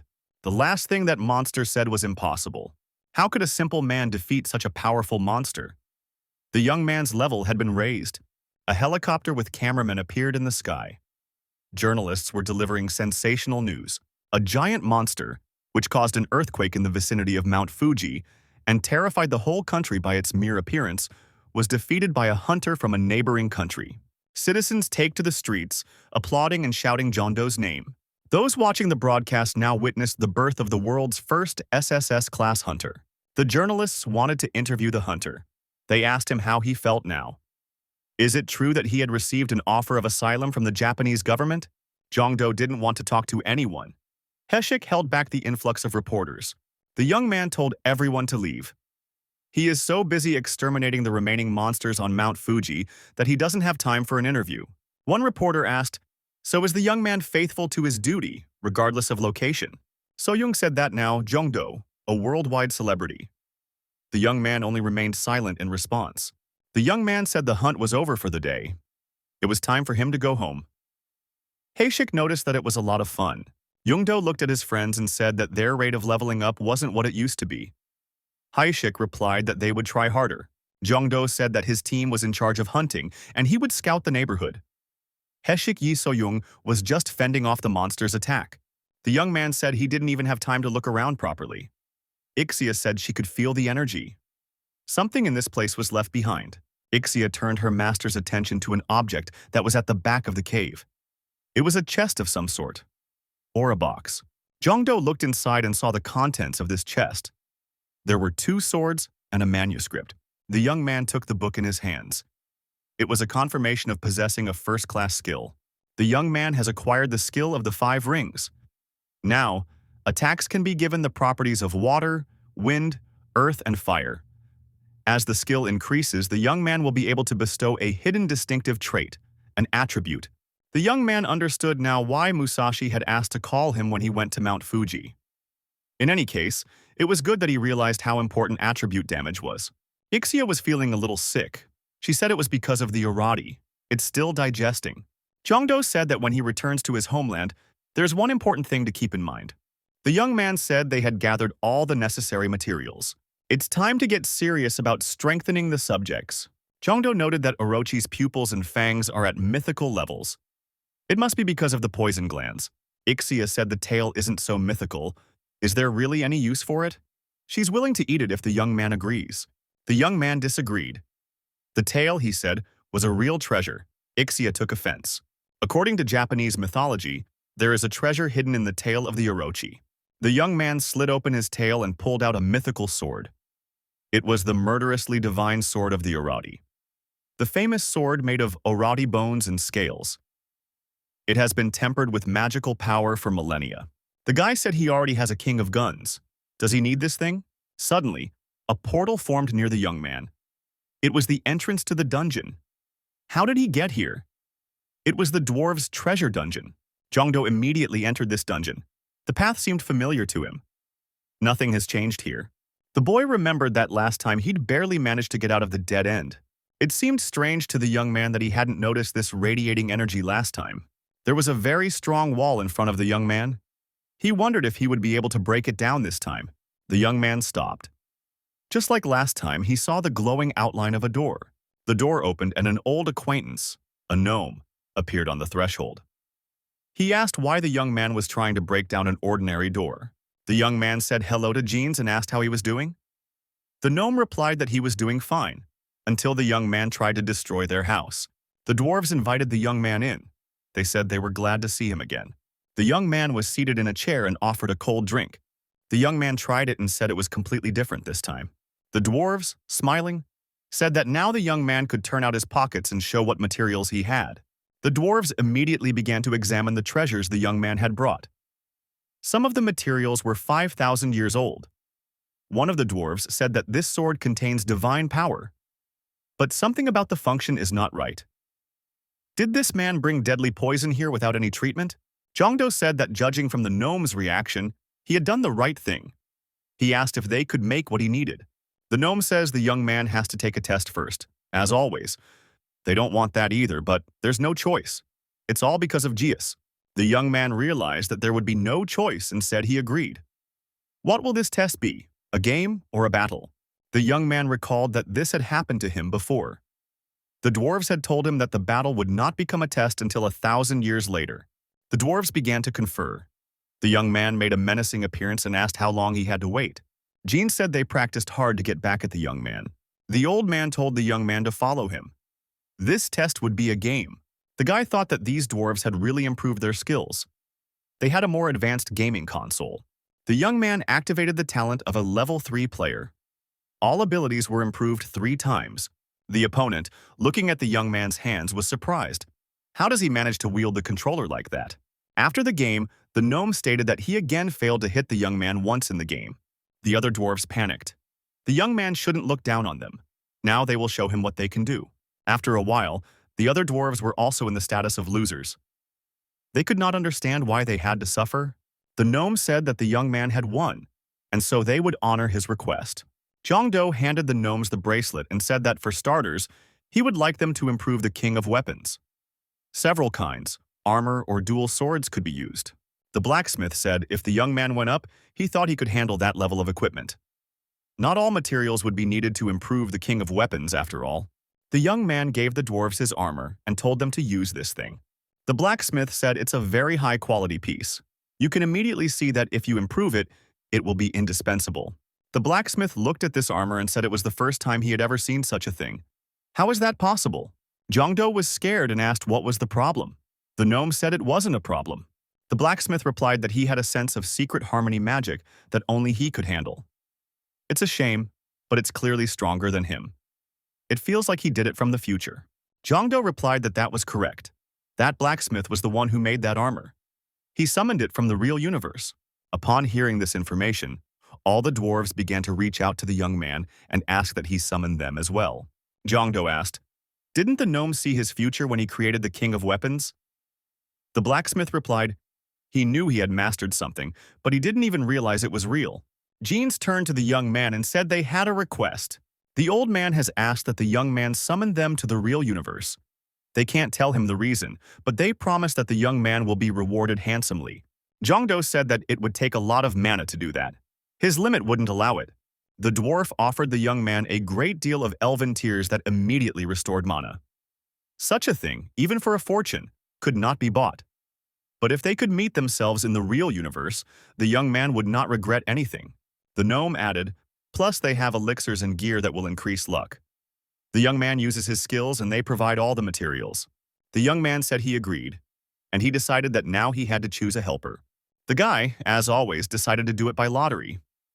The dwarves watched the process in fear. Jeans still didn't believe this thing could summon them to the real universe. Jongdo said that they're going to place their bets now. The desired results can only be achieved with white cards. If there are others, it's a failure. The dwarves clenched their fists and waited impatiently.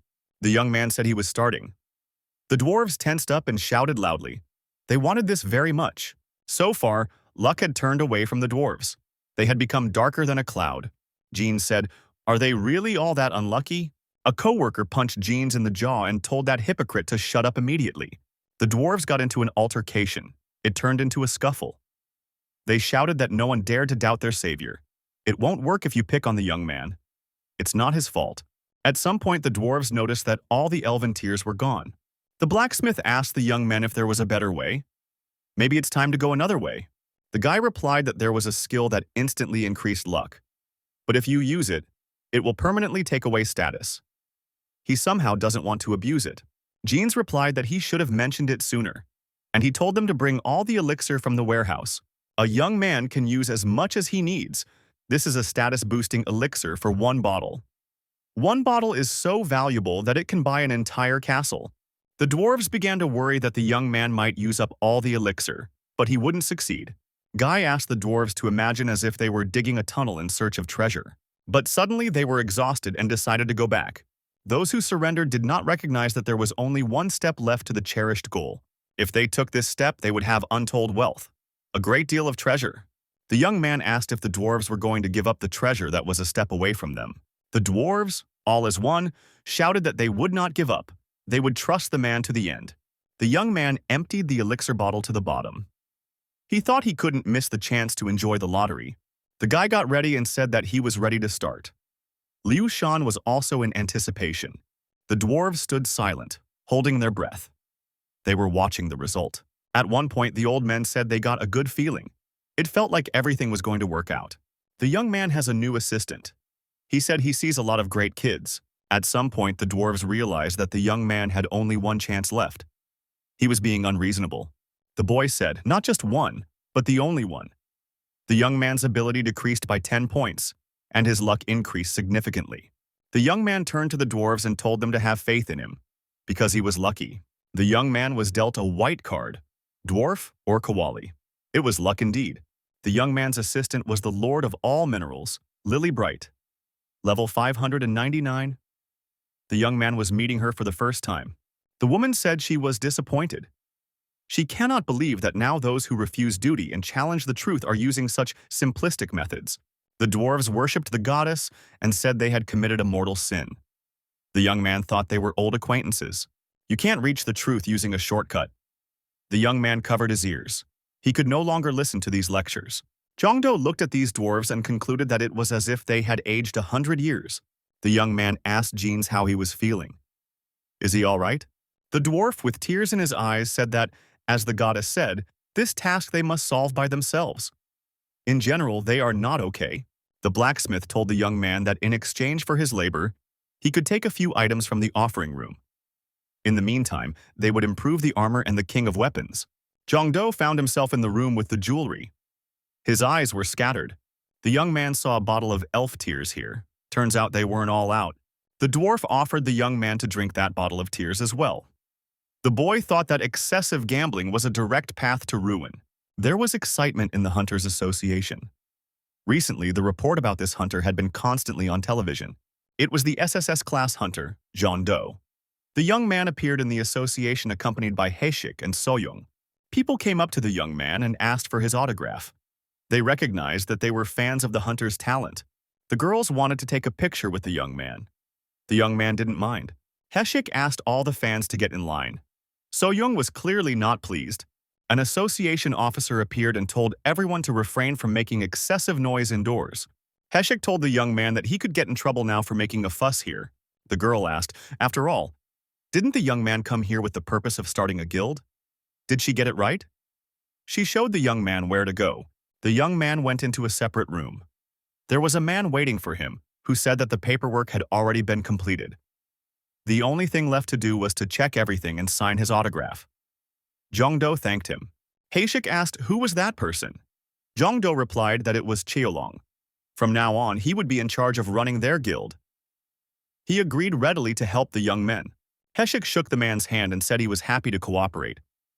The man responded by saying that he had heard a lot about the young man. The young man was told that the only thing left to do was to come up with a name for the guild. Does he have any options? Jongdo thought that, indeed, he hadn't bothered with the title beforehand. Soyeon said she had an idea. The girl suggested naming the guild with 3 letters. SSS. Everyone thought it was a good idea. That's where we left off. The young men celebrated the occasion. They drank to their leader and to the creation of a new guild. Jongdo thanked everyone for their trust. He expressed his hope for their continued support. And to reinforce his confidence in the team, the young man wanted to tell them about his skills. Everyone present was shocked. Did the young man really already know about this? After all, it was a skill that allowed one to see the level of ability. Jongdo showed everyone the lottery machines and asked, "They probably haven't seen one of these yet?" The guy explained that it's a skill that gives information about the future. It can even help you find a winning lottery number. Everyone was interested and wanted to see this machine in action. Jongdo said that of course he was about to show everything. The machine spat out a capsule. The young man said that this was just about the time something appeared. Jongdo noticed that he hadn't encountered such a capsule before. The young man has received information from the capsule that the entire universe is beginning to follow the Earth. The decay of the Earth's crust is accelerating. From now on, the real universe will provide special government invasion information for Earth. After 10 days, the experience buff on Earth will be gone. The third decay will begin. After 10 days, the third dungeon will appear. The man was upset. He said that everyone for 10 days should only focus on raising the level or else they might die. It seems there will be a third cataclysm. The young man wore the result of the gnome's work. It was a flaming armor of immortality. The young man said that Un was now fully prepared. He also had the king of weapons in his hand. The upgrade made it possible to use paired weapons or defenses, such as a double sword. The young men arrived at the rift site. The man said that this place would explode as soon as the dungeon was created. There is a lot of energy circulating here. Jongdo turned on the research mode, didn't realize that only one person could leave. He'll have to go by himself. Soyeon offered to observe the situation and find another option. The young man said that more than one city would die after the dungeon exploded. Guy asked for everyone to trust him. He hopes to return safely soon. The young man disappeared underground. The young man noticed that he was in the sky again. There was an entire army below him. The warriors looked up and saw the hunter flying at them. They said that the enemy was above. Jongdo prepared his swords and charged at the enemies. He started destroying the opponents right away. The young man looked down from the hill and saw that the number of enemy warriors was simply enormous. He could not understand why there were so many of them here. Jongdo wasn't afraid and rushed to attack. He shouted that he would destroy anything that came his way anyway. Even from a great distance, we could see the enemy warriors flying in different directions. This was the work of our hunter. Jongdo effectively dealt with the enemy advancing on him. The young man said that there was no end to them, although he assumed that the fight would not be easy if it was an SSS-class dungeon. However, he didn't even realize that there would be so many enemies. The young man was determined to defeat the boss as soon as possible. It was the only way to clean the dungeon. The young man decided to make some noise and use a special lottery. The young man chose a random progress. He was asked to place the materials for the progress. The guy placed 3 diamond cards. The highest level character was chosen as the reward for first completing a random progression. The strange lottery machine boiled over as it produced a complex process that required maximum effort. The monsters were intrigued. What was that smoke appearing around them? Suddenly, everyone saw the legendary weapon in the hands of this hunter. The young man managed to upload a legendary figure. Richard the Lionheart. The king said it was his duty to give the lost lamb to its master. His level was 299. The king, looking at the incoming army of monsters, said that the lambs would arrive soon. Suddenly, a new strong opponent appeared. He had powerful armor and a huge sword. This warrior stood right in front of Jongdo. The young man said. He showed up late. The opponent, a terrifying demon, said he felt someone stirring up the dungeon. Turns out it was that young man. It was the temporary commander of the 5th Corps of the demon army, Ramon. He was level 298. The young man thought his opponent was strong. But even so, there are chances to win the fight. Ramon asked the man if he was the keeper of this universe. Without further ado, the young man struck the demon lord with his halberd. Ramon blocked the young man's attack with his sword. Ramon said that his rival is a very hot-tempered person. He likes him even more because of that. Jongdo didn't say anything in response. He just threw another punch. Ramon offered the young man to join the demon world. With his data, he would make the young man a direct servant. Our hero said that he somehow did not think of submitting to someone weaker than him. First, Ramon must defeat him. The young man said if he lost, he would join him. The demon said, the young man capturing the essence of their world well. No demon would refuse a duel. Ramon said that he was the one who was refusing to duel. The young man was surprised. The demon explained that he had not come here for a duel, but for war. Ramon said, why would he risk it, with such an overwhelming force? He alluded to his troops. The demon said, he doesn't know about the other commanders, but he's cold-blooded. It is foolish for a commander-in-chief to lead an attack or fight a battle in war. Richard Lionheart shouted that as a commander, the demon should take the initiative and raise the morale of his soldiers. Otherwise, this commander is a coward who does not know what his demons are capable of. Ramon spoke no more and told his subordinates to destroy the young man. The warriors rushed to the attack. Jongdo thought that it would be quite difficult to fight in such a case. Ramon's minions surrounded our hero on all sides. The young man stood on the grounds of the Holy Cross. The demons sensed something was wrong, something foreboding. The young man summoned the Crusaders. He was only able to do so through the use of his skill. A shrine was proclaimed. Significant bonuses are given to talents and skills. The demonic warriors under the influence of the divine light began to go insane. They could no longer perform their combat functions. The young man ordered the Crusaders to attack. The Crusader horsemen put their spears forward and moved to destroy the enemy troops. Jongdo saddled his horse and said it was his turn. The young man was holding a spear and was ready to fight the enemy army. Speed mode has been activated. The characteristics were doubled. The young man accelerated his horse and rushed into the thick of the battle. Each strike with the hunter's spear was effective. He scattered the bloodthirsty enemies in different directions.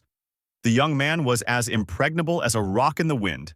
The enemy feared him, and they tried to avoid confrontation. The Crusaders moved to follow their commander.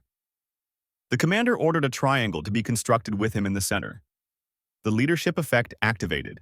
The Crusader commanders drove their warriors on. Squads performed actions coherently and skillfully. The warriors had a sense of combat training. Jongdo commanded that all the Crusaders follow him.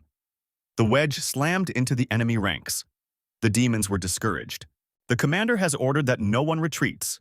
Everyone must attack the enemy. The young man shouted loudly. The roar of a lion was activated. The commander-in-chief's horse started to buck. Below him was an enemy warrior.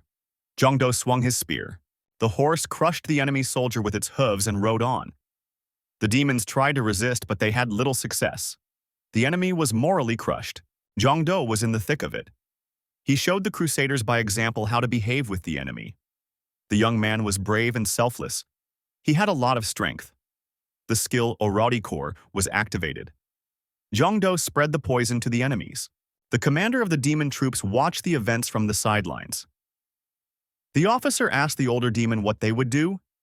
It could see that the crusaders were doing damage to the opponent. The demon general said that the full invasion hadn't even begun yet, and his troops had already been injured. The officer asked the older man if he planned to stop this hunter himself. The demon said he planned to punish the enemy, but he would not go there himself. The demon general tried to attack the young man remotely. He sent an all-consuming blast wave towards his opponent. However, Jongdo managed to avoid defeat. He dodged in time. The young man was back on his horse. He shouted as he thrust his glowing sword forward and rode toward the main demon. The demon decided to launch an explosive arrow and aimed it at the approaching opponent. Chogdu and his crusaders skillfully dodged the arrows flying towards them. The head demon put up a protective squad of warriors in front of him, who displayed shield armor in front of them. The crusader commander-in-chief pushed himself off the ground, jumped high on his horse, and leapt over the demon defense. He was in the rear of the main enemy. The young man flew over his opponent and tried to attack him from there. The demon shouted, "Did this young man really want to play with fire?" The young man's horse landed. The young man turned around and rushed towards his main opponent. A sword battle ensued. Chongdo powerfully attacked the demon leader. The rank-and-file demons tried to protect their commander. They surrounded the rider and prepared to deal with him. The demon officer shouted for the young man to leave their commander alone. The crusader officer shouted for his warriors to stop the demons, and don't interfere with the leadership to find out what was going on. A space in the middle had formed on the battlefield. The crusaders and demonic warriors watched which commanders were involved in the battle. The head demon shouted for his rival to get off his horse. Then, it would be easier to get to him. The demon kicked the horse's front legs. The horse stumbled and fell. The young man rolled to the side. He jumped to his feet. The demon flew towards Chodo and immediately tried to attack his opponent. The young man deflected the blow. Jongdo noticed that the demon had paired swords. The demon asked, did the young man really think he was the only one with special weapons? He currently has a weapon from the demon world that could turn into a spear or bow at any time. Jongdo asked his rival, is he really the one called Treasure? So this demon hadn't seen real gold yet. The young man activated the skill, dual swords, and twin swords appeared in his hands. Legendary swords. The young man's attack speed was greatly increased. The demon noted that, indeed, his opponent was moving much faster. He said that these people also changed with the change of weapons. The young man's skill, the 5 rings, was activated. Fire attributes were provided. Jongdo's swords had indeed become fiery. The enemy suffered additional damage when attacked with fire attributes. The demon was engulfed in flames. The young man said that it could truly be called a treasure. The villain asked the young man, how dare he treat the commander of the demon clan like that? After all, it is unacceptable by all laws of morality and honor. The young man should be afraid of him. Jongdo was not afraid of his opponent. He performed a swallow pirouette and struck his opponent several times with his swords. The demon wondered why this young man had such long swords. The demon flew backwards from the opponent's blow. The villain jumped to his feet and said that these thrusts from the young man would only add slits to his chainmail. Jongdo asked with a smile, doesn't the demon get it yet? Doesn't he realize where he's standing right now? The demon looked up and saw a light descending on him. The opening of the sanctuary had occurred. The demon cried out loudly out of helplessness. Our hero said that now it was time to finish off this opponent. A fiery halberd appeared in the young man's hands. The young man jumped high and swung his halberd hard. The demon could do nothing in response. All the fiend could do was to put a blockage on the halberd and reduce the damage from the opponent's strike. The young man said that in any case, the demon would have to suffer more. With another powerful blow, the young man sent the demon high into the air. He said he could say goodbye to Ramon now. Having reached maximum altitude, Ramon exploded. The young man and his counselor, Richard Lionheart, watched from the ground. The king said that not even a bone would be left of his opponent. Zhang said that wasn't all, because the level-up window didn't appear. Until then, we can't talk about a full-fledged victory. After the explosion in the air, something fell to the ground, and there was another explosion. The young man said he knew it. He saw again in the midst of the explosion the outline of the enemy. Ixia, sitting on her master's shoulder, said she sensed some sort of trick. When the flames and smoke cleared, the young man saw the new Ramon. He had wings and a more demonic appearance. Zhang turned on the research mode. He was interested in the enemy's form. Had the second stage really begun?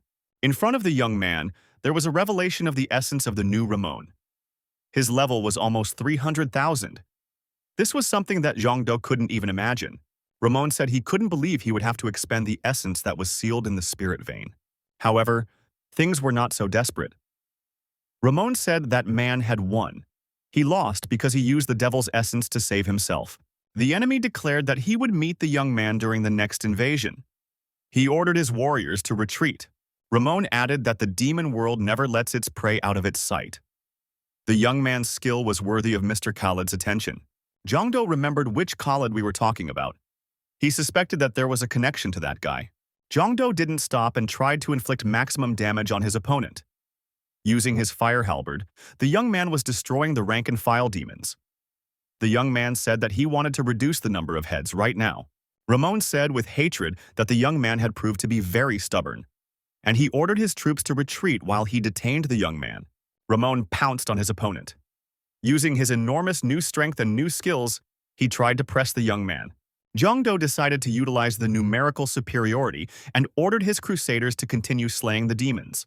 In exchange for ignoring the rules of measurement and the discovery of essence, a containment of the universe is imposed. If the discovery is not stopped, the body will continue to deteriorate. Zhang said that it was excellent. It was worth it. Definitely, the opponent will be finished soon. One of the demons decided to attack our hero with an energy beam and shouted for his master to step aside. The young man took the brunt of the attack. The officer reported to Ramon that his troops had retreated. It's time for them to leave, because the gates are about to close. Ramon turned around and headed for the gate. Everyone saw the chief demon retreating. The villain said that this young man would surely pay for his humiliation. The young man swung his sword and shouted for the demon not to retreat, for he had something to say. The young man shouted, "Arendite," and swung his sword toward the retreating foe. The demon was struck down. When the smoke cleared, the young man saw the demon's wing lying among the debris. The wing's owner had managed to escape. Ixia told the host not to worry. She had memorized all the coordinates. If the young man wanted, they could open the gate at any time. Zhang wondered, how long has Ixia been able to do that? The girl said she is getting stronger every day, raising her level. Zhang said that memorizing coordinates is a very good trait. He'll definitely need it. The hunter said that now, when the time came, he would attack these demons himself. The young man was informed that he had successfully prevented the demon invasion. The young man stepped out of the portal and made it back in successfully. He was greeted. The SSS guild members ran up to him and asked him if he was injured. Shouldn't he be sent to the hospital right away? A full examination should be carried out. The young man smiled and said he could see he was welcome.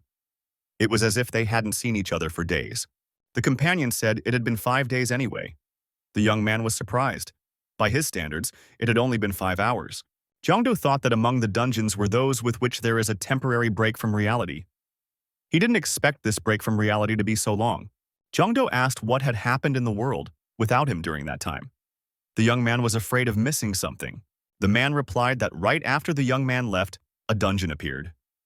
Since there were many casualties during the second cataclysm, everyone approached with caution now. Recently, there have been more hunters. So they are gradually cleaning the dungeons with high survival rate. The young man thought that there was hardly any place like the dungeon he had just passed through. The man added that those who had visited this dungeon said that the monsters moved in a planned manner, like an army. Some said they saw demon-like monsters there. Back in Japan, there was a place called The Spot. It was used as a hunting ground. It didn't cause a riot because there was one in England as well. At first, everything was quiet about the expat search. Then, they said they would handle it. Since only weak monsters appear in the early stages of spot creation, it's like discovering a gold mine. The problem is that these monsters will become stronger over time. If they escape to the city because of negligent management, an irreparable tragedy will occur. If they don't ask for help, the young man as an outsider can't do anything. It is necessary to gradually raise the level and monitor the situation. The young man was resting. Jongdo had just moved into his new house and hadn't even unpacked yet. He hasn't gotten around to it yet. Suddenly, as unexpected as always, Winry Makina appeared in front of the young man. She said that the young man had done a great job, as always. Jongdo said that the girl scared him as usual.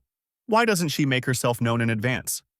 Makina said that the young man looked very glum, so she decided to play a prank on him. The young man said he had a couple questions before he got the award, and asked her not to make any more jokes like that. The guy said he summoned a character named Richard and fought demons. Then he said that it was impossible to use force in a world where the third erosion had occurred. So people from the past were stronger than modern people. How is that possible? Makina said that is an interesting question. The level of the earth has not decreased compared to the past, because of the difference between the real universe and the copy universe. The character the young man summoned is realized based on information from the real universe. Makina said that she would now explain everything with the help of the projector.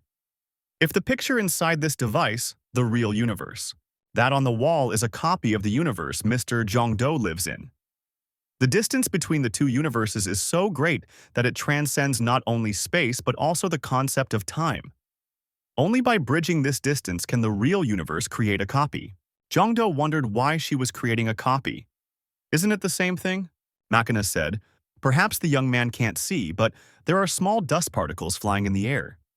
If you apply this phenomenon to the universe, even such a small dust becomes a variable for the universe. The real universe observes the copy to track changes, the small opportunity that arises from this change, the miracle that grows out of that possibility. For this recreation of the same initial miracle as the young man. Makina said she knows what the young man is looking for, but can't give a reason. She suggested going back to the beginning. The biggest difference between the two universes is the natural concentration of mana. The copy universe is much lower. Because of that, the characters in the real universe are much stronger. Then what factors determine the second and third erosions? The amount of mana that basic creatures possess. As erosion increases, other universes open up a universe of erosion, resulting in a dungeon of monsters. The young man wondered, if everything is as Makina says, shouldn't this land be deteriorating slower than the real land at the current moment? How is the information from the lottery then? Is it accurate? Makina said that Vale is an entity about which there is no clear information. Vale forcefully caused the initial erosion of the earth. Makina added, why did he accelerate the erosion? For what purpose? How were the first gates created? None of this is known. Jongdo wondered if there was a being that even she knew nothing about. The girl said, all that is known is that this creature contains within it the miracle of the beginning. Makina said she would try to find out more, so the young man shouldn't worry about him. The girl asked if the young man had memorized the coordinates of the demon world this time. The young man nodded affirmatively. He said that he decided to prepare a little and attack when the time came. Makina said that in such a case, now is the right time. An invasion between universes with a big difference in the level of restrictions. However, the demon world broke the rules and started the invasion. So now they're in trouble. Jongdo remarked that in such a case they should attack immediately. He thanked Winry for the information. The girl asked if Mr. Jongdo had forgotten anything. Makina reminded him that the young man was entitled to a reward. They talked so much that the young man forgot about it. Makina said that this is the power of communication. In the process of communication, you can forget about the most important things. The guy says he has an idea for this time. Could the girl change unused skills to strengthen them or come up with a use for them? Makina said that's a great idea. She will try to do her best. The combination of skills and the return of skills were open. The young man said that the combination was clear, but what about the return? Makina said it is a system that turns unused skills into guaranteed tickets. The youngster should note that the higher the skill level, the greater the chance of acquiring a high-level ticket. Jongdo said that he wouldn't do that. It's safer to use a combination of skills. For example, a combat event happened. Skill return. If the young man now uses skill return, the probability of getting a black ticket will increase. Jongdo said he can't hold back anymore and is willing to give it a try. The young man found himself near the portal to the dungeon. Ixia noticed that her master was in a very good mood. The young man agreed. After all, he had gotten 2 black tickets in the skill exchange. Ixia stated that she had no doubts about her master. At first, the young man could only get 1, but through his shrewdness and perseverance, he managed to get both. The SSS Guild has succeeded in acquiring the right to use the dungeon. They have established the appropriate designations. Zhongdo told Ixia to reveal the demon world to him. Ixia immediately, using her unique abilities, organized a portal for the young man to enter the dungeon. Zhongdo said that it was now the demon's turn to suffer, and, holding his weapon tighter, the young man entered the dungeon. Zhongdo was puzzled when he entered the dungeon. Where did he go? There were bars all around. The young man said he thought it would be red sky or hellfire. And this is some kind of prison. The young man did not get upset and used his favorite information lottery. In such a situation, nothing is more important than information. This time, a green capsule fell out to the young man. It had happened once before. This place has been colonized by the invasion of the demon world. We must free the scale. Compensation is given as an achievement for the damage done to the demon world. The young man must cooperate with residents and build friendships. Special compensation will be provided. The colonized inhabitants of Skyla have a strong antipathy towards the demon world. Zhongdo decided that he could do it. In other words, he can interfere as much as he wants. Our hero decides that, first, he needs to get out of this prison. Suddenly, there was a prison invasion. The wall of a neighboring cell was broken through. The invading rebels shouted that they had to find His Majesty. The rebels replied that they must drive these filthy demonic scoundrels away. They decided to destroy everyone they saw. The young man guessed they were natives. It was good that they came to him on their own. It didn't take long for the demons to catch on. They called the natives restless wimps and wondered why these people still didn't understand. People shouted for the demons to come out to battle. They are not going to give up and are looking for His Majesty. One of the demons said you can't destroy all humans. That's an order from Lord Kelsad. Zhongdo, in response to the demon's statement, said that it would be difficult for him to destroy all humans. The demon looked at the man in the cell and said in surprise, "Has this prisoner completely lost his fear?" Our hero drew his sword, and with a slight movement, he cut the protective grid separating him from freedom. With the same motion of his sword, he split the nearest demon in 2. Another demon, caught under the young man's hand, was destroyed in the same way. The people who saw this were amazed. The warriors were surprised to ask the young man who he was. And how did he come to be here?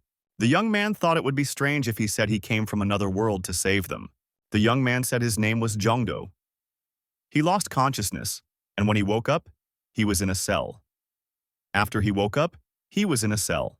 The locals bowed to the young man and earnestly asked him to lend them his mighty power. The leader said that they are a resistance group that opposes the demon world and stands for the independence of Scala. If the young man helps them, they will repay him in the future. The young man said that he understands better than anyone else the anger and sadness these people feel. After all, his ancestors had also suffered the same thing. The young man put his hand to his chest and said that he promised to be their strength. The locals rejoiced. They said their hero had come down from heaven to save the Skyla. The indigenous people's favor increased. The people, feeling the hero's support, shouted for the demons to come out for a bloody fight. The demonic officer said they were rebels and ordered them all to be captured immediately. The young man was informed that he would receive 50 points for destroying the demon prison. He was happy, because before, only 1 point was given for a demon's head. Extra points will be given if the hunter destroys all demons within 1 hour. The young man liked that there was also a bonus. Zhongdo swung his spear and said that he always welcomed receiving bonuses. Now, he will try even harder. One of the demons kept commanding and shouting for his warriors to immediately go on the attack. They should not be afraid of their opponent because he had only 1 spear in his hands. The demons believed that if they came within close range of the hunter, they would have an undeniable advantage. When the demons got closer, they realized they had made a strategic mistake. The young man no longer held a spear, but a deadly sword. Each swing of this sword split another demon in half. They wondered, where did this sword come from? The locals couldn't believe their own eyes. Was it possible to destroy so many demons in a single battle? An even more terrifying demon appeared out of nowhere. Waving his deadly weapon, he shouted, "How dare this poor man do this to his army?" The young man gripped his weapon tighter. The demon shouted for that young man to go to hell immediately. Jongdo had completely different plans. The young man swung his sword and delivered a staggering blow to that monster. The demon was also successfully split into two. Completing the elimination of the overlord earned the young man 30 points. The rebels thought they were in a hopeless situation. Now he's sure they'll make it. Scale's release is possible because of this hero. Jongdo said that he now wants to find his majesty. The prison was completely destroyed. The young man got his 100 points and said it was too easy. It seemed very strange to the young man. For a prison with prisoners, the guards were very lax. The people shouted with raised hands that Mr. Jongdo is their hero. He will free his majesty. The hero asked the rebel leader if they were able to get the hostages out. The man replied that they had succeeded because of Jongdo. The rebel leader stated that, unfortunately, his majesty was not there. Apparently, the information was wrong. The young man offered to return to the shelter first. The locals promised to see him off. The young man was surprised that rhinos were used as transportation in this place. The caravan was formed and set off. The leader said that today was a celebration in honor of a new warrior. Unfortunately, there's an insidious spider on the rebel leader's back. He was here for a reason. The demon chief's been informed that the tracking bug is on, locations being transmitted in real time. The head of the demons was outraged. How dare they stab in the back when Mr. Kelsat had pardoned them? The chief demon said to immediately send the entire army to these people's hideout. They must destroy all life on Earth. The young man stated that they were in a canyon. The canyon had always gotten the young man's attention. Safety-wise, the rebel leader said that this deep canyon was a fortress that the demons couldn't find. Jongdo agreed that such a fortress was not easy to find. The interlocutor told the hero that they had arrived at their destination. The rebel leader told the elder that thanks to a benefactor who was nearby, they were able to free the prisoners. Together with him, they will not only be able to find his majesty, but also escape from the world of demons. The elder became aggressive. He called the interlocutor a great fool. After all, he had warned that rash decisions could lead to disaster. The young man is alive now only because he was lucky enough to meet this man. Don't they know the humiliation his majesty is going through right now? The young man thought that, in that case, he had better move alone. Suddenly, one of the warriors came running in from outside and said they were in trouble. The enemies are advancing. Looking closer in the long-range vision device, one could discern a huge demonic army. The elder fell into despair. He did not understand how to get out of this situation. The man realized the demon had set a trap to locate their base and destroy them all at once. Jongdo said. Now he understood why the demons were few and weak. The elder shouted that we must hurry. The women and children needed to be evacuated immediately. Our hero, having assessed the scale of the disaster, said that it was not necessary to do so. The elder was surprised. The young man put his weapon forward and said that he would take care of it himself. The elder shouted that it was dangerous and that he should return immediately. The young man didn't listen to the old man. He jumped right out of the window and went to fix the problem. In the next moment, our hero, saddling his horse, was rushing towards the untold demonic army. He was unstoppable. The race skill has been activated. Vehicle characteristics have been doubled.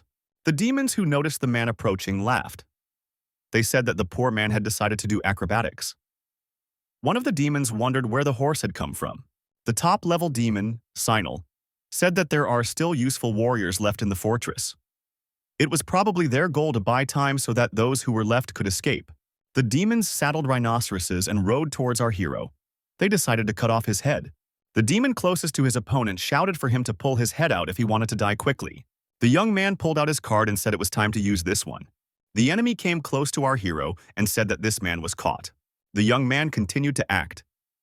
He swung his weapon and severed the heads of the demons that threatened him. Everything happened exactly the opposite. The demon leader wondered, what kind of man was this? No one had expected him to be so quick. The young man used the Azure Dragon skill and summoned the hero Zhang Liao. Zhang Liao is a man who inspires fear. It's said he was one of the strongest generals of the Wei dynasty. He stopped an army of 100,000 with only 800 soldiers. General Zhang Liao was the young man's aide and advisor in this battle. The chief demon said that this warrior is different. He was different from the warriors he had destroyed before. He figured if he was finished, it would be easy to exterminate the others. Ramon said if this demon could do the job, then his skills would be recognized, and he could apply for the position that Ramon used to hold, that he had dreamed of for so long. The demon agreed and said that this man would now be the victim of his success. Jongdo, using the skills of his advisor general, struck a staggering blow at this demon. The demon was deactivated. The general said that it made a lot of noise but was of little use. The supreme demon has been eliminated. The young man got 100 points. The demon warriors rushed to attack Jongdo. They wanted to avenge their captain. The young man, destroying the attackers, said they were like moths flying to the fire. Jongdo announced to the remaining opponents that they were already in the pit of fire, and there would be no escape for them. The young man used a 7-star divine attack. One of the locals, the leader of the resistance, asked the elder why they were inactive. After all, it is necessary to help Mr. Jongdo in this battle. The old man said they shouldn't leave the fortress. The elder looked at the young man from afar and said that everything had been decided. The young man on his horse was alone, surrounded by slain demons. The general thanked the young man for his cooperation and said that next time he was ready to meet with pleasure. Jongdo decided to use the wheel, but before doing so, he loaded Mr. Liu Shan. Liu Shan rejoiced and said that it was finally his turn. Emperor Liu Shan looked around and wondered, where did all the monsters go? The young man said that he wanted to get rid of them as soon as possible. The emperor noted that the young man had done a good job. But at the same time, he said that the young man was getting farther and farther away from him. Thanks to Liu Shan, the young man had acquired a talent for wielding a sword. Jongdo was immensely pleased. He said that he had wanted to do this for a long time. He feels like he's getting stronger every day. He regretted that he hadn't had this before. He can now use the magic sword skill. The sword skill has been unlocked. You can now use this skill. Jongdo realized that it would take time to consolidate his talent, but he would be able to use more strategies. Liu Shan congratulated the young man. The rebel leader told the young man that a great job had been done. Jongdo expressed his hope that the elder and the rebel leader now will not fight anymore. Jongdo suggested calling a leadership meeting. He has an idea on how to get out of this situation. At the meeting, the young man thought it would be a bit onerous. The leader said if the young man had anything to say to not be shy, they would trust him unconditionally. The young man suggested looking at the map first. The communication skill has been activated. The dungeon map and escalation map are linked. The guy thought that the area of Scala was not that big. Thanks to this, it is possible to find out the location of the cities and their geographical features. The young man asked if all the members of the resistance organization had gathered. The old man replied that there were quite a few other forces. Jongdo asked if they could all be united and create a unified center of resistance. One of the leaders asked if it was true that the young man was planning to start an all-out war. But that would be reckless. The young man said that the interlocutors could take it easy. He would not ask them to fight demons. The young man said he had a great plan and asked if everyone here liked to run. It's been 2 days. Arginine, the most remote city of Scala. The demons noticed that there were many armed men running around the fortress wall. They thought that an attack was being prepared. The high-level demon Ginsk shouted that the enemies were about to invade their territory. Many people gathered under the fortress wall. Jongdo announced to the demons to surrender if life was dear to them. He promised to spare everyone, because it's their only chance. Ginsuke said those people are getting cocky. They used to hide in their holes to save their own skin. The demons shouted back, "How dare these people trespass on their territory?" The chief demon ordered his troops to open the gates and prepare the racing rhinos. If the demons moved, then they would destroy all the humans. The chief demon, riding his rhinoceros, rushed through the fortress gates and into battle. He was accompanied by demonic warriors. The people, noticing that the demons had gone outside, turned around and began to run away. The demons shouted that they would not let these people live. Our hero, Jeondo, rode his warhorse into battle with the oncoming rival. The young man bravely began to destroy the demonic opponents. Ginsk asked in surprise, "Who the hell was that?" The young man, not thinking long, split this Ginsk in half. Guy thanked his companions and said he would take care of the rest. The villain decided to attack and destroy the young man at the same time. After all, he's just, alone. Jongdo cut into the ranks of the demons. Each blow of his halberd reached its target. The slain demons fell to the ground. Demons, frightened, decided to close the gate and not allow this warrior to enter the territory of their fortress. The young man was approaching the fortress gate with a hammer already in his hands. He shouted, "Were they going to hide from him?" Our hero's horse braked sharply. The young man with the hammer in his hands flew upwards on the fortress wall. Jongdo shouted for the opponent to open the gate immediately. The impact of his hammer came right on that gate. The demons shouted that they must stop this opponent at all costs and must guard the main gate. The hammer blow was so strong that the gates could not withstand it and shattered into small pieces. At the same time, the demons who were trying to hold the gates were flying apart. Jongdo destroyed the gate and the fortress wall. He entered the enemy territory. He was followed by the armed rebels. He said that the demons who were illegally occupying the territory should leave immediately. The demons fled in fright. They fled without a backward glance, leaving this fortress at the mercy of the victors. One of the rebel leaders approached Mr. Jongdo and said that they had won. The young man said that it is not a victory yet. It is only the beginning. The head of the operation told the leaders to gather all the people as soon as they eliminated the remnants of the demons. They should immediately move on to the next operation. Demons sounded the alarm. It was necessary to urgently gather all the forces to be able to fight back the advancing enemies. The people who occupied the fortress noticed that the demons had grouped together and were on the offensive. Apparently, they had gathered their entire army. The demon commander-in-chief, Kelsad, said that these inferior beings had acted unjustly. The demons had shown mercy to the humans, and they had stabbed them in the back. Kelsad declared that the time had come to smother human hubris.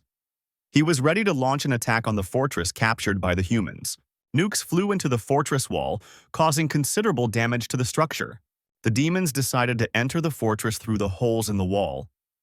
They decided to wipe out the entire human army and leave no one alive.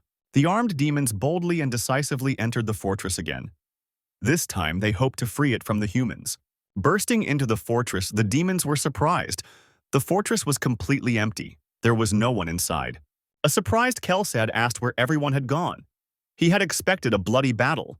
One of the subordinates said that people must have fled after seeing such a powerful army in front of them. Kelsad was surprised.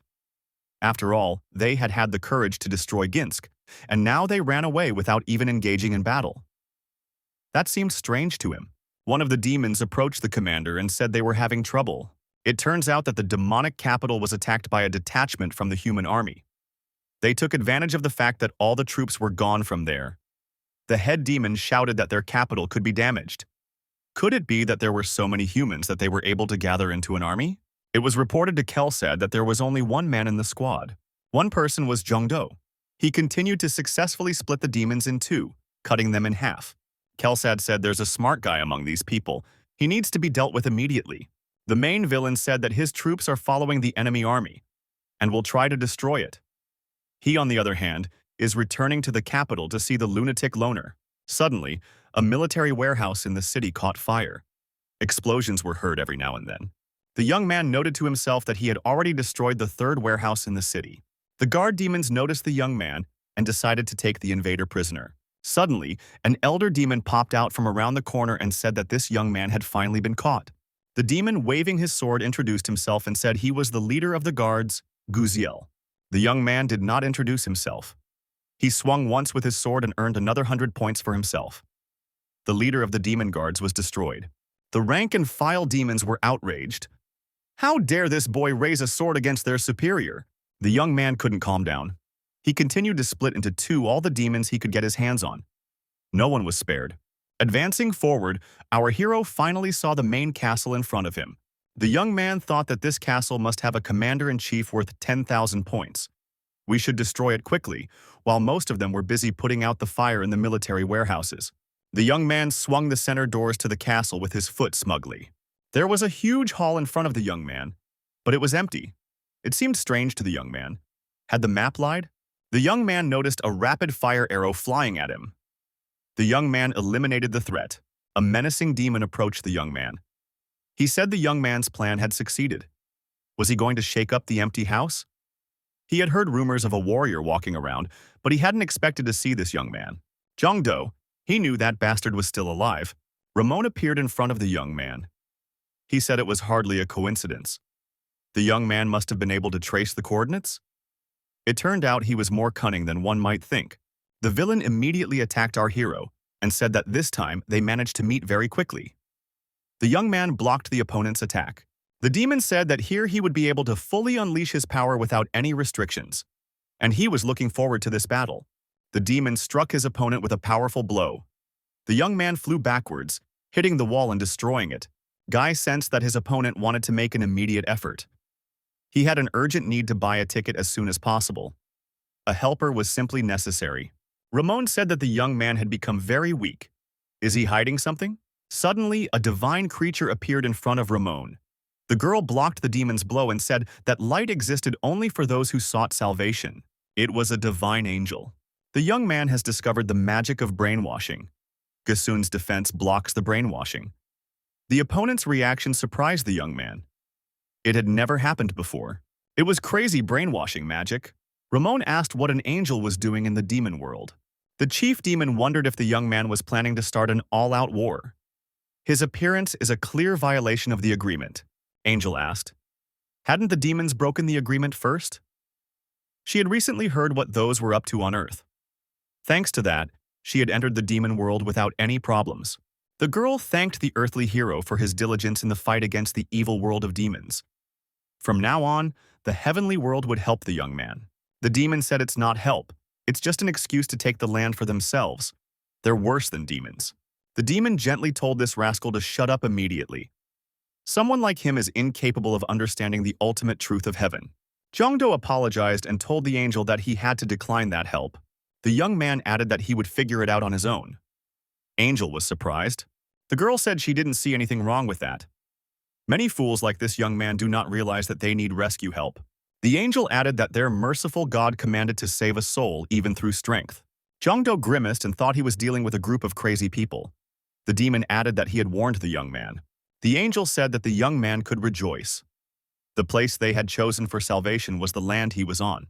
The girl added that the only way to survive was to connect with the heavenly realm. The angel of the heavenly realm offered to recruit the young man to heaven. If he accepted the offer, he would belong to heaven. The demon leader said he was willing to give the man a chance. The demon invited the young man to join their ranks. He promised to make the young man a general so that he could flog these heavenly representatives. Kelsad, the lord of the demon world, offered to recruit the young man to the demon world. If he accepted the offer, he would belong to the demon world. Jongdo was faced with a choice, and he has to decide, heaven or the demon world. Jongdo says that he chooses to do neither. He's not interested, so they can leave him out of it. If they're going to fight, then let them fight amongst themselves. Kelsad noticed that the young man had a chance. The demon leader pounced on the young man and said he would destroy him.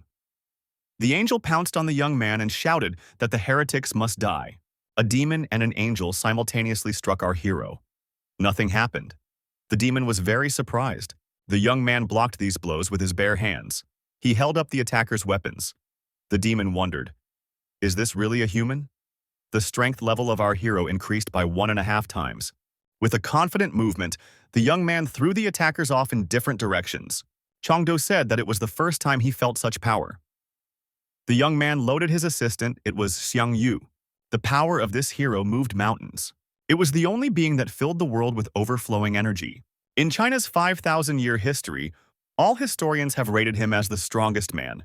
Stronger than this hero, the young man has never booted anyone before. This should be a convincing victory. It was the king of Eastern Chu. The head demon said he was experiencing a strange sensation. The young man performed a boric acid attack. It was an exquisite attack. The impact cracked the ground beneath his feet. Demons in fear and from the outgoing shockwaves scattered in different directions. Those watching outside noticed that the entire fortress was crumbling. Who has such tremendous power? The demon thought that this young man had destroyed the fortress with a single attack. This is the power of the place where the third erosion occurred. For destroying the fortress of the demon world's commander-in-chief, our hero received 5,000 points. The young man couldn't believe he had done it. Shang Yu told the young man not to slow down. He should immediately pounce on his opponent. Zhongdo prepared his fists and said that he would deal with him now. The demon lord said that this young man had destroyed his fortress, and he was going to destroy his opponent. Chongdo was determined, and with Shang Yu's support, he was going to attack the demon. Kelsad said that he would crush this enemy of the demon world into powder. The demon was ready to tear the place apart and bury the young man with this fortress. Zhongdo had other plans. Shang Yu said, it had been a long time since he had been in a human body. The talent of self-confidence has been activated. The demon was suffering a crushing defeat. He wondered what had happened to his opponent's skills. Why had they increased so much? A loaded character makes his own decisions and acts against the master's will. Xiang Yu in our hero's body shouted, "Who can stop him?" No one would be able to match him. The unfortunate demon was flying from side to side. His defeat was only a matter of time. Zhongdo shouted indignantly, "What is this warrior doing? Why is he using his body without permission?" Xiang Yu told the young man not to worry. He will return the body safely. After all, he is more than a close friend to the young man.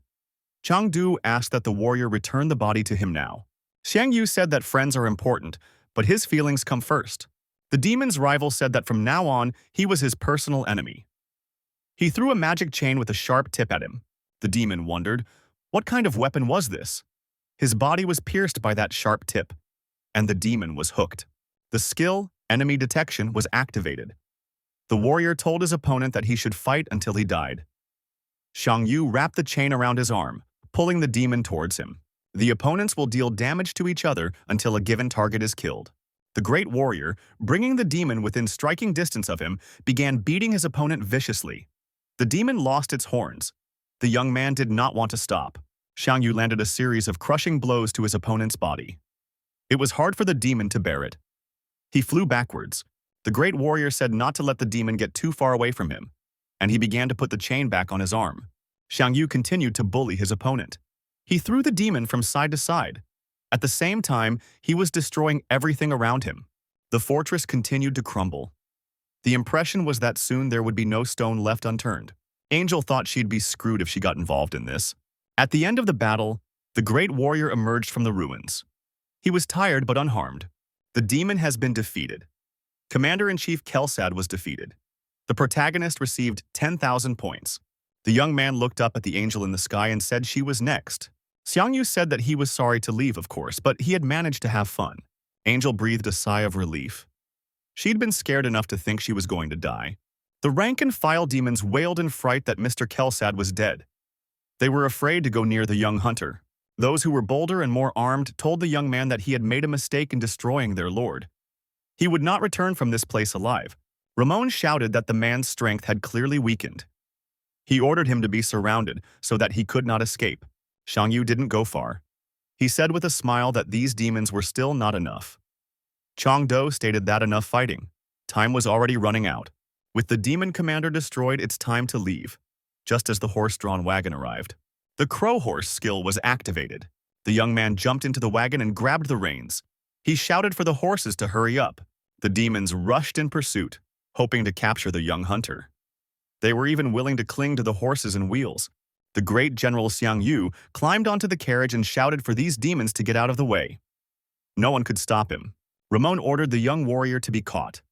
They must not lose sight of him. Suddenly, divine crusader angels appeared in front of the demons. They were also armed with swords. Ramon was furious again. Who was this angel trying to protect? Was she really taking the side of the humans again? Angel says she doesn't understand her opponent at all. She is simply punishing the evil before her in order to fulfill the original mission in good faith. Repair asked, had she forgotten that she was allowed? After all, this was the territory of the demon world. Zhongdo looked out of the departing carriage and said that the two of them could work things out on their own again.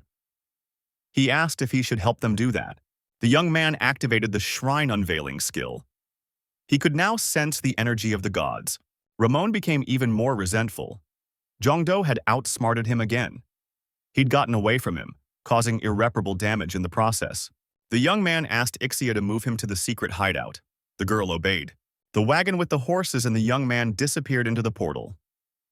The young man shouted that the two could fight each other until they were destroyed. A young man jumped out on his wagon from the other side of the portal. He was unharmed. The young man thought he hadn't shown up too late. If they're all right. The commander declared that he was bored again. He was ready to have some more fun. However, his time was up and he said he was ready to see you next time. Zhongdo decided to use the wheel twice. He summoned an old friend of the emperor's. Loading up, Liu Shan said he was already drooling in anticipation. Chongdo asked if Mr. Liu Shan could take his body too. Liu Shan asked sadly, "Is this possible?" The very thought of going against the young man's will terrified him. Liu Shan said that he was of course very pleased with this kind of attention. But who would want to take his body without permission? Zhongdo thought that there had been an assistant here recently. The young man thought that not all strong people were mentally unstable. We should find a way to prepare for something like this in the future. Liu Shan pointed his finger at the wheel and shouted for it to stop faster. The young man had acquired the skill, summoning a crow horse, and the skill, identifying the enemy. The guy decided to choose the definition of enemy if there is a red hare horse to ride. The young man saw the local warriors running toward him. The young warriors were happy that Zhongdo was safe and sound. They asked how the operation went. The young man replied that it had been a success. Kelsad was defeated. The warriors cheered. The young man said it was too early for them to rejoice. The young man asked where the demon army that was chasing them was. The warrior replied that the demon army was camping not far from here, in the forest. Intelligence brought back information that there was currently unrest within the demon unit, and there were signs of an imminent retreat. The young man thought that the demons were rushing back after hearing about the situation in their capital. Zhongdo decided that this was his chance. The stabilization of the endurance talent was complete. The young man decided that it was about time. Zhongdo asked one of the warriors to bring him a good painkiller. The warrior asked if the warlord was injured. The young man said that he is not injured. However, he feels that he will soon be in trouble. After a short time, our hero received an impressive portion of painkillers. The young man got ready and said that he really did not want to do this. The young man thought that it wouldn't have come to this if he hadn't gotten a talent for swordsmanship. The young man ripped the pendant off his chest. The young man decided he needed to become more manly. Zhongdo assumed the lotus posture and began to perform the purification and strengthening process. The guy realized that he already had stamina. Wouldn't he be able to last? The young man was uncomfortable. He held on with all his might. The young man could not understand how the saint had endured it at all. Zhongdo emptied another bottle of painkiller. To be on the safe side, the young man poured the rest even on his head. It was still hard on him. Zhongdo thought that it was still bearable. The guy realized that he was taking 3 talents at the same time. That's why it's so difficult. The talent Beauty has been activated. There is a big difference in the user's body and talent. Forced improvements are starting to be made. This was the young man's surprise. How could he endure all of this? Something incredible was happening to the young man's face. It was good that there was no mirror in front of him at that moment. The warriors, outside the tent, were startled by what was happening inside. Noise and sparks of flame were shooting out. The young men wanted to check what was going on in there, but they remembered that their commander had insistently asked them not to go in there. After a while, all the bottles of anesthetic were emptied. The young man lay exhausted on the floor. Coming to his senses, the young man stood up. The user is on the verge of death. The dragon's blood awakening has been activated. The young man thought that he had to endure the destruction of his body because of his talent, and the dragon blood awakening was activated from his handsome face. The young man thought it was ridiculous. If it wasn't for these demonic villains, one could just wear the pendant and collect talents painlessly. The young man slid open the tent flaps and stood before the warriors. When the young men saw him, they drew back. Zhongdo bravely declared that now the demonic foes could be even more wary of him. He would relieve them of their pain and stress and fear. The demon has relayed information that the capital has been taken over by the aliens. Everyone must return to the capital immediately. The evil demon cursed the vile heavenly villains. The demon told his boss that Mr. Kelsad obviously wants to destroy the remnants of the enemies. The boss said that catching the rats hiding is one problem. But invading the heavens, that's a problem of the supremacy of the universe. The one-eyed demon boss told everyone to retreat and return to the capital. The demonic army lined up in rows and began to return to the capital. The demon warned Mr. Fontanon that there was a narrow canyon ahead. There might be an enemy ambush. Maybe it makes sense to take a detour. One-eyed said that every minute counted. If he delayed now, the capital might fall into the hands of the heavenly army. Would his interlocutor be willing to take responsibility for that? The interlocutor remained silent. The one-eyed man said that in that case we should continue on the established route to the capital. The demon said they would get rid of anyone who dragged in. Right now, all they have to do is move forward. At an accelerated pace. One-eyed said the enemies are quite close. Could it be that the heavenly army had gotten so dangerously close to them? The deputy reported that only one man had gotten close to them. It was Zhongdo, holding a divine sword in his hands. The young man said that finally those demons had been caught.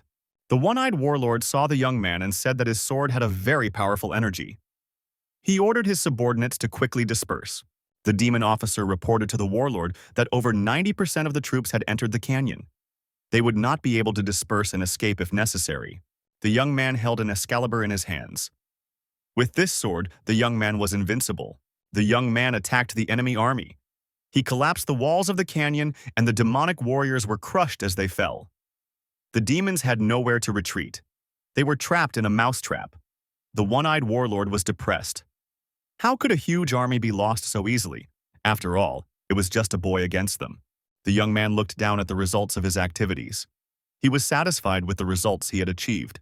The young man said that this army could retreat as long as they wanted. He had them cornered anyway. The demon officer said to keep his subordinates alert. There was no telling where this young man might come from next time. One of the sentries shouted that he could see the enemy. A young man, sword out, was approaching on his horse. The one-eyed man shouted for the enemy to be shot at with anything that could hurt him. Arrows, swords, and spears flew at the young man. The young man was invulnerable. The demons were amazed at their opponent's abilities. How could he beat off arrows while sitting on a galloping horse? Jongdo cut into the ranks of the enemies. With his sword, he destroyed the opponents. Each of his strikes reached the target, and it was effective. The young man was pleased with himself. He was showing excellent second-level swordsmanship results. This was a manifestation of his talent. Previously, the young man couldn't even imitate the swordsmanship of the heroes he was loading. From now on, the young hunter is ready to swing his sword non-stop and excel at it. Various parts of the demons flew apart after making contact with the Excalibur. Jongdo said that he sees and feels everything in this fight. The demons won't be able to defeat him. The young man skillfully wielded not only a sword, but also possessed fist-fighting skills. He used these skills to fend off the attacks of ruthless monsters. A single blow was enough to make the monster unable to continue fighting, and was deactivated for a long period of time. The young man said that with the beauty talent, it wasn't just his appearance that changed. The young man's bones became stronger with a proper skeleton, and his muscles had become refined. The demons realized that they had lost this battle. However, to their great regret, an eye had nowhere to retreat to. They were trapped in this canyon. The enhancement mode helped our hero to skillfully wield a spear, shoot a bow, and possess melee skills. There were many other talents he could learn. Jongdo realized that if he progressed, he would become even much stronger. Some demons thought no matter how strong this young man is, he is still alone. We should keep trying to defeat him. The enemies were counting on the fact that the young hunter wouldn't be able to use his technique for long. They decided to attack him simultaneously from all sides. Jongdo laughed and said in response that he would be able to use this technique indefinitely. And he doesn't care how many opponents are against him now. The one-eyed leader said that this young man was very tough and decided to personally go out to fight against him. A warrior ran up to the one-eyed leader and said there was an emergency message. The warrior said it was very urgent and the commander should respond. The one-eyed man answered and said that Fantanon was listening. Ramon was on the line. Fantanon thanked the demon and said that he would serve him faithfully for ages to come. Ramon said that Kelsad died in battle with this rival and ordered the demon to leave the scale. Fantanon understood and said that everyone should keep retreating. The demon added that the man had gone too far. The young man had gone really far, and he wasn't going back. One-eyed ordered that we prepare a retreat gate. If necessary, have the demons open them. Glaring furiously with his red eye, Fantanon said that he would tear this young man apart the next time they met. Our hero laughed and said that this rival spoke differently while running away. Jongdo wasn't going to let him go. The young man asked why his opponent doesn't want to tear him up now if he's so confident. One-eyed man was on edge. He wanted to attack the young man and carry out his threats. However, his subordinates, realizing the hopelessness of the situation, tried to hold him back. Demons still managed to escape. Jongdo asked Ixia to give him the appropriate coordinates. Our hero has received information that the demons have been completely banished from Scala. Hidden mission accomplished. 20,000 points. This has never happened before. Jongdo said it's time to return to the capital. Now, it's safe to enter the main gate. The locals, looking at the city, grabbed their heads. How could they be so cruel? They couldn't believe there was nothing left of the imperial palace. Those cruel demons, worse than animals. Jongdo kept his mouth shut. The elder said that now was not the time to bemoan the destroyed buildings. We must hurry and do everything possible to find His Majesty. The old man said that a stretcher should be brought immediately, and he feels it is necessary to concentrate the search in this particular place. One of the warriors shouted what he had found. The young man discovered a secret door. The warrior opened the doors and said that those evil demons had locked His Majesty in the dungeon. Jongdo suggested going down and opening the dungeon. At the entrance to this dungeon was a legendary barrier spell.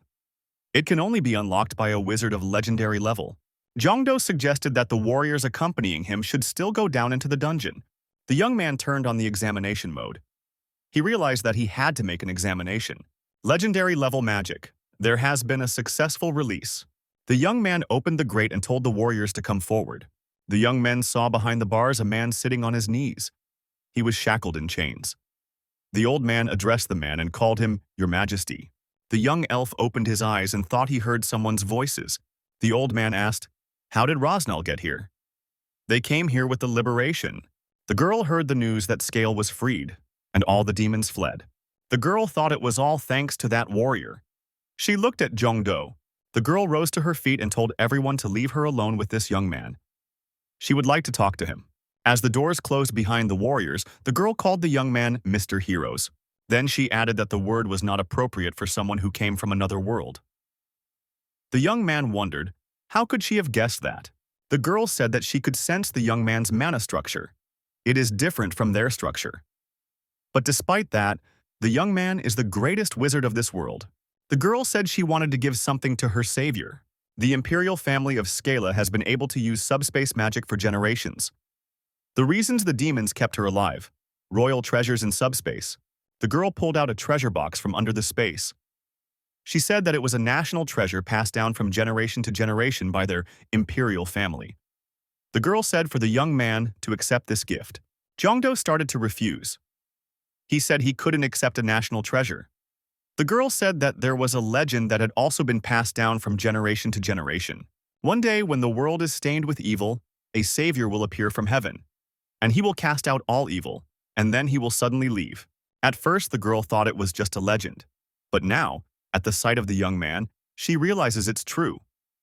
According to the legend, this box should be given to a savior. The young man is now the true owner of this treasure. The young man now realized what a special reward it was to help and befriend the natives. The young man inquired if he could open this treasure right there.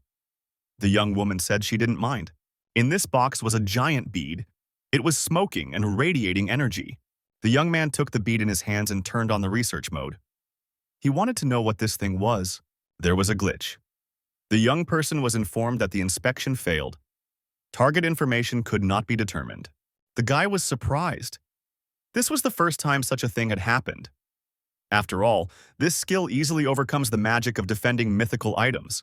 So it's a bead well above the mythic level. Her Majesty asked if there was a problem. Jongdo replied that he didn't understand what this thing was for. The young man was not upset. He knew there were experts in this matter. He decided to check with the dwarves after he returned home. They would find out the purpose of this bead. The young man told Ixia that they were definitely going home now. Ixia tensed and opened the portal again, now to return home. The locals thanked the young man for his help and said he was their benefactor. The young man said goodbye to the locals and they told him they would never forget him. Jongdo said goodbye and left through the portal. The people rejoiced that the demons were gone. They were sad that their benefactor was gone. Appearing at the top of the stairs, the young man immediately wondered how many points he had managed to earn. The young man looked around and couldn't figure out where he was. Had he not established the coordinates of his room? Ixia apologized to the host. When the gate opened, there was an intervention of coordinates. It must have happened in the process of invading the celestial world and exiting the demonic world. The boy thought that these celestial representatives couldn't stay still all the time. The young man said they were not in their native country now, but they had not left this land. The young man decided to orient himself on the ground and see the location. The young man synchronized the dungeon map with the world map. The young man wondered, could he really be in Great Britain now? It seemed like a very distant place to him. The guy caught on as it was the UK that made a lot of noise after the spot was created. Ixia warned the young man that 3 hunters had appeared behind him, each of them level A. The hunters told the young man not to move. If he resisted, they would attack. The hunters put their hunting swords forward. The young man had entered an area forbidden by the state. The young man put his hands in the air. Jongdo thought that it wouldn't be so easy to go home. One of the attackers said he thought he had seen this young man somewhere before. The hunters recognized our hero. They said he was the only SSS class hunter in the world. The three hunters put aside their swords and pulled out pens and papers. They flew up to the young man and asked for his autograph. The hunters told the young man that he looked much cooler in person than he did on the screen. The boy thought it was because he had applied the beauty mode. Out loud, he said he heard that a lot. One of the hunters asked how the young man had gotten here. The boy replied that he came here after passing through a dungeon in his country. He himself does not know how it happened. The hunters decided it was hardly a simple accident. It was God's will. Jongdo asked if they were believers. The hunter replied that lately, yes. Hadn't the young man heard about it? Currently, Jesus is risen here in the Holy Land in the UK. Ixia said she doesn't understand what's going on here. First the demon world, then the heavenly world. I can't believe they're in the middle of something. What's all the fuss? The hunters said the young man might doubt the truth, but they had indeed witnessed a miracle. It really was Jesus. Jongdo said he was looking forward to hearing the story. He asked if he could meet him. He was told that he could, but it was very difficult. The hunters explained to the young man that Jesus went into seclusion to create the Holy Grail. He said that if he had the Holy Grail, he could protect mankind from monsters. Ixia was tense at this point. She said she sensed an ominous energy. And there's an object with blood on it. The hunter explained. Members of their guild had gone to find materials for the Holy Grail. Jongdo inquired if Saint Joan of Arc was here. The young man explained his question. The girl went to the UK but then disappeared. That's why he's looking for her. The hunter assumed that the young man was tired from the road, so he offered him a rest. Jongdo thanked him for his hospitality. The young man was led to the apartment and wished him a pleasant vacation. The young man met again with weary Makina. The girl congratulated the young man on his safe return. Jongdo said he had a lot of questions. Would the person he was talking to be able to answer them? Makina said she would tell him everything she knows. However, she can't provide information without paying a fee that benefits only one side of the universe. The young man says he is willing to pay. He uses the points he earned. Makina said that wasn't a bad idea. She will make a list of things that can be bought with those points. Makina put up a bill that totaled almost 37,000 points. The young man thought he had enough. Elven tears, elixirs, armor, weapons, everything is in place. The tickets are there too. The young man asked his interlocutor how many points he needed to ask about the celestial world. Makina replied that he needed 20,000. Jongdo thought it was very expensive. The young man decided to sell all the elven tears for information. But the Earth follows a different path from the real universe, so it will be hard to get the information he wants. The young man said he was ready to ask a question. Makina said she was ready to answer. Guy asked Makina to tell him about the Holy Grail. The young man remembered how Ixia had sensed the ominous energy. The information should definitely be worthwhile. Makina said that the Holy Grail is a distraction device that allows beings from the upper universe to enter the lower universe with impunity. The Holy Grail is created by mixing half of the blood of a man from heaven and half of the blood of a man from the universe that heaven is trying to invade. The mixing of the blood signifies permissibility, but it requires special conditions. The natures of the two creatures mixing blood must be similar. The mana potential must be excellent. The most appropriate person to do this is Saint Joan of Arc. Jongdo remembered the conversation with the hunters and decided that Saint wasn't accidentally missing in the UK. The guy still couldn't figure out how to find her? And with what? Makina suggested that the young man pay attention to the eyeglass store. The information she had behind her back, a skill enhancement potion, might be useful for that. The young man asked. What could he do with it? Ixia whispered in the young man's ear that he could try it. The young man thanked Makina and said that he would buy 2 vials of this potion at once. Winry said it was a wise decision and deducted 6,000 points from the young man. Makina wished the young man good luck. Not everyone was asleep in the forest at night. A drama was playing out here. The knights pursued the girl and were willing to use even weapons to achieve their goal. The warrior caught up with the fugitive and swung his swords and said she was finally caught. The girl managed to hide in a protective sphere. She was out of reach of her pursuer. The knight pushed the sphere along with the girl down the cliff. The sphere flew down. The sphere shattered and the girl found herself defenseless. She was surrounded by armed knights. The girl asked why she was attacked by the Knights of the Round Table. Suddenly, a stranger appeared off to the side. He apologized to the saint for his rudeness. The stranger said it was a secret meeting. The girl looked around and saw that God was in front of her. The man said that the earth was currently in danger. However, with the help of the saint, they would be able to save it. The man held out his hand and said he wanted the heart of a saint. With it, they could stop the devil. One of the knights protested. He said that wasn't their agreement. He thought only a little blood was required. The man said that unfortunately the devil had become so strong that a drop of blood would be useless. He was followed by a female angel. The man said it was God's will, so it was their role to silently follow the edicts. The man told Sale to bring him a heart. Well, friends, I don't know about you, but I enjoyed this manhwa. The plot itself is quite interesting and intriguing. So if you liked the video, then subscribe to the channel and write a comment on what exactly you liked. And for a new part of this work, let's collect 1,000 likes under this video. All the best, see you soon.